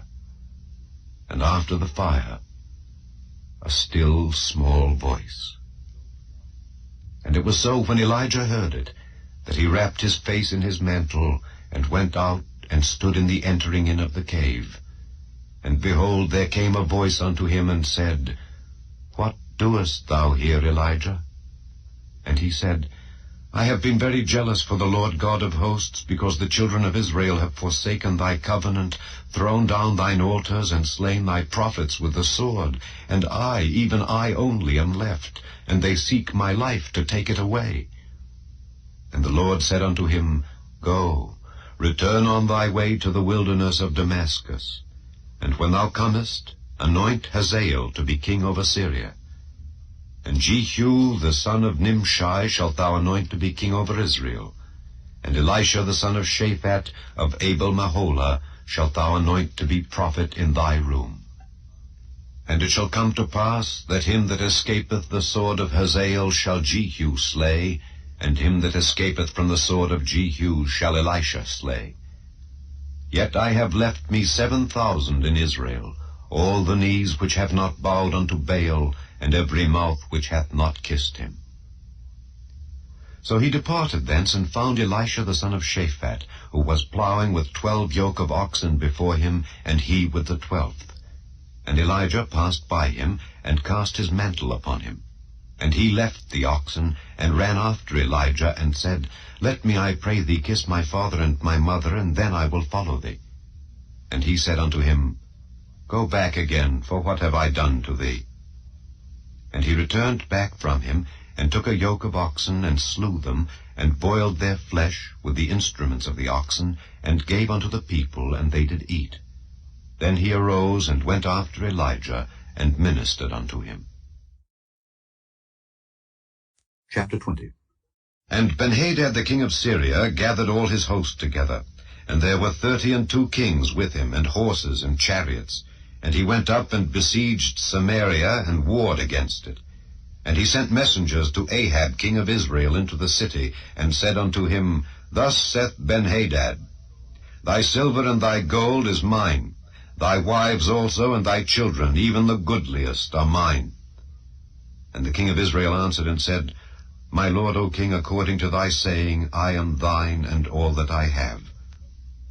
And the messengers came again, and said, Thus speaketh Benhadad, saying, Although I have sent unto thee, saying, Thou shalt deliver me thy silver and thy gold and thy wives and thy children, Yet I will send my servants unto thee tomorrow about this time, and they shall search thine house and the houses of thy servants, and it shall be that whatsoever is pleasant in thine eyes, they shall put it in their hand and take it away. Then the king of Israel called all the elders of the land and said, Mark, I pray you, and see how this man seeketh mischief. For he sent unto me for my wives and for my children and for my silver and for my gold, and I denied him not. And all the elders and all the people said unto him, Hearken not unto him, nor consent. Wherefore he said unto the messengers of Benhadad, Tell my lord the king, all that thou didst send for to thy servant at the first I will do, but this thing I may not do. And the messengers departed and brought him word again. And Benhadad sent unto him and said, The gods do so unto me, and more also, if the dust of Samaria shall suffice for handfuls for all the people that follow me. And the king of Israel answered and said, Tell him, Let not him that girdeth on his harness boast himself as he that putteth it off. And it came to pass, when Benhadad heard this message, as he was drinking, he and the kings in the pavilions, that he said unto his servants, Set yourselves in array. And they set themselves in array against the city. And behold, there came a prophet unto Ahab king of Israel, saying, Thus saith the Lord, Hast thou seen all this great multitude? Behold, I will deliver it into thine hand this day, and thou shalt know that I am the Lord. And Ahab said, By whom? And he said, Thus saith the Lord, even by the young men of the princes of the provinces. Then he said, Who shall order the battle? And he answered, Thou. Then he numbered the young men of the princes of the provinces, and they were 232. And after them he numbered all the people, even all the children of Israel, being 7,000. And they went out at noon. But Benhadad was drinking himself drunk in the pavilions, he and the kings, the 32 kings that helped him.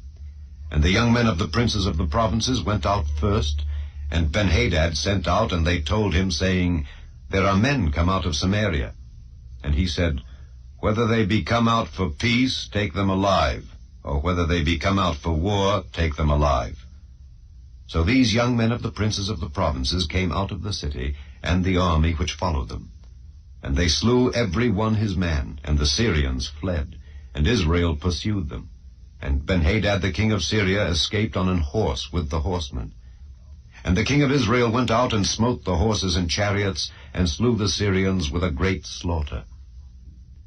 And the prophet came to the king of Israel, and said unto him, Go, strengthen thyself, and mark, and see what thou doest. For at the return of the year the king of Syria will come up against thee. And the servants of the king of Syria said unto him, Their gods are gods of the hills, therefore they were stronger than we. But let us fight against them in the plain, and surely we shall be stronger than they. And do this thing, take the kings away, every man out of his place, and put captains in their rooms. And number thee an army like the army that thou hast lost, horse for horse and chariot for chariot. And we will fight against them in the plain, and surely we shall be stronger than they. And he hearkened unto their voice, and did so. And it came to pass at the return of the year, that Benhadad numbered the Syrians, and went up to Aphek to fight against Israel. And the children of Israel were numbered, and were all present, and went against them. And the children of Israel pitched before them like 2 little flocks of kids. But the Syrians filled the country. And there came a man of God, and spake unto the king of Israel, and said, Thus saith the Lord, Because the Syrians have said, The Lord is God of the hills, but he is not God of the valleys, therefore will I deliver all this great multitude into thine hand, and ye shall know that I am the Lord. And they pitched one over against the other 7 days. And so it was that in the 7th day the battle was joined, and the children of Israel slew of the Syrians 100,000 footmen in 1 day. But the rest fled to Aphek into the city. And there a wall fell upon 27,000 of the men that were left. And Benhadad fled, and came into the city, into an inner chamber. And his servants said unto him, Behold now, we have heard that the kings of the house of Israel are merciful kings. let us, I pray thee, put sackcloth on our loins, and ropes upon our heads, and go out to the king of Israel. Peradventure he will save thy life. So they girded sackcloth on their loins, and put ropes on their heads, and came to the king of Israel, and said, Thy servant Benhadad saith, I pray thee, let me live. And he said, Is he yet alive? He is my brother. Now the men did diligently observe whether anything would come from him, and did hastily catch it. And they said, Thy brother Benhadad. Then he said, Go ye, bring him. Then Benhadad came forth to him, and he caused him to come up into the chariot. And Benhadad said unto him, The cities which my father took from thy father I will restore, and thou shalt make streets for thee in Damascus, as my father made in Samaria. Then said Ahab, I will send thee away with this covenant. So he made a covenant with him, and sent him away. And a certain man of the sons of the prophets said unto his neighbor in the word of the Lord, Smite me, I pray thee. And the man refused to smite him. Then said he unto him, Because thou hast not obeyed the voice of the Lord, behold, as soon as thou art departed from me, a lion shall slay thee. And as soon as he was departed from him, a lion found him, and slew him. Then he found another man, and said, Smite me, I pray thee. And the man smote him, so that in smiting he wounded him. So the prophet departed, and waited for the king by the way, and disguised himself with ashes upon his face. And as the king passed by, he cried unto the king, and he said, Thy servant went out into the midst of the battle, and behold, a man turned aside, and brought a man unto me, and said, Keep this man. If by any means he be missing, then shall thy life be for his life, or else thou shalt pay a talent of silver. And as thy servant was busy here and there, he was gone. And the king of Israel said unto him, So shall thy judgment be. Thyself hast decided it. And he hasted and took the ashes away from his face, and the king of Israel discerned him that he was of the prophets. And he said unto him, Thus saith the Lord, Because thou hast let go out of thy hand a man whom I appointed to utter destruction, therefore thy life shall go for his life, and thy people for his people. And the king of Israel went to his house, heavy and displeased, and came to Samaria. Chapter 21. And it came to pass after these things that Naboth the Jezreelite had a vineyard which was in Jezreel, hard by the palace of Ahab king of Samaria. And Ahab spake unto Naboth, saying, Give me thy vineyard, that I may have it for a garden of herbs, because it is near unto my house, and I will give thee for it a better vineyard than it. Or, if it seem good to thee, I will give thee the worth of it in money. And Naboth said to Ahab, The Lord forbid it me that I should give the inheritance of my fathers unto thee. And Ahab came into his house heavy and displeased because of the word which Naboth the Jezreelite had spoken to him. For he had said, I will not give thee the inheritance of my fathers.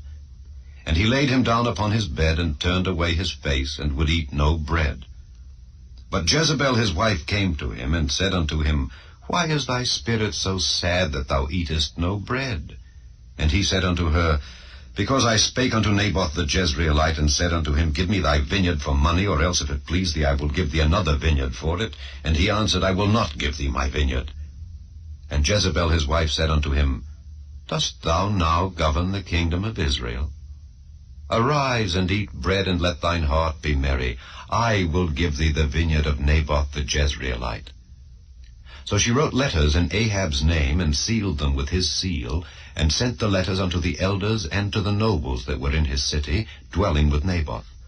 And she wrote in the letters, saying, Proclaim a fast, and set Naboth on high among the people, and set 2 men, sons of Belial, before him, to bear witness against him, saying, Thou didst blaspheme God and the king, and then carry him out and stone him, that he may die. And the men of his city, even the elders and the nobles who were the inhabitants in his city, did as Jezebel had sent unto them, and as it was written in the letters which she had sent unto them. They proclaimed a fast, and set Naboth on high among the people. And there came in 2 men, children of Belial, and sat before him. And the men of Belial witnessed against him, even against Naboth, in the presence of the people, saying, Naboth did blaspheme God and the king. Then they carried him forth out of the city, and stoned him with stones, that he died. Then they sent to Jezebel, saying, Naboth is stoned and is dead. And it came to pass, when Jezebel heard that Naboth was stoned and was dead, that Jezebel said to Ahab, Arise, take possession of the vineyard of Naboth the Jezreelite, which he refused to give thee for money. For Naboth is not alive, but dead. And it came to pass, when Ahab heard that Naboth was dead, that Ahab rose up to go down to the vineyard of Naboth the Jezreelite, to take possession of it. And the word of the Lord came to Elijah the Tishbite, saying, Arise, go down to meet Ahab king of Israel, which is in Samaria. Behold, he is in the vineyard of Naboth, whither he is gone down to possess it. And thou shalt speak unto him, saying, Thus saith the Lord, Hast thou killed, and also taken possession? And thou shalt speak unto him, saying, Thus saith the Lord, In the place where dogs licked the blood of Naboth, shall dogs lick thy blood, even thine. And Ahab said to Elijah, Hast thou found me, O mine enemy? And he answered, I have found thee, because thou hast sold thyself to work evil in the sight of the Lord. Behold, I will bring evil upon thee, and will take away thy posterity, and will cut off from Ahab him that pisseth against the wall, and him that is shut up and left in Israel, and will make thine house like the house of Jeroboam the son of Nebat, and like the house of Baasha the son of Ahijah, for the provocation wherewith thou hast provoked me to anger, and made Israel to sin. And of Jezebel also spake the Lord, saying, The dogs shall eat Jezebel by the wall of Jezreel. Him that dieth of Ahab in the city the dogs shall eat, and him that dieth in the field shall the fowls of the air eat. But there was none like unto Ahab, which did sell himself to work wickedness in the sight of the Lord, whom Jezebel his wife stirred up. And he did very abominably in following idols, according to all things as did the Amorites, whom the Lord cast out before the children of Israel.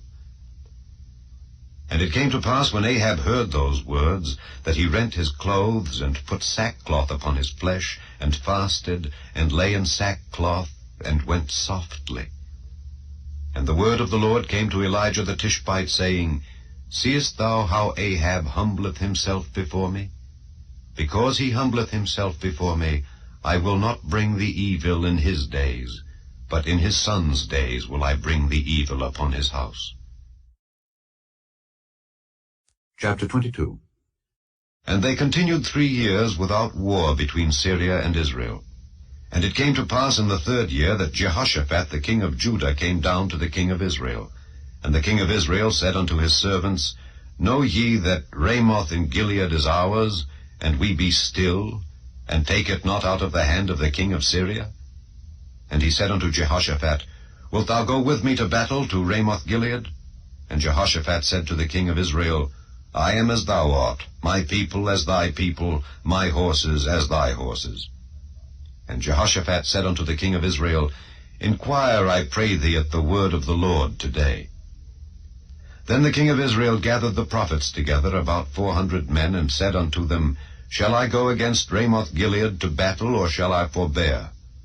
And they said, Go up, for the Lord shall deliver it into the hand of the king. And Jehoshaphat said, Is there not here a prophet of the Lord besides, that we might inquire of him? And the king of Israel said unto Jehoshaphat, There is yet one man, Micaiah the son of Imlah, by whom we may inquire of the Lord. But I hate him, for he doth not prophesy good concerning me, but evil. And Jehoshaphat said, Let not the king say so. Then the king of Israel called an officer, and said, Hasten hither Micaiah the son of Imlah.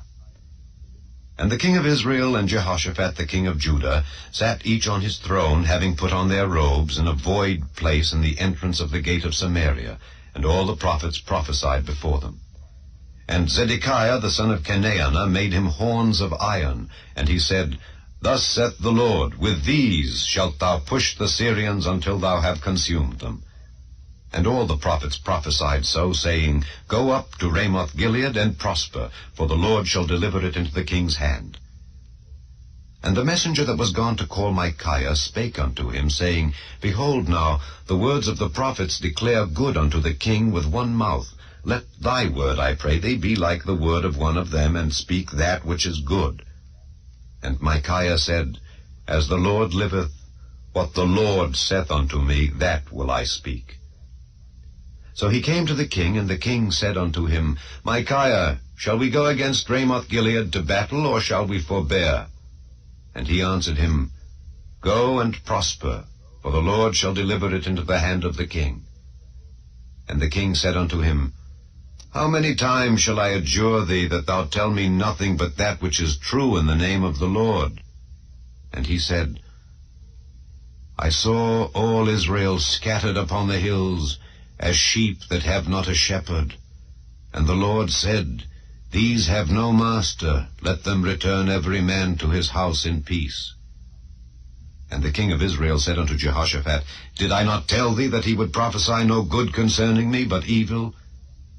And he said, Hear thou therefore the word of the Lord. I saw the Lord sitting on his throne, and all the host of heaven standing by him on his right hand and on his left. And the Lord said, Who shall persuade Ahab that he may go up and fall at Ramoth-Gilead?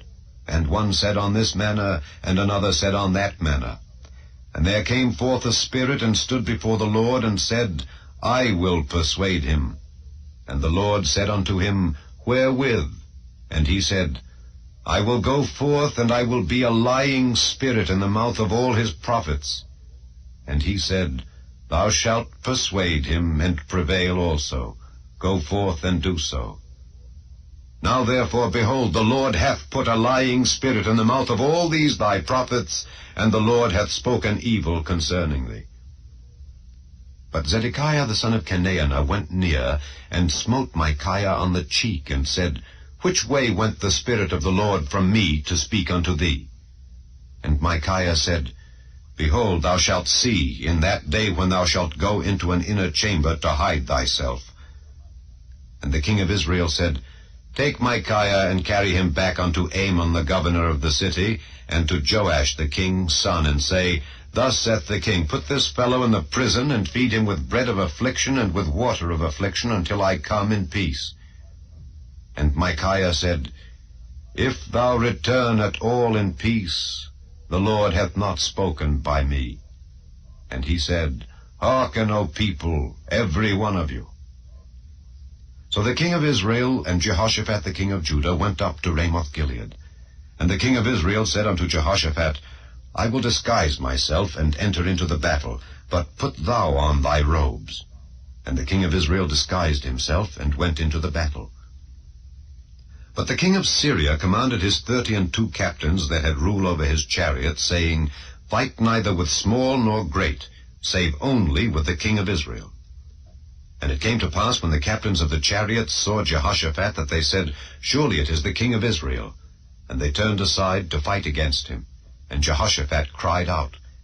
And it came to pass, when the captains of the chariots perceived that it was not the king of Israel, that they turned back from pursuing him. And a certain man drew a bow at a venture, and smote the king of Israel between the joints of the harness.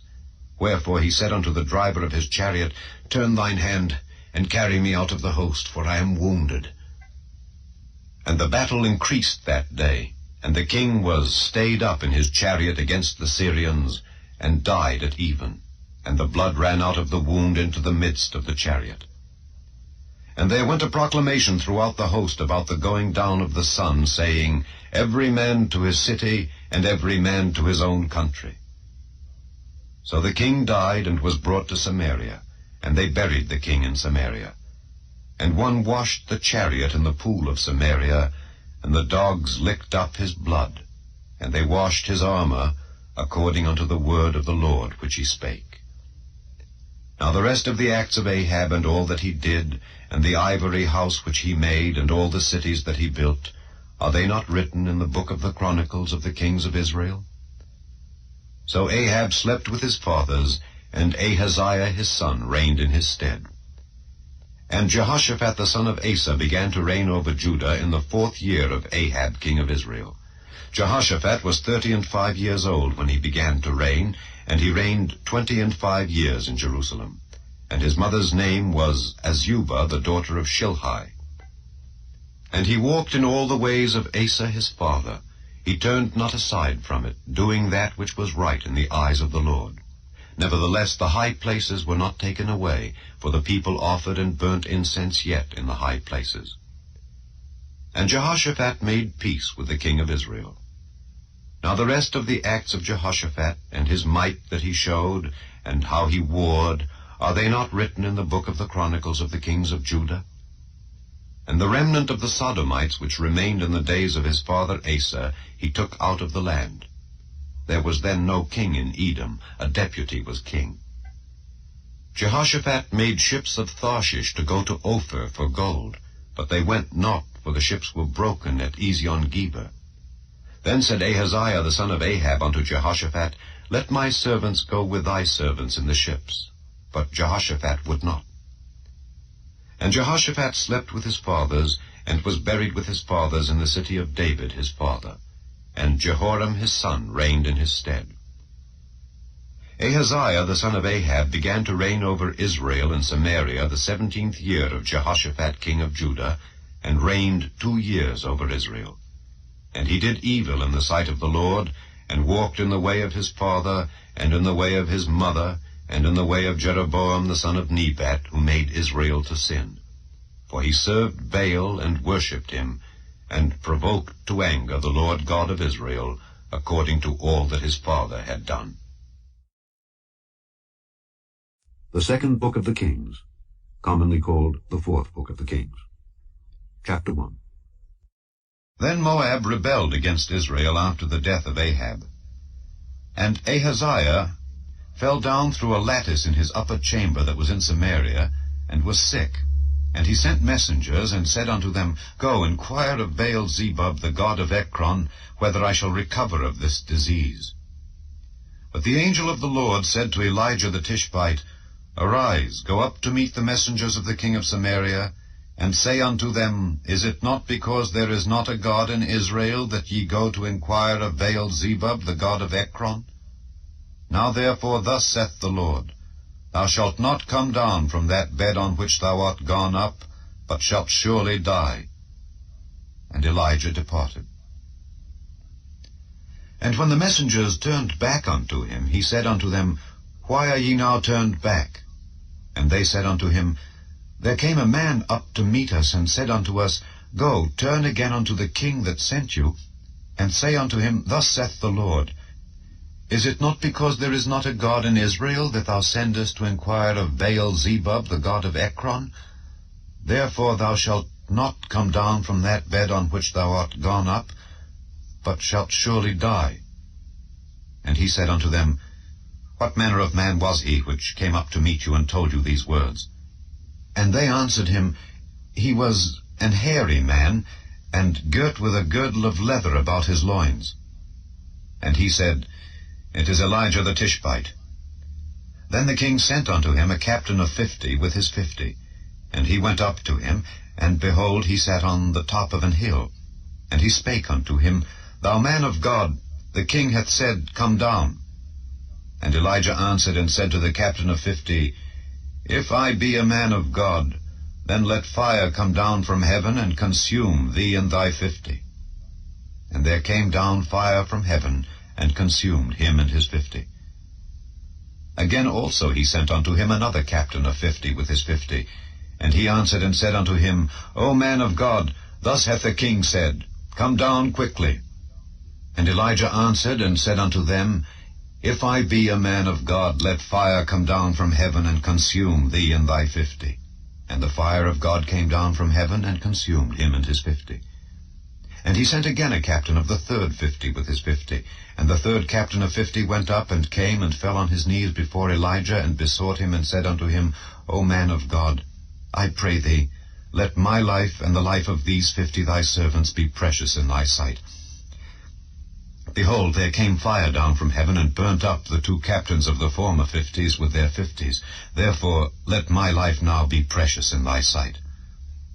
And the angel of the Lord said unto Elijah, Go down with him, be not afraid of him. And he arose and went down with him unto the king. And he said unto him, Thus saith the Lord, Forasmuch as thou hast sent messengers to inquire of Baal-zebub, the god of Ekron, is it not because there is no God in Israel to inquire of his word? Therefore thou shalt not come down off that bed on which thou art gone up, but shalt surely die. So he died, according to the word of the Lord which Elijah had spoken. And Jehoram reigned in his stead, in the 2nd year of Jehoram the son of Jehoshaphat, king of Judah, because he had no son. Now the rest of the acts of Ahaziah which he did, are they not written in the book of the Chronicles of the kings of Israel?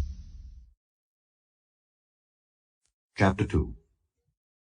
And it came to pass, when the Lord would take up Elijah into heaven by a whirlwind, that Elijah went with Elisha from Gilgal.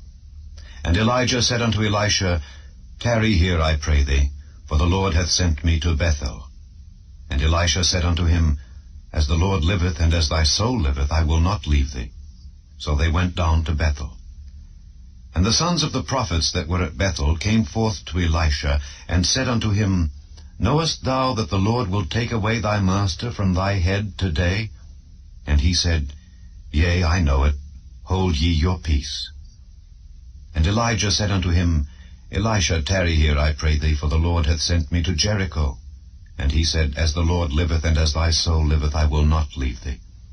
So they came to Jericho.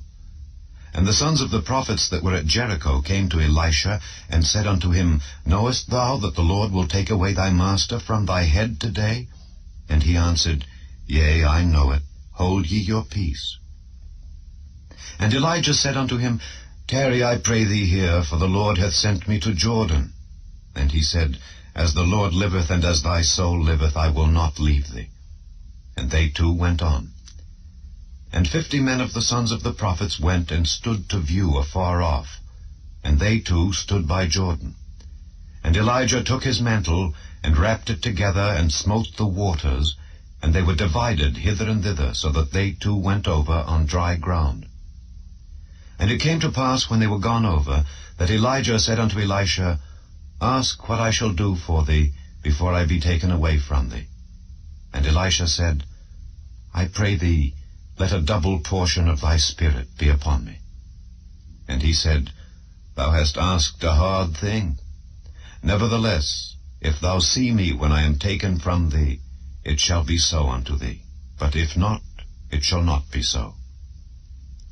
And it came to pass, as they still went on and talked, that behold, there appeared a chariot of fire, and horses of fire, and parted them both asunder, and Elijah went up by a whirlwind into heaven. And Elisha saw it, and he cried, My father, the chariot of Israel, and the horsemen thereof. And he saw him no more.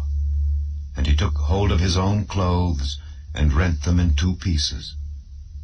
He took up also the mantle of Elijah that fell from him, and went back, and stood by the bank of Jordan. And he took the mantle of Elijah that fell from him, and smote the waters, and said, Where is the Lord God of Elijah? And when he also had smitten the waters, they parted hither and thither, and Elisha went over. And when the sons of the prophets which were to view at Jericho saw him, they said, The spirit of Elijah doth rest on Elisha. And they came to meet him, and bowed themselves to the ground before him. And they said unto him, Behold now, there be with thy servants 50 strong men. Let them go, we pray thee, and seek thy master, lest peradventure the Spirit of the Lord hath taken him up, and cast him upon some mountain, or into some valley. And he said, Ye shall not send. And when they urged him till he was ashamed, he said, Send. They sent therefore 50 men, and they sought 3 days, but found him not. And when they came again to him, for he tarried at Jericho, he said unto them, Did I not say unto you, Go not? And the men of the city said unto Elisha, Behold, I pray thee, the situation of this city is pleasant, as my Lord seeth. but the water is naught, and the ground barren. And he said, Bring me a new cruse, and put salt therein. And they brought it to him. And he went forth unto the spring of the waters, and cast the salt in there, and said, Thus saith the Lord, I have healed these waters, there shall not be from thence any more death or barren land. So the waters were healed unto this day, according to the saying of Elisha which he spake. And he went up from thence unto Bethel, and as he was going up by the way, there came forth little children out of the city, and mocked him, and said unto him, Go up, thou bald head, go up, thou bald head. And he turned back and looked on them, and cursed them in the name of the Lord. And there came forth 2 she-bears out of the wood, and tare 42 children of them. And he went from thence to Mount Carmel, and from thence he returned to Samaria. Chapter 3. Now Jehoram the son of Ahab began to reign over Israel in Samaria the 18th year of Jehoshaphat king of Judah, and reigned 12 years. And he wrought evil in the sight of the Lord, but not like his father and like his mother, for he put away the image of Baal that his father had made. Nevertheless he cleaved unto the sins of Jeroboam the son of Nebat, which made Israel to sin. He departed not therefrom. And Mesha king of Moab was a sheepmaster, and rendered unto the king of Israel 100,000 lambs and 100,000 rams with the wool. But it came to pass when Ahab was dead, that the king of Moab rebelled against the king of Israel. And King Jehoram went out of Samaria the same time, and numbered all Israel. And he went and sent to Jehoshaphat the king of Judah, saying, The king of Moab hath rebelled against me. Wilt thou go with me against Moab to battle? And he said, I will go up. I am as thou art, my people as thy people, and my horses as thy horses. And he said, Which way shall we go up? And he answered, The way through the wilderness of Edom.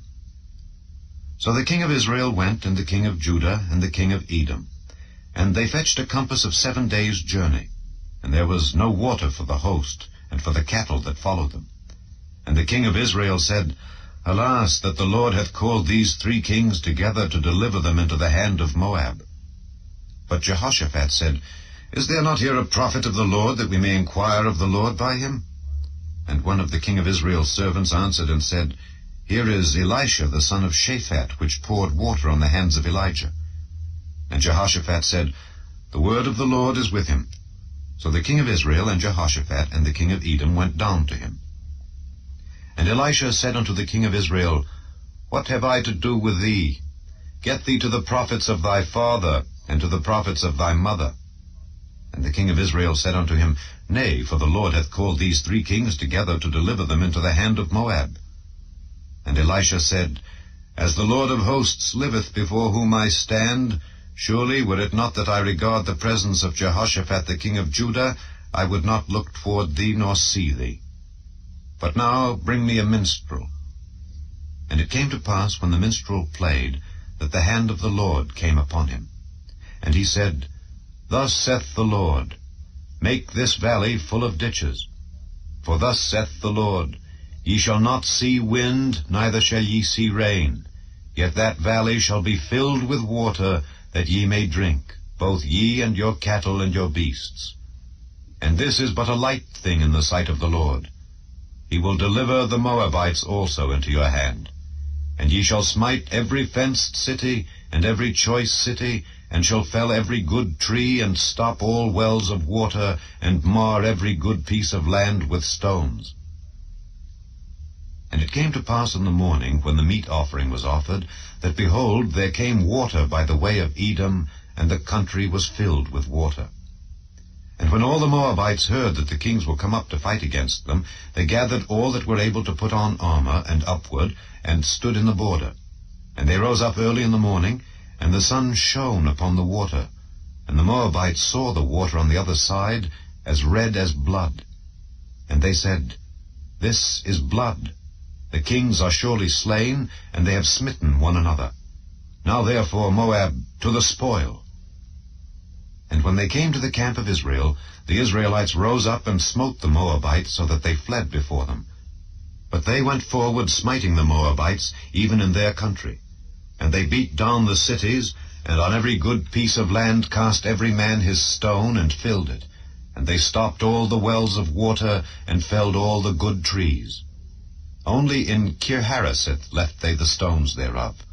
Howbeit the slingers went about it, and smote it. And when the king of Moab saw that the battle was too sore for him, he took with him 700 men that drew swords, to break through even unto the king of Edom, but they could not. Then he took his eldest son that should have reigned in his stead, and offered him for a burnt offering upon the wall.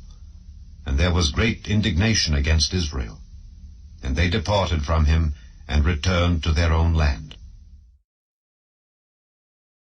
Chapter 4. Now there cried a certain woman of the wives of the sons of the prophets unto Elisha, saying, Thy servant my husband is dead, and thou knowest that thy servant did fear the Lord. And the creditor is come to take unto him my 2 sons to be bondmen. And Elisha said unto her, What shall I do for thee? Tell me, what hast thou in the house? And she said, Thine handmaid hath not anything in the house save a pot of oil. Then he said, Go, borrow thee vessels abroad of all thy neighbors, even empty vessels. Borrow not a few. And when thou art come in, thou shalt shut the door upon thee and upon thy sons, and shalt pour out into all those vessels, and thou shalt set aside that which is full. So she went from him, and shut the door upon her and upon her sons, who brought the vessels to her, and she poured out. And it came to pass, when the vessels were full, that she said unto her son, Bring me yet a vessel. And he said unto her, There is not a vessel more. And the oil stayed. Then she came and told the man of God. And he said, Go, sell the oil, and pay thy debt, and live thou and thy children of the rest. And it fell on a day that Elisha passed to Shunem, where was a great woman, and she constrained him to eat bread. And so it was, that as oft as he passed by, he turned in thither to eat bread. And she said unto her husband, Behold now, I perceive that this is an holy man of God, which passeth by us continually. Let us make a little chamber, I pray thee, on the wall, and let us set for him there a bed, and a table, and a stool, and a candlestick. And it shall be, when he cometh to us, that he shall turn in thither. And it fell on a day that he came thither, and he turned into the chamber, and lay there. And he said to Gehazi his servant, Call this Shunammite. And when he had called her, she stood before him. And he said unto him, Say now unto her, Behold, thou hast been careful for us with all this care. What is to be done for thee? Wouldest thou be spoken for to the king, or to the captain of the host? And she answered, I dwell among mine own people. And he said, What then is to be done for her? And Gehazi answered, Verily she hath no child, and her husband is old. And he said, Call her. And when he had called her, she stood in the door. And he said, About this season, according to the time of life, thou shalt embrace a son. And she said, Nay, my lord, thou man of God, do not lie unto thine handmaid. And the woman conceived, and bare a son at that season that Elisha had said unto her, according to the time of life. And when the child was grown, it fell on a day that he went out to his father to the reapers. And he said unto his father, My head, my head. And he said to a lad, Carry him to his mother. And when he had taken him and brought him to his mother, he sat on her knees till noon, and then died. And she went up, and laid him on the bed of the man of God, and shut the door upon him, and went out. And she called unto her husband, and said, Send me, I pray thee, one of the young men and one of the asses, that I may run to the man of God, and come again. And he said, Wherefore wilt thou go to him today? It is neither new moon nor Sabbath. And she said, It shall be well. Then she saddled an ass, and said to her servant, Drive and go forward. Slack not thy riding for me, except I bid thee. So she went and came unto the man of God to Mount Carmel. And it came to pass, when the man of God saw her afar off, that he said to Gehazi his servant, Behold, yonder is that Shunammite. Run now, I pray thee, to meet her, and say unto her, Is it well with thee? Is it well with thy husband? Is it well with the child? And she answered, It is well. And when she came to the man of God to the hill, she caught him by the feet. But Gehazi came near to thrust her away. And the man of God said, Let her alone. For her soul is vexed within her, and the Lord hath hid it from me, and hath not told me. Then she said, Did I desire a son of my Lord? Did I not say, Do not deceive me? Then he said to Gehazi, Gird up thy loins, and take my staff in thine hand, and go thy way. If thou meet any man, salute him not, and if any salute thee, answer him not again, and lay my staff upon the face of the child. And the mother of the child said, As the Lord liveth, and as thy soul liveth, I will not leave thee.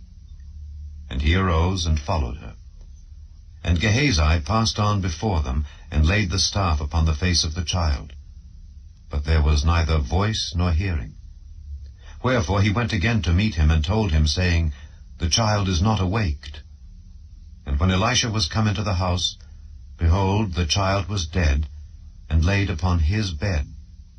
He went in therefore, and shut the door upon them twain, and prayed unto the Lord.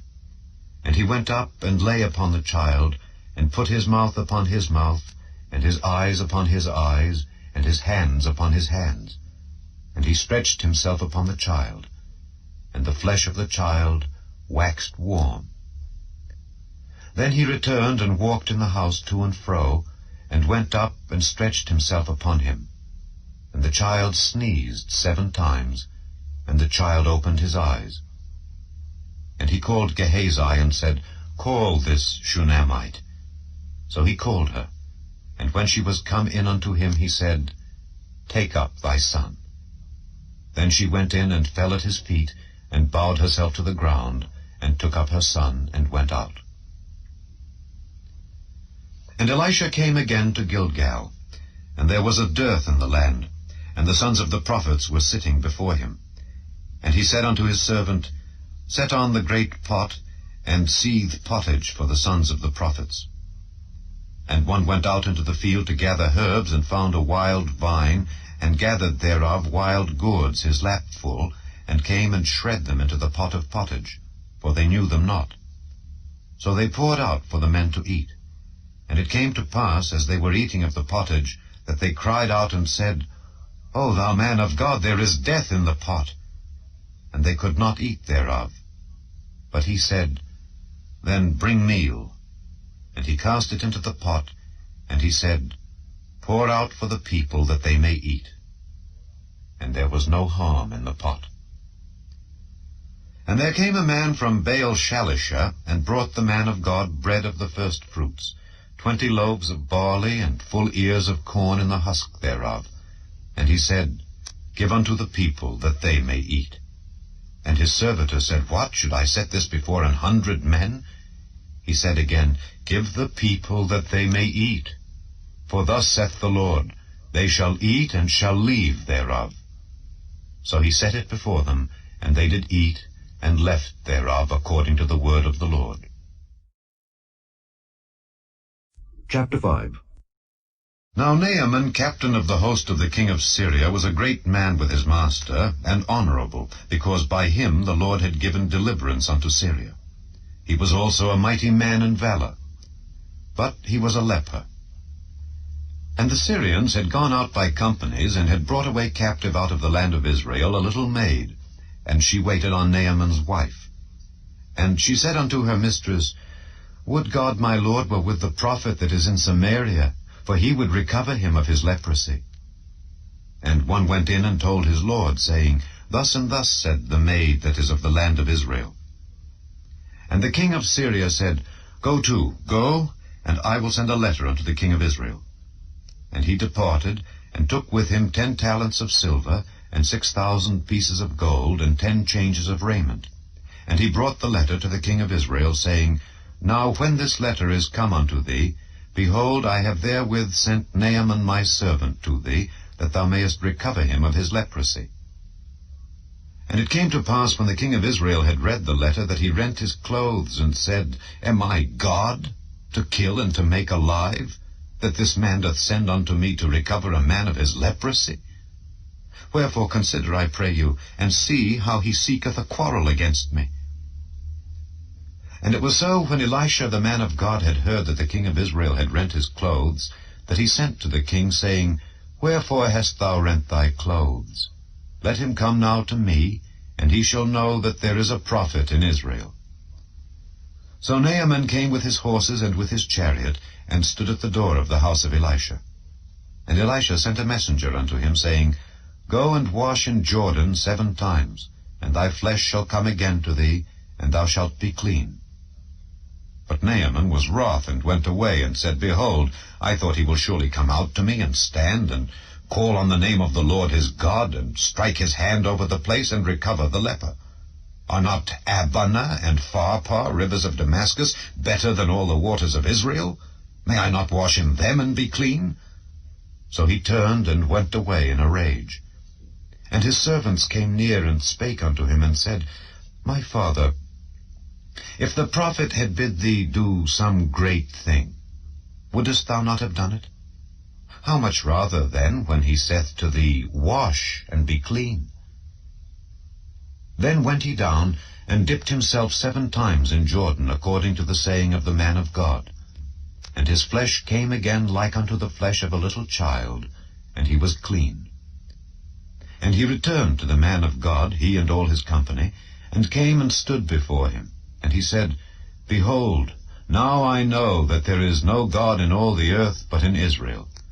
Now therefore I pray thee, take a blessing of thy servant. But he said, As the Lord liveth, before whom I stand, I will receive none. And he urged him to take it, but he refused.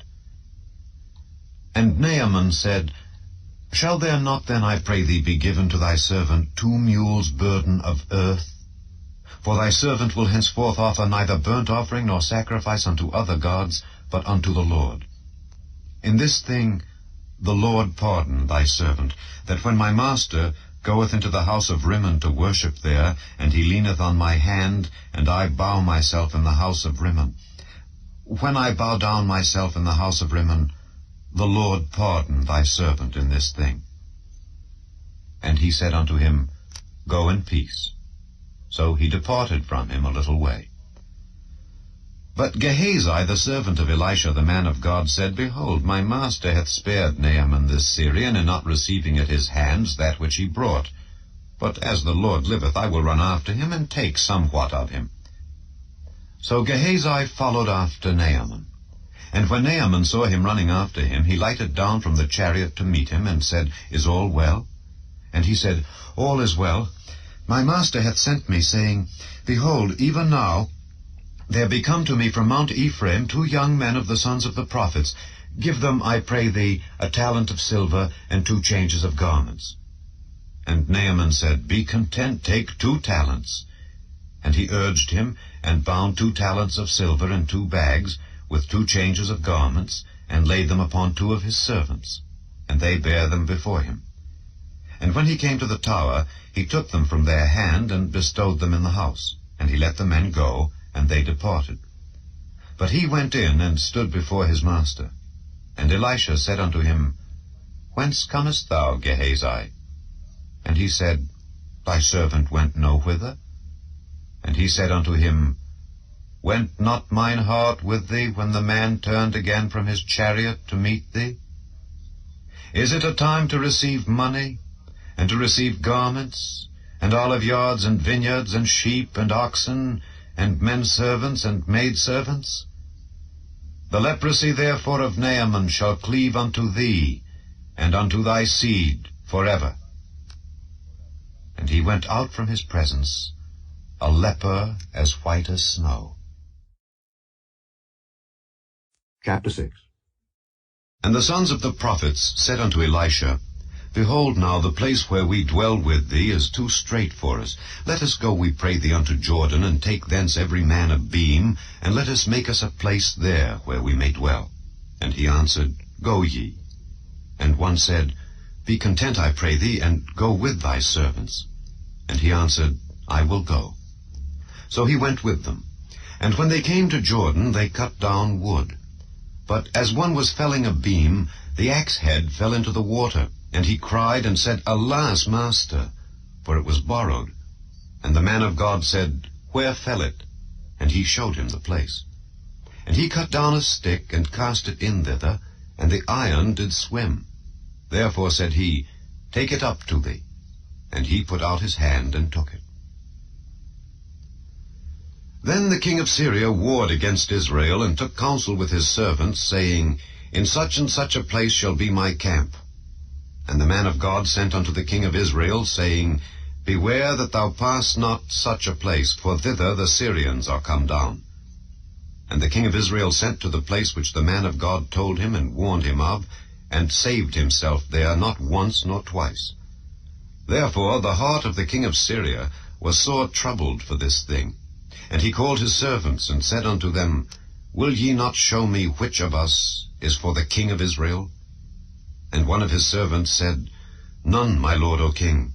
But Elisha, the prophet that is in Israel, telleth the king of Israel the words that thou speakest in thy bedchamber. And he said, Go and spy where he is, that I may send and fetch him. And it was told him, saying, Behold, he is in Dothan. Therefore sent he thither horses and chariots and a great host, and they came by night and compassed the city about. And when the servant of the man of God was risen early and gone forth, behold, an host compassed the city, both with horses and chariots. And his servant said unto him, Alas, my master, how shall we do? And he answered, Fear not, for they that be with us are more than they that be with them. And Elisha prayed and said, Lord, I pray thee, open his eyes that he may see. And the Lord opened the eyes of the young man, and he saw, and behold, the mountain was full of horses and chariots of fire round about Elisha. And when they came down to him, Elisha prayed unto the Lord, and said, Smite this people, I pray thee, with blindness. And he smote them with blindness, according to the word of Elisha. And Elisha said unto them, This is not the way, neither is this the city. Follow me, and I will bring you to the man whom ye seek. But he led them to Samaria. And it came to pass, when they were come into Samaria, that Elisha said, Lord, open the eyes of these men, that they may see. And the Lord opened their eyes, and they saw, and behold, they were in the midst of Samaria. And the king of Israel said unto Elisha, when he saw them, My father, shall I smite them? Shall I smite them? And he answered, Thou shalt not smite them. Wouldest thou smite those whom thou hast taken captive with thy sword and with thy bow? Set bread and water before them, that they may eat and drink, and go to their master. And he prepared great provision for them. And when they had eaten and drunk, he sent them away, and they went to their master. So the bands of Syria came no more into the land of Israel.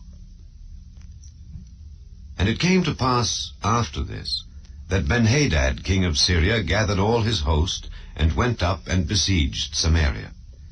And there was a great famine in Samaria, and behold, they besieged it, until an ass's head was sold for 80 pieces of silver, and the 4th part of a cab of dove's dung for 5 pieces of silver. And as the king of Israel was passing by upon the wall, there cried a woman unto him, saying, Help, my lord, O king. And he said, If the Lord do not help thee, whence shall I help thee? Out of the barn floor, or out of the winepress? And the king said unto her, What aileth thee? And she answered, This woman said unto me, Give thy son, that we may eat him today, and we will eat my son tomorrow. So we boiled my son, and did eat him. And I said unto her on the next day, Give thy son, that we may eat him. And she hath hid her son. And it came to pass, when the king heard the words of the woman, that he rent his clothes. And he passed by upon the wall, and the people looked, and behold, he had sackcloth within upon his flesh. Then he said, God do so and more also to me, if the head of Elisha the son of Shaphat shall stand on him this day. But Elisha sat in his house, and the elders sat with him. And the king sent a man from before him, but ere the messenger came to him, he said to the elders, See ye how this son of a murderer hath sent to take away mine head? Look, when the messenger cometh, shut the door, and hold him fast at the door? Is not the sound of his master's feet behind him? And while he yet talked with them, behold, the messenger came down unto him. And he said, Behold, this evil is of the Lord. What should I wait for the Lord any longer? Chapter 7. Then Elisha said, Hear ye the word of the Lord. Thus saith the Lord, Tomorrow about this time shall a measure of fine flour be sold for a shekel, and 2 measures of barley for a shekel, in the gate of Samaria. Then a lord on whose hand the king leaned answered the man of God, and said, Behold, if the Lord would make windows in heaven, might this thing be? And he said, Behold, thou shalt see it with thine eyes, but shalt not eat thereof. And there were 4 leprous men at the entering in of the gate. And they said one to another, Why sit we here until we die? If we say, We will enter into the city, then the famine is in the city, and we shall die there. And if we sit still here, we die also. Now therefore come, and let us fall unto the host of the Syrians. If they save us alive, we shall live. And if they kill us, we shall but die. And they rose up in the twilight to go unto the camp of the Syrians. And when they were come to the uttermost part of the camp of Syria, behold, there was no man there. For the Lord had made the host of the Syrians to hear a noise of chariots and a noise of horses, even the noise of a great host. And they said one to another, Lo, the king of Israel hath hired against us the kings of the Hittites and the kings of the Egyptians to come upon us. Wherefore they arose and fled in the twilight, and left their tents and their horses and their asses, even the camp as it was, and fled for their life. And when these lepers came to the uttermost part of the camp, they went into one tent, and did eat and drink, and carried thence silver and gold and raiment, and went and hid it, and came again, and entered into another tent, and carried thence also, and went and hid it. Then they said one to another, We do not well. This day is a day of good tidings, and we hold our peace. If we tarry till the morning light, some mischief will come upon us. Now therefore come, that we may go and tell the king's household. So they came and called unto the porter of the city, and they told them, saying, We came to the camp of the Syrians, and behold, there was no man there, neither voice of man, but horses tied and asses tied, and the tents as they were. And he called the porters, and they told it to the king's house within. And the king arose in the night, and said unto his servants, I will now show you what the Syrians have done to us. They know that we be hungry, therefore are they gone out of the camp to hide themselves in the field, saying, When they come out of the city, we shall catch them alive, and get into the city. And one of his servants answered and said, Let some take, I pray thee, 5 of the horses that remain, which are left in the city. Behold, they are as all the multitude of Israel that are left in it. Behold, I say, they are even as all the multitude of the Israelites that are consumed. And let us send and see. They took therefore 2 chariot horses, and the king sent after the host of the Syrians, saying, Go and see. And they went after them unto Jordan. And lo, all the way was full of garments and vessels, which the Syrians had cast away in their haste. And the messengers returned and told the king. And the people went out and spoiled the tents of the Syrians. So a measure of fine flour was sold for a shekel, and 2 measures of barley for a shekel, according to the word of the Lord. And the king appointed the Lord on whose hand he leaned to have the charge of the gate. And the people trode upon him in the gate, and he died, as the man of God had said, who spake when the king came down to him. And it came to pass, as the man of God had spoken to the king, saying, 2 measures of barley for a shekel, and a measure of fine flour for a shekel, shall be tomorrow about this time in the gate of Samaria. And that Lord answered the man of God, and said, Now behold, if the Lord should make windows in heaven, might such a thing be? And he said, Behold, thou shalt see it with thine eyes, but shalt not eat thereof. And so it fell out unto him, for the people trode upon him in the gate, and he died. Chapter 8. Then spake Elisha unto the woman whose son he had restored to life, saying, Arise and go, thou and thine household, and sojourn wheresoever thou canst sojourn. For the Lord hath called for a famine, and it shall also come upon the land 7 years. And the woman arose and did after the saying of the man of God. And she went with her household, and sojourned in the land of the Philistines 7 years. And it came to pass at the 7 years' end, that the woman returned out of the land of the Philistines, and she went forth to cry unto the king for her house and for her land. And the king talked with Gehazi the servant of the man of God, saying, Tell me, I pray thee, all the great things that Elisha hath done. And it came to pass, as he was telling the king how he had restored a dead body to life, that, behold, the woman whose son he had restored to life cried to the king for her house and for her land. And Gehazi said, My lord, O king, this is the woman, and this is her son whom Elisha restored to life. And when the king asked the woman, she told him. So the king appointed unto her a certain officer, saying, Restore all that was hers, and all the fruits of the field, since the day that she left the land, even until now. And Elisha came to Damascus, and Benhadad the king of Syria was sick. And it was told him, saying, The man of God is come hither. And the king said unto Hazael, Take a present in thine hand, and go meet the man of God, and inquire of the Lord by him, saying, Shall I recover of this disease? So Hazael went to meet him, and took a present with him, even of every good thing of Damascus 40 camels' burden, and came and stood before him, and said, Thy son Benhadad king of Syria hath sent me to thee, saying, Shall I recover of this disease? And Elisha said unto him, Go say unto him, Thou mayest certainly recover. Howbeit the Lord hath showed me that he shall surely die. And he settled his countenance steadfastly, until he was ashamed, and the man of God wept. And Hazael said, Why weepeth my lord? And he answered, Because I know the evil that thou wilt do unto the children of Israel. Their strongholds wilt thou set on fire, and their young men wilt thou slay with the sword, and wilt dash their children, and rip up their women with child. And Hazael said, But what, is thy servant a dog, that he should do this great thing? And Elisha answered, The Lord hath showed me that thou shalt be king over Syria. So he departed from Elisha, and came to his master, who said to him, What said Elisha to thee? And he answered, He told me that thou shouldest surely recover.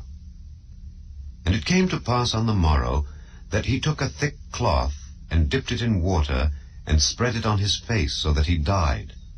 And Hazael reigned in his stead. And in the 5th year of Joram the son of Ahab king of Israel, Jehoshaphat being then king of Judah, Jehoram the son of Jehoshaphat king of Judah began to reign. 32 years old was he when he began to reign, and he reigned 8 years in Jerusalem. And he walked in the way of the kings of Israel, as did the house of Ahab. For the daughter of Ahab was his wife, and he did evil in the sight of the Lord. Yet the Lord would not destroy Judah for David his servant's sake, as he promised him to give him alway a light, and to his children. In his days Edom revolted from under the hand of Judah, and made a king over themselves. So Joram went over to Zair, and all the chariots with him. And he rose by night, and smote the Edomites which compassed him about, and the captains of the chariots. And the people fled into their tents. Yet Edom revolted from under the hand of Judah unto this day. Then Libnah revolted at the same time. And the rest of the acts of Joram, and all that he did, are they not written in the book of the Chronicles of the kings of Judah? And Joram slept with his fathers, and was buried with his fathers in the city of David. And Ahaziah his son reigned in his stead. In the 12th year of Joram the son of Ahab king of Israel did Ahaziah the son of Jehoram king of Judah begin to reign. 22 years old was Ahaziah when he began to reign, and he reigned 1 year in Jerusalem. And his mother's name was Athaliah, the daughter of Omri king of Israel. And he walked in the way of the house of Ahab, and did evil in the sight of the Lord, as did the house of Ahab, for he was the son-in-law of the house of Ahab. And he went with Joram the son of Ahab to the war against Hazael king of Syria in Ramoth-Gilead, and the Syrians wounded Joram. And King Joram went back to be healed in Jezreel of the wounds which the Syrians had given him at Ramah, when he fought against Hazael king of Syria. And Ahaziah the son of Jehoram king of Judah went down to see Joram the son of Ahab in Jezreel, because he was sick. Chapter 9. And Elisha the prophet called one of the children of the prophets, and said unto him, Gird up thy loins, and take this box of oil in thine hand, and go to Ramoth-Gilead. And when thou comest thither, look out there Jehu the son of Jehoshaphat the son of Nimshi, and go in and make him arise up from among his brethren, and carry him to an inner chamber.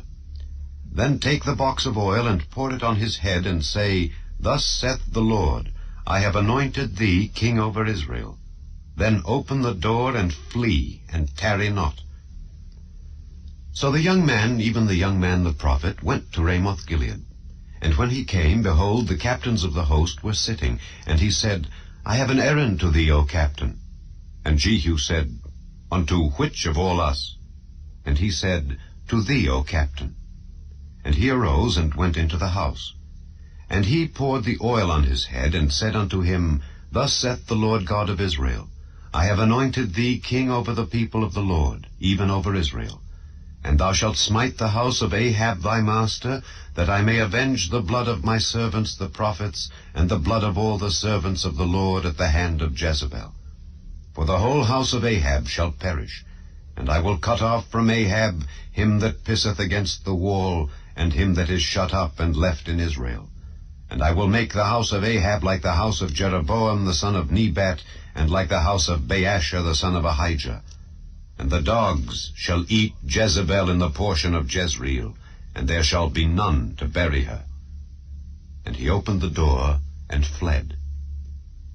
Then Jehu came forth to the servants of his lord, and one said unto him, Is all well? Wherefore came this mad fellow to thee? And he said unto them, Ye know the man and his communication. And they said, It is false, tell us now. And he said, Thus and thus spake he to me, saying, Thus saith the Lord, I have anointed thee king over Israel.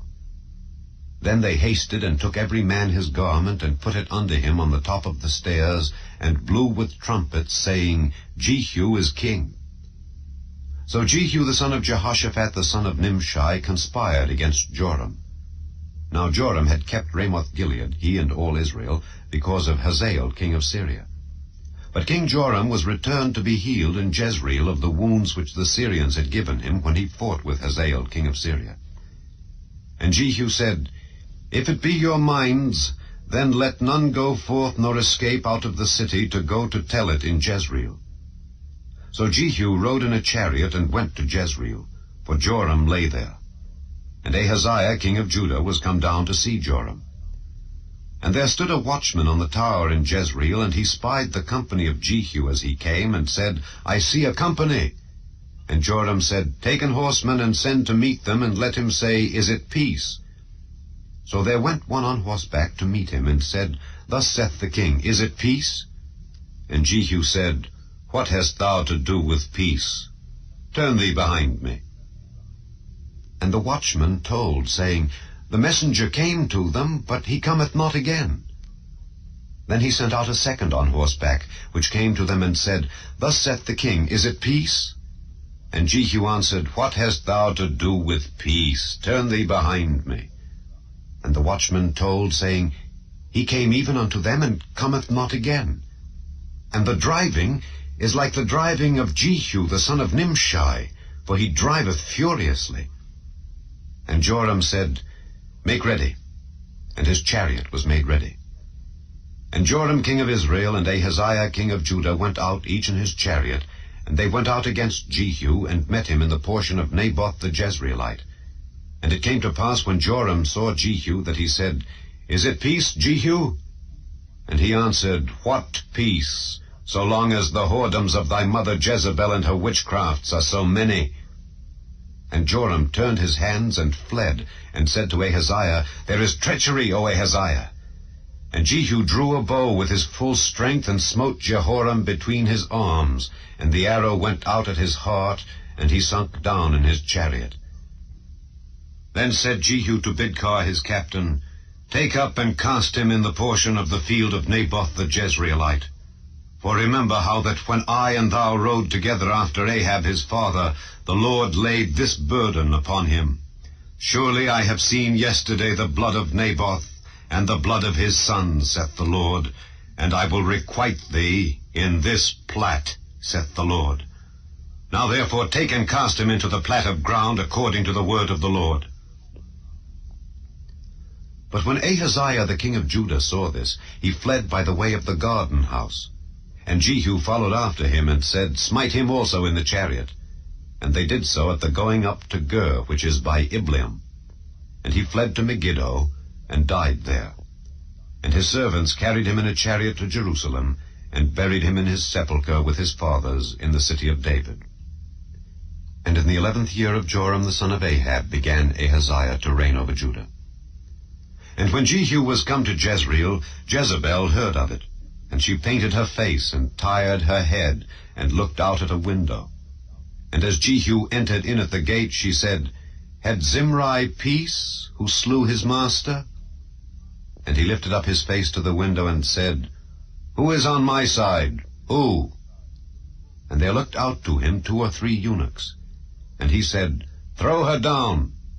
So they threw her down, and some of her blood was sprinkled on the wall and on the horses, and he trode her under foot. And when he was come in, he did eat and drink, and said, Go, see now this cursed woman, and bury her, for she is a king's daughter. And they went to bury her, but they found no more of her than the skull, and the feet, and the palms of her hands. Wherefore they came again and told him, and he said, This is the word of the Lord which he spake by his servant Elijah the Tishbite, saying, In the portion of Jezreel shall dogs eat the flesh of Jezebel, and the carcass of Jezebel shall be as dung upon the face of the field in the portion of Jezreel, so that they shall not say, This is Jezebel. Chapter 10. And Ahab had 70 sons in Samaria. And Jehu wrote letters, and sent to Samaria unto the rulers of Jezreel, to the elders, and to them that brought up Ahab's children, saying, Now as soon as this letter cometh to you, seeing your master's sons are with you, and there are with you chariots and horses, a fenced city also, and armor, look even out the best and meetest of your master's sons, and set him on his father's throne, and fight for your master's house. But they were exceedingly afraid, and said, Behold, 2 kings stood not before him. How then shall we stand?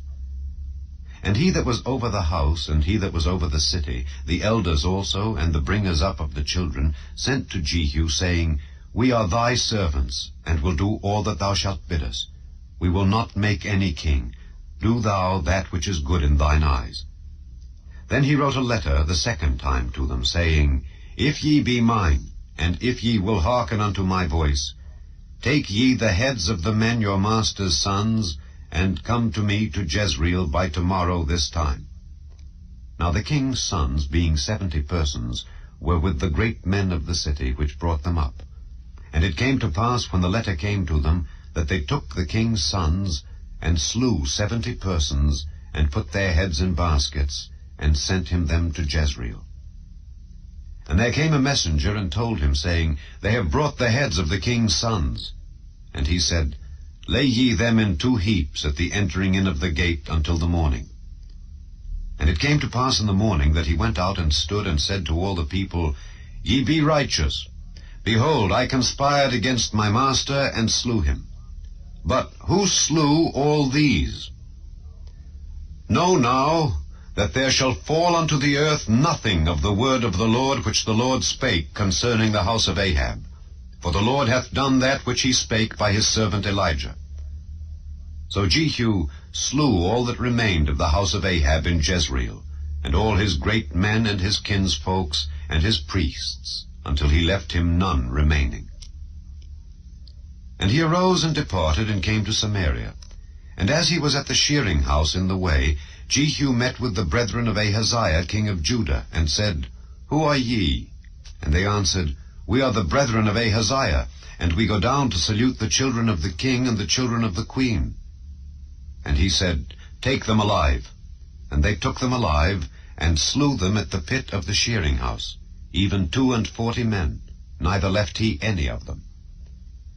And when he was departed thence, he lighted on Jehonadab the son of Rechab coming to meet him. And he saluted him, and said to him, Is thine heart right, as my heart is with thy heart? And Jehonadab answered, It is. If it be, give me thine hand.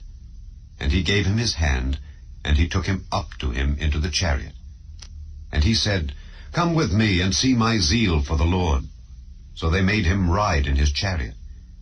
And when he came to Samaria, he slew all that remained unto Ahab in Samaria, till he had destroyed him, according to the saying of the Lord, which he spake to Elijah. And Jehu gathered all the people together, and said unto them, Ahab served Baal a little, but Jehu shall serve him much. Now therefore, call unto me all the prophets of Baal, all his servants, and all his priests. Let none be wanting. For I have a great sacrifice to do to Baal. Whosoever shall be wanting, he shall not live. But Jehu did it in subtlety, to the intent that he might destroy the worshippers of Baal. And Jehu said, Proclaim a solemn assembly for Baal. And they proclaimed it. And Jehu sent through all Israel, and all the worshippers of Baal came, so that there was not a man left that came not.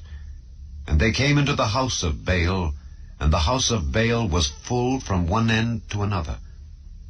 And he said unto him that was over the vestry, Bring forth vestments for all the worshippers of Baal.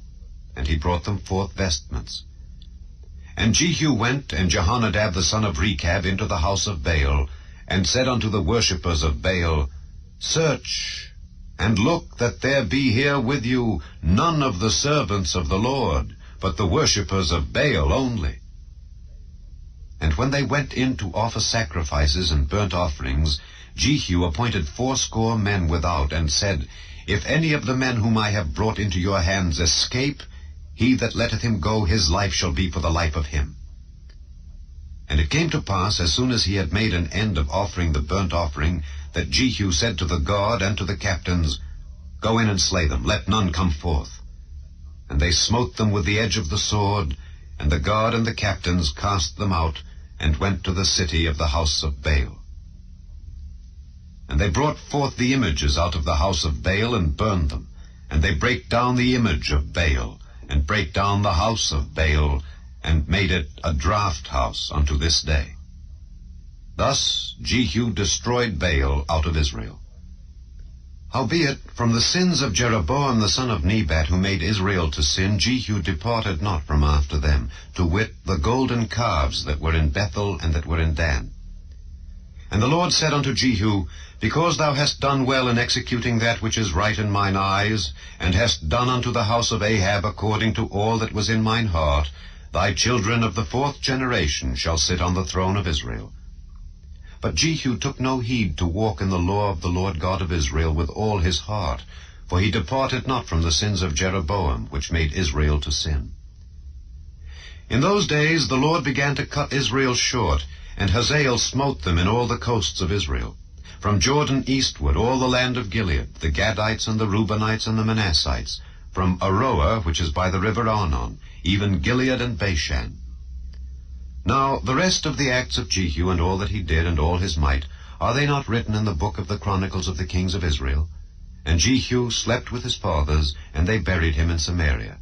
And Jehoahaz his son reigned in his stead. And the time that Jehu reigned over Israel in Samaria was 28 years. Chapter 11.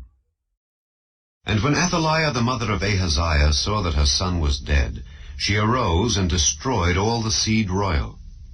But Jehosheba the daughter of King Joram, sister of Ahaziah, took Joash the son of Ahaziah, and stole him from among the king's sons which were slain. And they hid him, even him and his nurse, in the bedchamber from Athaliah, so that he was not slain.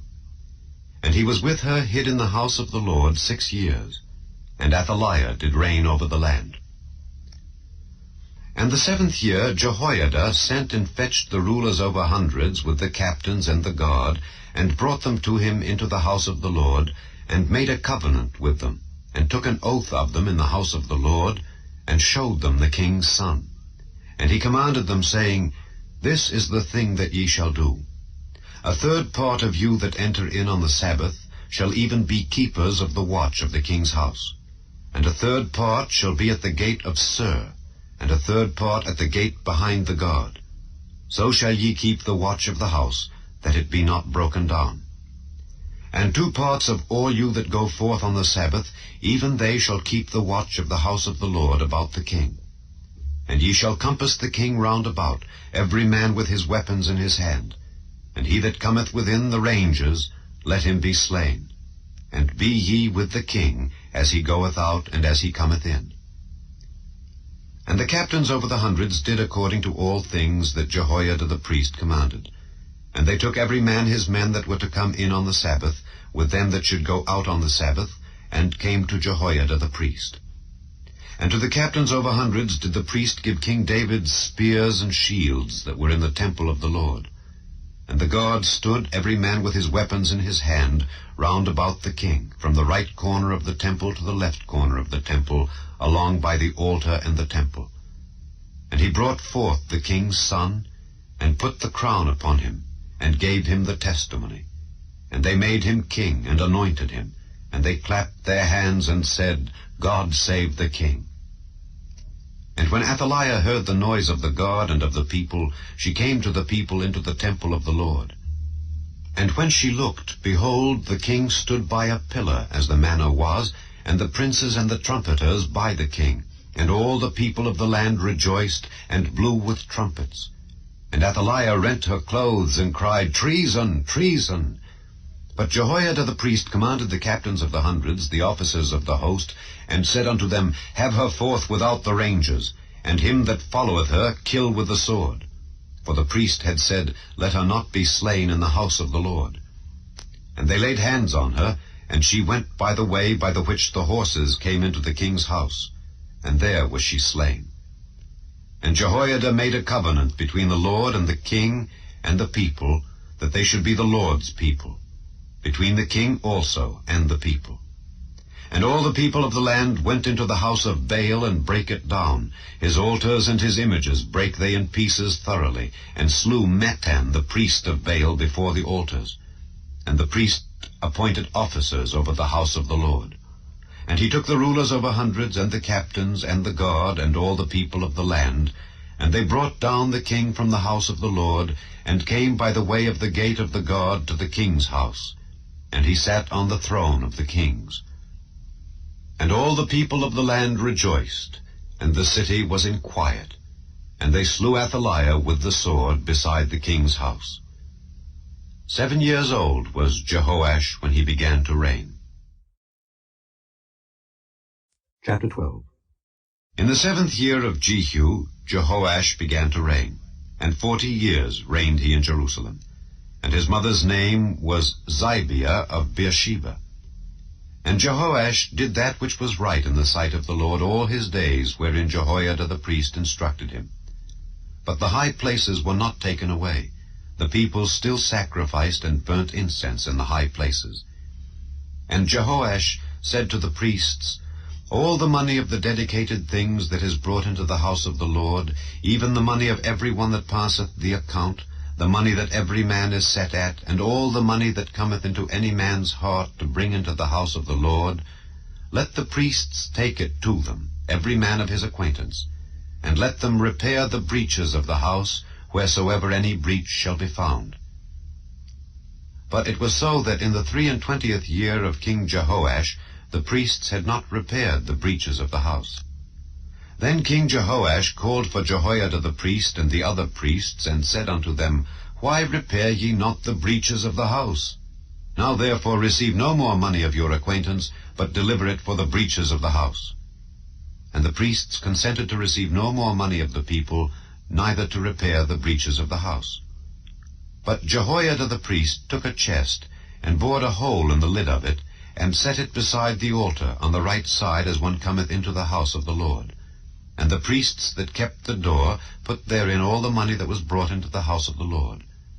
And it was so, when they saw that there was much money in the chest, that the king's scribe and the high priest came up, and they put up in bags, and told the money that was found in the house of the Lord.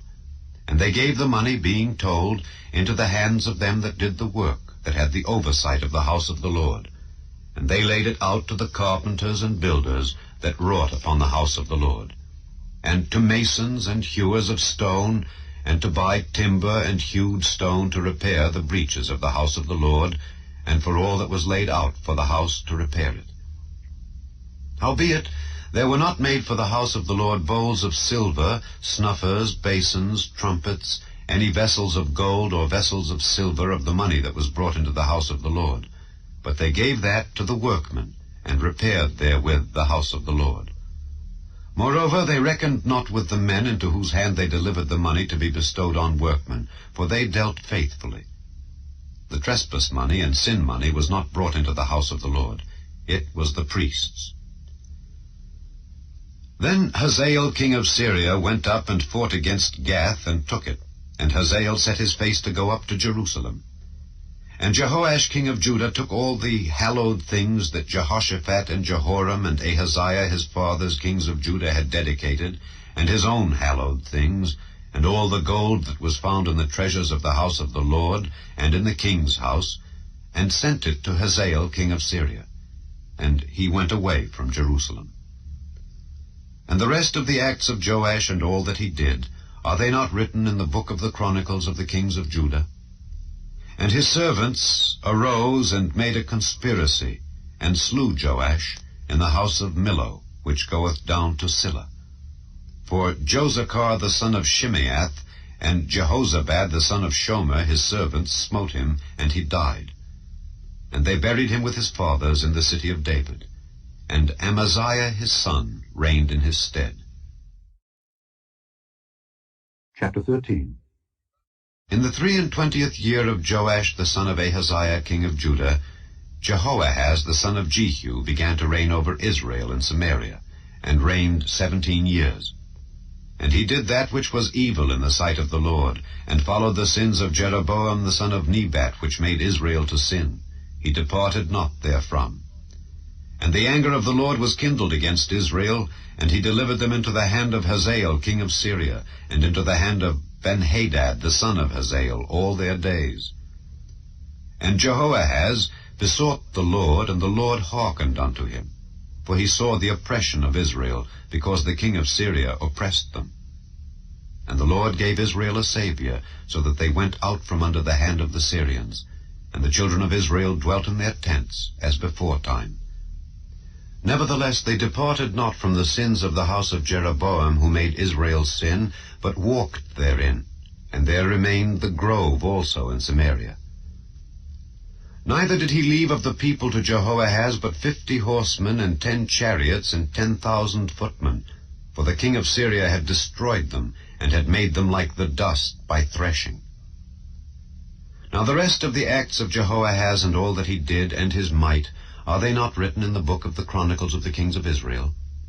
And Jehoahaz slept with his fathers, and they buried him in Samaria. And Joash his son reigned in his stead. In the 37th year of Joash king of Judah began Jehoash the son of Jehoahaz to reign over Israel in Samaria, and reigned 16 years. And he did that which was evil in the sight of the Lord. He departed not from all the sins of Jeroboam the son of Nebat, who made Israel sin, but he walked therein. And the rest of the acts of Joash, and all that he did, and his might, wherewith he fought against Amaziah king of Judah, are they not written in the book of the Chronicles of the kings of Israel? And Joash slept with his fathers, and Jeroboam sat upon his throne.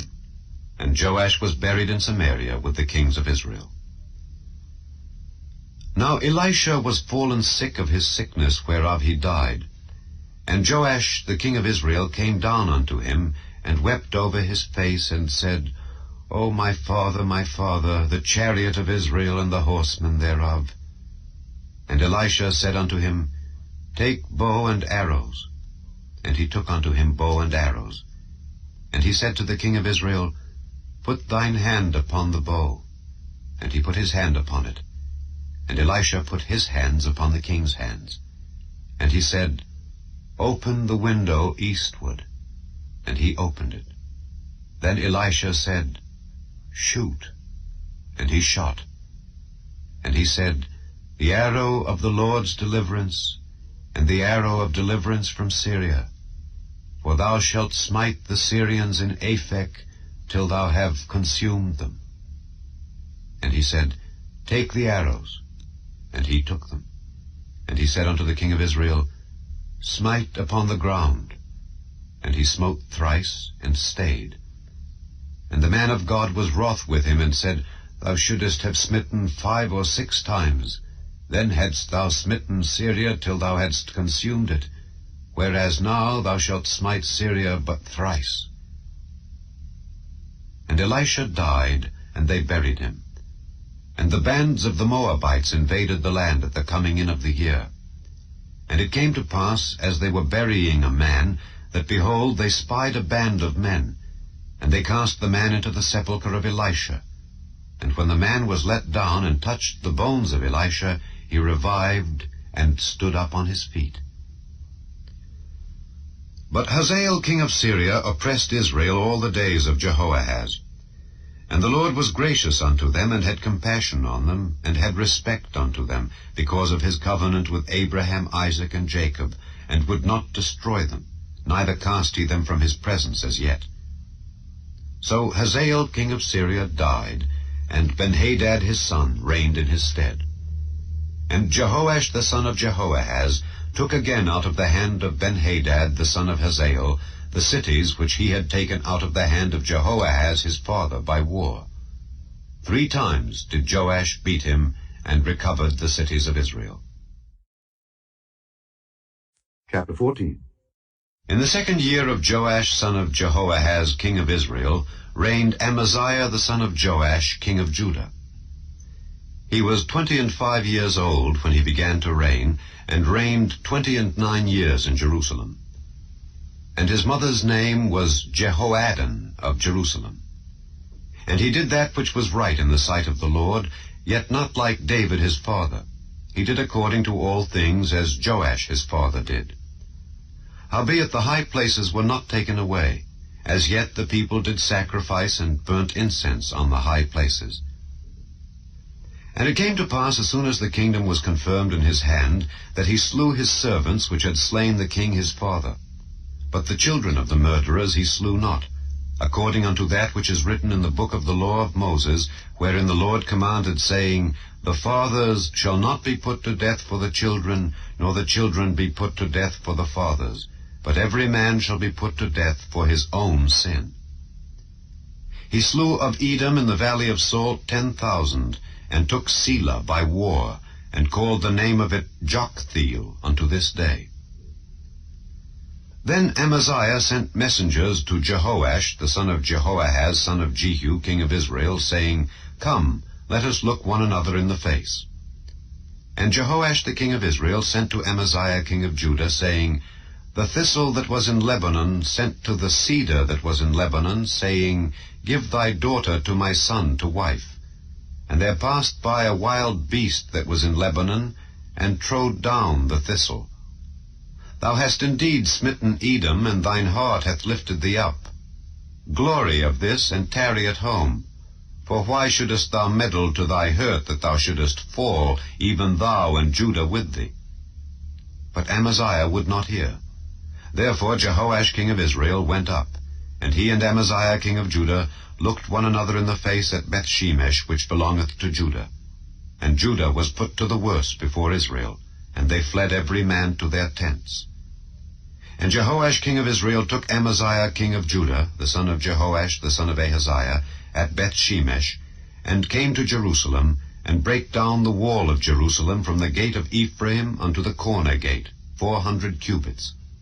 And he took all the gold and silver, and all the vessels that were found in the house of the Lord, and in the treasures of the king's house, and hostages, and returned to Samaria.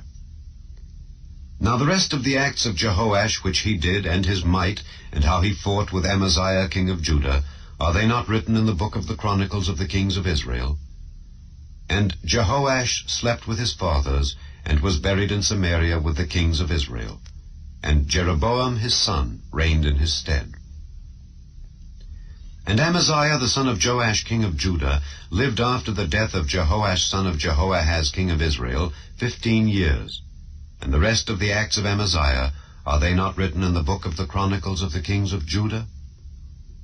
Now they made a conspiracy against him in Jerusalem, and he fled to Lachish. But they sent after him to Lachish, and slew him there. And they brought him on horses, and he was buried at Jerusalem with his fathers in the city of David.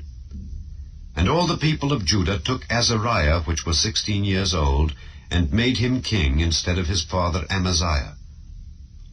He built Elath, and restored it to Judah, after that the king slept with his fathers.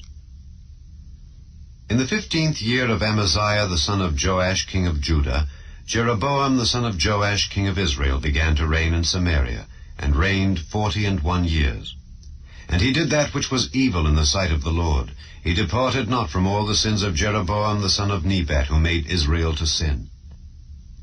He restored the coast of Israel from the entering of Hamath unto the sea of the plain, according to the word of the Lord God of Israel, which he spake by the hand of his servant Jonah the son of Amittai, the prophet, which was of Gath-hepher. For the Lord saw the affliction of Israel, that it was very bitter. For there was not any shut up, nor any left, nor any helper for Israel. And the Lord said not that he would blot out the name of Israel from under heaven, but he saved them by the hand of Jeroboam the son of Joash. Now the rest of the acts of Jeroboam, and all that he did, and his might, how he warred, and how he recovered Damascus and Hamath, which belonged to Judah, for Israel, are they not written in the book of the Chronicles of the kings of Israel?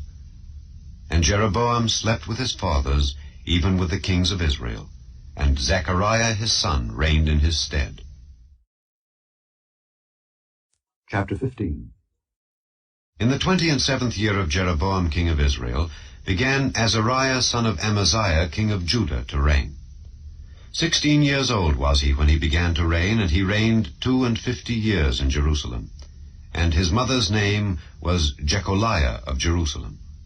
And he did that which was right in the sight of the Lord, according to all that his father Amaziah had done, save that the high places were not removed.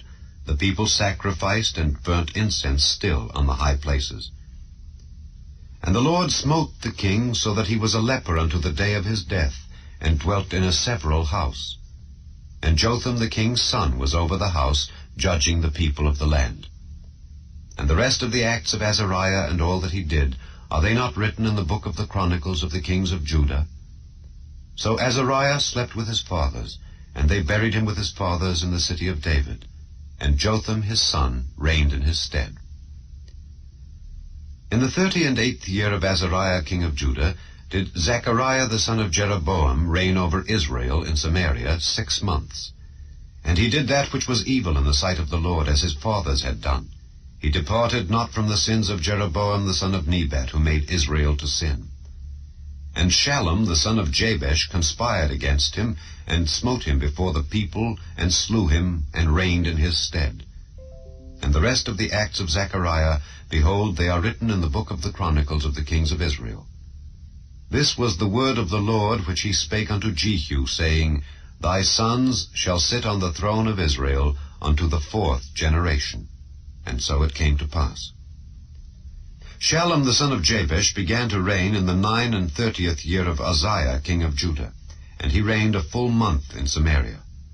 For Menahem the son of Gadai went up from Tirzah, and came to Samaria, and smote Shallum the son of Jabesh in Samaria, and slew him, and reigned in his stead. And the rest of the acts of Shallum, and his conspiracy which he made, behold, they are written in the book of the Chronicles of the kings of Israel. Then Menahem smote Tiphsah, and all that were therein, and the coasts thereof from Tirzah, because they opened not to him, therefore he smote it. And all the women therein that were with child he ripped up.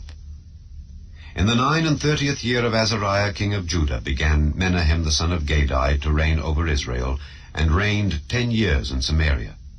And he did that which was evil in the sight of the Lord.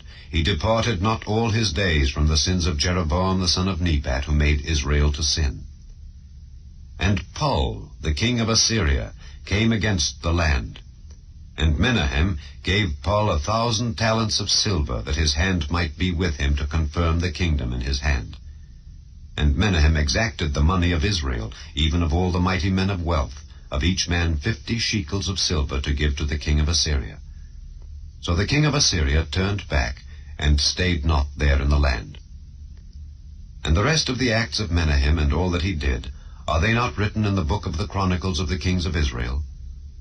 And Menahem slept with his fathers, and Pekahiah his son reigned in his stead.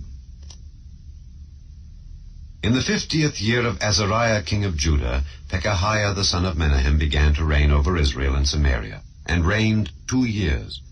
And he did that which was evil in the sight of the Lord. He departed not from the sins of Jeroboam the son of Nebat, who made Israel to sin. But Pekah the son of Remaliah, a captain of his, conspired against him, and smote him in Samaria in the palace of the king's house, with Argob and Arii, and with him 50 men of the Gileadites. And he killed him, and reigned in his room. And the rest of the acts of Pekahiah, and all that he did, behold, they are written in the book of the Chronicles of the kings of Israel. In the 52nd year of Azariah king of Judah, Pekah the son of Remaliah began to reign over Israel and Samaria, and reigned 20 years. And he did that which was evil in the sight of the Lord. He departed not from the sins of Jeroboam the son of Nebat, who made Israel to sin. In the days of Pekah king of Israel came Tiglath-Pileser king of Assyria, and took Ijon, and Abel-Beth-Maachah, and Janoah, and Kedesh, and Hazor, and Gilead, and Galilee, all the land of Naphtali, and carried them captive to Assyria. And Hoshea the son of Elah made a conspiracy against Pekah the son of Remaliah, and smote him, and slew him, and reigned in his stead in the 20th year of Jotham the son of Uzziah. And the rest of the acts of Pekah, and all that he did, behold, they are written in the book of the Chronicles of the kings of Israel. In the 2nd year of Pekah the son of Remaliah king of Israel began Jotham the son of Uzziah king of Judah to reign. 25 years old was he when he began to reign, and he reigned 16 years in Jerusalem. And his mother's name was Jerusha, the daughter of Zadok. And he did that which was right in the sight of the Lord. He did according to all that his father Uzziah had done. Howbeit the high places were not removed. The people sacrificed and burned incense still in the high places. He built the higher gate of the house of the Lord. Now the rest of the acts of Jotham and all that he did, are they not written in the book of the Chronicles of the kings of Judah? In those days the Lord began to send against Judah Rezin the king of Syria, and Pekah the son of Remaliah. And Jotham slept with his fathers, and was buried with his fathers in the city of David his father, and Ahaz his son reigned in his stead. Chapter 16. In the 17th year of Pekah the son of Remaliah, Ahaz the son of Jotham king of Judah began to reign. 20 years old was Ahaz when he began to reign, and reigned 16 years in Jerusalem, and did not that which was right in the sight of the Lord his God, like David his father.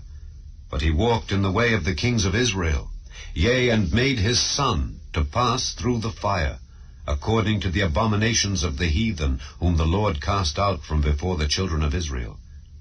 And he sacrificed and burnt incense in the high places, and on the hills, and under every green tree.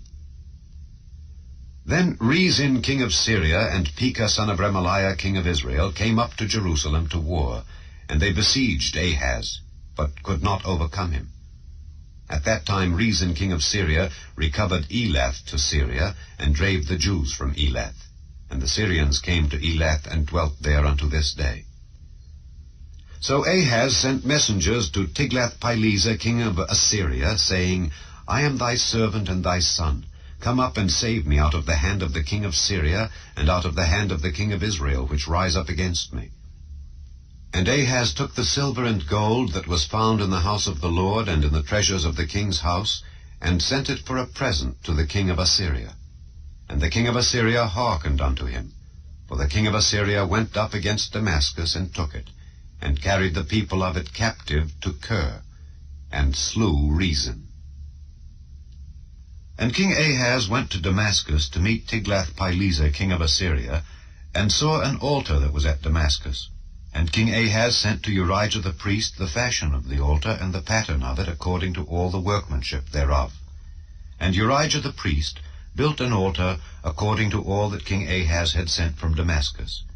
So Urijah the priest made it against King Ahaz came from Damascus. And when the king was come from Damascus, the king saw the altar, and the king approached to the altar and offered thereon. And he burnt his burnt offering and his meat offering, and poured his drink offering, and sprinkled the blood of his peace offerings upon the altar. And he brought also the brazen altar, which was before the Lord, from the forefront of the house, from between the altar and the house of the Lord, and put it on the north side of the altar. And King Ahaz commanded Urijah the priest, saying, Upon the great altar burn the morning burnt offering, and the evening meat offering, and the king's burnt sacrifice, and his meat offering, with the burnt offering of all the people of the land, and their meat offering and their drink offerings, and sprinkle upon it all the blood of the burnt offering and all the blood of the sacrifice. And the brazen altar shall be for me to inquire by. Thus did Urijah the priest, according to all that King Ahaz commanded. And King Ahaz cut off the borders of the bases, and removed the laver from off them, and took down the sea from off the brazen oxen that were under it, and put it upon a pavement of stones. And the covert for the Sabbath that they had built in the house, and the king's entry without, turned he from the house of the Lord for the king of Assyria. Now the rest of the acts of Ahaz which he did, are they not written in the book of the Chronicles of the kings of Judah? And Ahaz slept with his fathers, and was buried with his fathers in the city of David. And Hezekiah his son reigned in his stead.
Chapter 18. Now it came to pass in the 3rd year of Hoshea son of Elah king of Israel, that Hezekiah the son of Ahaz king of Judah began to reign.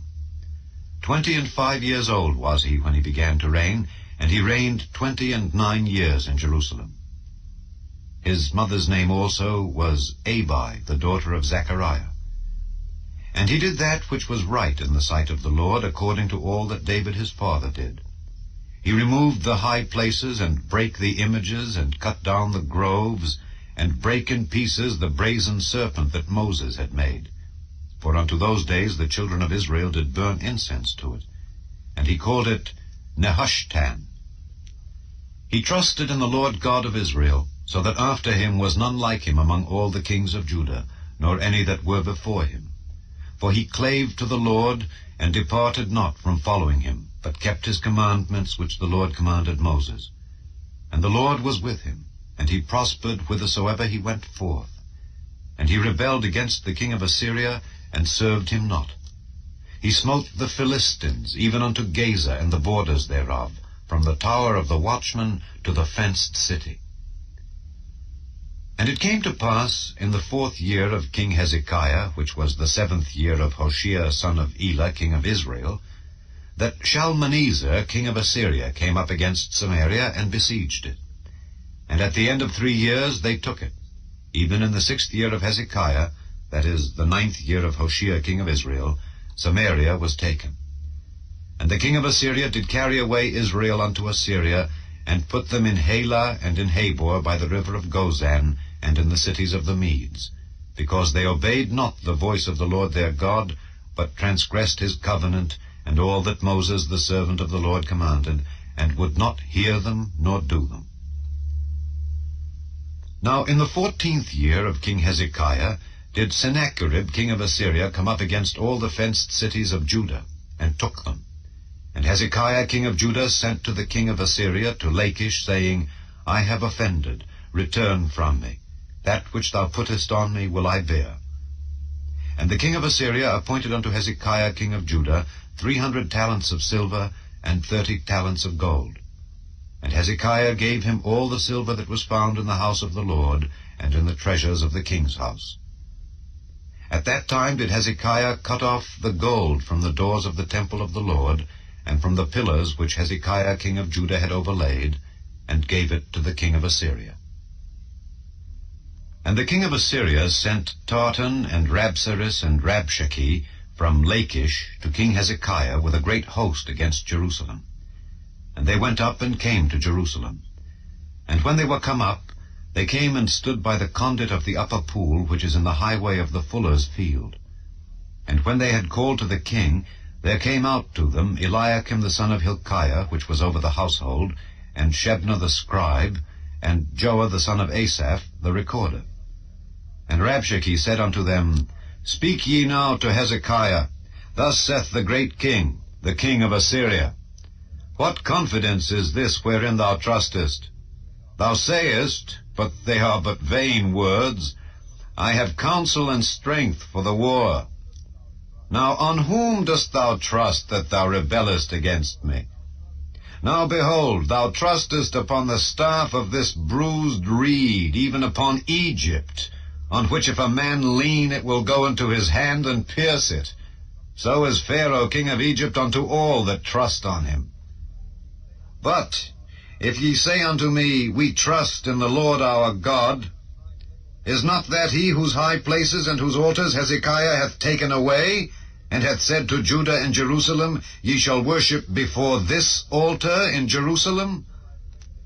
Now therefore I pray thee, give pledges to my lord the king of Assyria, and I will deliver thee 2,000 horses, if thou be able on thy part to set riders upon them. How then wilt thou turn away the face of one captain of the least of my master's servants, and put thy trust on Egypt for chariots and for horsemen? Am I now come up without the Lord against this place to destroy it? The Lord said to me, Go up against this land and destroy it. Then said Eliakim the son of Hilkiah, and Shebna, and Joah unto Rabshakeh, Speak, I pray thee, to thy servants in the Syrian language, for we understand it, and talk not with us in the Jews' language in the ears of the people that are on the wall. But Rabshakeh said unto them, Hath my master sent me to thy master, and to thee to speak these words? Hath he not sent me to the men which sit on the wall, that they may eat their own dung and drink their own piss with you? Then Rabshakeh stood and cried with a loud voice in the Jews' language, and spake, saying, Hear the word of the great king, the king of Assyria. Thus saith the king, Let not Hezekiah deceive you, for he shall not be able to deliver you out of his hand. Neither let Hezekiah make you trust in the Lord, saying, The Lord will surely deliver us, and this city shall not be delivered into the hand of the king of Assyria.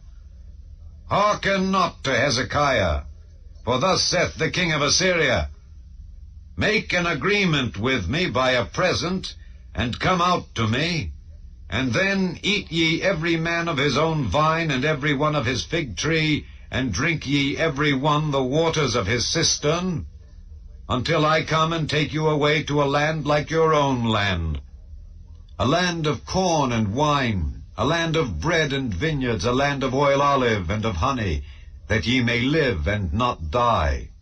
And hearken not unto Hezekiah when he persuadeth you, saying, The Lord will deliver us. Hath any of the gods of the nations delivered at all his land out of the hand of the king of Assyria? Where are the gods of Hamath and of Arpad? Where are the gods of Sepharvaim, Hena, and Ivah? Have they delivered Samaria out of mine hand? Who are they among all the gods of the countries that have delivered their country out of mine hand, that the Lord should deliver Jerusalem out of mine hand? But the people held their peace, and answered him not a word, For the king's commandment was, saying, Answer him not. Then came Eliakim the son of Hilkiah, which was over the household, and Shebna the scribe, and Joah the son of Asaph, the recorder, to Hezekiah, with their clothes rent, and told him the words of Rabshakeh. Chapter 19. And it came to pass, when King Hezekiah heard it, that he rent his clothes, and covered himself with sackcloth, and went into the house of the Lord. And he sent Eliakim, which was over the household, and Shebna the scribe, and the elders of the priests, covered with sackcloth, to Isaiah the prophet, the son of Amoz. And they said unto him, Thus saith Hezekiah, This day is a day of trouble, and of rebuke and blasphemy. For the children are come to the birth, and there is not strength to bring forth. It may be the Lord thy God will hear all the words of Rabshakeh, whom the king of Assyria his master hath sent to reproach the living God, and will reprove the words which the Lord thy God hath heard. Wherefore lift up thy prayer for the remnant that are left. So the servants of King Hezekiah came to Isaiah, and Isaiah said unto them, Thus shall ye say to your master, Thus saith the Lord, Be not afraid of the words which thou hast heard, with which the servants of the king of Assyria have blasphemed me. Behold, I will send a blast upon him, and he shall hear a rumor, and shall return to his own land, and I will cause him to fall by the sword in his own land. So Rabshakeh returned, and found the king of Assyria warring against Libnah, for he had heard that he was departed from Lachish. And when he heard say of Tirhakah, king of Ethiopia, Behold, he is come out to fight against thee, he sent messengers again unto Hezekiah, saying, Thus shall ye speak to Hezekiah, king of Judah, saying, Let not thy God in whom thou trustest deceive thee, saying, Jerusalem shall not be delivered into the hand of the king of Assyria. Behold, thou hast heard what the kings of Assyria have done to all lands by destroying them utterly. And shalt thou be delivered?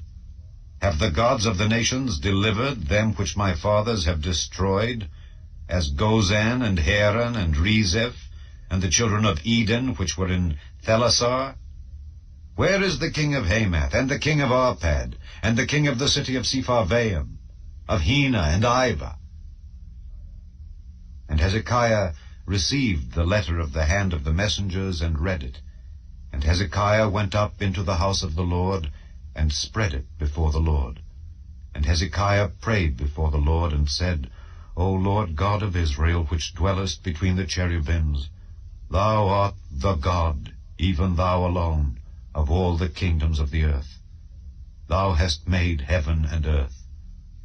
Lord, bow down thine ear and hear. Open, Lord, thine eyes, and see, and hear the words of Sennacherib, which hath sent him to reproach the living God. Of a truth, Lord, the kings of Assyria have destroyed the nations and their lands, and have cast their gods into the fire. For they were no gods, but the work of men's hands, wood and stone, therefore they have destroyed them. Now therefore, O Lord our God, I beseech thee, save thou us out of his hand, that all the kingdoms of the earth may know that thou art the Lord God, even thou only. Then Isaiah the son of Amoz sent to Hezekiah, saying, Thus saith the Lord God of Israel, That which thou hast prayed to me against Sennacherib king of Assyria, I have heard. This is the word that the Lord hath spoken concerning him. The virgin, the daughter of Zion, hath despised thee, and laughed thee to scorn. The daughter of Jerusalem hath shaken her head at thee. Whom hast thou reproached and blasphemed? And against whom hast thou exalted thy voice, and lifted up thine eyes on high? Even against the Holy One of Israel. By thy messengers thou hast reproached the Lord, and hast said, With the multitude of my chariots I am come up to the height of the mountains, to the sides of Lebanon, and will cut down the tall cedar trees thereof, and the choice fir trees thereof, and I will enter into the lodgings of his borders, and into the forest of his Carmel. I have digged and drunk strange waters, and with the sole of my feet have I dried up all the rivers of besieged places. Hast thou not heard long ago how I have done it, and of ancient times that I have formed it? Now have I brought it to pass, that thou shouldest be to lay waste fenced cities into ruinous heaps. Therefore their inhabitants were of small power. They were dismayed and confounded. They were as the grass of the field, and as the green herb, as the grass on the housetops, and as corn blasted before it be grown up. But I know thy abode, and thy going out, and thy coming in, and thy rage against me. Because thy rage against me and thy tumult is come up into mine ears, therefore I will put my hook in thy nose, and my bridle in thy lips, and I will turn thee back by the way by which thou camest. And this shall be a sign unto thee. Ye shall eat this year such things as grow of themselves, and in the 2nd year that which springeth of the same, and in the 3rd year sow ye and reap, and plant vineyards, and eat the fruits thereof. And the remnant that is escaped of the house of Judah shall yet again take root downward, and bear fruit upward. For out of Jerusalem shall go forth a remnant, and they that escape out of Mount Zion. The zeal of the Lord of hosts shall do this. Therefore thus saith the Lord concerning the king of Assyria, He shall not come into this city, nor shoot an arrow there, nor come before it with shield, nor cast a bank against it. By the way that he came, by the same shall he return, and shall not come into this city, saith the Lord.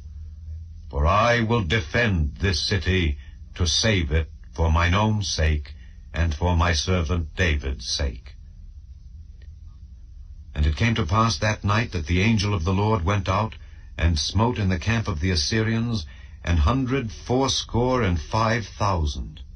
And when they arose early in the morning, behold, they were all dead corpses.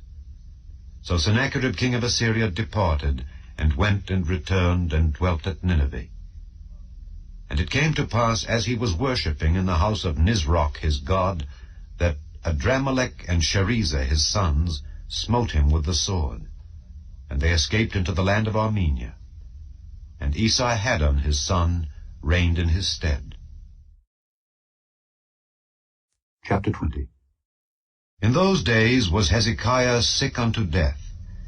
And the prophet Isaiah the son of Amoz came to him, and said unto him, Thus saith the Lord, Set thine house in order, for thou shalt die, and not live. Then he turned his face to the wall, and prayed unto the Lord, saying, I beseech thee, O Lord, remember now how I have walked before thee in truth and with a perfect heart, and have done that which is good in thy sight. And Hezekiah wept sore. And it came to pass, afore Isaiah was gone out into the middle court, that the word of the Lord came to him, saying, Turn again, and tell Hezekiah the captain of my people, Thus saith the Lord, the God of David thy father, I have heard thy prayer, I have seen thy tears. Behold, I will heal thee. On the 3rd day thou shalt go up unto the house of the Lord. And I will add unto thy days 15 years, and I will deliver thee and this city out of the hand of the king of Assyria, and I will defend this city for mine own sake, and for my servant David's sake. And Isaiah said, Take a lump of figs. And they took and laid it on the boil, and he recovered. And Hezekiah said unto Isaiah, What shall be the sign that the Lord will heal me, and that I shall go up into the house of the Lord the 3rd day? And Isaiah said, This sign shalt thou have of the Lord, that the Lord will do the thing that he hath spoken. Shall the shadow go forward 10 degrees, or go back 10 degrees? And Hezekiah answered, It is a light thing for the shadow to go down 10 degrees. Nay, but let the shadow return backward 10 degrees. And Isaiah the prophet cried unto the Lord, And he brought the shadow 10 degrees backward, by which it had gone down in the dial of Ahaz. At that time Berodach-Baladan, the son of Baladan king of Babylon, sent letters and a present unto Hezekiah, for he had heard that Hezekiah had been sick. And Hezekiah hearkened unto them, and showed them all the house of his precious things, the silver and the gold, and the spices and the precious ointment, and all the house of his armor, and all that was found in his treasures. There was nothing in his house, nor in all his dominion, that Hezekiah showed them not. Then came Isaiah the prophet unto King Hezekiah, and said unto him, What said these men, and from whence came they unto thee? And Hezekiah said, They are come from a far country, even from Babylon. And he said, What have they seen in thine house? And Hezekiah answered, All the things that are in mine house have they seen. There is nothing among my treasures that I have not showed them. And Isaiah said unto Hezekiah, Hear the word of the Lord. Behold, the days come that all that is in thine house, and that which thy fathers have laid up in store unto this day, shall be carried into Babylon. Nothing shall be left, saith the Lord. And of thy sons that shall issue from thee, which thou shalt beget, shall they take away, and they shall be eunuchs in the palace of the king of Babylon. Then said Hezekiah unto Isaiah, Good is the word of the Lord which thou hast spoken. And he said, Is it not good, if peace and truth be in my days? And the rest of the acts of Hezekiah, and all his might, and how he made a pool and a conduit, and brought water into the city, are they not written in the book of the Chronicles of the kings of Judah? And Hezekiah slept with his fathers, and Manasseh his son reigned in his stead. Chapter 21. Manasseh was 12 years old when he began to reign, and reigned 55 years in Jerusalem. And his mother's name was Hephzibah. And he did that which was evil in the sight of the Lord, after the abominations of the heathen, whom the Lord cast out before the children of Israel. For he built up again the high places which Hezekiah his father had destroyed, and he reared up altars for Baal, and made a grove, as did Ahab king of Israel, and worshipped all the host of heaven, and served them. And he built altars in the house of the Lord, of which the Lord said, In Jerusalem will I put my name. And he built altars for all the host of heaven in the 2 courts of the house of the Lord. And he made his son pass through the fire, and observed times, and used enchantments, and dealt with familiar spirits and wizards. He wrought much wickedness in the sight of the Lord, to provoke him to anger. And he set a graven image of the grove that he had made in the house, of which the Lord said to David and to Solomon his son, In this house and in Jerusalem, which I have chosen out of all tribes of Israel, will I put my name forever. Neither will I make the feet of Israel move any more out of the land which I gave their fathers. Only if they will observe to do according to all that I have commanded them, and according to all the law that my servant Moses commanded them. But they hearkened not, and Manasseh seduced them to do more evil than did the nations whom the Lord destroyed before the children of Israel. And the Lord spake by his servants the prophets, saying, Because Manasseh king of Judah hath done these abominations, and hath done wickedly above all that the Amorites did which were before him, and hath made Judah also to sin with his idols, therefore thus saith the Lord God of Israel, Behold, I am bringing such evil upon Jerusalem and Judah, that whosoever heareth of it, both his ears shall tingle. And I will stretch over Jerusalem the line of Samaria, and the plummet of the house of Ahab. And I will wipe Jerusalem as a man wipeth a dish, wiping it and turning it upside down. And I will forsake the remnant of mine inheritance, and deliver them into the hand of their enemies, and they shall become a prey and a spoil to all their enemies. Because they have done that which was evil in my sight, and have provoked me to anger, since the day their fathers came forth out of Egypt, even unto this day. Moreover, Manasseh shed innocent blood very much, till he had filled Jerusalem from one end to another, beside his sin wherewith he made Judah to sin in doing that which was evil in the sight of the Lord. Now the rest of the acts of Manasseh, and all that he did, and his sin that he sinned, are they not written in the book of the Chronicles of the kings of Judah? And Manasseh slept with his fathers, and was buried in the garden of his own house, in the garden of Uzzah. And Amon his son reigned in his stead. Amon was 22 years old when he began to reign, and he reigned 2 years in Jerusalem. And his mother's name was Meshullemeth, the daughter of Heres of Jotbah. And he did that which was evil in the sight of the Lord, as his father Manasseh did. And he walked in all the way that his father walked in, and served the idols that his father served, and worshipped them. And he forsook the Lord God of his fathers, and walked not in the way of the Lord. And the servants of Amon conspired against him, and slew the king in his own house. And the people of the land slew all them that had conspired against King Amon. And the people of the land made Josiah his son king in his stead. Now the rest of the acts of Amon which he did, are they not written in the book of the Chronicles of the kings of Judah? And he was buried in his sepulchre in the garden of Uzzah. And Josiah his son reigned in his stead. Chapter 22. Josiah was 8 years old when he began to reign, and he reigned 31 years in Jerusalem. And his mother's name was Jedidah, the daughter of Adiah of Boscath. And he did that which was right in the sight of the Lord, and walked in all the way of David his father, and turned not aside to the right hand or to the left. And it came to pass in the 18th year of King Josiah, that the king sent Shaphan the son of Azaliah, the son of Meshullam, the scribe, to the house of the Lord, saying, Go up to Hilkiah the high priest, that he may sum the silver which is brought into the house of the Lord, which the keepers of the door have gathered of the people.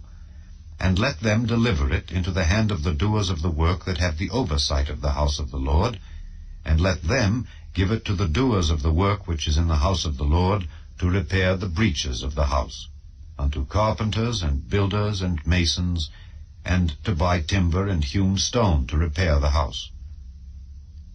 Howbeit there was no reckoning made with them of the money that was delivered into their hand, because they dealt faithfully. And Hilkiah the high priest said unto Shaphan the scribe, I have found the book of the law in the house of the Lord. And Hilkiah gave the book to Shaphan, and he read it. And Shaphan the scribe came to the king, and brought the king word again, and said, Thy servants have gathered the money that was found in the house, and have delivered it into the hand of them that do the work, that have the oversight of the house of the Lord. And Shaphan the scribe showed the king, saying, Hilkiah the priest hath delivered me a book. And Shaphan read it before the king. And it came to pass, when the king had heard the words of the book of the law, that he rent his clothes. And the king commanded Hilkiah the priest, and Ahikam the son of Shaphan, and Achbor the son of Micaiah, and Shaphan the scribe, and Asahiah, a servant of the king's, saying, Go ye, inquire of the Lord for me and for the people and for all Judah, concerning the words of this book that is found. For great is the wrath of the Lord that is kindled against us, because our fathers have not hearkened unto the words of this book, to do according unto all that which is written concerning us. So Hilkiah the priest, and Ahikam, and Achbor, and Shaphan, and Asahiah, went unto Huldah the prophetess, the wife of Shallum the son of Tikvah, the son of Harhaz, keeper of the wardrobe. Now she dwelt in Jerusalem in the college. And they communed with her. And she said unto them, Thus saith the Lord God of Israel, Tell the man that sent you to me, Thus saith the Lord, Behold, I will bring evil upon this place, and upon the inhabitants thereof, even all the words of the book which the king of Judah hath read, because they have forsaken me, and have burned incense unto other gods, that they might provoke me to anger with all the works of their hands. Therefore my wrath shall be kindled against this place, and shall not be quenched. But to the king of Judah, which sent you to inquire of the Lord, thus shall ye say to him, Thus saith the Lord God of Israel, As touching the words which thou hast heard, Because thine heart was tender, and thou hast humbled thyself before the Lord, when thou heardest what I spake against this place, and against the inhabitants thereof, that they should become a desolation and a curse, and hast rent thy clothes, and wept before me, I also have heard thee, saith the Lord. Behold, therefore, I will gather thee unto thy fathers, and thou shalt be gathered into thy grave in peace. And thine eyes shall not see all the evil which I will bring upon this place. And they brought the king word again. Chapter 23. And the king sent, and they gathered unto him all the elders of Judah and of Jerusalem. And the king went up into the house of the Lord, and all the men of Judah and all the inhabitants of Jerusalem with him, and the priests and the prophets, and all the people, both small and great. And he read in their ears all the words of the book of the covenant, which was found in the house of the Lord. And the king stood by a pillar, and made a covenant before the Lord, to walk after the Lord, and to keep his commandments and his testimonies and his statutes with all their heart and all their soul, to perform the words of this covenant that were written in this book. And all the people stood to the covenant. And the king commanded Hilkiah the high priest, and the priests of the second order, and the keepers of the door, to bring forth out of the temple of the Lord all the vessels that were made for Baal, and for the grove, and for all the host of heaven. And he burned them without Jerusalem in the fields of Kidron, and carried the ashes of them unto Bethel. And he put down the idolatrous priests whom the kings of Judah had ordained to burn incense in the high places in the cities of Judah, and in the places round about Jerusalem.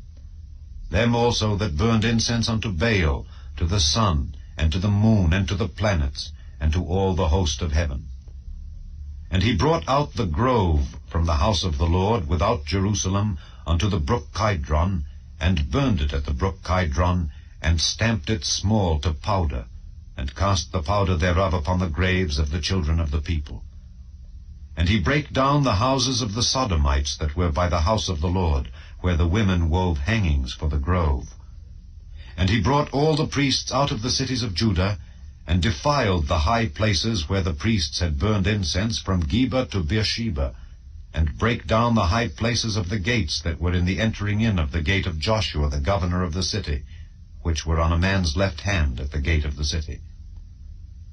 Nevertheless, the priests of the high places came not up to the altar of the Lord in Jerusalem, but they did eat of the unleavened bread among their brethren.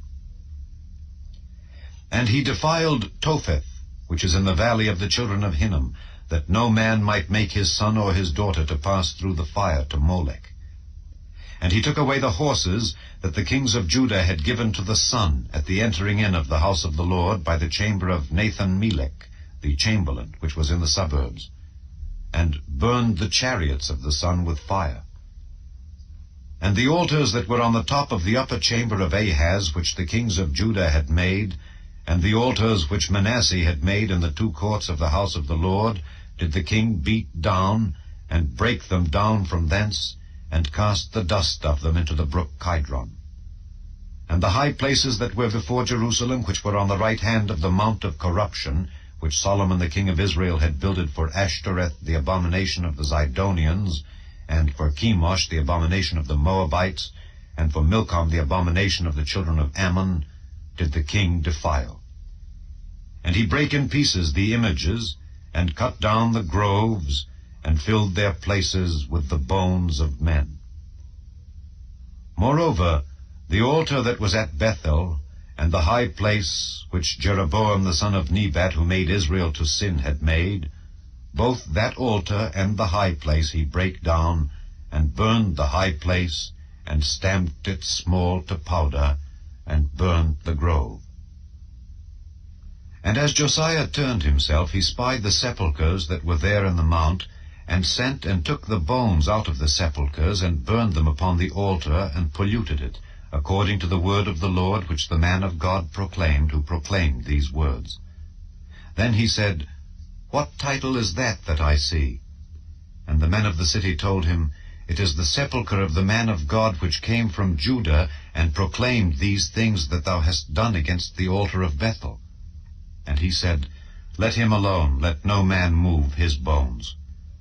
So they let his bones alone, with the bones of the prophet that came out of Samaria.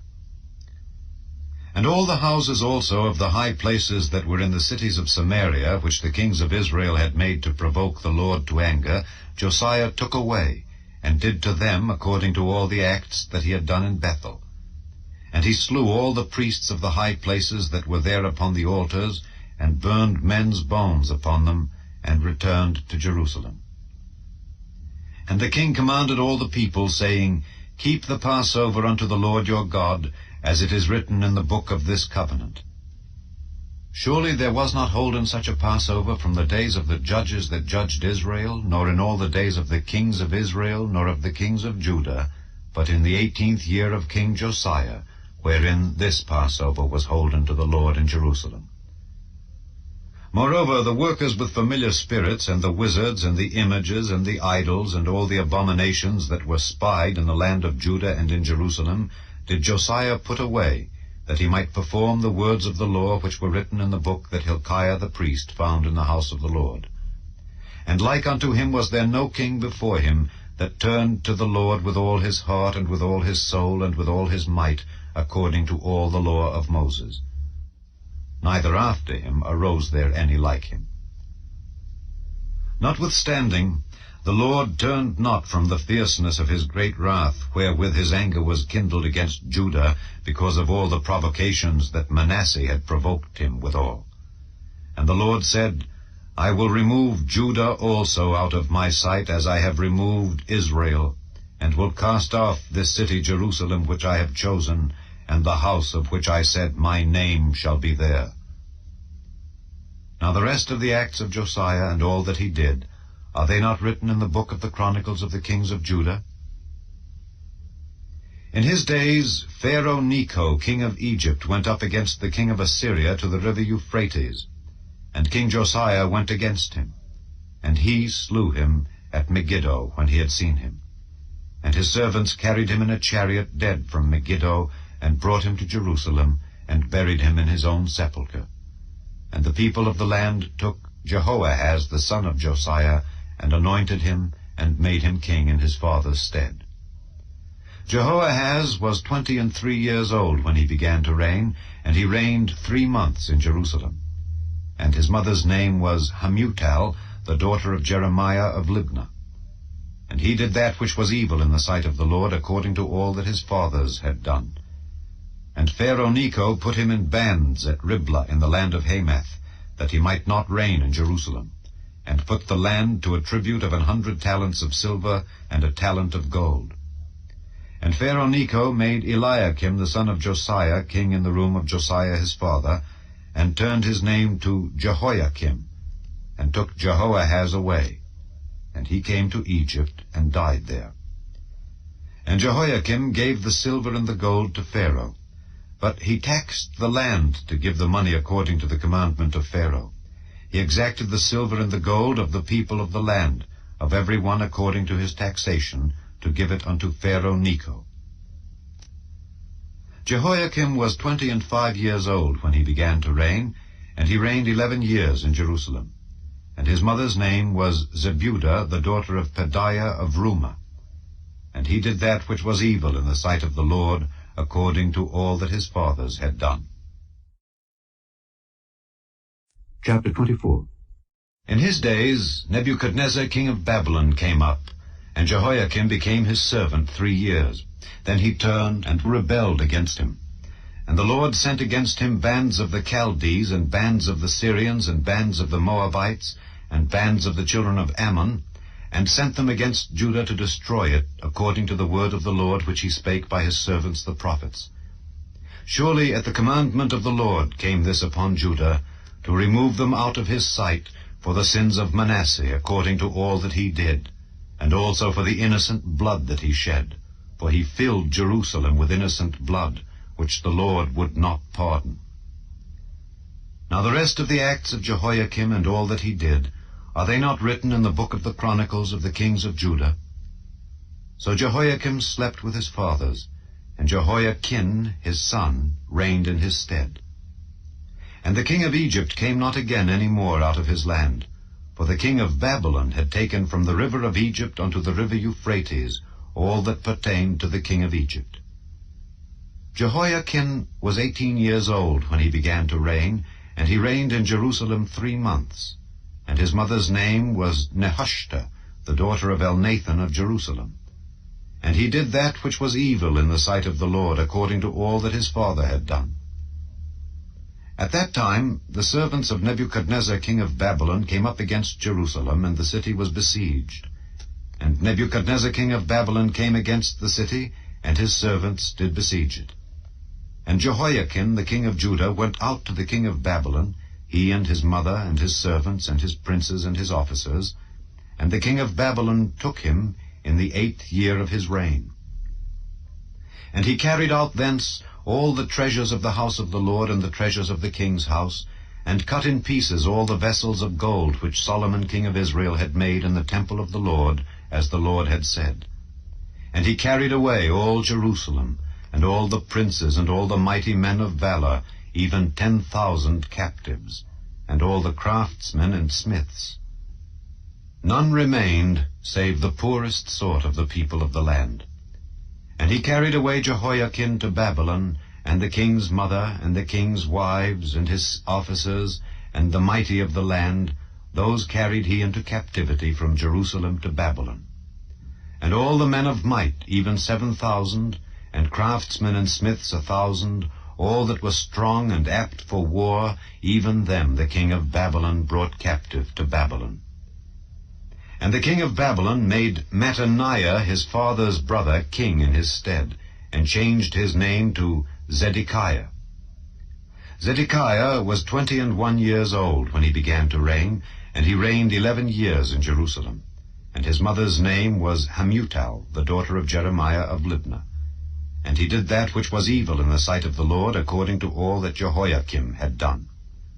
For through the anger of the Lord it came to pass in Jerusalem and Judah, until he had cast them out from his presence, that Zedekiah rebelled against the king of Babylon. Chapter 25.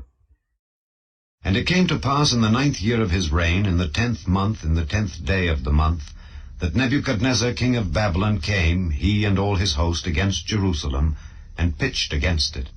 And they built forts against it round about. And the city was besieged unto the 11th year of King Zedekiah. And on the 9th day of the 4th month the famine prevailed in the city, and there was no bread for the people of the land. And the city was broken up, and all the men of war fled by night by the way of the gate between 2 walls, which is by the king's garden. Now the Chaldees were against the city round about. And the king went the way toward the plain. And the army of the Chaldees pursued after the king, and overtook him in the plains of Jericho, and all his army was scattered from him. So they took the king, and brought him up to the king of Babylon to Riblah, and they gave judgment upon him. And they slew the sons of Zedekiah before his eyes, and put out the eyes of Zedekiah, and bound him with fetters of brass, and carried him to Babylon. And in the 5th month, on the 7th day of the month, which is the 19th year of King Nebuchadnezzar king of Babylon, came Nebuzaradan captain of the guard, a servant of the king of Babylon, unto Jerusalem. And he burnt the house of the Lord, and the king's house, and all the houses of Jerusalem. And every great man's house burnt he with fire. And all the army of the Chaldees that were with the captain of the guard brake down the walls of Jerusalem round about. Now the rest of the people that were left in the city, and the fugitives that fell away to the king of Babylon with the remnant of the multitude, did Nebuzaradan the captain of the guard carry away. But the captain of the guard left of the poor of the land to be vine-dressers and husbandmen. And the pillars of brass that were in the house of the Lord, and the bases, and the brazen sea that was in the house of the Lord, did the Chaldees break in pieces, and carried the brass of them to Babylon. And the pots, and the shovels, and the snuffers, and the spoons, and all the vessels of brass wherewith they ministered, took they away. and the fire pans, and the bowls, and such things as were of gold in gold, and of silver in silver, the captain of the guard took away. The 2 pillars, 1 sea, and the bases which Solomon had made for the house of the Lord, the brass of all these vessels was without weight. The height of the 1 pillar was 18 cubits, and the chapiter upon it was brass, and the height of the chapiter 3 cubits. And the wreathen work and pomegranates upon the chapiter round about, all of brass. And like unto these had the 2nd pillar with wreathen work. And the captain of the guard took Seraiah the chief priest, and Zephaniah the 2nd priest, and the 3 keepers of the door. And out of the city he took an officer that was set over the men of war, and 5 men of them that were in the king's presence, which were found in the city, and the principal scribe of the host, which mustered the people of the land, and 60 men of the people of the land that were found in the city. And Nebuzaradan, captain of the guard, took these, and brought them to the king of Babylon to Riblah. And the king of Babylon smote them, and slew them at Riblah in the land of Hamath. So Judah was carried away out of their land. And as for the people that remained in the land of Judah, whom Nebuchadnezzar king of Babylon had left, even over them he made Gedaliah the son of Ahikam, the son of Shaphan, ruler. And when all the captains of the armies, they and their men, heard that the king of Babylon had made Gedaliah governor, there came to Gedaliah to Mizpah, even Ishmael the son of Nethaniah, and Johanan the son of Kareah, and Seraiah the son of Tanhumeth the Netophathite, and Jaazaniah the son of a Maacathite, they and their men. And Gedaliah sware to them and to their men, and said unto them, Fear not to be the servants of the Chaldees. Dwell in the land, and serve the king of Babylon, and it shall be well with you. But it came to pass in the 7th month, that Ishmael the son of Nethaniah, the son of Elishama, of the seed royal, came, and 10 men with him, and smote Gedaliah that he died, and the Jews and the Chaldees that were with him at Mizpah. And all the people, both small and great, and the captains of the armies, arose and came to Egypt, for they were afraid of the Chaldees.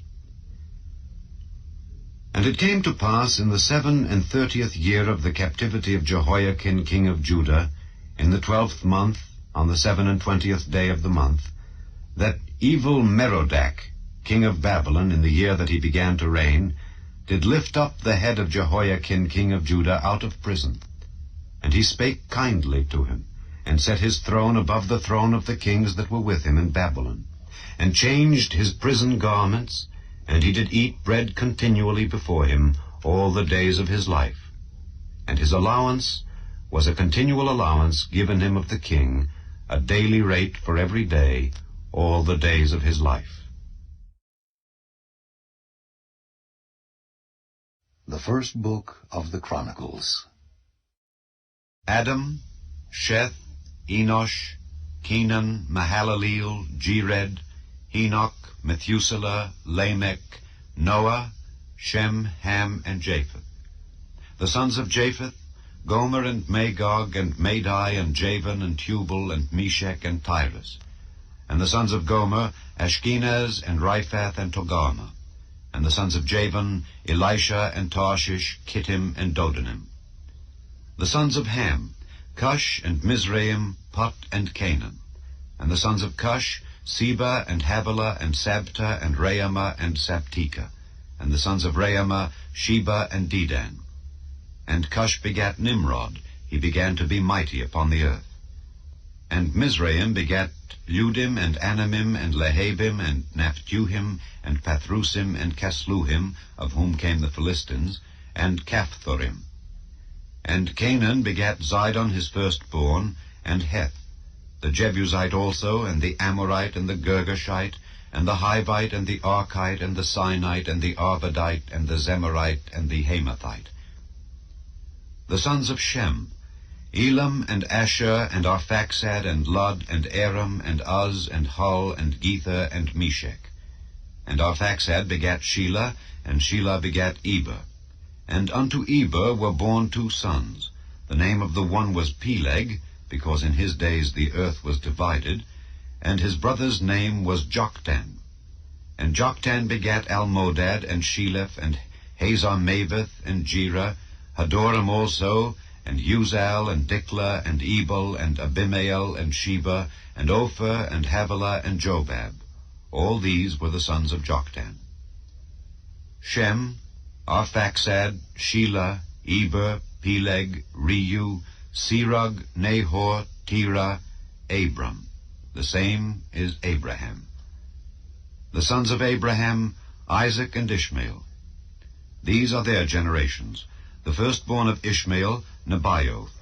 Then Kedar, and Adbeel, and Mibsam, Mishma, and Duma, Massa, Hadad, and Tema, Jeter, Naphish, and Kedemah. These are the sons of Ishmael. Now the sons of Keturah, Abraham's concubine, she bare Zimran, and Jokshan, and Medan, and Midian, and Ishbak, and Shua. And the sons of Jokshan, Sheba, and Dedan. And the sons of Midian, Ephah, and Epher, and Henoch, and Abida, and Eldaah. All these are the sons of Keturah. And Abraham begat Isaac. The sons of Isaac, Esau and Israel. The sons of Esau, Eliphaz, Reuel, and Jeush, and Jaalam, and Korah. The sons of Eliphaz, Teman, and Omar, Zephi, and Gatam, Kenaz, and Timnah, and Amalek. The sons of Reuel, Nahath, Zerah, Shammah, and Mizah. And the sons of Seir, Lotan, and Shobal, and Zibeon, and Anah, and Dishon, and Ezer, and Dishan. And the sons of Lotan, Hori, and Homam. And Timnah was Lotan's sister. The sons of Shobal, Alian, and Manahath, and Ebal, Shephi, and Onam. And the sons of Zibeon, Aiah, and Anah. The sons of Anah, Dishon. And the sons of Dishon, Amram, and Eshban, and Ithran, and Kiran. The sons of Ezer, Bilhan, and Zavan, and Jachin. The sons of Dishan, Uz, and Aaron. Now these are the kings that reigned in the land of Edom before any king reigned over the children of Israel. Bela the son of Beor, and the name of his city was Dinhabah. And when Bela was dead, Jobab the son of Zerah of Bozrah reigned in his stead. And when Jobab was dead, Husham of the land of the Temanites reigned in his stead. And when Husham was dead, Hadad the son of Bedad, which smote Midian in the field of Moab, reigned in his stead. And the name of his city was Avith. And when Hadad was dead, Samlah of Masrekah reigned in his stead. And when Samlah was dead, Shael of Rehoboth by the river reigned in his stead. And when Shael was dead, Baal-Hanan the son of Achbor reigned in his stead. And when Baal-Hanan was dead, Hadad reigned in his stead, and the name of his city was Pai. And his wife's name was Mehetabel, the daughter of Matred, the daughter of Mezahab. Hadad died also. And the dukes of Edom were Duke Timnah, Duke Aliah, Duke Jetheth, Duke Aholibamah, Duke Elah, Duke Pinon, Duke Kenaz, Duke Teman, Duke Mibzar, Duke Magdiel, Duke Iram. These are the dukes of Edom. Chapter 2. These are the sons of Israel: Reuben, Simeon, Levi, and Judah, Issachar and Zebulun, Dan, Joseph, and Benjamin, Naphtali, Gad, and Asher. The sons of Judah: and Onan, and Shelah, which three were born unto him of the daughter of Shua the Canaanitess. And the firstborn of Judah was evil in the sight of the Lord, and he slew him. And Tamar his daughter-in-law bare him Pharez and Zerah. All the sons of Judah were 5. The sons of Pharez, Hezron and Hamel. And the sons of Zerah, Zimri, and Ethan, and Heman, and Calcol, and Dara, 5 of them in all. And the sons of Carmi, Achar, the troubler of Israel, who transgressed in the thing accursed. And the sons of Ethan, Azariah. The sons also of Hezron that were born unto him, Jerahmeel, and Ram, and Kelubai. And Ram begat Aminadab, and Aminadab begat Nahshon, prince of the children of Judah. And Nahshon begat Salma, and Salma begat Boaz, and Boaz begat Obed, and Obed begat Jesse. And Jesse begat his firstborn Eliab, and Abinadab the second, and Shema the third, Nethaneel the fourth, Radai the fifth, Ozem the sixth, David the seventh, whose sisters were Zeruiah and Abigail. And the sons of Zeruiah, Abishai and Joab and Asahel, 3. And Abigail bare Amasa, and the father of Amasa was Jether the Ishmaelite. And Caleb the son of Hezron begat children of Azubah his wife and of Jerioth. Her sons are these, Jesher and Shobab and Ardon. And when Azubah was dead, Caleb took unto him Ephrath, which bare him Hur. And Hur begat Uri, and Uri begat Bezaleel. And afterward Hezron went in to the daughter of Machir, the father of Gilead, whom he married when he was 60 years old, and she bare him Segub. And Segub begat Jair, who had 23 cities in the land of Gilead. And he took Geshur and Aram with the towns of Jair from them, with Kenath and the towns thereof, even 80 cities. All these belonged to the sons of Machir, the father of Gilead. And after that Hezron was dead in Caleb Ephratah, then Abiah, Hezron's wife, bare him Ashur, the father of Tekoa. And the sons of Jerahmeel, the firstborn of Hezron, were Ram the firstborn, and Bunah, and Oren, and Ozem, and Ahijah. Jerahmeel had also another wife, whose name was Attarah. She was the mother of Onam. And the sons of Ram, the firstborn of Jerahmeel, were Maaz, and Jamin, and Eker. And the sons of Onam were Shammai and Jada. And the sons of Shammai, Nadab, and Abishur. And the name of the wife of Abishur was Abihail, and she bare him Arban and Molid. And the sons of Nadab, Seled and Appaim, but Seled died without children. And the sons of Appaim, Ishai, and the sons of Ishai, Sheshan, and the children of Sheshan, Alai. And the sons of Jada, the brother of Shammai, Jether and Jonathan, and Jether died without children. And the sons of Jonathan, Peleth and Zazah. These were the sons of Jerahmeel. Now Sheshan had no sons, but daughters. And Sheshan had a servant, an Egyptian, whose name was Jarha. And Sheshan gave his daughter to Jarha his servant to wife, and she bare him Attai. And Attai begat Nathan, and Nathan begat Zabad, and Zabad begat Ephlal, and Ephlal begat Obed, and Obed begat Jehu, and Jehu begat Azariah, and Azariah begat Helez, and Helez begat Eleasah. And Eleasah begat Sisamai, and Sisamai begat Shallum, and Shallum begat Jechamiah, and Jechamiah begat Elishama. Now the sons of Caleb, the brother of Jerahmeel, were Mesha his firstborn, which was the father of Ziph, and the sons of Marisha, the father of Hebron. And the sons of Hebron, Korah, and Tapua, and Rechem, and Shema. And Shema begat Raham, the father of Jorkoam, and Rechem begat Shammai. And the son of Shammai was Maon, and Maon was the father of Bethzer. And Ephah, Caleb's concubine, bare Haran, and Mosa, and Gazez, and Haran begat Gazez. And the sons of Jadai, Regem, and Jotham, and Geshan, and Pelet, and Ephah, and Sheath. Maacah, Caleb's concubine, bare Sheva and Terhana. She bare also Sheath, the father of Madmanah, Sheva, the father of Macbena, and the father of Gibeah. And the daughter of Caleb was Achsah. These were the sons of Caleb, the son of Hur, the firstborn of Ephratah. Shobal, the father of Kirjath-jearim, Salma, the father of Bethlehem, Hareph, the father of Bethgader. And Shobal, the father of Kirjath-jearim, had sons, Haroe, and half of the Menahithites.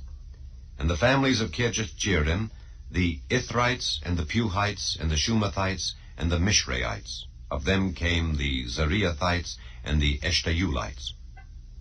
The sons of Salma, Bethlehem, and the Netophathites, Ataroth, the house of Joab, and half of the Manahithites, the Zorites. And the families of the scribes which dwelt at Jabez, the Tirathites, the Shimeathites, and Sukathites. These are the Kenites that came of Hemath, the father of the house of Rechab. Chapter 3. Now these were the sons of David which were born unto him in Hebron, the firstborn Amnon of Ahinoam the Jezreelitess, the second Daniel of Abigail the Carmelitess, the third Absalom the son of Maacah the daughter of Talmai king of Geshur, the fourth Adonijah the son of Haggith, the fifth Shephatiah of Abital, the sixth Ithream by Eglah his wife. These 6 were born unto him in Hebron, and there he reigned 7 years and 6 months. And in Jerusalem he reigned 33 years, and these were born unto him in Jerusalem, Shimeah and Shobab and Nathan and Solomon, 4, of Bathshua the daughter of Ammiel. Ibhar also, and Elishama and Eliphalet and Nogah and Nepheg and Japhiah and Elishama and Eliada and Eliphalet, 9. These were all the sons of David, beside the sons of the concubines, and Tamar their sister. And Solomon's son was Rehoboam, Abiah his son, Asa his son, Jehoshaphat his son, Joram his son, Ahaziah his son, Joash his son, Amaziah his son, Azariah his son, Jotham his son, Ahaz his son, Hezekiah his son, Manasseh his son, Amon his son, Josiah his son. And the sons of Josiah were the firstborn Johanan, the second Jehoiakim, the third Zedekiah, the fourth Shallum. And the sons of Jehoiakim, Jeconiah his son, Zedekiah his son. And the sons of Jeconiah, Asser, Salathiel his son, Malchiram also, and Pedaiah, and Shenazar, Jechamiah, Hoshama, and Nedabiah. And the sons of Pedaiah were Zerubbabel and Shimei. And the sons of Zerubbabel, Meshullam and Hananiah, and Shalomith their sister. And Hashubah and Ohel and Berechiah and Hasadiah, Joshab-Hesed, 5. And the sons of Hananiah, Pelatiah and Jesiah, the sons of Rephiah, the sons of Arnan, the sons of Obadiah, the sons of Shechaniah. And the sons of Shechaniah, Shemaiah. And the sons of Shemaiah, Hattush and Ijael and Bariah and Neariah and Shaphat, 6. And the sons of Neariah, Elioenai and Hezekiah and Azrikam, 3. And the sons of Elioenai were Hodiah and Eliashib and Peliah and Achab and Johanan and Daliah and Anani, 7. Chapter 4. The sons of Judah, Perez, Hezron, and Carmi, and Hur, and Shobal. And Reiah the son of Shobal begat Jahath, and Jahath begat Ahumai and Lahad. These are the families of the Zorathites. And these were of the father of Etam, Jezreel, and Ishma, and Idbash.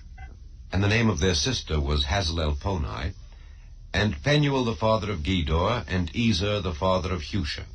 These are the sons of Hur, the firstborn of Ephratah, the father of Bethlehem. And Asher the father of Tekoa had 2 wives, Helah and Naarah. And Naarah bare him Ahuzam, and Hepher, and Temani, and Haahashterai. These were the sons of Naarah. And the sons of Helah were Zereth, and Jezoar, and Ethnan. And Koz begat Anub and Zobeba, and the families of Aharhel the son of Haram. And Jabez was more honorable than his brethren, and his mother called his name Jabez, saying, Because I bare him with sorrow. And Jabez called on the God of Israel, saying, O that thou wouldest bless me indeed, and enlarge my coast, and that thine hand might be with me, and that thou wouldest keep me from evil, that it may not grieve me. And God granted him that which he requested. And Caleb the brother of Shua begat Mehir, which was the father of Eshton. And Eshton begat Bethrapha, and Paseah, and Tehinnah, the father of Nahash. These are the men of Rechah. And the sons of Kenaz, Othniel and Sariah, and the sons of Othniel, Hathath. And Meonothai begat Ophrah. And Sariah begat Joab, the father of the valley of Karashim, for they were craftsmen. And the sons of Caleb the son of Jephunneh, Iru, Elah, and Nahum. And the sons of Elah, even Kenaz.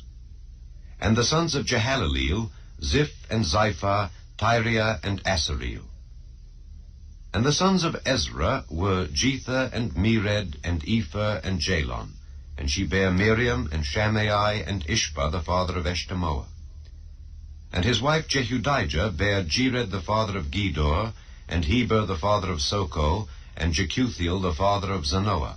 And these are the sons of Bithiah the daughter of Pharaoh, which Mered took. And the sons of his wife Hodiah the sister of Nahum, the father of Keilah the Garmite, and Eshtemoa the Maacathite. And the sons of Shimon were Amnon and Rinnah, Benhanan and Tilon. And the sons of Ishai were Zoheth and Ben-Zoheth. The sons of Shelah the son of Judah were the father of Leka, and Laadah the father of Marisha, and the families of the house of them that wrought fine linen of the house of Ashbea, and Joachim, and the men of Kozeba, and Joash, and Seraph, who had the dominion in Moab, and Jeshubai-Lehim. And these are ancient things. These were the potters, and those that dwelt among plants and hedges. There they dwelt with the king for his work. The sons of Simeon were Nemuel and Jamin, Jerib, Zerah, and Shael. Shallum his son, Mibsam his son, Mishma his son. And the sons of Mishma, Hamuel his son, Zachar his son, Shimei his son. And Shimei had 16 sons and 6 daughters, but his brethren had not many children, neither did all their family multiply like to the children of Judah. And they dwelt at Beersheba, and Moladah, and Hazar-Shual, and at Bilhah, and at Ezem, and at Tolad, and at Bethuel, and at Hormah, and at Ziklag, and at Beth-Markaboth, and at Hazar-Susim, and at Beth-Birai, and at Shearaim. These were their cities unto the reign of David. And their villages were Etam, and Ain, Rimmon, and Token, and Ashan, 5 cities, and all their villages that were round about the same cities unto Baal. These were their habitations and their genealogy. And Meshobab, and Jamlech, and Josha the son of Amaziah, and Joel, and Jehu the son of Joshabiah, the son of Seriah, the son of Asiel, and Elioenai, and Jaakobah, and Jeshoiah, and Asaiah, and Adiel, and Jesimiel, and Benaiah, and Ziza the son of Shiphi, the son of Alon, the son of Jediah, the son of Shimri, the son of Shemaiah. These mentioned by their names were princes in their families, and the house of their fathers increased greatly. And they went to the entrance of Gedor, even unto the east side of the valley, to seek pasture for their flocks. And they found fat pasture and good, and the land was wide and quiet and peaceable, for they of Ham had dwelt there of old. And these written by name came in the days of Hezekiah king of Judah, and smote their tents and the habitations that were found there, and destroyed them utterly unto this day, and dwelt in their rooms, because there was pasture there for their flocks. And some of them, even of the sons of Simeon, 500 men, went to Mount Seir, having for their captains Pelatiah, and Neariah, and Rephaiah, and Uzziel, the sons of Ishai. And they smote the rest of the Amalekites that were escaped, and dwelt there unto this day. Chapter 5. Now the sons of Reuben, the firstborn of Israel, for he was the firstborn, but forasmuch as he defiled his father's bed, his birthright was given unto the sons of Joseph, the son of Israel. And the genealogy is not to be reckoned after the birthright, for Judah prevailed above his brethren, and of him came the chief ruler, but the birthright was Joseph's. The sons, I say, of Reuben, the firstborn of Israel, were Hanoch, and Palu, Hezron, and Carmi. The sons of Joel, Shemaiah his son, Gog his son, Shimei his son, Micah his son, Reiah his son, Baal his son, Bera his son, whom Tilgath-Pilneser king of Assyria carried away captive. He was prince of the Reubenites. And his brethren by their families, when the genealogy of their generations was reckoned, were the chief Jeiel, and Zechariah, and Bela the son of Azaz, the son of Shema, the son of Joel, who dwelt in Aroer, even unto Nebo and Baal-Meon. And eastward he inhabited unto the entering in of the wilderness from the river Euphrates, because their cattle were multiplied in the land of Gilead. And in the days of Saul they made war with the Hagarites, who fell by their hand, and they dwelt in their tents throughout all the east land of Gilead. And the children of Gad dwelt over against them in the land of Bashan unto Salcah, Joel the chief, and Shaphan the next, and Jaani and Shaphat in Bashan. And their brethren of the house of their fathers were Michael, and Meshullam, and Sheba, and Jorai, and Jachan, and Ziah, and Heber, 7. These are the children of Abihail, the son of Huri, the son of Jeroah, the son of Gilead, the son of Michael, the son of Jeshishai, the son of Jado, the son of Buz, Ahi, the son of Abdiel, the son of Guni, chief of the house of their fathers. And they dwelt in Gilead and Bashan, and in her towns, and in all the suburbs of Sharon upon their borders. All these were reckoned by genealogies in the days of Jotham king of Judah, and in the days of Jeroboam king of Israel. The sons of Reuben and the Gadites and half the tribe of Manasseh, of valiant men, men able to bear buckler and sword, and to shoot with bow, and skillful in war, were 44,760 that went out to the war. And they made war with the Hagarites, with Jether and Nephish and Nodab. And they were helped against them, and the Hagarites were delivered into their hand, and all that were with them. For they cried to God in the battle, and he was entreated of them, because they put their trust in him. And they took away their cattle, of their camels 50,000, and of sheep 250,000, and of asses 2,000, and of men 100,000. For there fell down many slain, because the war was of God. And they dwelt in their steads until the captivity. And the children of the half tribe of Manasseh dwelt in the land. They increased from Bashan unto Baal Hermon and Senir, and unto Mount Hermon. And these were the heads of the house of their fathers, even Epher and Ishai, and Eliel, and Azriel, and Jeremiah, and Hodaviah, and Jadiel, mighty men of valor, famous men, and heads of the house of their fathers.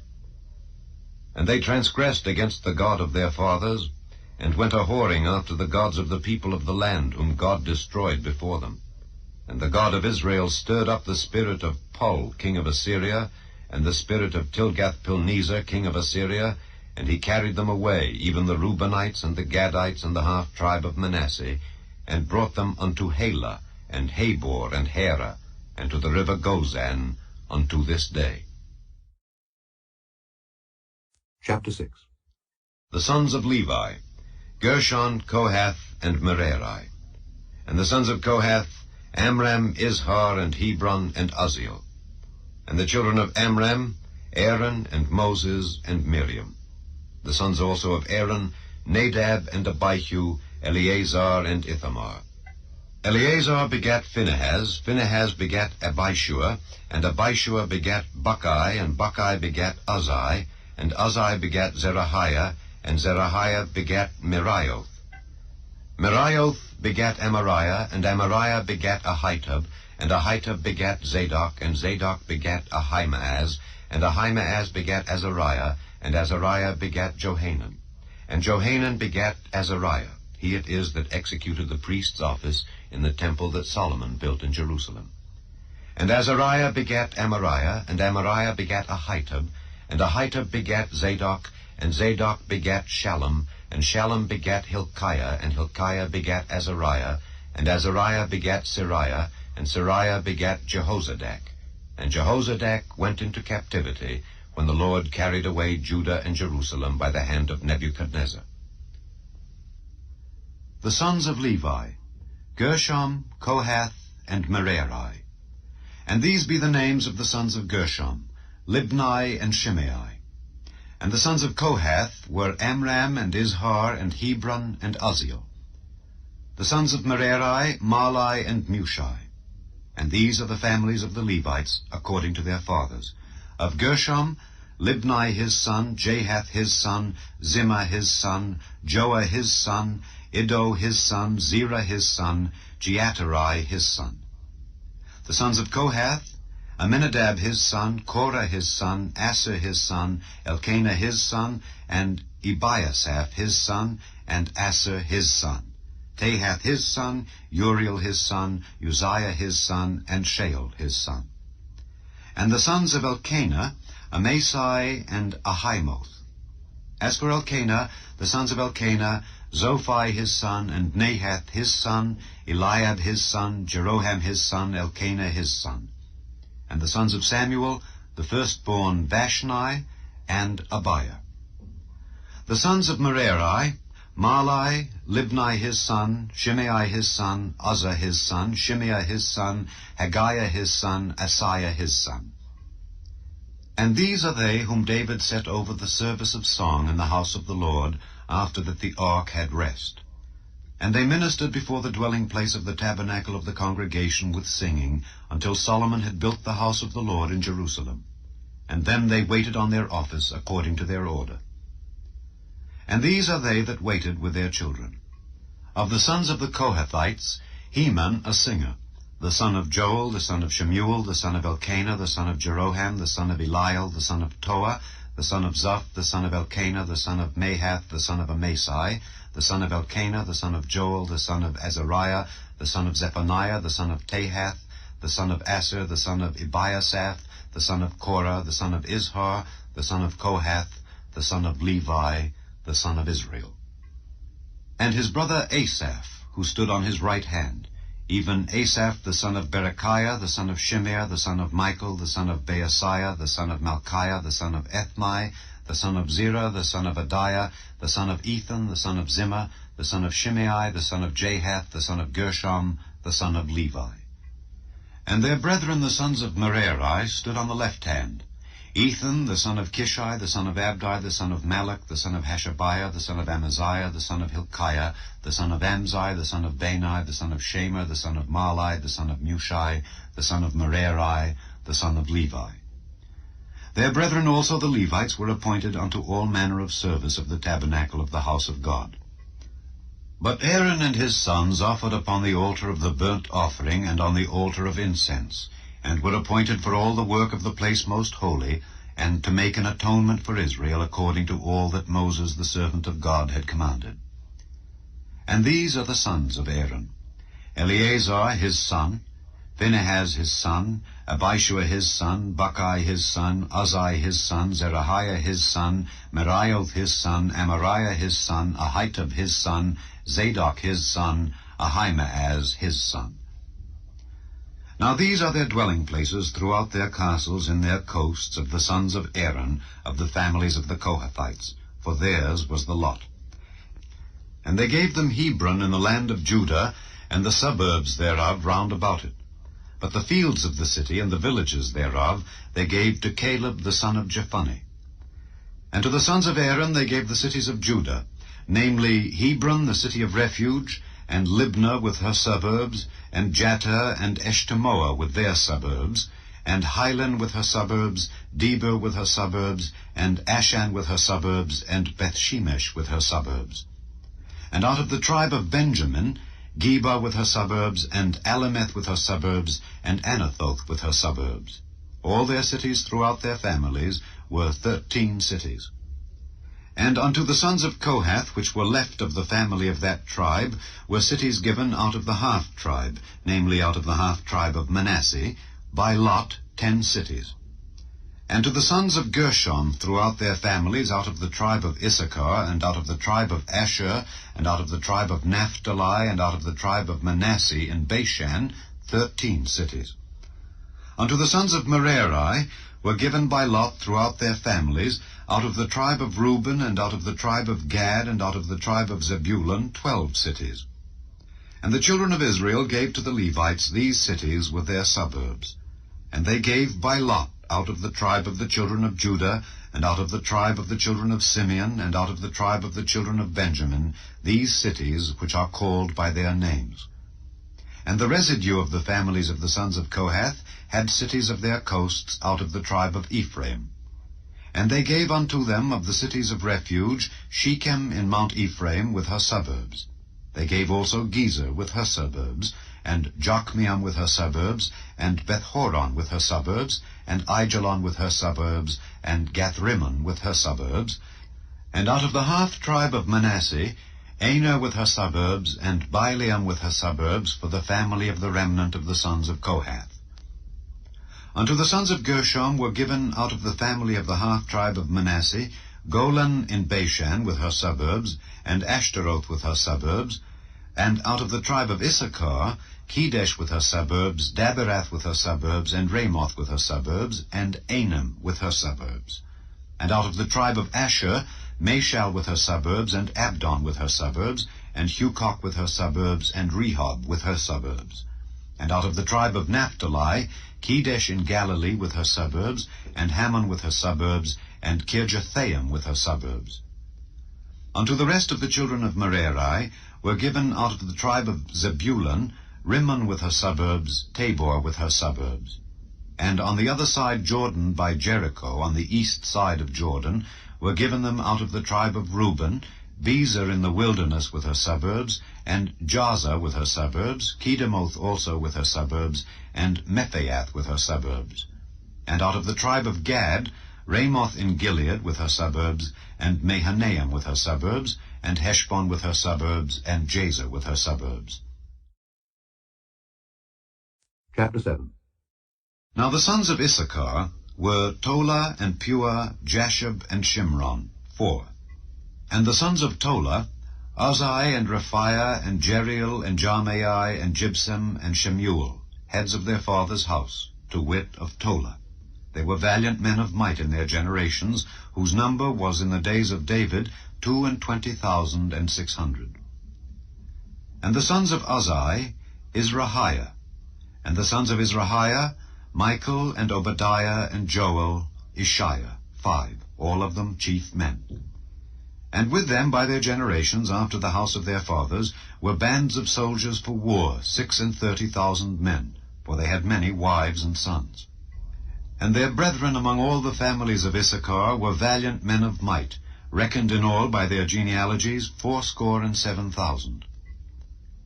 The sons of Benjamin, Bela, and Becher, and Jediael, 3. And the sons of Bela, Esbon, and Uzai, and Uzziel, and Jerimoth, and Iri, 5, heads of the house of their fathers, mighty men of valor, and were reckoned by their genealogies 22,034. And the sons of Becher, Zemira, and Joash, and Eliezer, and Elioenai, and Omri, and Jerimoth, and Abiah, and Anathoth, and Alameth. All these are the sons of Becher. And the number of them after their genealogy by their generations, heads of the house of their fathers, mighty men of valor, was 20,200. The sons also of Jediael, Bilhan. And the sons of Bilhan, Jeush, and Benjamin, and Ehud, and Kenaanah, and Zethan, and Tharshish, and Ahishahar. All these the sons of Jediael by the heads of their fathers, mighty men of valor, were 17,200 soldiers fit to go out for war and battle. Shuppim also and Huppim, the children of and Hushim, the sons of Aher. The sons of Naphtali, Jaziel, and Guni, and Jezer, and Shallum, the sons of Bilhah. The sons of Manasseh, Ashriel, whom she bare, but his concubine, the Aramitis, bare Machir, the father of Gilead. And Machir took to wife the sister of Huppim and Shuppim, whose sister's name was Maacah.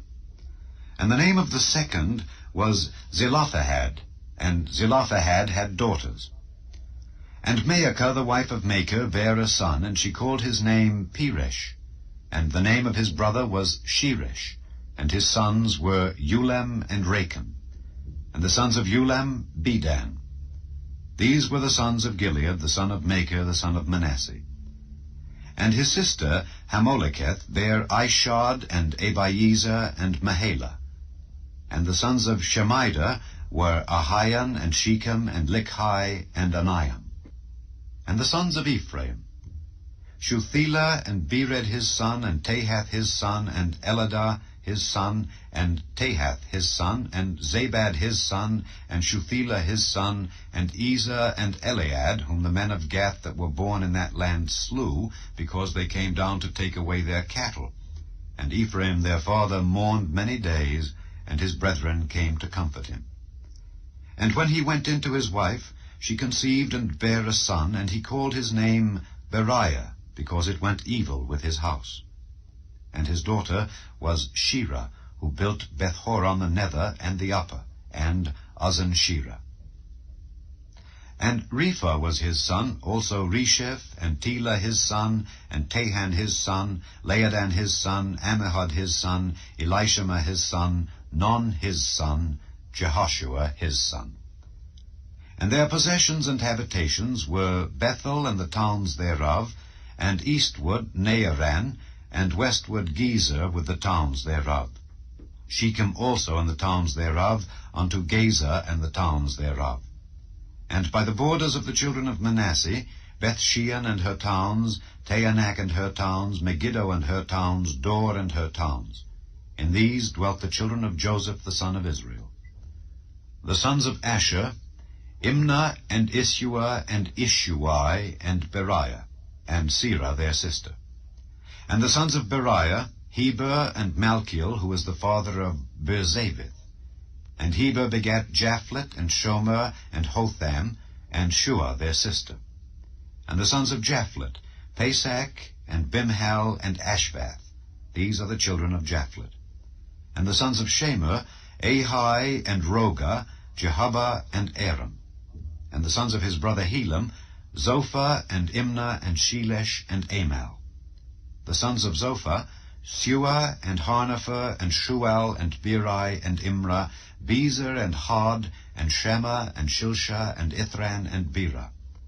And the sons of Jether, Jephani and Pispa and Era. And the sons of Ulla, Era and Haniel and Rezia. All these were the children of Asher, heads of their father's house, choice and mighty men of valor, chief of the princes. And the number throughout the genealogy of them that were apt to the war and to battle was 26,000 men. Chapter 8. Now Benjamin begat Bela his firstborn, Ashbel the second, and Ahara the third, Noha the fourth, and Rapha the fifth. And the sons of Bela were Adar, and Gera, and Abihud, and Abishua, and Naaman, and Ahoah, and Gera, and Shephufan, and Huram. And these are the sons of Ehud. These are the heads of the fathers of the inhabitants of Geba, and they removed them to Manahath. And Naaman, and Ahiah, and Gera, he removed them, and begat Uzzah, and Ahihud.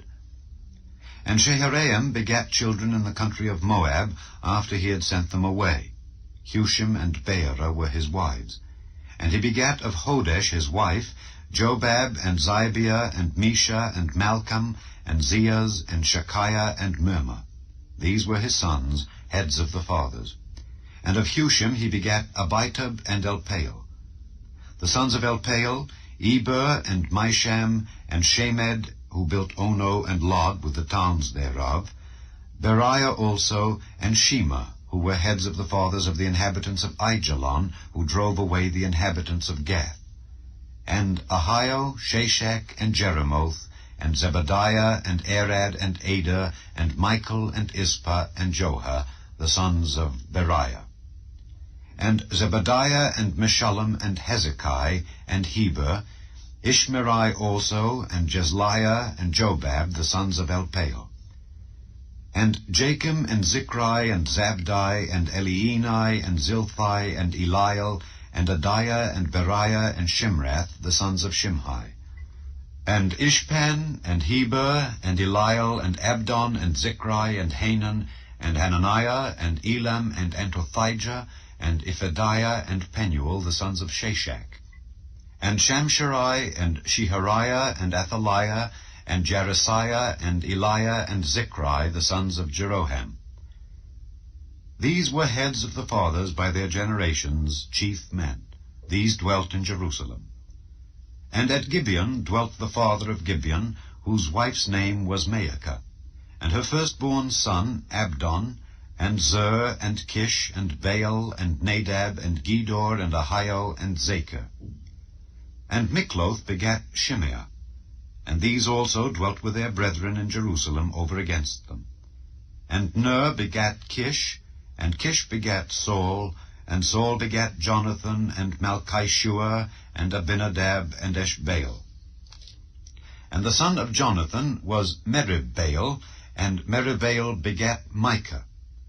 And the sons of Micah were Python, and Melech, and Teriah, and Ahaz. And Ahaz begat Jehoiada, and Jehoiada begat Alameth, and Asmaveth, and Zimri. And Zimri begat Moza, and Moza begat Bineah. Rapha was his son, Eleasah his son, Azel his son. And Azel had 6 sons, whose names are these: Azrikam, Bocheru, and Ishmael, and Sheariah, and Obadiah, and Hanan. All these were the sons of Azel.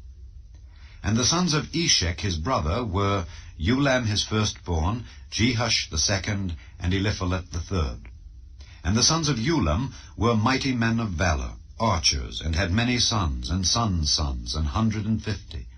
All these are of the sons of Benjamin. Chapter 9.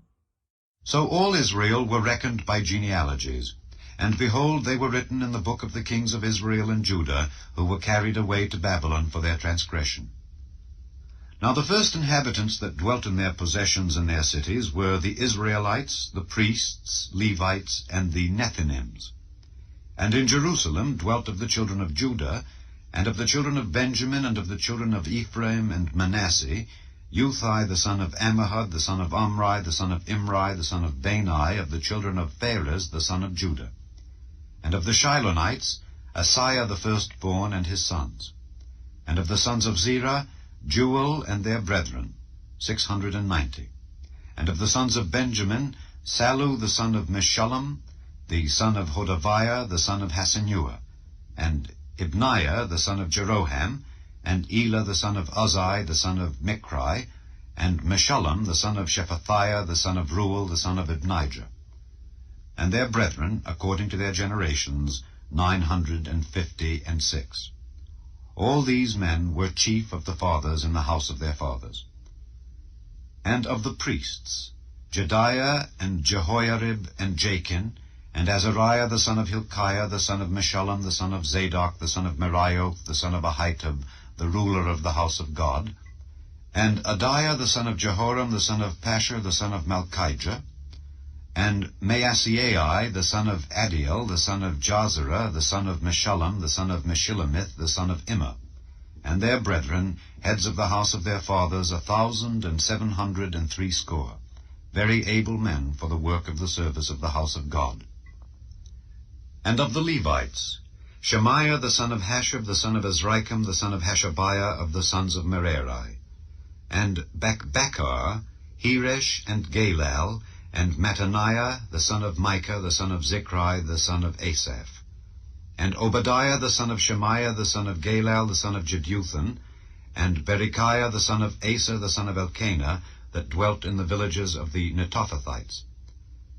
And the porters were Shallum and Akub, and Talmon and Ahiman, and their brethren. Shallum was the chief, who hitherto waited in the king's gate eastward. They were porters in the companies of the children of Levi. And Shallum the son of Kori, the son of Ebiasaph, the son of Korah, and his brethren of the house of his father, the Korahites, were over the work of the service, keepers of the gates of the tabernacle. And their fathers, being over the host of the Lord, were keepers of the entry. And Phinehas the son of Eleazar was the ruler over them in time past, and the Lord was with him. And Zechariah the son of Meshelemiah was porter of the door of the tabernacle of the congregation. All these which were chosen to be porters in the gates were 212. These were reckoned by their genealogy in their villages, whom David and Samuel the seer did ordain in their set office. So they and their children had the oversight of the gates of the house of the Lord, namely the house of the tabernacle, by wards. In 4 quarters were the porters, toward the east, west, north, and south. And their brethren, which were in their villages, were to come after 7 days from time to time with them. For these Levites, the 4 chief porters, were in their set office, and were over the chambers and treasuries of the house of God. And they lodged round about the house of God, because the charge was upon them, and the opening thereof every morning pertained to them. And certain of them had the charge of the ministering vessels, that they should bring them in and out by tale. Some of them also were appointed to oversee the vessels and all the instruments of the sanctuary, and the fine flour, and the wine, and the oil, and the frankincense, and the spices. And some of the sons of the priests made the ointment of the spices. And Mattithiah, one of the Levites, who was the firstborn of Shallum the Korahite, had the set office over the things that were made in the pans. And other of their brethren of the sons of the Kohathites were over the showbread, to prepare it every Sabbath. And these are the singers, chief of the fathers of the Levites, who remaining in the chambers were free, for they were employed in that work day and night. These chief fathers of the Levites were chief throughout their generations. These dwelt at Jerusalem. And in Gibeon dwelt the father of Gibeon, Jehiel, whose wife's name was Maacah, and his firstborn son Abdon. Then Zur, and Kish, and Baal, and Ner, and Nadab, and Gedor, and Ahio, and Zechariah, and Mikloth. And Mikloth begat Shimeam, and they also dwelt with their brethren at Jerusalem over against their brethren. And Ner begat Kish, and Kish begat Saul, and Saul begat Jonathan, and Malchishua, and Abinadab, and Eshbaal. And the son of Jonathan was Meribaal, and Meribaal begat Micah. And the sons of Micah were Python, and Melech, and Tarea, and Ahaz. And Ahaz begat Jerah, and Jerah begat Alameth, and Asmaveth, and Zimri. And Zimri begat Moza, and Moza begat Bineah, and Rephiah his son, Eleasah his son, Azel his son. And Azel had 6 sons, whose names are these, Azrikam, Bokeru, and Ishmael, and Sheariah, and Obadiah, and Hanan. These were the sons of Azel. Chapter 10. Now the Philistines fought against Israel, and the men of Israel fled from before the Philistines, and fell down slain in Mount Gilboa. And the Philistines followed hard after Saul and after his sons. And the Philistines slew Jonathan, and Abinadab, and Malchishua, the sons of Saul. And the battle went sore against Saul, and the archers hit him, and he was wounded of the archers. Then said Saul to his armor-bearer, Draw thy sword, and thrust me through therewith, lest these uncircumcised come and abuse me. But his armor-bearer would not, for he was sore afraid. So Saul took a sword, and fell upon it. And when his armor-bearer saw that Saul was dead, he fell likewise on the sword, and died. So Saul died, and his 3 sons, and all his house died together. And when all the men of Israel that were in the valleys saw that they fled, and that Saul and his sons were dead, then they forsook their cities and fled, and the Philistines came and dwelt in them. And it came to pass on the morrow, when the Philistines came to strip the slain, that they found Saul and his sons fallen in Mount Gilboa. And when they had stripped him, they took his head and his armor, and sent into the land of the Philistines round about, to carry tidings unto their idols and to the people. And they put his armor in the house of their gods, and fastened his head in the temple of Dagon. And when all Jabesh-Gilead heard all that the Philistines had done to Saul, they arose, all the valiant men, and took away the body of Saul and the bodies of his sons, and brought them to Jabesh, and buried their bones under the oak in Jabesh, and fasted 7 days. So Saul died for his transgression which he committed against the Lord, even against the word of the Lord which he kept not, and also for asking counsel of one that had a familiar spirit, to inquire of it, and inquired not of the Lord. Therefore he slew him, and turned the kingdom unto David the son of Jesse. Chapter 11. Then all Israel gathered themselves to David unto Hebron, saying, Behold, we are thy bone and thy flesh. And moreover, in time past, even when Saul was king, thou wast he that leddest out and broughtest in Israel. And the Lord thy God said unto thee, Thou shalt feed my people Israel, and thou shalt be ruler over my people Israel. Therefore came all the elders of Israel to the king to Hebron, and David made a covenant with them in Hebron before the Lord. And they anointed David king over Israel, according to the word of the Lord by Samuel. And David and all Israel went to Jerusalem, which is Jebus, where the Jebusites were, the inhabitants of the land. And the inhabitants of Jebus said to David, Thou shalt not come hither. Nevertheless David took the castle of Zion, which is the city of David. And David said, Whosoever smiteth the Jebusites first shall be chief and captain. So Joab the son of Zeruiah went first up and was chief.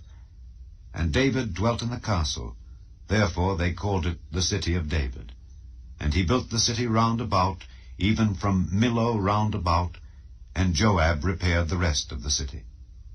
So David waxed greater and greater, for the Lord of hosts was with him. These also are the chief of the mighty men whom David had, who strengthened themselves with him in his kingdom and with all Israel, to make him king according to the word of the Lord concerning Israel. And this is the number of the mighty men whom David had. Jeshabeam, an Hachmonite, the chief of the captains, he lifted up his spear against 300 slain by him at one time.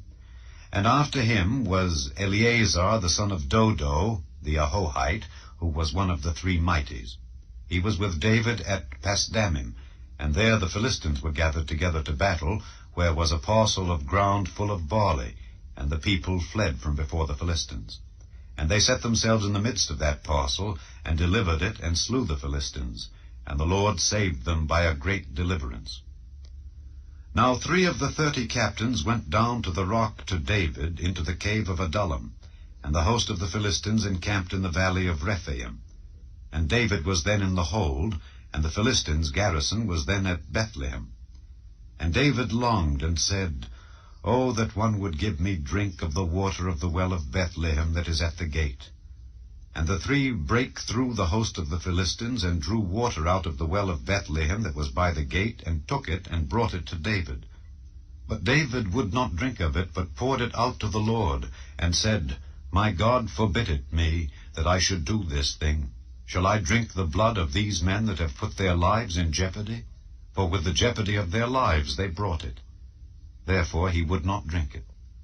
These things did these 3 mightiest. And Abishai the brother of Joab, he was chief of the 3, for lifting up his spear against 300, he slew them, and had a name among the 3. Of the 3 he was more honorable than the 2, for he was their captain. Howbeit he attained not to the first 3. Benaiah the son of Jehoiada, the son of a valiant man of Kabzeel, who had done many acts, he slew 2 lion-like men of Moab. Also he went down and slew a lion in a pit in a snowy day. And he slew an Egyptian, a man of great stature, 5 cubits high. And in the Egyptian's hand was a spear like a weaver's beam. And he went down to him with a staff, and plucked the spear out of the Egyptian's hand, and slew him with his own spear. These things did Benaiah the son of Jehoiada, and had the name among the 3 mighties. Behold, he was honorable among the 30, but attained not to the first 3. And David set him over his guard. Also the valiant men of the armies were Asahel the brother of Joab, Elhanan the son of Dodo of Bethlehem, Shamoth the Harorite, Helez the Pelonite, Ira the son of Ikesh the Tekoite, Ebiezer the Antothite, Sibbecai the Hushathite, Ilai the Ahohite, Meharai the Netophathite, Heled the son of Baanah the Netophathite, Ithai the son of Ribai of Gibeah, that pertained to the children of Benjamin, Benaiah the Pirathonite, Hurai of the brooks of Gaash, Abiel the Arbathite, Asmaveth the Beharumite, Eliabah the Shaalbonite, the sons of Hashem the Gizonite, Jonathan the son of Shagi the Hararite, Ahiam the son of Sakar the Hararite, Eliphal the son of Hefer the Mechirathite, Ahijah the Pelonite, Hezro the Carmelite, Nearai the son of Esbai, Joel the brother of Nathan,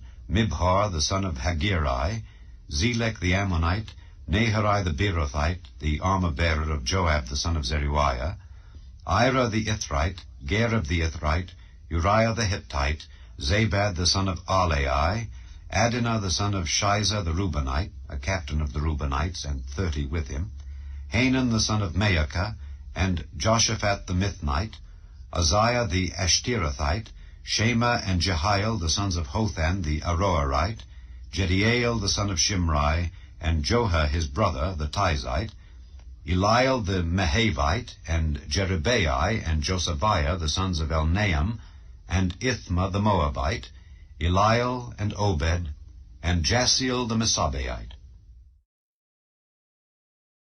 Chapter 12. Now these are they that came to David to Ziklag, while he yet kept himself close because of Saul the son of Kish. And they were among the mighty men, helpers of the war. They were armed with bows, and could use both the right hand and the left in hurling stones and shooting arrows out of a bow, even of Saul's brethren of Benjamin. The chief was Ahiezer, then Joash, the sons of Shemaah the Gibeathite, and Jeziel and Pelet, the sons of Asmaveth, and Berekah and Jehu the Antothite, and Ismaiah the Gibeonite, a mighty man among the 30 and over the 30, and Jeremiah and Jehaziel and Johanan and Josabad the Gederathite, Eluzai and Jeremoth, and Bealiah and Shemariah and Shephatiah the Haruphite, Elkanah and Jesiah and Azareel and Joezer and Jeshabeam the Korahites, and Joelah and Zebadiah the sons of Jeroham of Gedor.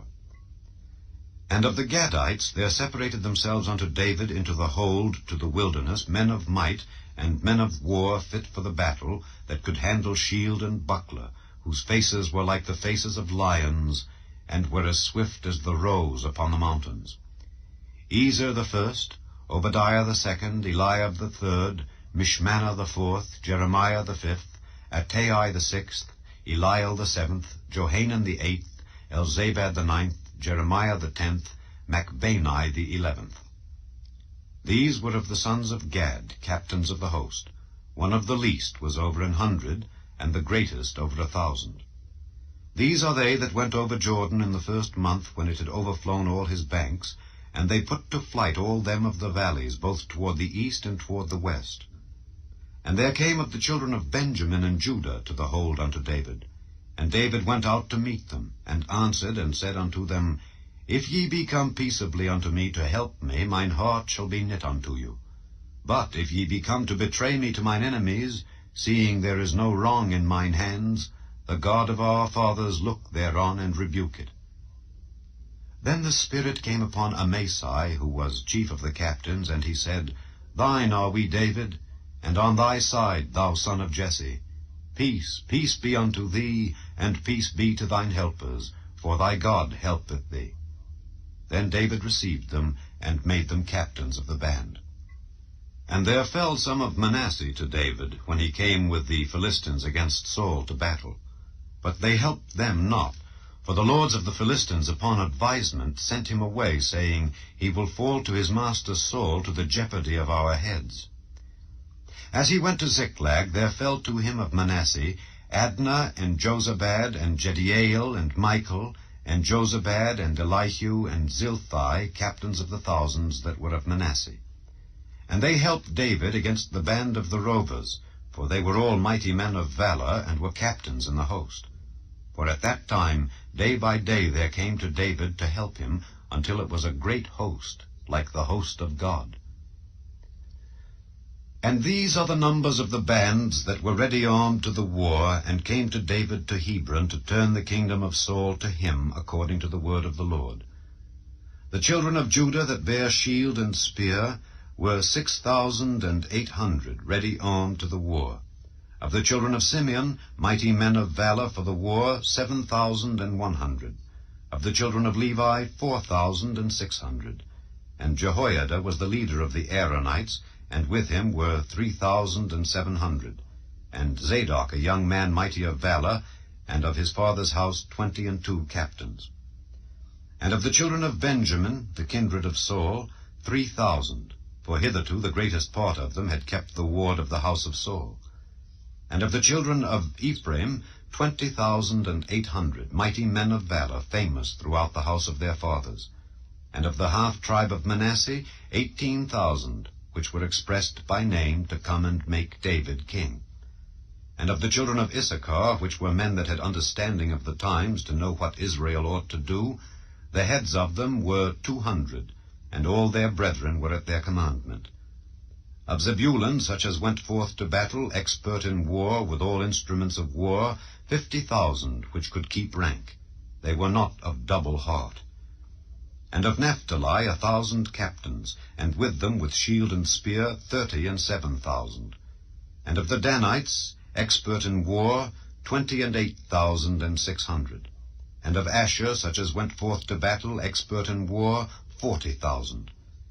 And on the other side of Jordan, of the Reubenites and the Gadites, and of the half-tribe of Manasseh, with all manner of instruments of war for the battle, 120,000.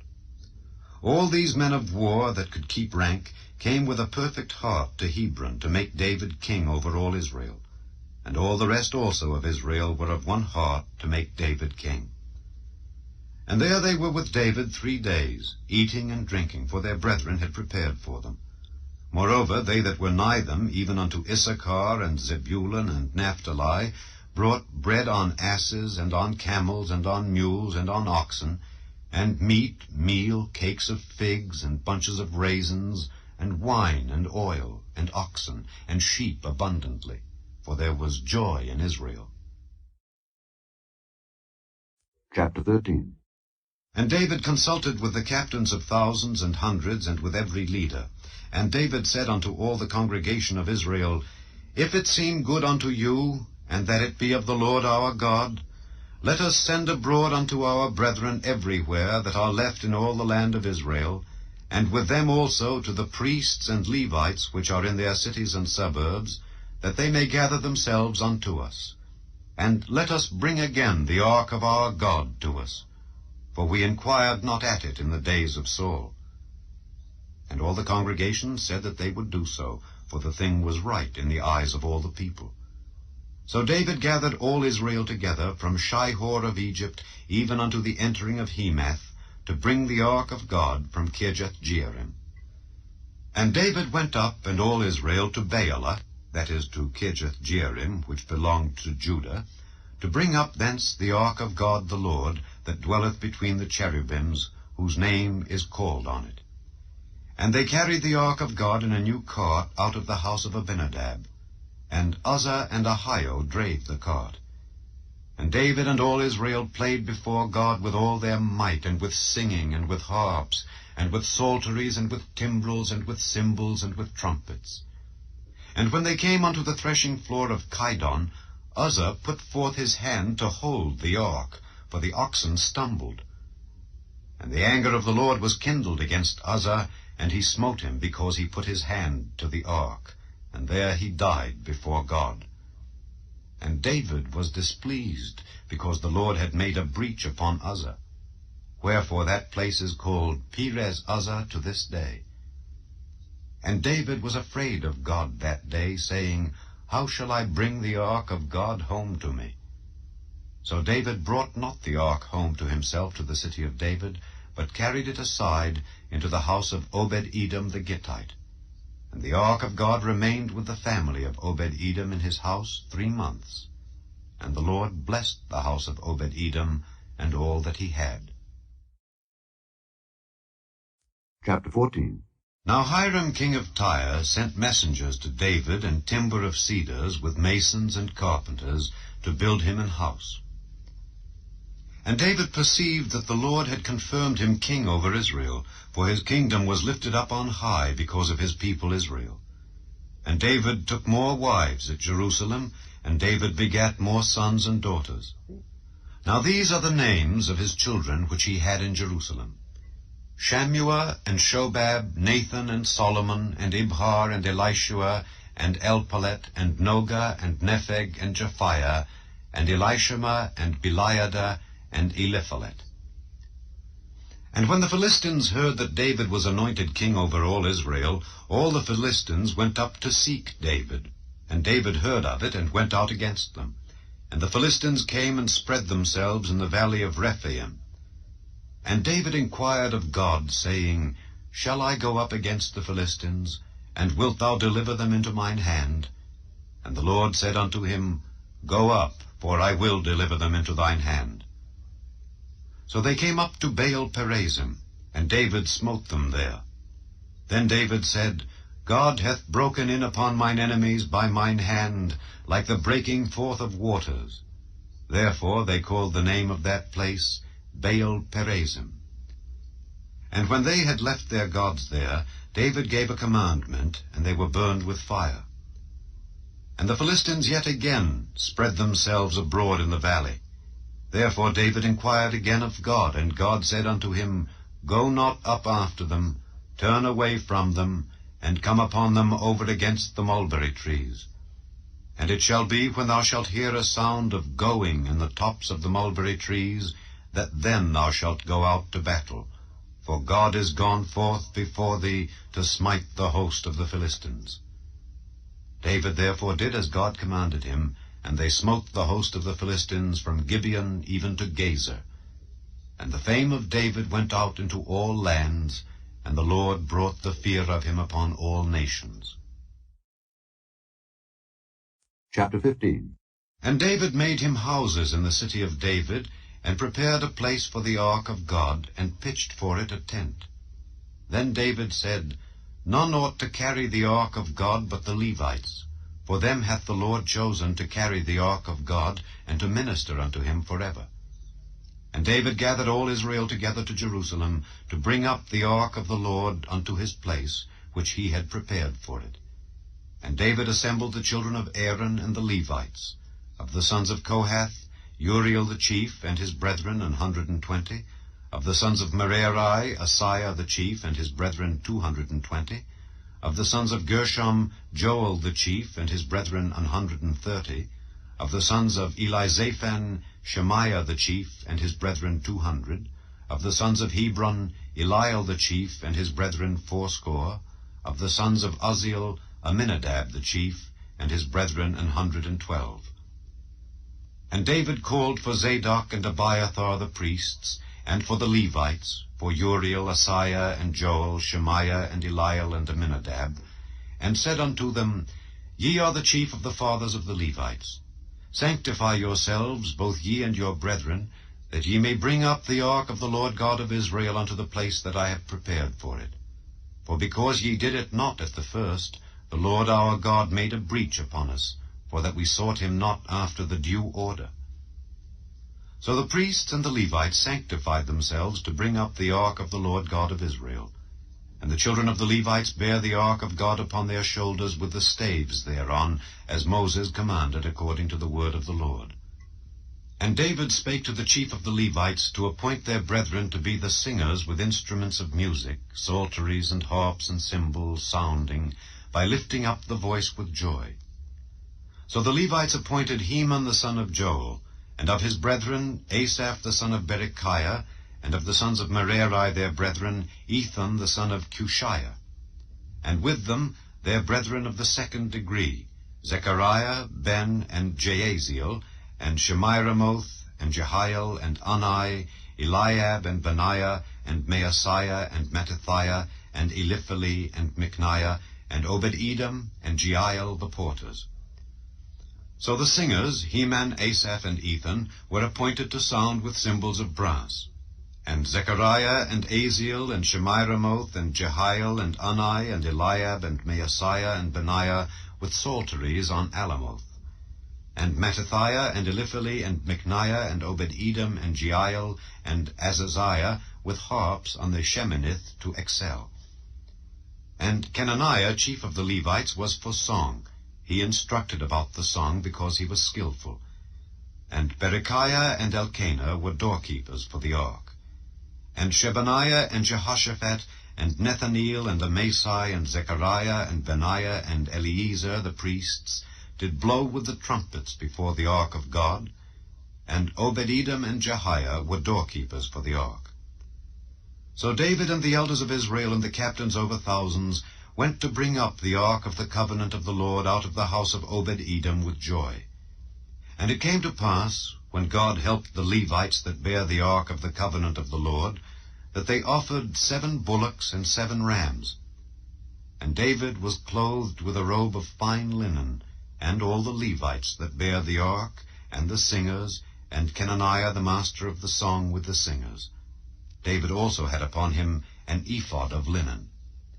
Thus all Israel brought up the ark of the covenant of the Lord with shouting and with sound of the cornet, and with trumpets and with cymbals, making a noise with psalteries and harps. And it came to pass, as the ark of the covenant of the Lord came to the city of David, that Michal the daughter of Saul, looking out at a window, saw King David dancing and playing, and she despised him in her heart. Chapter 16. So they brought the ark of God and set it in the midst of the tent that David had pitched for it, and they offered burnt sacrifices and peace offerings before God. And when David had made an end of offering the burnt offerings and the peace offerings, he blessed the people in the name of the Lord.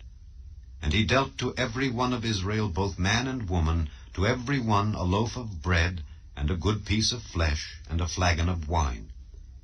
And he appointed certain of the Levites to minister before the ark of the Lord, and to record, and to thank and praise the Lord God of Israel. Asaph the chief, and next to him Zechariah, Jeiel, and Shemiramoth, and Jehiel, and Mattithiah, and Eliab, and Benaiah, and Obed-Edom. And Jeiel with psalteries and with harps, but Asaph made a sound with cymbals. Benaiah also, and Jehaziel the priests, with trumpets continually before the ark of the covenant of God. Then on that day David delivered first this psalm to thank the Lord into the hand of Asaph and his brethren. Give thanks unto the Lord, call upon his name, make known his deeds among the people. Sing unto him, sing psalms unto him, talk ye of all his wondrous works. Glory ye in his holy name, let the heart of them rejoice that seek the Lord. Seek the Lord and his strength, seek his face continually. Remember his marvelous works that he hath done, his wonders and the judgments of his mouth. O ye seed of Israel his servant, ye children of Jacob, his chosen ones. He is the Lord our God, his judgments are in all the earth. Be ye mindful always of his covenant, the word which he commanded to 1,000 generations, even of the covenant which he made with Abraham, and of his oath unto Isaac, and hath confirmed the same to Jacob for a law, and to Israel for an everlasting covenant, saying, Unto thee will I give the land of Canaan, the lot of your inheritance, when ye were but few, even a few, and strangers in it. And when they went from nation to nation, and from one kingdom to another people, he suffered no man to do them wrong. Yea, he reproved kings for their sakes, saying, Touch not mine anointed, and do my prophets no harm. Sing unto the Lord all the earth, show forth from day to day his salvation. Declare his glory among the heathen, his marvelous works among all nations. For great is the Lord, and greatly to be praised. He also is to be feared above all gods. For all the gods of the people are idols, but the Lord made the heavens. Glory and honor are in his presence. Strength and gladness are in his place. Give unto the Lord, ye kindreds of the people, give unto the Lord glory and strength. Give unto the Lord the glory due unto his name. Bring an offering and come before him. Worship the Lord in the beauty of holiness. Fear before him all the earth. The world also shall be stable, that it be not moved. Let the heavens be glad, and let the earth rejoice, and let men say among the nations, The Lord reigneth. Let the sea roar, and the fullness thereof. Let the fields rejoice, and all that is therein. Then shall the trees of the wood sing out at the presence of the Lord, because he cometh to judge the earth. O give thanks unto the Lord, for he is good, for his mercy endureth forever.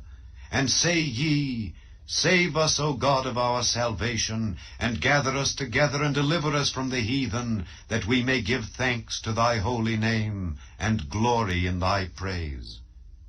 Blessed be the Lord God of Israel, forever and ever. And all the people said, Amen, and praised the Lord.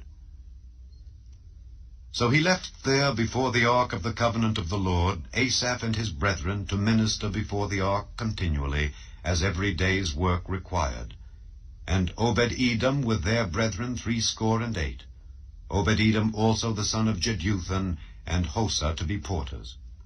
And Zadok the priest, and his brethren the priests, before the tabernacle of the Lord in the high place that was at Gibeon, to offer burnt offerings unto the Lord upon the altar of the burnt offering continually, morning and evening, and to do according to all that is written in the law of the Lord, which he commanded Israel. And with them Heman and Jeduthun, and the rest that were chosen, who were expressed by name, to give thanks to the Lord, because his mercy endureth forever. And with them Heman and Jeduthun with trumpets and cymbals, for those that should make a sound, and with musical instruments of God. And the sons of Jeduthun were porters. And all the people departed every man to his house, and David returned to bless his house. Chapter 17. Now it came to pass, as David sat in his house, that David said to Nathan the prophet, Lo, I dwell in an house of cedars, but the ark of the covenant of the Lord remaineth under curtains. Then Nathan said unto David, Do all that is in thine heart, for God is with thee. And it came to pass the same night that the word of God came to Nathan, saying, Go and tell David my servant, Thus saith the Lord, Thou shalt not build me an house to dwell in, for I have not dwelt in an house since the day that I brought up Israel unto this day, but have gone from tent to tent, and from one tabernacle to another. Wheresoever I have walked with all Israel, spake I a word to any of the judges of Israel, whom I commanded to feed my people, saying, Why have ye not built me an house of cedars? Now therefore, thus shalt thou say unto my servant David, Thus saith the Lord of hosts, I took thee from the sheepcote, even from following the sheep, that thou shouldest be ruler over my people Israel. And I have been with thee whithersoever thou hast walked, and have cut off all thine enemies from before thee, and have made thee a name like the name of the great men that are in the earth. Also I will ordain a place for my people Israel, and will plant them, and they shall dwell in their place, and shall be moved no more. Neither shall the children of wickedness waste them any more, as at the beginning, and since the time that I commanded judges to be over my people Israel. Moreover, I will subdue all thine enemies. Furthermore, I tell thee that the Lord will build thee an house. And it shall come to pass, when thy days be expired, that thou must go to be with thy fathers, that I will raise up thy seed after thee, which shall be of thy sons, and I will establish his kingdom. He shall build me an house, and I will establish his throne forever. I will be his father, and he shall be my son. And I will not take my mercy away from him, as I took it from him that was before thee. But I will settle him in mine house, and in my kingdom forever, and his throne shall be established forevermore. According to all these words, and according to all this vision, so did Nathan speak unto David. And David the king came and sat before the Lord, and said, Who am I, O Lord God, and what is mine house, that thou hast brought me hitherto? And yet this was a small thing in thine eyes, O God, for thou hast also spoken of thy servant's house for a great while to come, and hast regarded me according to the estate of a man of high degree, O Lord God. What can David speak more to thee for the honor of thy servant? For thou knowest thy servant. O Lord, for thy servant's sake, and according to thine own heart, hast thou done all this greatness, in making known all these great things. O Lord, there is none like thee, neither is there any God beside thee, according to all that we have heard with our ears. And what one nation in the earth is like thy people Israel, whom God went to redeem to be his own people, to make thee a name of greatness and terribleness, by driving out nations from before thy people, whom thou hast redeemed out of Egypt. For thy people Israel didst thou make thine own people forever, and thou, Lord, becamest their God. Therefore now, Lord, let the thing that thou hast spoken concerning thy servant and concerning his house be established forever, and do as thou hast said. Let it even be established, that thy name may be magnified forever, saying, The Lord of hosts is the God of Israel, even a God to Israel. And let the house of David thy servant be established before thee. For thou, O my God, hast told thy servant that thou wilt build him an house. Therefore thy servant hath found in his heart to pray before thee. And now, Lord, thou art God, and hast promised this goodness unto thy servant. Now therefore let it please thee to bless the house of thy servant, that it may be before thee forever. For thou blessest, O Lord, and it shall be blessed forever. Chapter 18. Now after this it came to pass that David smote the Philistines and subdued them, and took Gath and her towns out of the hand of the Philistines. And he smote Moab, and the Moabites became David's servants, and brought gifts. And David smote Hadarezer king of Zobah unto Hamath, as he went to establish his dominion by the river Euphrates. And David took from him 1,000 chariots, and 7,000 horsemen, and 20,000 footmen. David also hocked all the chariot horses, but reserved of them 100 chariots. And when the Syrians of Damascus came to help Hadarezer king of Zobah, David slew of the Syrians 22,000 men. Then David put garrisons in Syria Damascus, and the Syrians became David's servants and brought gifts. Thus the Lord preserved David whithersoever he went. And David took the shields of gold that were on the servants of Hadarezer, and brought them to Jerusalem. Likewise from Tibhath and from Cun, cities of Hadarezer, brought David very much brass, wherewith Solomon made the brazen sea, and the pillars, and the vessels of brass.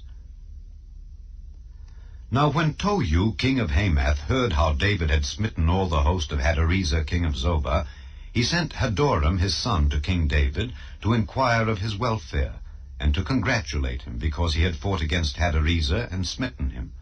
For Hadarezer had war with Tohu, and with him all manner of vessels of gold and silver and brass.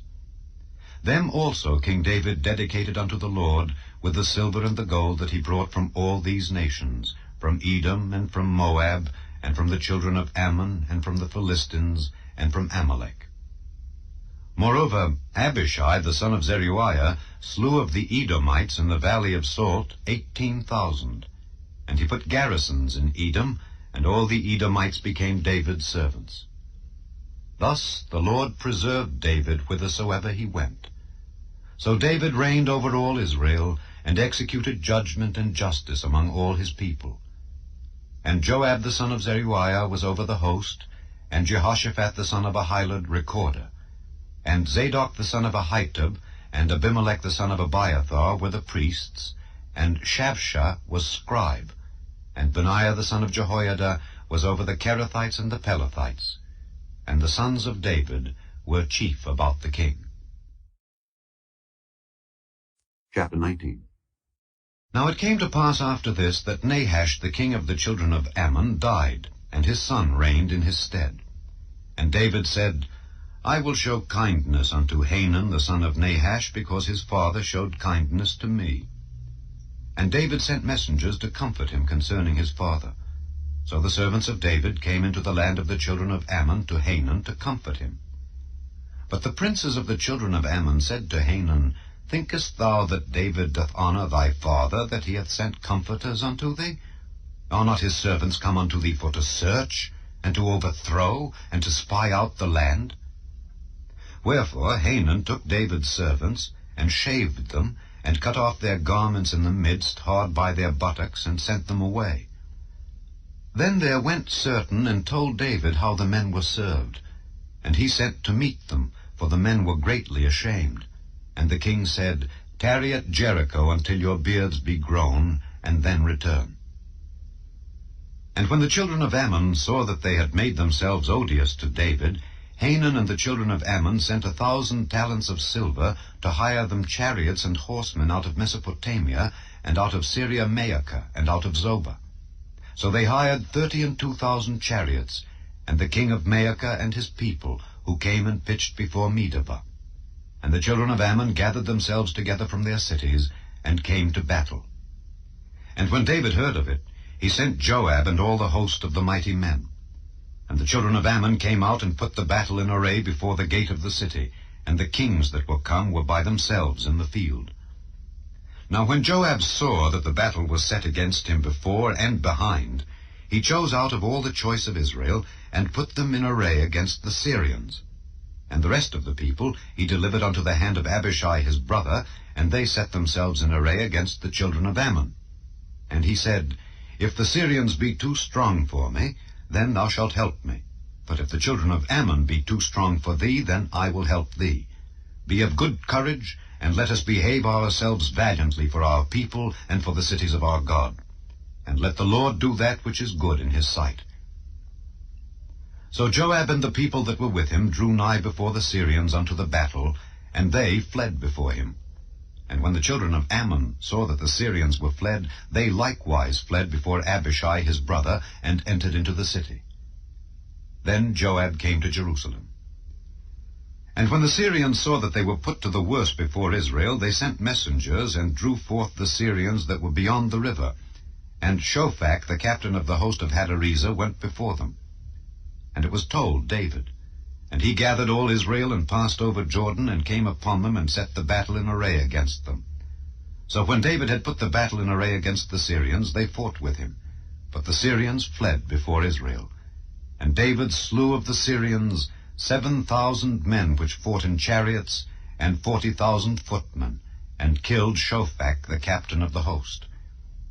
And when the servants of Hadarezer saw that they were put to the worse before Israel, they made peace with David, and became his servants. Neither would the Syrians help the children of Ammon any more. Chapter 20. And it came to pass that after the year was expired, at the time that kings go out to battle, Joab led forth the power of the army, and wasted the country of the children of Ammon, and came and besieged Rabbah. But David tarried at Jerusalem. And Joab smote Rabbah, and destroyed it. And David took the crown of their king from off his head, and found it to weigh 1 talent of gold, and there were precious stones in it. And it was set upon David's head, and he brought also exceeding much spoil out of the city. And he brought out the people that were in it, and cut them with saws, and with harrows of iron, and with axes. Even so dealt David with all the cities of the children of Ammon. And David and all the people returned to Jerusalem. And it came to pass after this, that there arose war at Gezer with the Philistines, at which time Sibbechai the Hushathite slew Sippai that was of the children of the giant, and they were subdued. And there was war again with the Philistines, and Elhanan the son of Jair slew Lahmi the brother of Goliath the Gittite, whose spear staff was like a weaver's beam. And yet again there was war at Gath, where was a man of great stature, whose fingers and toes were 24, 6 on each hand, and 6 on each foot, and he also was the son of the giant. But when he defied Israel, Jonathan the son of Shimeah, David's brother, slew him. These were born unto the giant in Gath, and they fell by the hand of David, and by the hand of his servants. Chapter 21. And Satan stood up against Israel, and provoked David to number Israel. And David said to Joab and to the rulers of the people, Go, number Israel from Beersheba even to Dan, and bring the number of them to me, that I may know it. And Joab answered, The Lord make his people 100 times so many more as they be. But, my lord the king, are they not all my lord's servants? Why then doth my lord require this thing? Why will he be a cause of trespass to Israel? Nevertheless the king's word prevailed against Joab. Wherefore Joab departed, and went throughout all Israel, and came to Jerusalem. And Joab gave the sum of the number of the people unto David. And all they of Israel were 1,000,000 and 100,000 men that drew sword. And Judah was 460,000 men that drew sword. But Levi and Benjamin counted he not among them, for the king's word was abominable to Joab. And God was displeased with this thing. Therefore he smote Israel. And David said unto God, I have sinned greatly because I have done this thing. But now I beseech thee, do away the iniquity of thy servant, for I have done very foolishly. And the Lord spake unto Gad, David's seer, saying, Go and tell David, saying, Thus saith the Lord, I offer thee 3 things. Choose thee one of them, that I may do it unto thee. So Gad came to David, and said unto him, Thus saith the Lord, Choose thee either 3 years' famine, or 3 months to be destroyed before thy foes, while that the sword of thine enemies overtaketh thee, or else 3 days the sword of the Lord, even the pestilence, in the land, and the angel of the Lord destroying throughout all the coasts of Israel. Now therefore advise thyself what word I shall bring again to him that sent me. And David said unto Gad, I am in a great strait. Let me fall now into the hand of the Lord, for very great are his mercies, but let me not fall into the hand of man. So the Lord sent pestilence upon Israel, and there fell of Israel 70,000 men. And God sent an angel unto Jerusalem to destroy it. And as he was destroying, the Lord beheld, and he repented him of the evil, and said to the angel that destroyed, It is enough, stay now thine hand. And the angel of the Lord stood by the threshing floor of Ornan the Jebusite. And David lifted up his eyes, and saw the angel of the Lord stand between the earth and the heaven, having a drawn sword in his hand stretched out over Jerusalem. Then David and the elders of Israel, who were clothed in sackcloth, fell upon their faces. And David said unto God, Is it not I that commanded the people to be numbered? Even I it is that have sinned and done evil indeed. But as for these sheep, what have they done? Let thine hand, I pray thee, O Lord my God, be on me and on my father's house, but not on thy people, that they should be plagued. Then the angel of the Lord commanded Gad to say to David, that David should go up and set up an altar unto the Lord in the threshing floor of Ornan the Jebusite. And David went up at the saying of Gad, which he spake in the name of the Lord. And Ornan turned back and saw the angel, and his 4 sons with him hid themselves. Now Ornan was threshing wheat. And as David came to Ornan, Ornan looked and saw David, and went out of the threshing floor, and bowed himself to David with his face to the ground. Then David said to Ornan, Grant me the place of this threshing floor, that I may build an altar therein unto the Lord. Thou shalt grant it me for the full price, that the plague may be stayed from the people.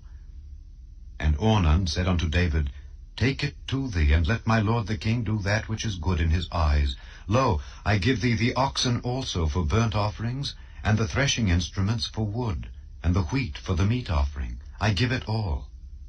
And King David said to Ornan, Nay, but I will verily buy it for the full price. For I will not take that which is thine for the Lord, nor offer burnt offerings without cost. So David gave to Ornan for the place 600 shekels of gold by weight. And David built there an altar unto the Lord, and offered burnt offerings and peace offerings, and called upon the Lord. And he answered him from heaven by fire upon the altar of burnt offering.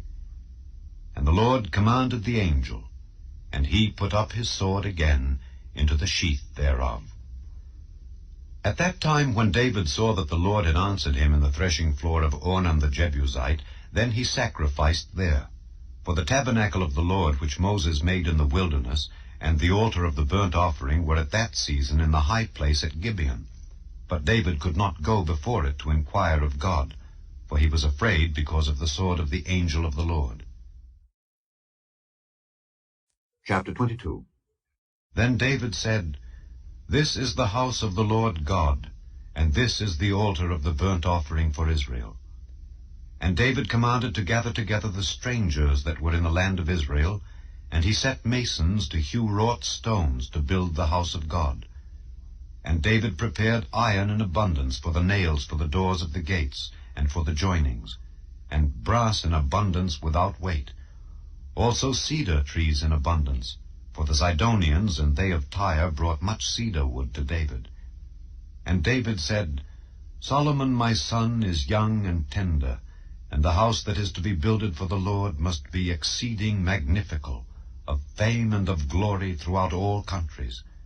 I will therefore now make preparation for it. So David prepared abundantly before his death. Then he called for Solomon his son, and charged him to build an house for the Lord God of Israel. And David said to Solomon, My son, as for me, it was in my mind to build an house unto the name of the Lord my God.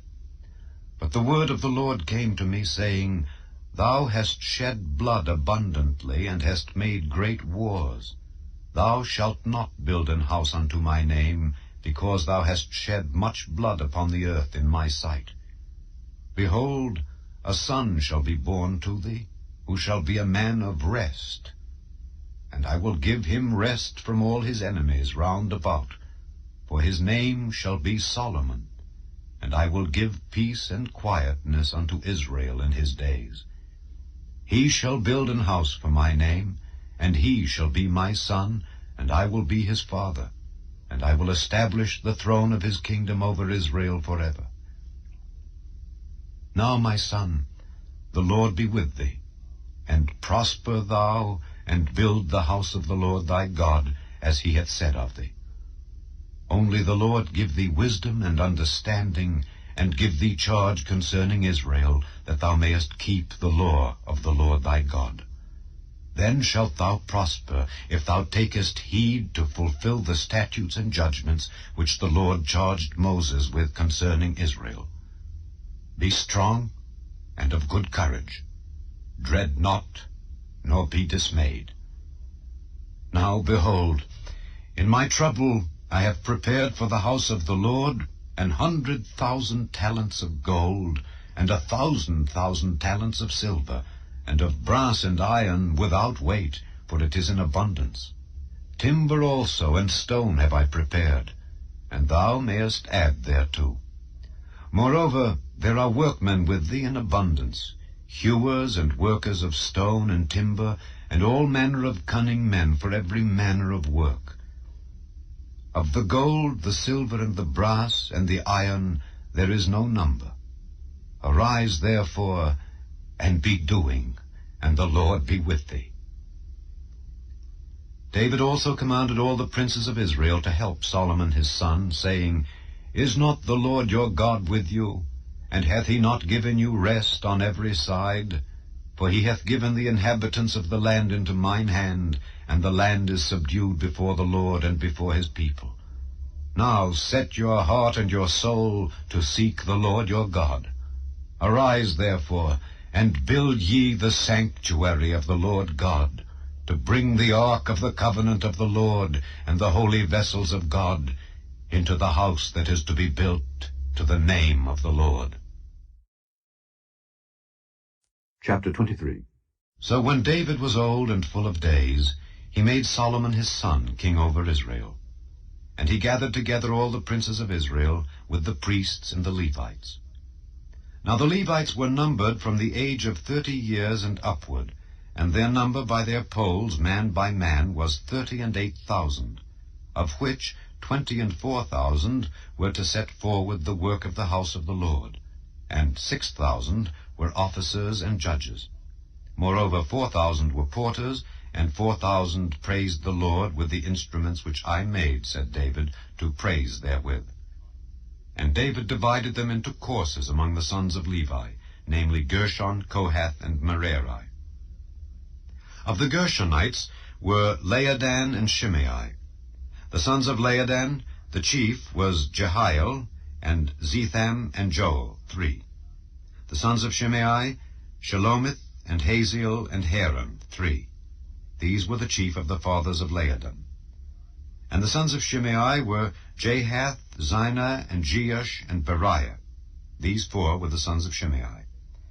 And Jahath was the chief, and Ziza the second.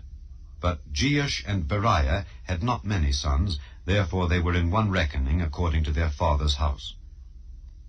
The sons of Kohath, Amram, Izhar, Hebron, and Uzziel, 4. The sons of Amram, Aaron, and Moses. And Aaron was separated that he should sanctify the most holy things, he and his sons forever, to burn incense before the Lord, to minister unto him, and to bless in his name forever. Now concerning Moses, the man of God, his sons were named of the tribe of Levi. The sons of Moses were Gershom and Eleazar. Of the sons of Gershom, Shebuel was the chief.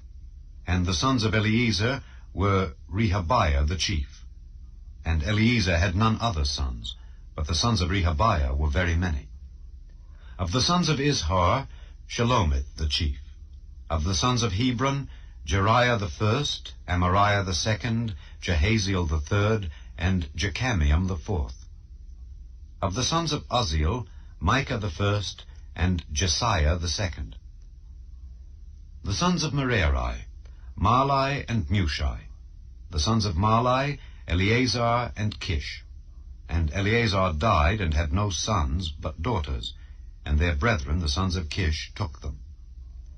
The sons of Mushi, Mahli and Eder and Jeremoth, 3. These were the sons of Levi after the house of their fathers, even the chief of the fathers, as they were counted by number of names by their polls, that did the work for the service of the house of the Lord from the age of 20 years and upward. For David said, The Lord God of Israel hath given rest unto his people, that they may dwell in Jerusalem forever, and also unto the Levites. They shall no more carry the tabernacle, nor any vessels of it for the service thereof. For by the last words of David, the Levites were numbered from 20 years old and above, because their office was to wait on the sons of Aaron for the service of the house of the Lord, in the courts, and in the chambers, and in the purifying of all holy things, and the work of the service of the house of God, both for the showbread, and for the fine flour for meat offering, and for the unleavened cakes, and for that which is baked in the pan, and for that which is fried, and for all manner of measure and size, and to stand every morning to thank and praise the Lord, and likewise at even, and to offer all burnt sacrifices unto the Lord in the Sabbaths, in the new moons, and on the set feasts, by number, according to the order commanded unto them, continually before the Lord. And that they should keep the charge of the tabernacle of the congregation, and the charge of the holy place, and the charge of the sons of Aaron, their brethren, in the service of the house of the Lord. Chapter 24. Now these are the divisions of the sons of Aaron. The sons of Aaron, Nadab and Abihu, Eleazar and Ithamar. But Nadab and Abihu died before their father, and had no children. Therefore Eleazar and Ithamar executed the priest's office. And David distributed them, both Zadok of the sons of Eleazar, and Ahimelech of the sons of Ithamar, according to their offices in their service. And there were more chief men found of the sons of Eleazar than of the sons of Ithamar, and thus were they divided. Among the sons of Eleazar there were 16 chief men of the house of their fathers, and 8 among the sons of Ithamar according to the house of their fathers. Thus were they divided by lot, one sort with another. For the governors of the sanctuary and governors of the house of God were of the sons of Eleazar and of the sons of Ithamar.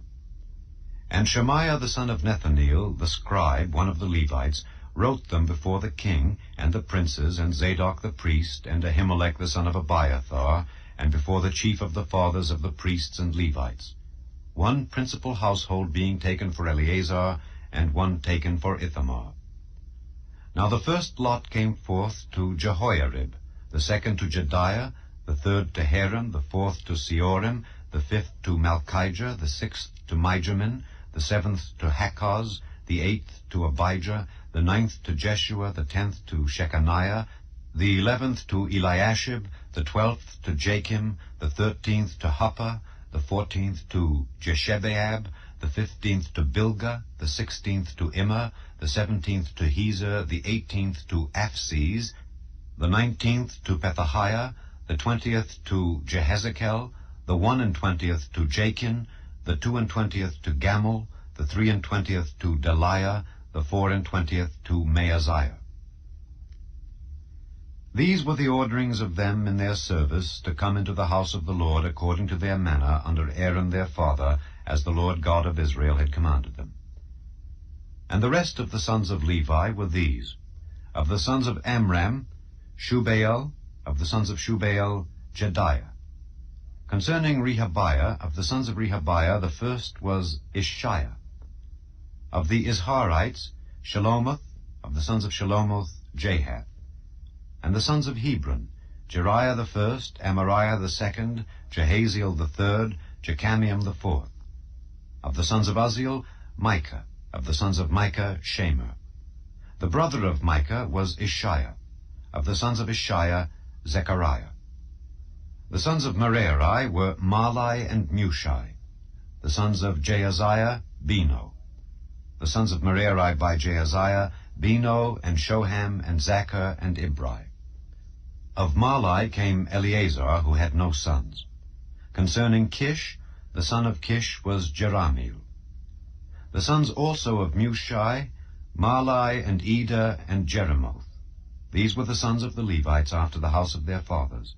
These likewise cast lots over against their brethren the sons of Aaron in the presence of David the king, and Zadok and Ahimelech, and the chief of the fathers of the priests and Levites, even the principal fathers, over against their younger brethren.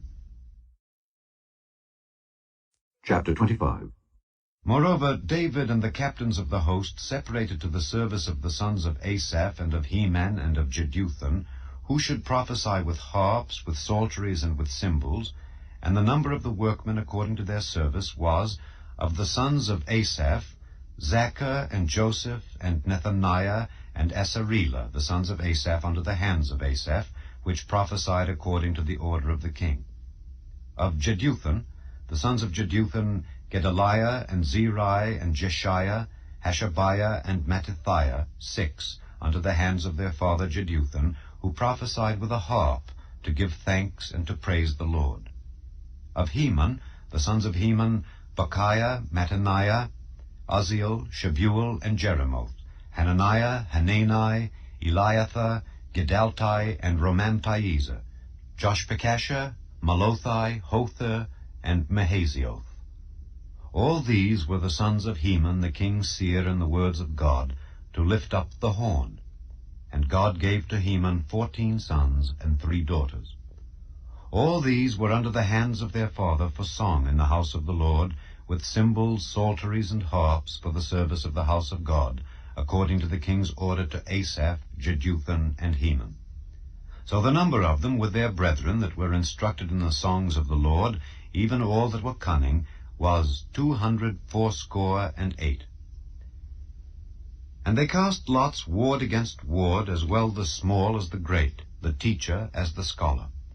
Now the first lot came forth for Asaph to Joseph, the second to Gedaliah, who with his brethren and sons were 12, the third to Zachar, he, his sons, and his brethren were 12, the fourth to Izri, he, his sons, and his brethren were 12, the fifth to Nethaniah, he, his sons, and his brethren were 12, the sixth to Bechiah, he, his sons, and his brethren were 12, the seventh to Jesharela, he, his sons, and his brethren were 12, the eighth to Jeshiah, he, his sons, and his brethren were 12, the ninth to Mattaniah, he, his sons, and his brethren were 12, the 10th to Shimei, he, his sons, and his brethren were 12, the 11th to Azareel, he, his sons, and his brethren were 12, the 12th to Hashabiah, he, his sons, and his brethren were 12, the 13th to Shubael, he, his sons, and his brethren were 12, the 14th to Mattithiah, he, his sons, and his brethren were 12, the 15th to Jeremoth, he, his sons, and his brethren were 12,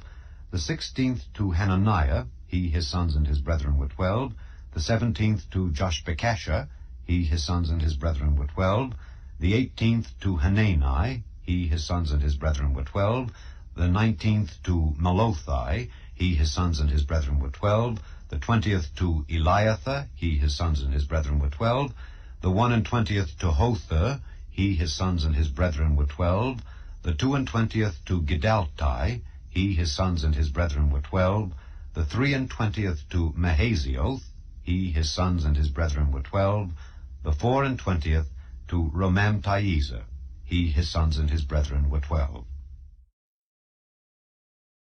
Chapter 26. Concerning the divisions of the porters, of the Korhites was Meshelemiah, the son of Kori, of the sons of Asaph. And the sons of Meshelemiah were Zechariah the firstborn, Jediael the second, Zebadiah the third, Jathniel the fourth, Elam the fifth, Jehohanan the sixth, Elioenai the seventh. Moreover, the sons of Obed-Edom were Shemaiah the firstborn, Jehozabad the second, Joah the third, and Sakar the fourth, and Nethaneel the fifth, Amiel the sixth, Issachar the seventh, Peulthai the eighth, for God blessed him. Also unto Shemaiah his son were sons born, that ruled throughout the house of their father, for they were mighty men of valor. The sons of Shemaiah, Othni, and Rephael, and Obed, Elzabad, whose brethren were strong men, Elihu, and Semachiah. All these of the sons of Obed-Edom, they and their sons and their brethren, able men for strength for the service, were 62 of Obed-Edom. And Meshelemiah had sons and brethren, strong men, 18. Also Hosa of the children of Merari had sons, Simri the chief, for though he was not the firstborn, yet his father made him the chief, Hilkiah the second, Tebaliah the third, Zechariah the fourth. All the sons and brethren of Hosa were 13. Among these were the divisions of the porters, even among the chief men, having wards one against another, to minister in the house of the Lord. And they cast lots, as well the small as the great, according to the house of their fathers, for every gate. And the lot eastward fell to Shelemiah. Then for Zechariah his son, a wise counselor, they cast lots, and his lot came out northward, to Obed-Edom southward, and to his sons the house of Asapim. To Shuppim and Hosa the lot came forth westward, with the gate Shaleketh, by the causeway of the going up, ward against ward. Eastward were 6 Levites, northward 4 a day, southward 4 a day, and toward Asapim 2 and 2. At Parbar westward 4 at the causeway, and 2 at Parbar. These are the divisions of the porters among the sons of Kori and among the sons of Merari. And of the Levites Ahijah was over the treasures of the house of God, and over the treasures of the dedicated things. As concerning the sons of Laodon, the sons of the Gershonite Laodon, chief fathers even of Laodon the Gershonite, were Jehieli. The sons of Jehieli, Zetham and Joel his brother, which were over the treasures of the house of the Lord. Of the Amramites and the Izharites, the Hebronites and the Uzzielites. And Shebuel the son of Gershon, the son of Moses, was ruler of the treasures. And his brethren by Eliezer, Rehabiah his son, and Jeshiah his son, and Joram his son, and Zichri his son, and Shelomith his son, which Shelomith and his brethren were over all the treasures of the dedicated things, which David the king and the chief fathers, the captains over thousands and hundreds, and the captains of the host had dedicated. Out of the spoils won in battles did they dedicate to maintain the house of the Lord. And all that Samuel the seer, and Saul the son of Kish, and Abner the son of Ner, and Joab the son of Zeruiah had dedicated, and whosoever had dedicated anything, it was under the hand of Shelomith and of his brethren. Of the Izharites, Kenaniah and his sons were for the outward business over Israel, for officers and judges. And of the Hebronites, Hashabiah and his brethren, men of valor, 1,700, were officers among them of Israel on this side Jordan westward, in all the business of the Lord, and in the service of the king. Among the Hebronites was Jerijah the chief, even among the Hebronites, according to the generations of his fathers. In the 40th year of the reign of David they were sought for, and there were found among them mighty men of valor at Jazer of Gilead. And his brethren, men of valor, were 2,700 chief fathers, whom King David made rulers over the Reubenites, the Gadites, and the half-tribe of Manasseh, for every matter pertaining to God and affairs of the king. Chapter 27. Now the children of Israel after their number, to wit the chief fathers and captains of thousands and hundreds, and their officers that served the king in any matter of the courses which came in and went out month by month throughout all the months of the year, of every course were 24,000. Over the first course for the first month was Jashobeam the son of Zabdiel, and in his course were 24,000. Of the children of Perez was the chief of all the captains of the host for the first month. And over the course of the 2nd month was Dodai an Ahohite, and of his course was Mikloth also the ruler. In his course likewise were 24,000. The 3rd captain of the host for the 3rd month was Benaiah the son of Jehoiada, a chief priest, and in his course were 24,000. This is that Benaiah who was mighty among the 30 and above the 30, and in his course was Ammizabad his son. The 4th captain for the 4th month was Asahel the brother of Joab, and Zebadiah his son after him, and in his course were 24,000. The 5th captain for the 5th month was Shamhuth the Israelite, and in his course were 24,000. The 6th captain for the 6th month was Ira the son of Ikesh the Tekoite, and in his course were 24,000. The 7th captain for the 7th month was Helez the Pelonite of the children of Ephraim, and in his course were 24,000.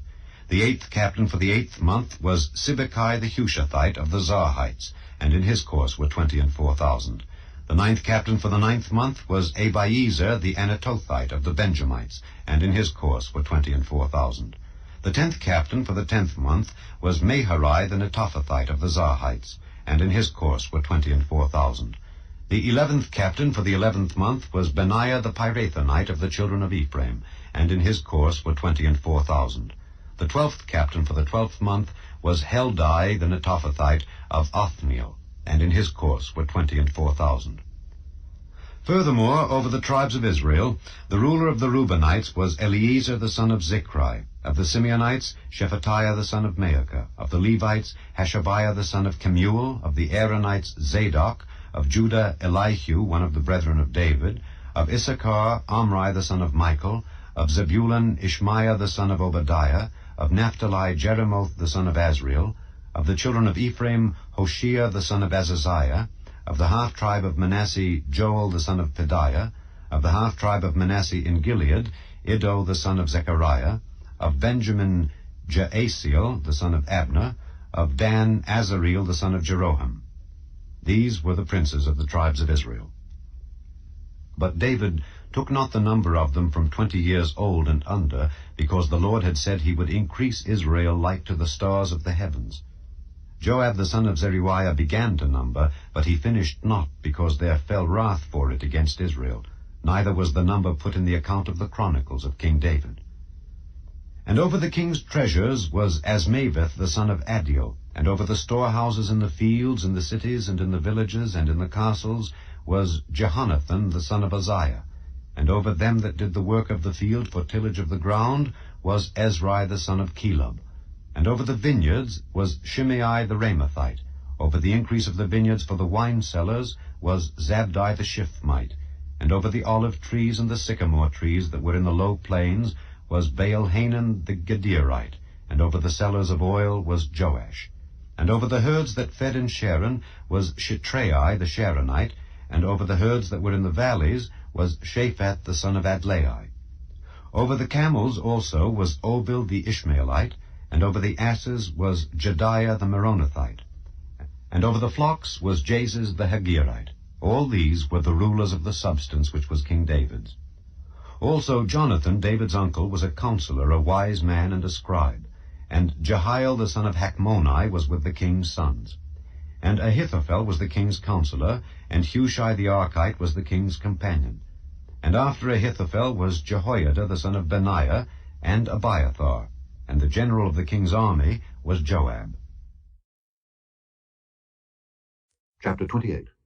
And David assembled all the princes of Israel, the princes of the tribes, and the captains of the companies that ministered to the king by course, and the captains over the thousands, and captains over the hundreds, and the stewards over all the substance and possession of the king, and of his sons, with the officers, and with the mighty men, and with all the valiant men, unto Jerusalem.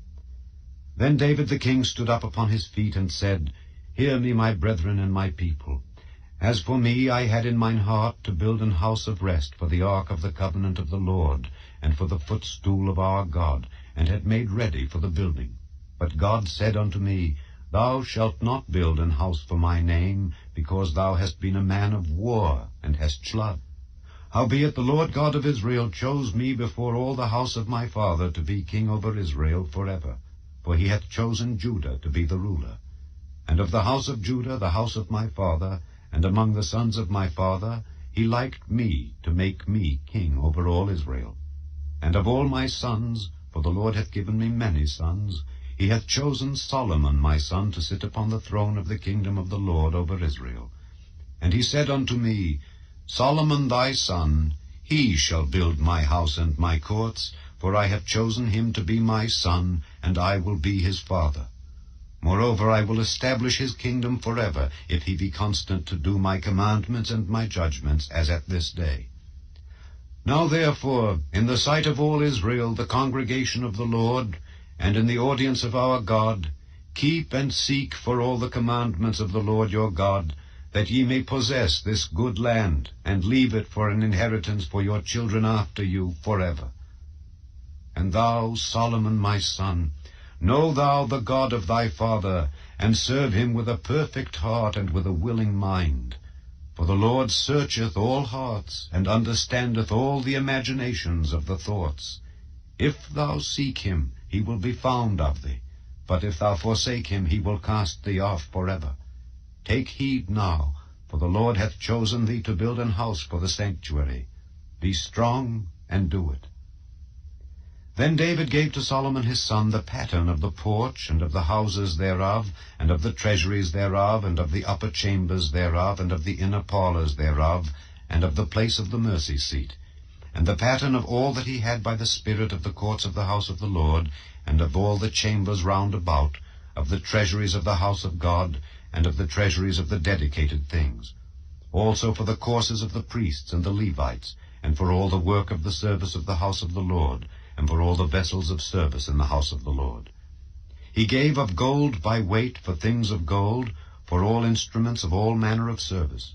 Silver also for all instruments of silver by weight, for all instruments of every kind of service. Even the weight for the candlesticks of gold, and for their lamps of gold, by weight for every candlestick, and for the lamps thereof. And for the candlesticks of silver by weight, both for the candlestick, and also for the lamps thereof, according to the use of every candlestick. And by weight he gave gold for the tables of showbread, for every table, and likewise silver for the tables of silver. Also pure gold for the flesh hooks, and the bowls, and the cups.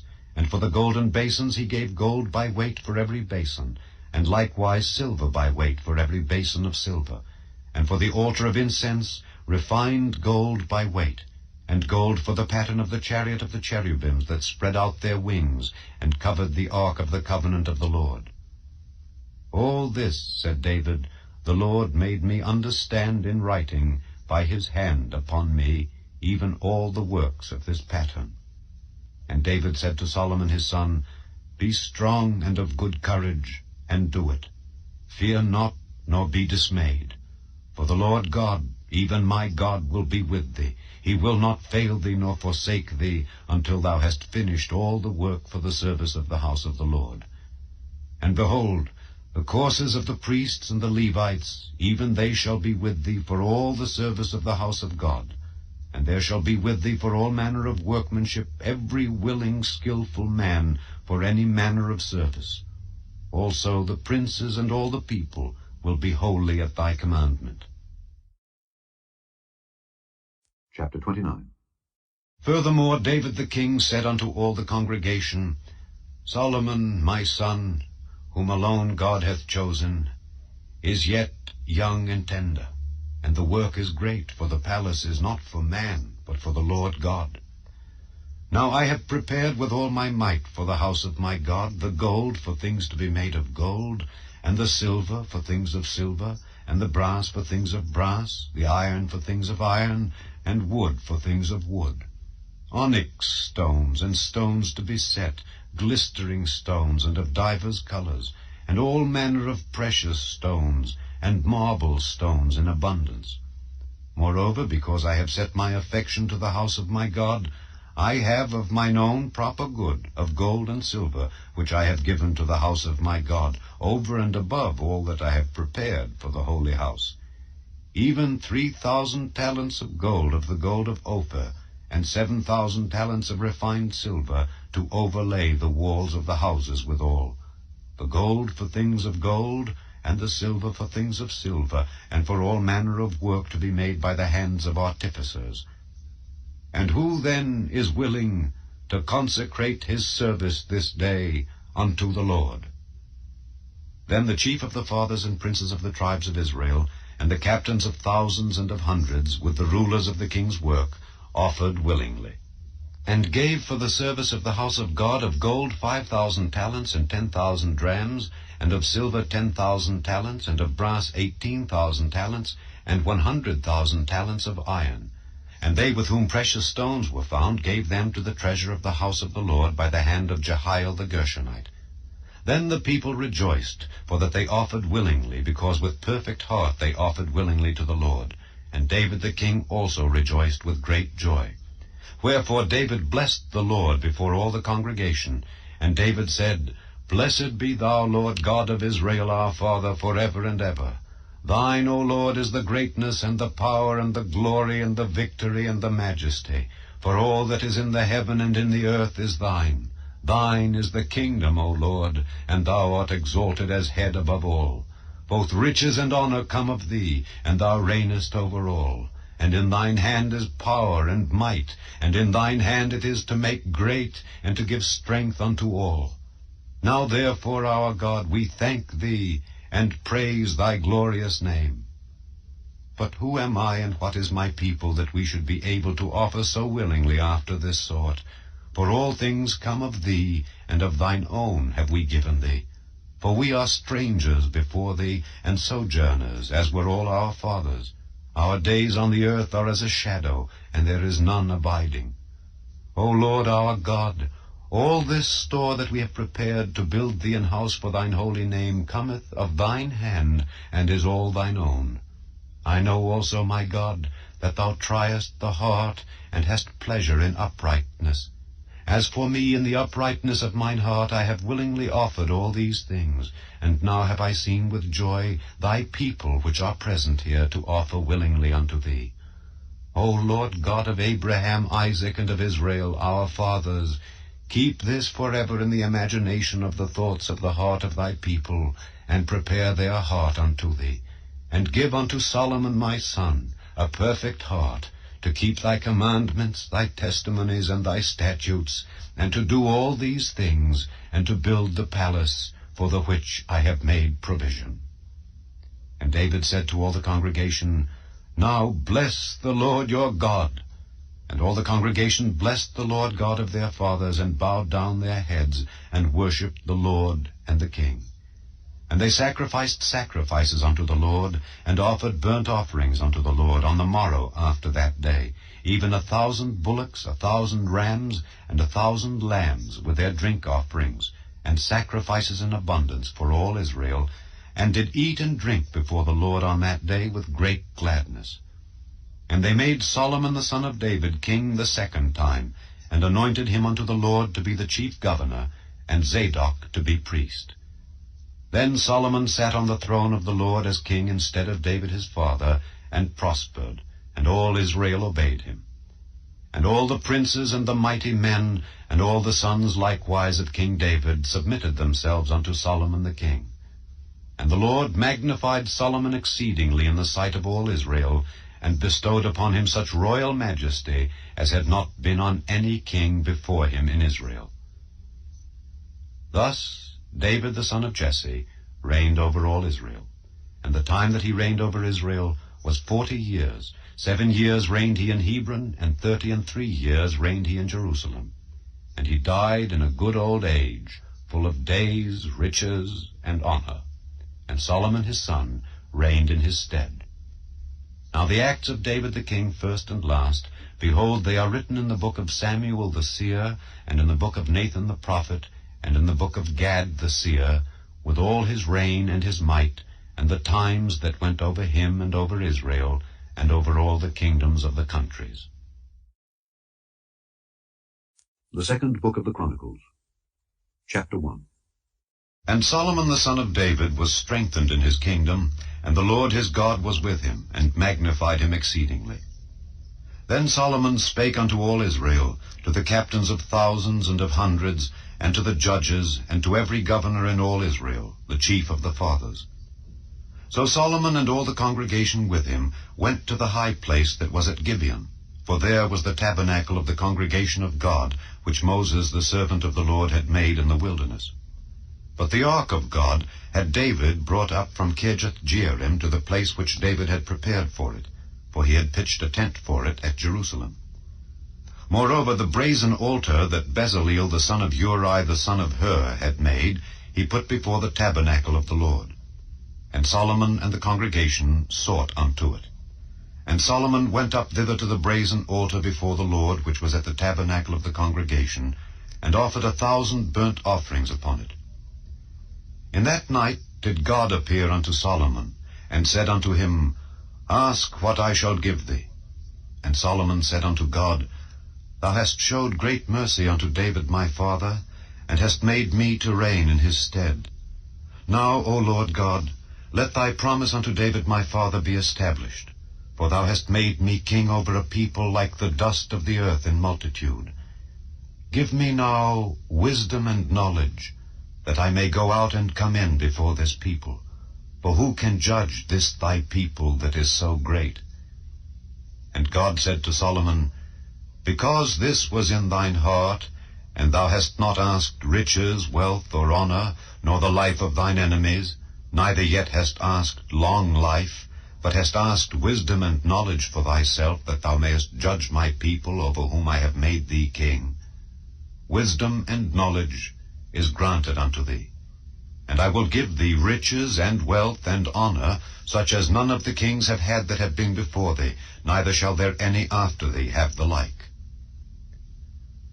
Then Solomon came from his journey to the high place that was at Gibeon, to Jerusalem, from before the tabernacle of the congregation, and reigned over Israel. And Solomon gathered chariots and horsemen, and he had 1,400 chariots and 12,000 horsemen, which he placed in the chariot cities, and with the king at Jerusalem. And the king made silver and gold at Jerusalem as plenteous as stones, and cedar trees made he as the sycamore trees that are in the vale for abundance. And Solomon had horses brought out of Egypt, and linen yarn. The king's merchants received the linen yarn at a price.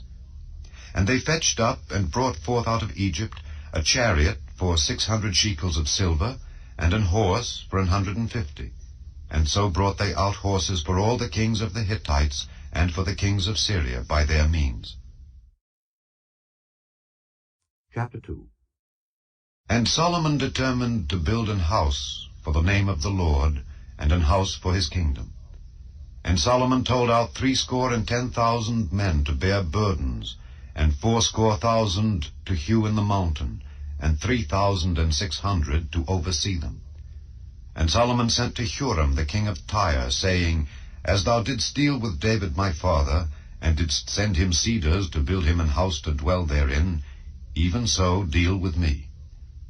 Behold, I build an house to the name of the Lord my God, to dedicate it to him, and to burn before him sweet incense, and for the continual showbread, and for the burnt offerings morning and evening, on the Sabbaths, and on the new moons, and on the solemn feasts of the Lord our God. This is an ordinance forever to Israel. And the house which I build is great, for great is our God above all gods. But who is able to build him an house, seeing the heaven and heaven of heavens cannot contain him? Who am I then, that I should build him an house, save only to burn sacrifice before him? Send me now therefore a man cunning to work in gold, and in silver, and in brass, and in iron, and in purple, and crimson, and blue, and that can skill to grave with the cunning men that are with me in Judah and in Jerusalem, whom David my father did provide. Send me also cedar trees, fir trees, and algum trees out of Lebanon, for I know that thy servants can skill to cut timber in Lebanon, and behold, my servants shall be with thy servants, even to prepare me timber in abundance. For the house which I am about to build shall be wonderful great. And behold, I will give to thy servants, the hewers that cut timber, 20,000 measures of beaten wheat, and 20,000 measures of barley, and 20,000 baths of wine, and 20,000 baths of oil. Then Huram the king of Tyre answered in writing, which he sent to Solomon, Because the Lord hath loved his people, he hath made thee king over them. Huram said moreover, Blessed be the Lord God of Israel, that made heaven and earth, who hath given to David the king a wise son, endued with prudence and understanding, that might build an house for the Lord, and an house for his kingdom.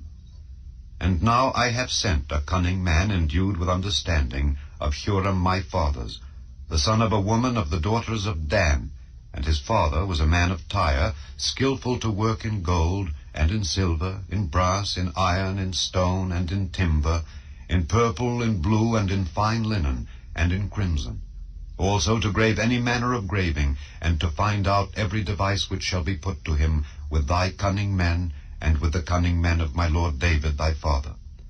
Now therefore the wheat and the barley, the oil and the wine, which my lord hath spoken of, let him send unto his servants. And we will cut wood out of Lebanon as much as thou shalt need.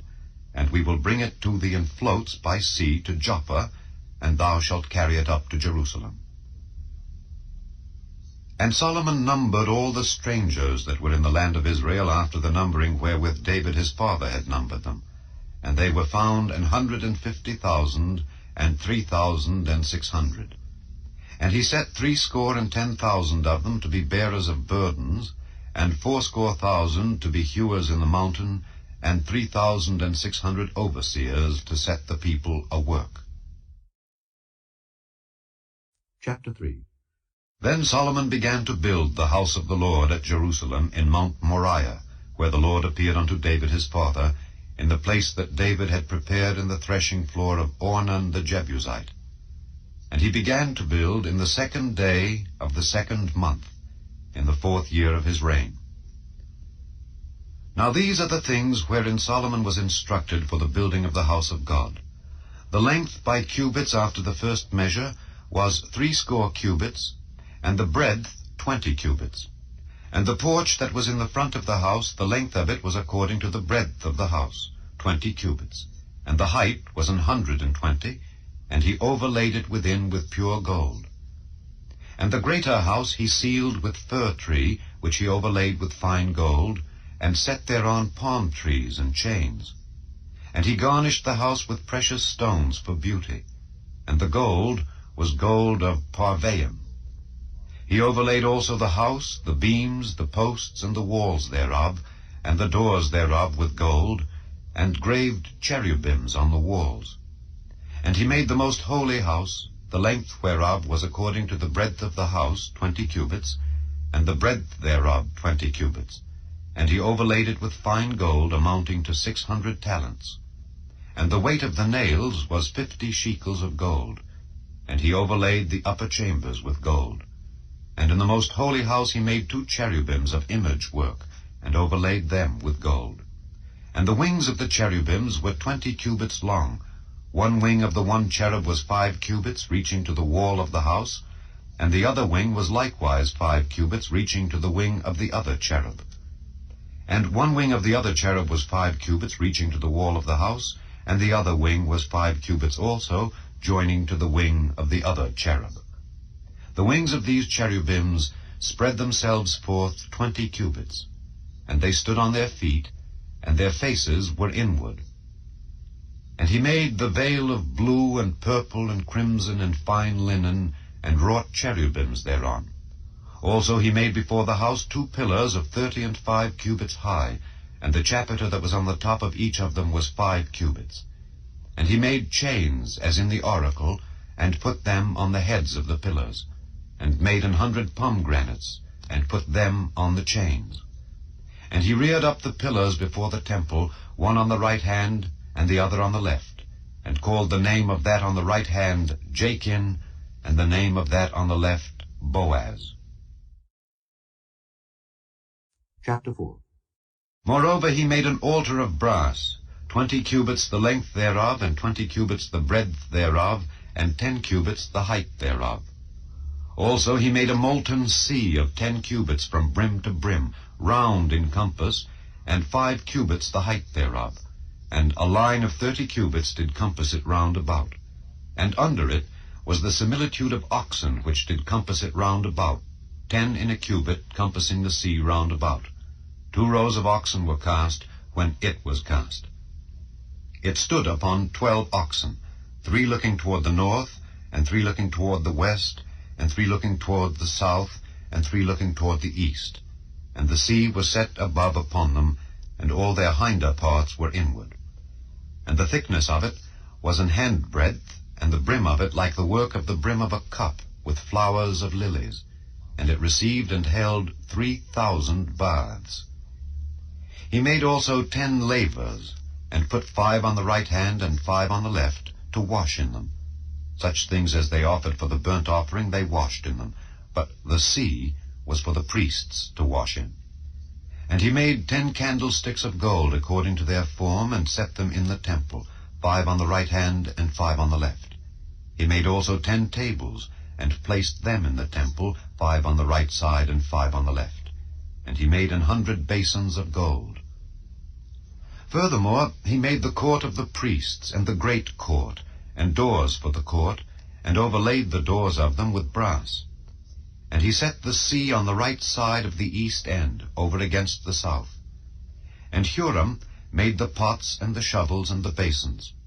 And Huram finished the work that he was to make for King Solomon for the house of God, to wit, the 2 pillars, and the pommels and the chapiters which were on the top of the 2 pillars, and the 2 wreaths to cover the 2 pommels of the chapiters which were on the top of the pillars, and 400 pomegranates on the 2 wreaths, 2 rows of pomegranates on each wreath, to cover the 2 pommels of the chapiters which were upon the pillars.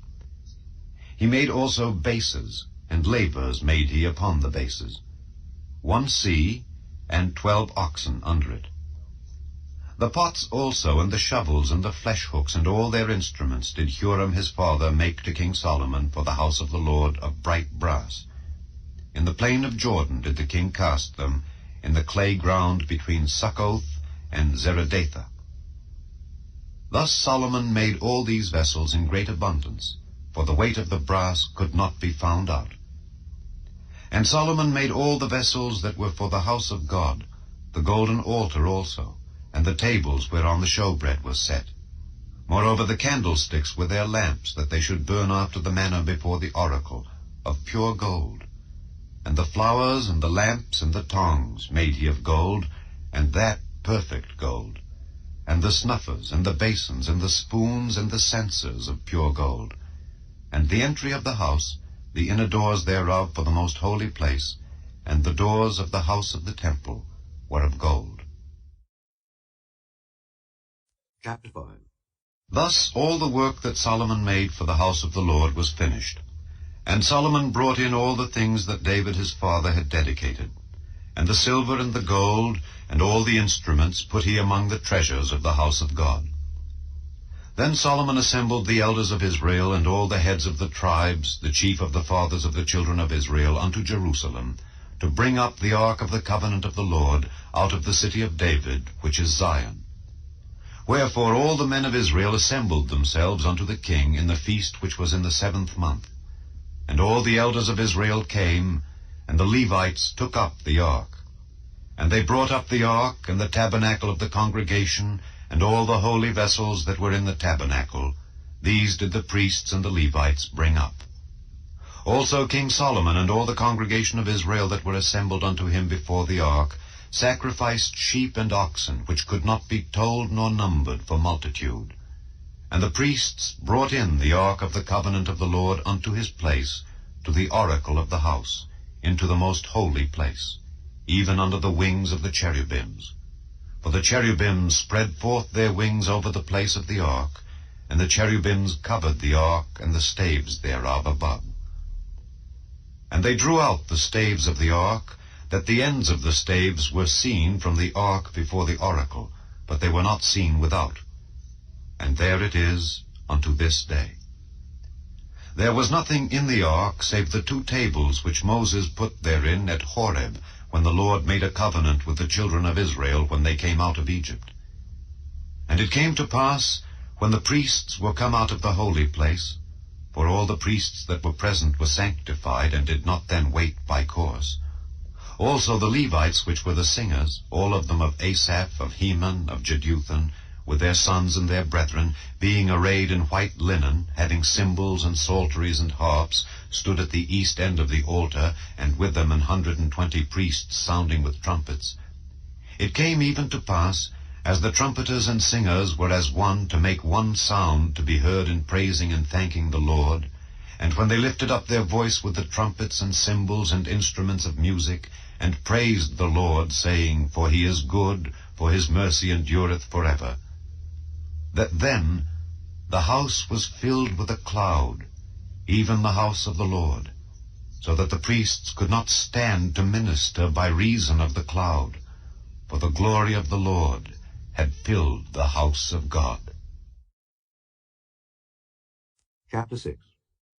Then said Solomon, The Lord hath said that he would dwell in the thick darkness, but I have built an house of habitation for thee, and a place for thy dwelling forever. And the king turned his face and blessed the whole congregation of Israel, and all the congregation of Israel stood. And he said, Blessed be the Lord God of Israel, who hath with his hands fulfilled that which he spake with his mouth to my father David, saying, Since the day that I brought forth my people out of the land of Egypt, I chose no city among all the tribes of Israel to build an house in, that my name might be there.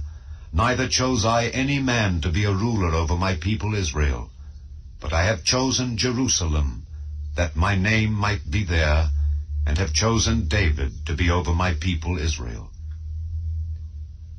Now it was in the heart of David my father to build an house for the name of the Lord God of Israel. But the Lord said to David my father, Forasmuch as it was in thine heart to build an house for my name, thou didst well in that it was in thine heart. Notwithstanding, thou shalt not build the house, but thy son which shall come forth out of thy loins, he shall build the house for my name. The Lord therefore hath performed his word that he hath spoken. For I am risen up in the room of David my father, and am set on the throne of Israel as the Lord promised, and have built the house for the name of the Lord God of Israel. And in it have I put the ark, wherein is the covenant of the Lord that he made with the children of Israel. And he stood before the altar of the Lord in the presence of all the congregation of Israel, and spread forth his hands. For Solomon had made a brazen scaffold of 5 cubits long, and 5 cubits broad, and 3 cubits high, and had set it in the midst of the court. And upon it he stood, and kneeled down upon his knees before all the congregation of Israel, and spread forth his hands toward heaven, and said, O Lord God of Israel, there is no God like thee in the heaven nor in the earth, which keepest covenant, and showest mercy unto thy servants that walk before thee with all their hearts. Thou which hast kept with thy servant David my father that which thou hast promised him, and spakest with thy mouth, and hast fulfilled it with thine hand, as it is this day. Now therefore, O Lord God of Israel, keep with thy servant David my father that which thou hast promised him, saying, There shall not fail thee a man in my sight to sit upon the throne of Israel, yet so that thy children take heed to their way, to walk in my law as thou hast walked before me. Now then, O Lord God of Israel, let thy word be verified, which thou hast spoken unto thy servant David. But will God in very deed dwell with men on the earth? Behold, heaven and the heaven of heavens cannot contain thee. How much less this house which I have built? Have respect therefore to the prayer of thy servant, and to his supplication, O Lord my God, to hearken unto the cry and the prayer which thy servant prayeth before thee, that thine eyes may be open upon this house day and night, upon the place whereof thou hast said that thou wouldest put thy name there, to hearken unto the prayer which thy servant prayeth toward this place. Hearken therefore unto the supplications of thy servant and of thy people Israel, which they shall make toward this place. Hear thou from thy dwelling place, even from heaven, and when thou hearest, forgive.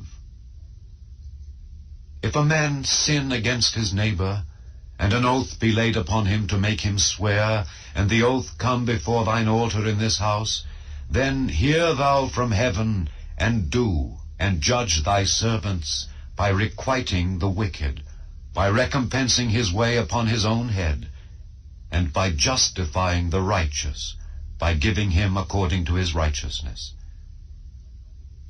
And if thy people Israel be put to the worse before the enemy, because they have sinned against thee, and shall return and confess thy name, and pray and make supplication before thee in this house, then hear thou from the heavens, and forgive the sin of thy people Israel, and bring them again unto the land which thou gavest to them and to their fathers. When the heaven is shut up, and there is no rain, because they have sinned against thee, yet if they pray toward this place, and confess thy name, and turn from their sin when thou dost afflict them, then hear thou from heaven, and forgive the sin of thy servants and of thy people Israel, when thou hast taught them the good way wherein they should walk, and send rain upon thy land, which thou hast given unto thy people for an inheritance.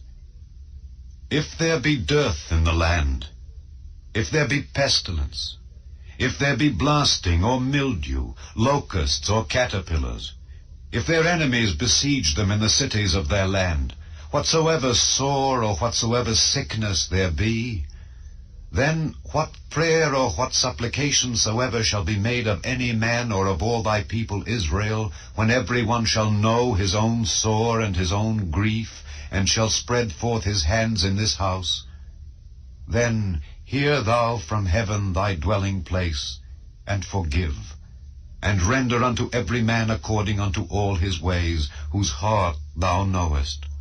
For thou only knowest the hearts of the children of men, that they may fear thee, to walk in thy ways, so long as they live in the land which thou gavest unto our fathers. Moreover, concerning the stranger, which is not of thy people Israel, but is come from a far country for thy great name's sake, and thy mighty hand, and thy stretched out arm, if they come and pray in this house, then hear thou from the heavens, even from thy dwelling place, and do according to all that the stranger calleth to thee for, that all people of the earth may know thy name, and fear thee, as doth thy people Israel, and may know that this house which I have built is called by thy name. If thy people go out to war against their enemies, by the way that thou shalt send them, and they pray unto thee toward this city which thou hast chosen, and the house which I have built for thy name, then hear thou from the heavens their prayer and their supplication, and maintain their cause.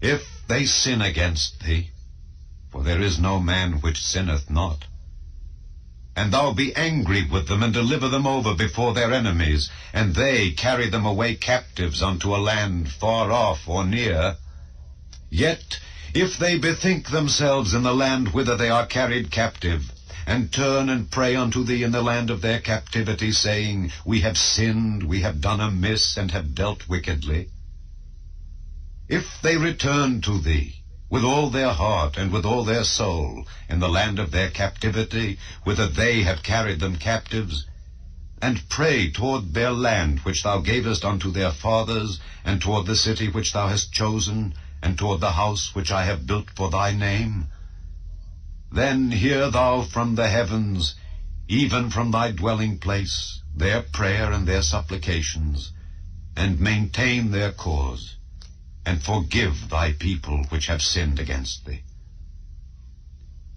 Now, my God, let, I beseech thee, thine eyes be open, and let thine ears be attent unto the prayer that is made in this place.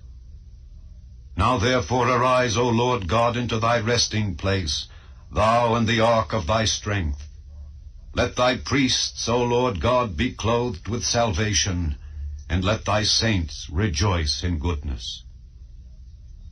O Lord God, turn not away the face of thine anointed. Remember the mercies of David thy servant. Chapter 7. Now when Solomon had made an end of praying, the fire came down from heaven and consumed the burnt offering and the sacrifices, and the glory of the Lord filled the house. And the priests could not enter into the house of the Lord, because the glory of the Lord had filled the Lord's house. And when all the children of Israel saw how the fire came down and the glory of the Lord upon the house, they bowed themselves with their faces to the ground upon the pavement, and worshipped, and praised the Lord, saying, For he is good, for his mercy endureth forever. Then the king and all the people offered sacrifices before the Lord. And King Solomon offered a sacrifice of 22,000 oxen, and 120,000 sheep. So the king and all the people dedicated the house of God. And the priests waited on their offices. The Levites also, with instruments of music of the Lord, which David the king had made to praise the Lord, because his mercy endureth forever, when David praised by their ministry. And the priests sounded trumpets before them, and all Israel stood. Moreover, Solomon hallowed the middle of the court that was before the house of the Lord, for there he offered burnt offerings and the fat of the peace offerings, because the brazen altar which Solomon had made was not able to receive the burnt offerings and the meat offerings and the fat. Also at the same time Solomon kept the feast 7 days, and all Israel with him, a very great congregation, from the entering in of Hamath unto the river of Egypt. And in the 8th day they made a solemn assembly, for they kept the dedication of the altar 7 days, and the feast 7 days. The 20th day of the 7th month he sent the people away into their tents, glad and merry in heart, for the goodness that the Lord had showed unto David, and to Solomon, and to Israel his people. Thus Solomon finished the house of the Lord, and the king's house. And all that came into Solomon's heart to make in the house of the Lord, and in his own house, he prosperously effected. And the Lord appeared to Solomon by night, and said unto him, I have heard thy prayer, and have chosen this place to myself for an house of sacrifice. If I shut up heaven that there be no rain, or if I command the locusts to devour the land, or if I send pestilence among my people, if my people which are called by my name shall humble themselves, and pray, and seek my face, and turn from their wicked ways, then will I hear from heaven, and will forgive their sin, and will heal their land. Now mine eyes shall be open, and mine ears attent unto the prayer that is made in this place. For now have I chosen and sanctified this house, that my name may be there forever, and mine eyes and mine heart shall be there perpetually. And as for thee, if thou wilt walk before me as David thy father walked, and do according to all that I have commanded thee, and shalt observe my statutes and my judgments, then will I establish the throne of thy kingdom, according as I have covenanted with David thy father, saying, There shall not fail thee a man to be ruler in Israel.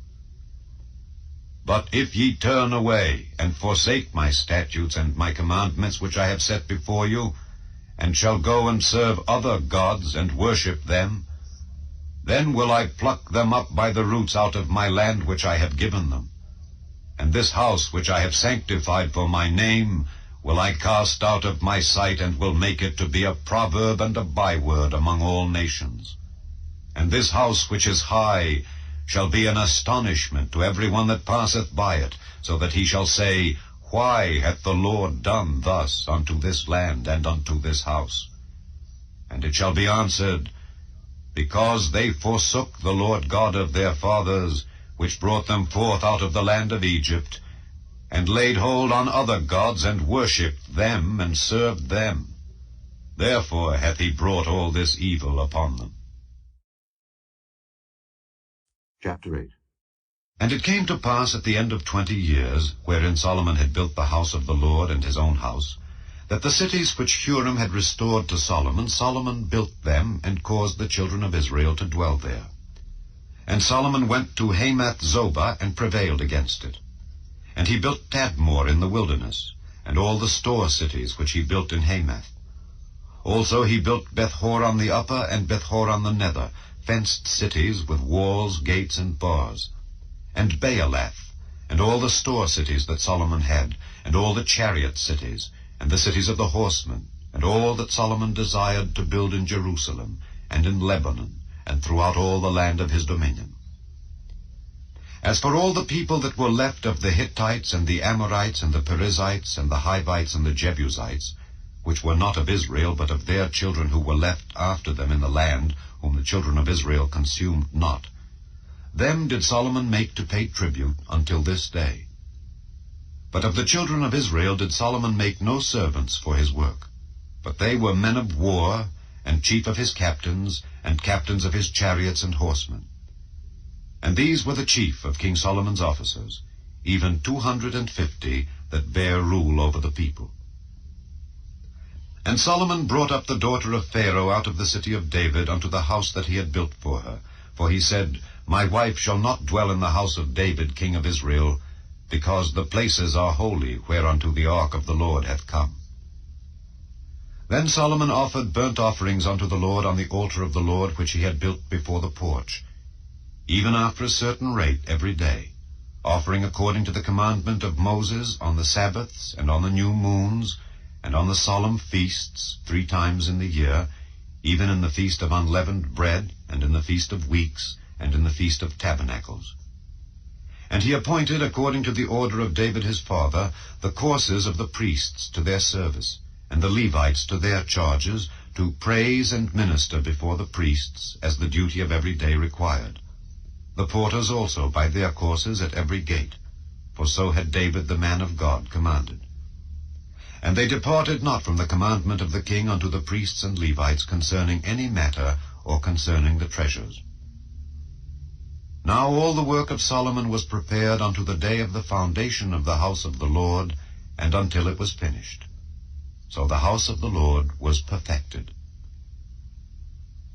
Then went Solomon to Ezion-Geber and to Eloth at the seaside in the land of Edom. And Huram sent him by the hands of his servants ships, and servants that had knowledge of the sea. And they went with the servants of Solomon to Ophir, and took thence 450 talents of gold, and brought them to King Solomon. Chapter 9.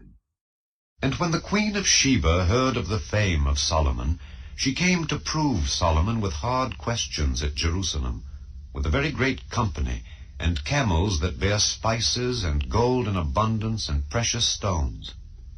And when she was come to Solomon, she communed with him of all that was in her heart. And Solomon told her all her questions, and there was nothing hid from Solomon which he told her not. And when the queen of Sheba had seen the wisdom of Solomon, and the house that he had built, and the meat of his table, and the sitting of his servants, and the attendance of his ministers, and their apparel, his cupbearers also, and their apparel, and his ascent by which he went up into the house of the Lord, there was no more spirit in her. And she said to the king, It was a true report which I heard in mine own land of thine acts and of thy wisdom. Howbeit, I believed not their words until I came, and mine eyes had seen it. And behold, the 1/2 of the greatness of thy wisdom was not told me, for thou exceedest the fame that I heard. Happy are thy men, and happy are these thy servants, which stand continually before thee, and hear thy wisdom. Blessed be the Lord thy God, which delighted in thee to set thee on his throne, to be king for the Lord thy God. Because thy God loved Israel to establish them forever, therefore made he thee king over them, to do judgment and justice. And she gave the king 120 talents of gold, and of spices great abundance, and precious stones. Neither was there any such spice as the queen of Sheba gave King Solomon. And the servants also of Huram, and the servants of Solomon, which brought gold from Ophir, brought algum trees and precious stones. And the king made of the algum trees terraces to the house of the Lord, and to the king's palace, and harps and psalteries for singers. And there were none such seen before in the land of Judah. And King Solomon gave to the queen of Sheba all her desire whatsoever she asked, beside that which she had brought unto the king. So she turned and went away to her own land, she and her servants. Now the weight of gold that came to Solomon in 1 year was 666 talents of gold, beside that which chapmen and merchants brought. And all the kings of Arabia and governors of the country brought gold and silver to Solomon. And King Solomon made 200 targets of beaten gold. 600 shekels of beaten gold went to one target. And 300 shields made he of beaten gold. 300 shekels of gold went to one shield. And the king put them in the house of the forest of Lebanon. Moreover, the king made a great throne of ivory, and overlaid it with pure gold. And there were 6 steps to the throne, with a footstool of gold, which were fastened to the throne, and stays on each side of the sitting place, and 2 lions standing by the stays. And 12 lions stood there on the one side and on the other upon the 6 steps. There was not the like made in any kingdom. And all the drinking vessels of King Solomon were of gold, and all the vessels of the house of the forest of Lebanon were of pure gold. None were of silver. It was not anything accounted of in the days of Solomon. For the king's ships went to Tarshish with the servants of Huram. Every 3 years once came the ships of Tarshish, bringing gold and silver, ivory and apes and peacocks. And King Solomon passed all the kings of the earth in riches and wisdom. And all the kings of the earth sought the presence of Solomon to hear his wisdom that God had put in his heart. And they brought every man his present, vessels of silver and vessels of gold, and raiment, harness, and spices, horses and mules, a rate year by year. And Solomon had 4,000 stalls for horses and chariots, and 12,000 horsemen, whom he bestowed in the chariot cities and with the king at Jerusalem. And he reigned over all the kings, from the river even unto the land of the Philistines, and to the border of Egypt. And the king made silver in Jerusalem as stones, and cedar trees made he as the sycamore trees that are in the low plains in abundance. And they brought unto Solomon horses out of Egypt, and out of all lands. Now the rest of the acts of Solomon, first and last, are they not written in the book of Nathan the prophet, and in the prophecy of Ahijah the Shilonite, and in the visions of Iddo the seer against Jeroboam the son of Nebat? And Solomon reigned in Jerusalem over all Israel 40 years. And Solomon slept with his fathers, and he was buried in the city of David his father, and Rehoboam his son reigned in his stead. Chapter 10. And Rehoboam went to Shechem, for to Shechem were all Israel come to make him king. And it came to pass, when Jeroboam the son of Nebat, who was in Egypt, whither he had fled from the presence of Solomon the king, heard it, that Jeroboam returned out of Egypt. And they sent and called him. So Jeroboam and all Israel came and spake to Rehoboam, saying, Thy father made our yoke grievous. Now therefore ease thou somewhat the grievous servitude of thy father, and his heavy yoke that he put upon us, and we will serve thee. And he said unto them, Come again unto me after 3 days. And the people departed. And King Rehoboam took counsel with the old men that had stood before Solomon his father while he yet lived, saying, What counsel give ye me to return answer to this people?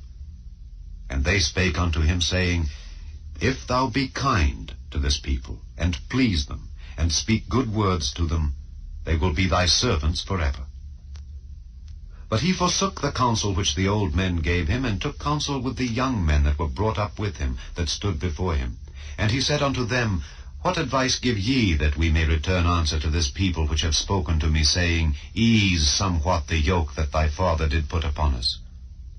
And the young men that were brought up with him spake unto him, saying, Thus shalt thou answer the people that spake unto thee, saying, Thy father made our yoke heavy, but make thou it somewhat lighter for us. Thus shalt thou say unto them, My little finger shall be thicker than my father's loins. For whereas my father put a heavy yoke upon you, I will put more to your yoke. My father chastised you with whips, but I will chastise you with scorpions. So Jeroboam and all the people came to Rehoboam on the 3rd day, as the king bade, saying, Come again to me on the 3rd day. And the king answered them roughly. And King Rehoboam forsook the counsel of the old men, and answered them after the advice of the young men, saying, My father made your yoke heavy, but I will add thereto. My father chastised you with whips, but I will chastise you with scorpions. So the king hearkened not unto the people, for the cause was of God, that the Lord might perform his word which he spake by the hand of Ahijah the Shilonite to Jeroboam the son of Nebat. And when all Israel saw that the king would not hearken unto them, the people answered the king, saying, What portion have we in David? And we have none inheritance in the son of Jesse. Every man to your tents, O Israel. And now, David, see to thine own house. So all Israel went to their tents. But as for the children of Israel that dwelt in the cities of Judah, Rehoboam reigned over them. Then King Rehoboam sent Hadoram, that was over the tribute, and the children of Israel stoned him with stones, that he died. But King Rehoboam made speed to get him up to his chariot to flee to Jerusalem. And Israel rebelled against the house of David unto this day. Chapter 11. And when Rehoboam was come to Jerusalem, he gathered of the house of Judah and Benjamin 180,000 chosen men which were warriors, to fight against Israel, that he might bring the kingdom again to Rehoboam. But the word of the Lord came to Shemaiah the man of God, saying, Speak unto Rehoboam the son of Solomon, king of Judah, and to all Israel in Judah and Benjamin, saying, Thus saith the Lord, Ye shall not go up nor fight against your brethren. Return every man to his house, for this thing is done of me. And they obeyed the words of the Lord, and returned from going against Jeroboam. And Rehoboam dwelt in Jerusalem, and built cities for defense in Judah. He built even Bethlehem, and Etam, and Tekoa, and Beth-zur, and Shoko, and Adullam, and Gath, and Marisha, and Ziph, and Adoraim, and Lachish, and Azekah, and Zorah, and Aijalon, and Hebron, which are in Judah and in Benjamin, fenced cities. And he fortified the strongholds, and put captains in them, and store of victual, and of oil, and wine. And in every several city he put shields and spears, and made them exceeding strong, having Judah and Benjamin on his side. And the priests and the Levites that were in all Israel resorted to him out of all their coasts. For the Levites left their suburbs and their possession, and came to Judah and Jerusalem. For Jeroboam and his sons had cast them off from executing the priest's office unto the Lord, and he ordained him priests for the high places, and for the devils, and for the calves which he had made. And after them, out of all the tribes of Israel, such as set their hearts to seek the Lord God of Israel, came to Jerusalem, to sacrifice unto the Lord God of their fathers. So they strengthened the kingdom of Judah, and made Rehoboam the son of Solomon strong 3 years. For 3 years they walked in the way of David and Solomon. And Rehoboam took him Mahalath, the daughter of Jerimoth, the son of David, to wife, and Abihail, the daughter of Eliab, the son of Jesse, which bare him children, Jeush, and Shemariah, and Zaham. And after her he took Maacah, the daughter of Absalom, which bare him Abijah, and Attai, and Ziza, and Shelomith. And Rehoboam loved Maacah, the daughter of Absalom, above all his wives and his concubines.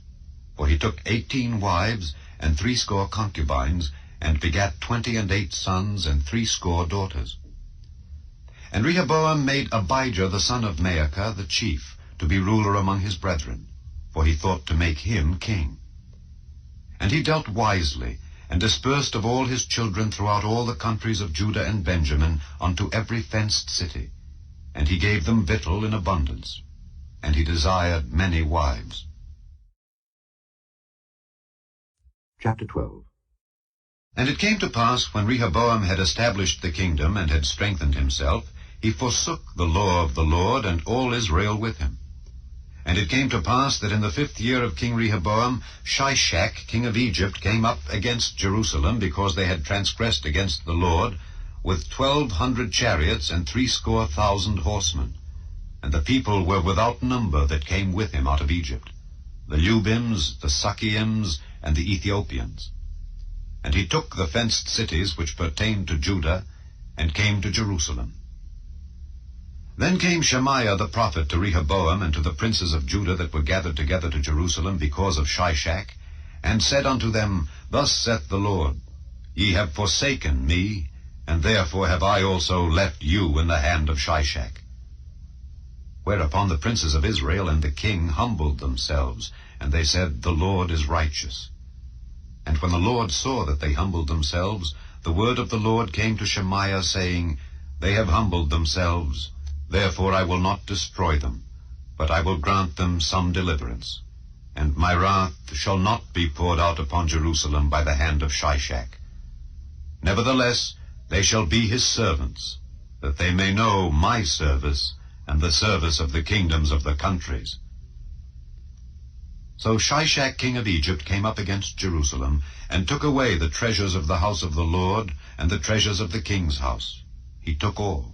He carried away also the shields of gold which Solomon had made, instead of which King Rehoboam made shields of brass, and committed them to the hands of the chief of the guard that kept the entrance of the king's house.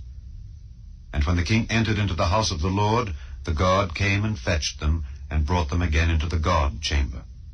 And when he humbled himself, the wrath of the Lord turned from him, that he would not destroy him altogether.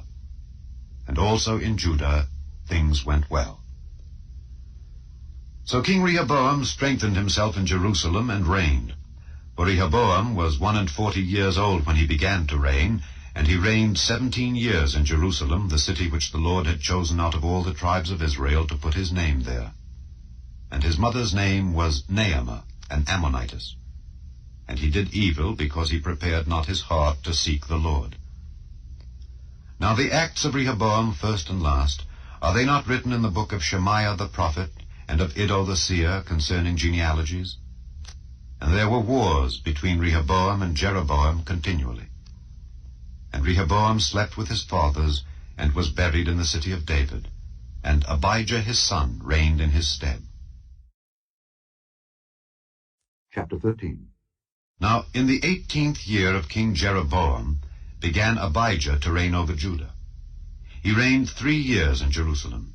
His mother's name also was Micaiah, the daughter of Uriel of Gibeah. And there was war between Abijah and Jeroboam. And Abijah set the battle in array with an army of valiant men of war, even 400,000 chosen men. Jeroboam also set the battle in array against him with 800,000 chosen men, being mighty men of valor. And Abijah stood up upon Mount Zemaraim, which is in Mount Ephraim, and said, Hear me, thou Jeroboam and all Israel. Ought ye not to know that the Lord God of Israel gave the kingdom over Israel to David forever, even to him and to his sons by a covenant of salt? Yet Jeroboam the son of Nebat, the servant of Solomon the son of David, is risen up and hath rebelled against his Lord. And there are gathered unto him vain men, the children of Belial, and have strengthened themselves against Rehoboam the son of Solomon, when Rehoboam was young and tender-hearted, and could not withstand them. And now ye think to withstand the kingdom of the Lord in the hand of the sons of David. And ye be a great multitude, and there are with you golden calves, which Jeroboam made you for gods.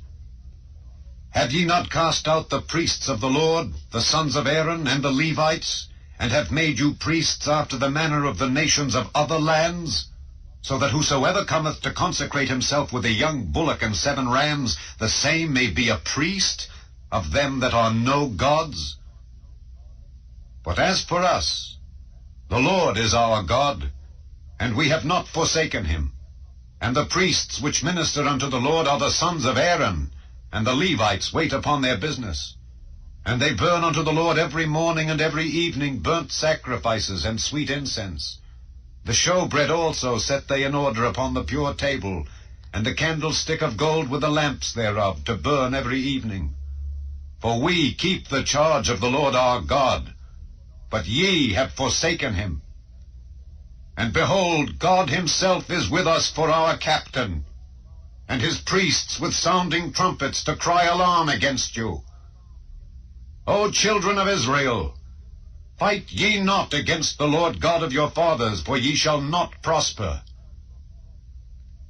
But Jeroboam caused an ambushment to come about behind them. So they were before Judah, and the ambushment was behind them. And when Judah looked back, behold, the battle was before and behind. And they cried unto the Lord, and the priests sounded with the trumpets. Then the men of Judah gave a shout, and as the men of Judah shouted, it came to pass that God smote Jeroboam and all Israel before Abijah and Judah. And the children of Israel fled before Judah, and God delivered them into their hand. And Abijah and his people slew them with a great slaughter. So there fell down slain of Israel 500,000 chosen men. Thus the children of Israel were brought under at that time, and the children of Judah prevailed, because they relied upon the Lord God of their fathers.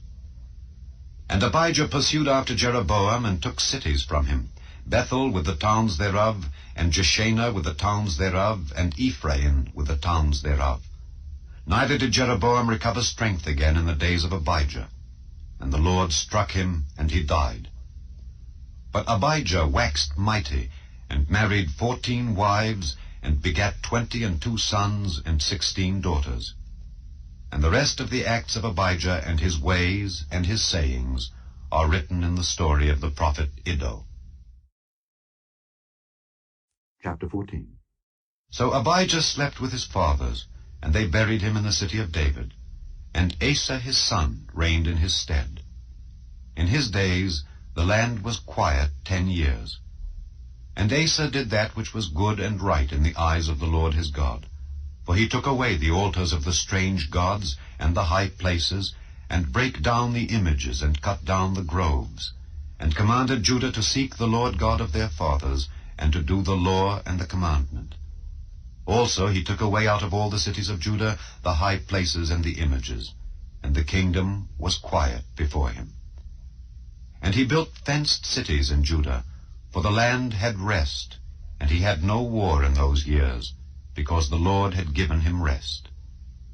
Therefore he said unto Judah, Let us build these cities, and make about them walls and towers, gates and bars, while the land is yet before us. Because we have sought the Lord our God. We have sought him, and he hath given us rest on every side. So they built and prospered. And Asa had an army of men that bare targets and spears, out of Judah 300,000, and out of Benjamin that bare shields and drew bows 280,000. All these were mighty men of valor.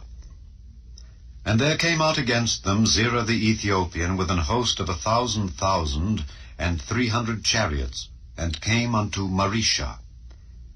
Then Asa went out against him, and they set the battle in array in the valley of Zephathah at Mareshah. And Asa cried unto the Lord his God, and said, Lord, it is nothing with thee to help, whether with many or with them that have no power. Help us, O Lord our God, for we rest on thee, and in thy name we go against this multitude. O Lord, thou art our God, let not man prevail against thee. So the Lord smote the Ethiopians before Asa and before Judah, and the Ethiopians fled. And Asa and the people that were with him pursued them unto Gerar. And the Ethiopians were overthrown, that they could not recover themselves. For they were destroyed before the Lord and before his host, and they carried away very much spoil. And they smote all the cities round about Gerar, for the fear of the Lord came upon them. And they spoiled all the cities, for there was exceeding much spoil in them. They smote also the tents of cattle, and carried away sheep and camels in abundance, and returned to Jerusalem. Chapter 15. And the Spirit of God came upon Azariah the son of Oded. And he went out to meet Asa, and said unto him, Hear ye me, Asa, and all Judah and Benjamin. The Lord is with you while ye be with him.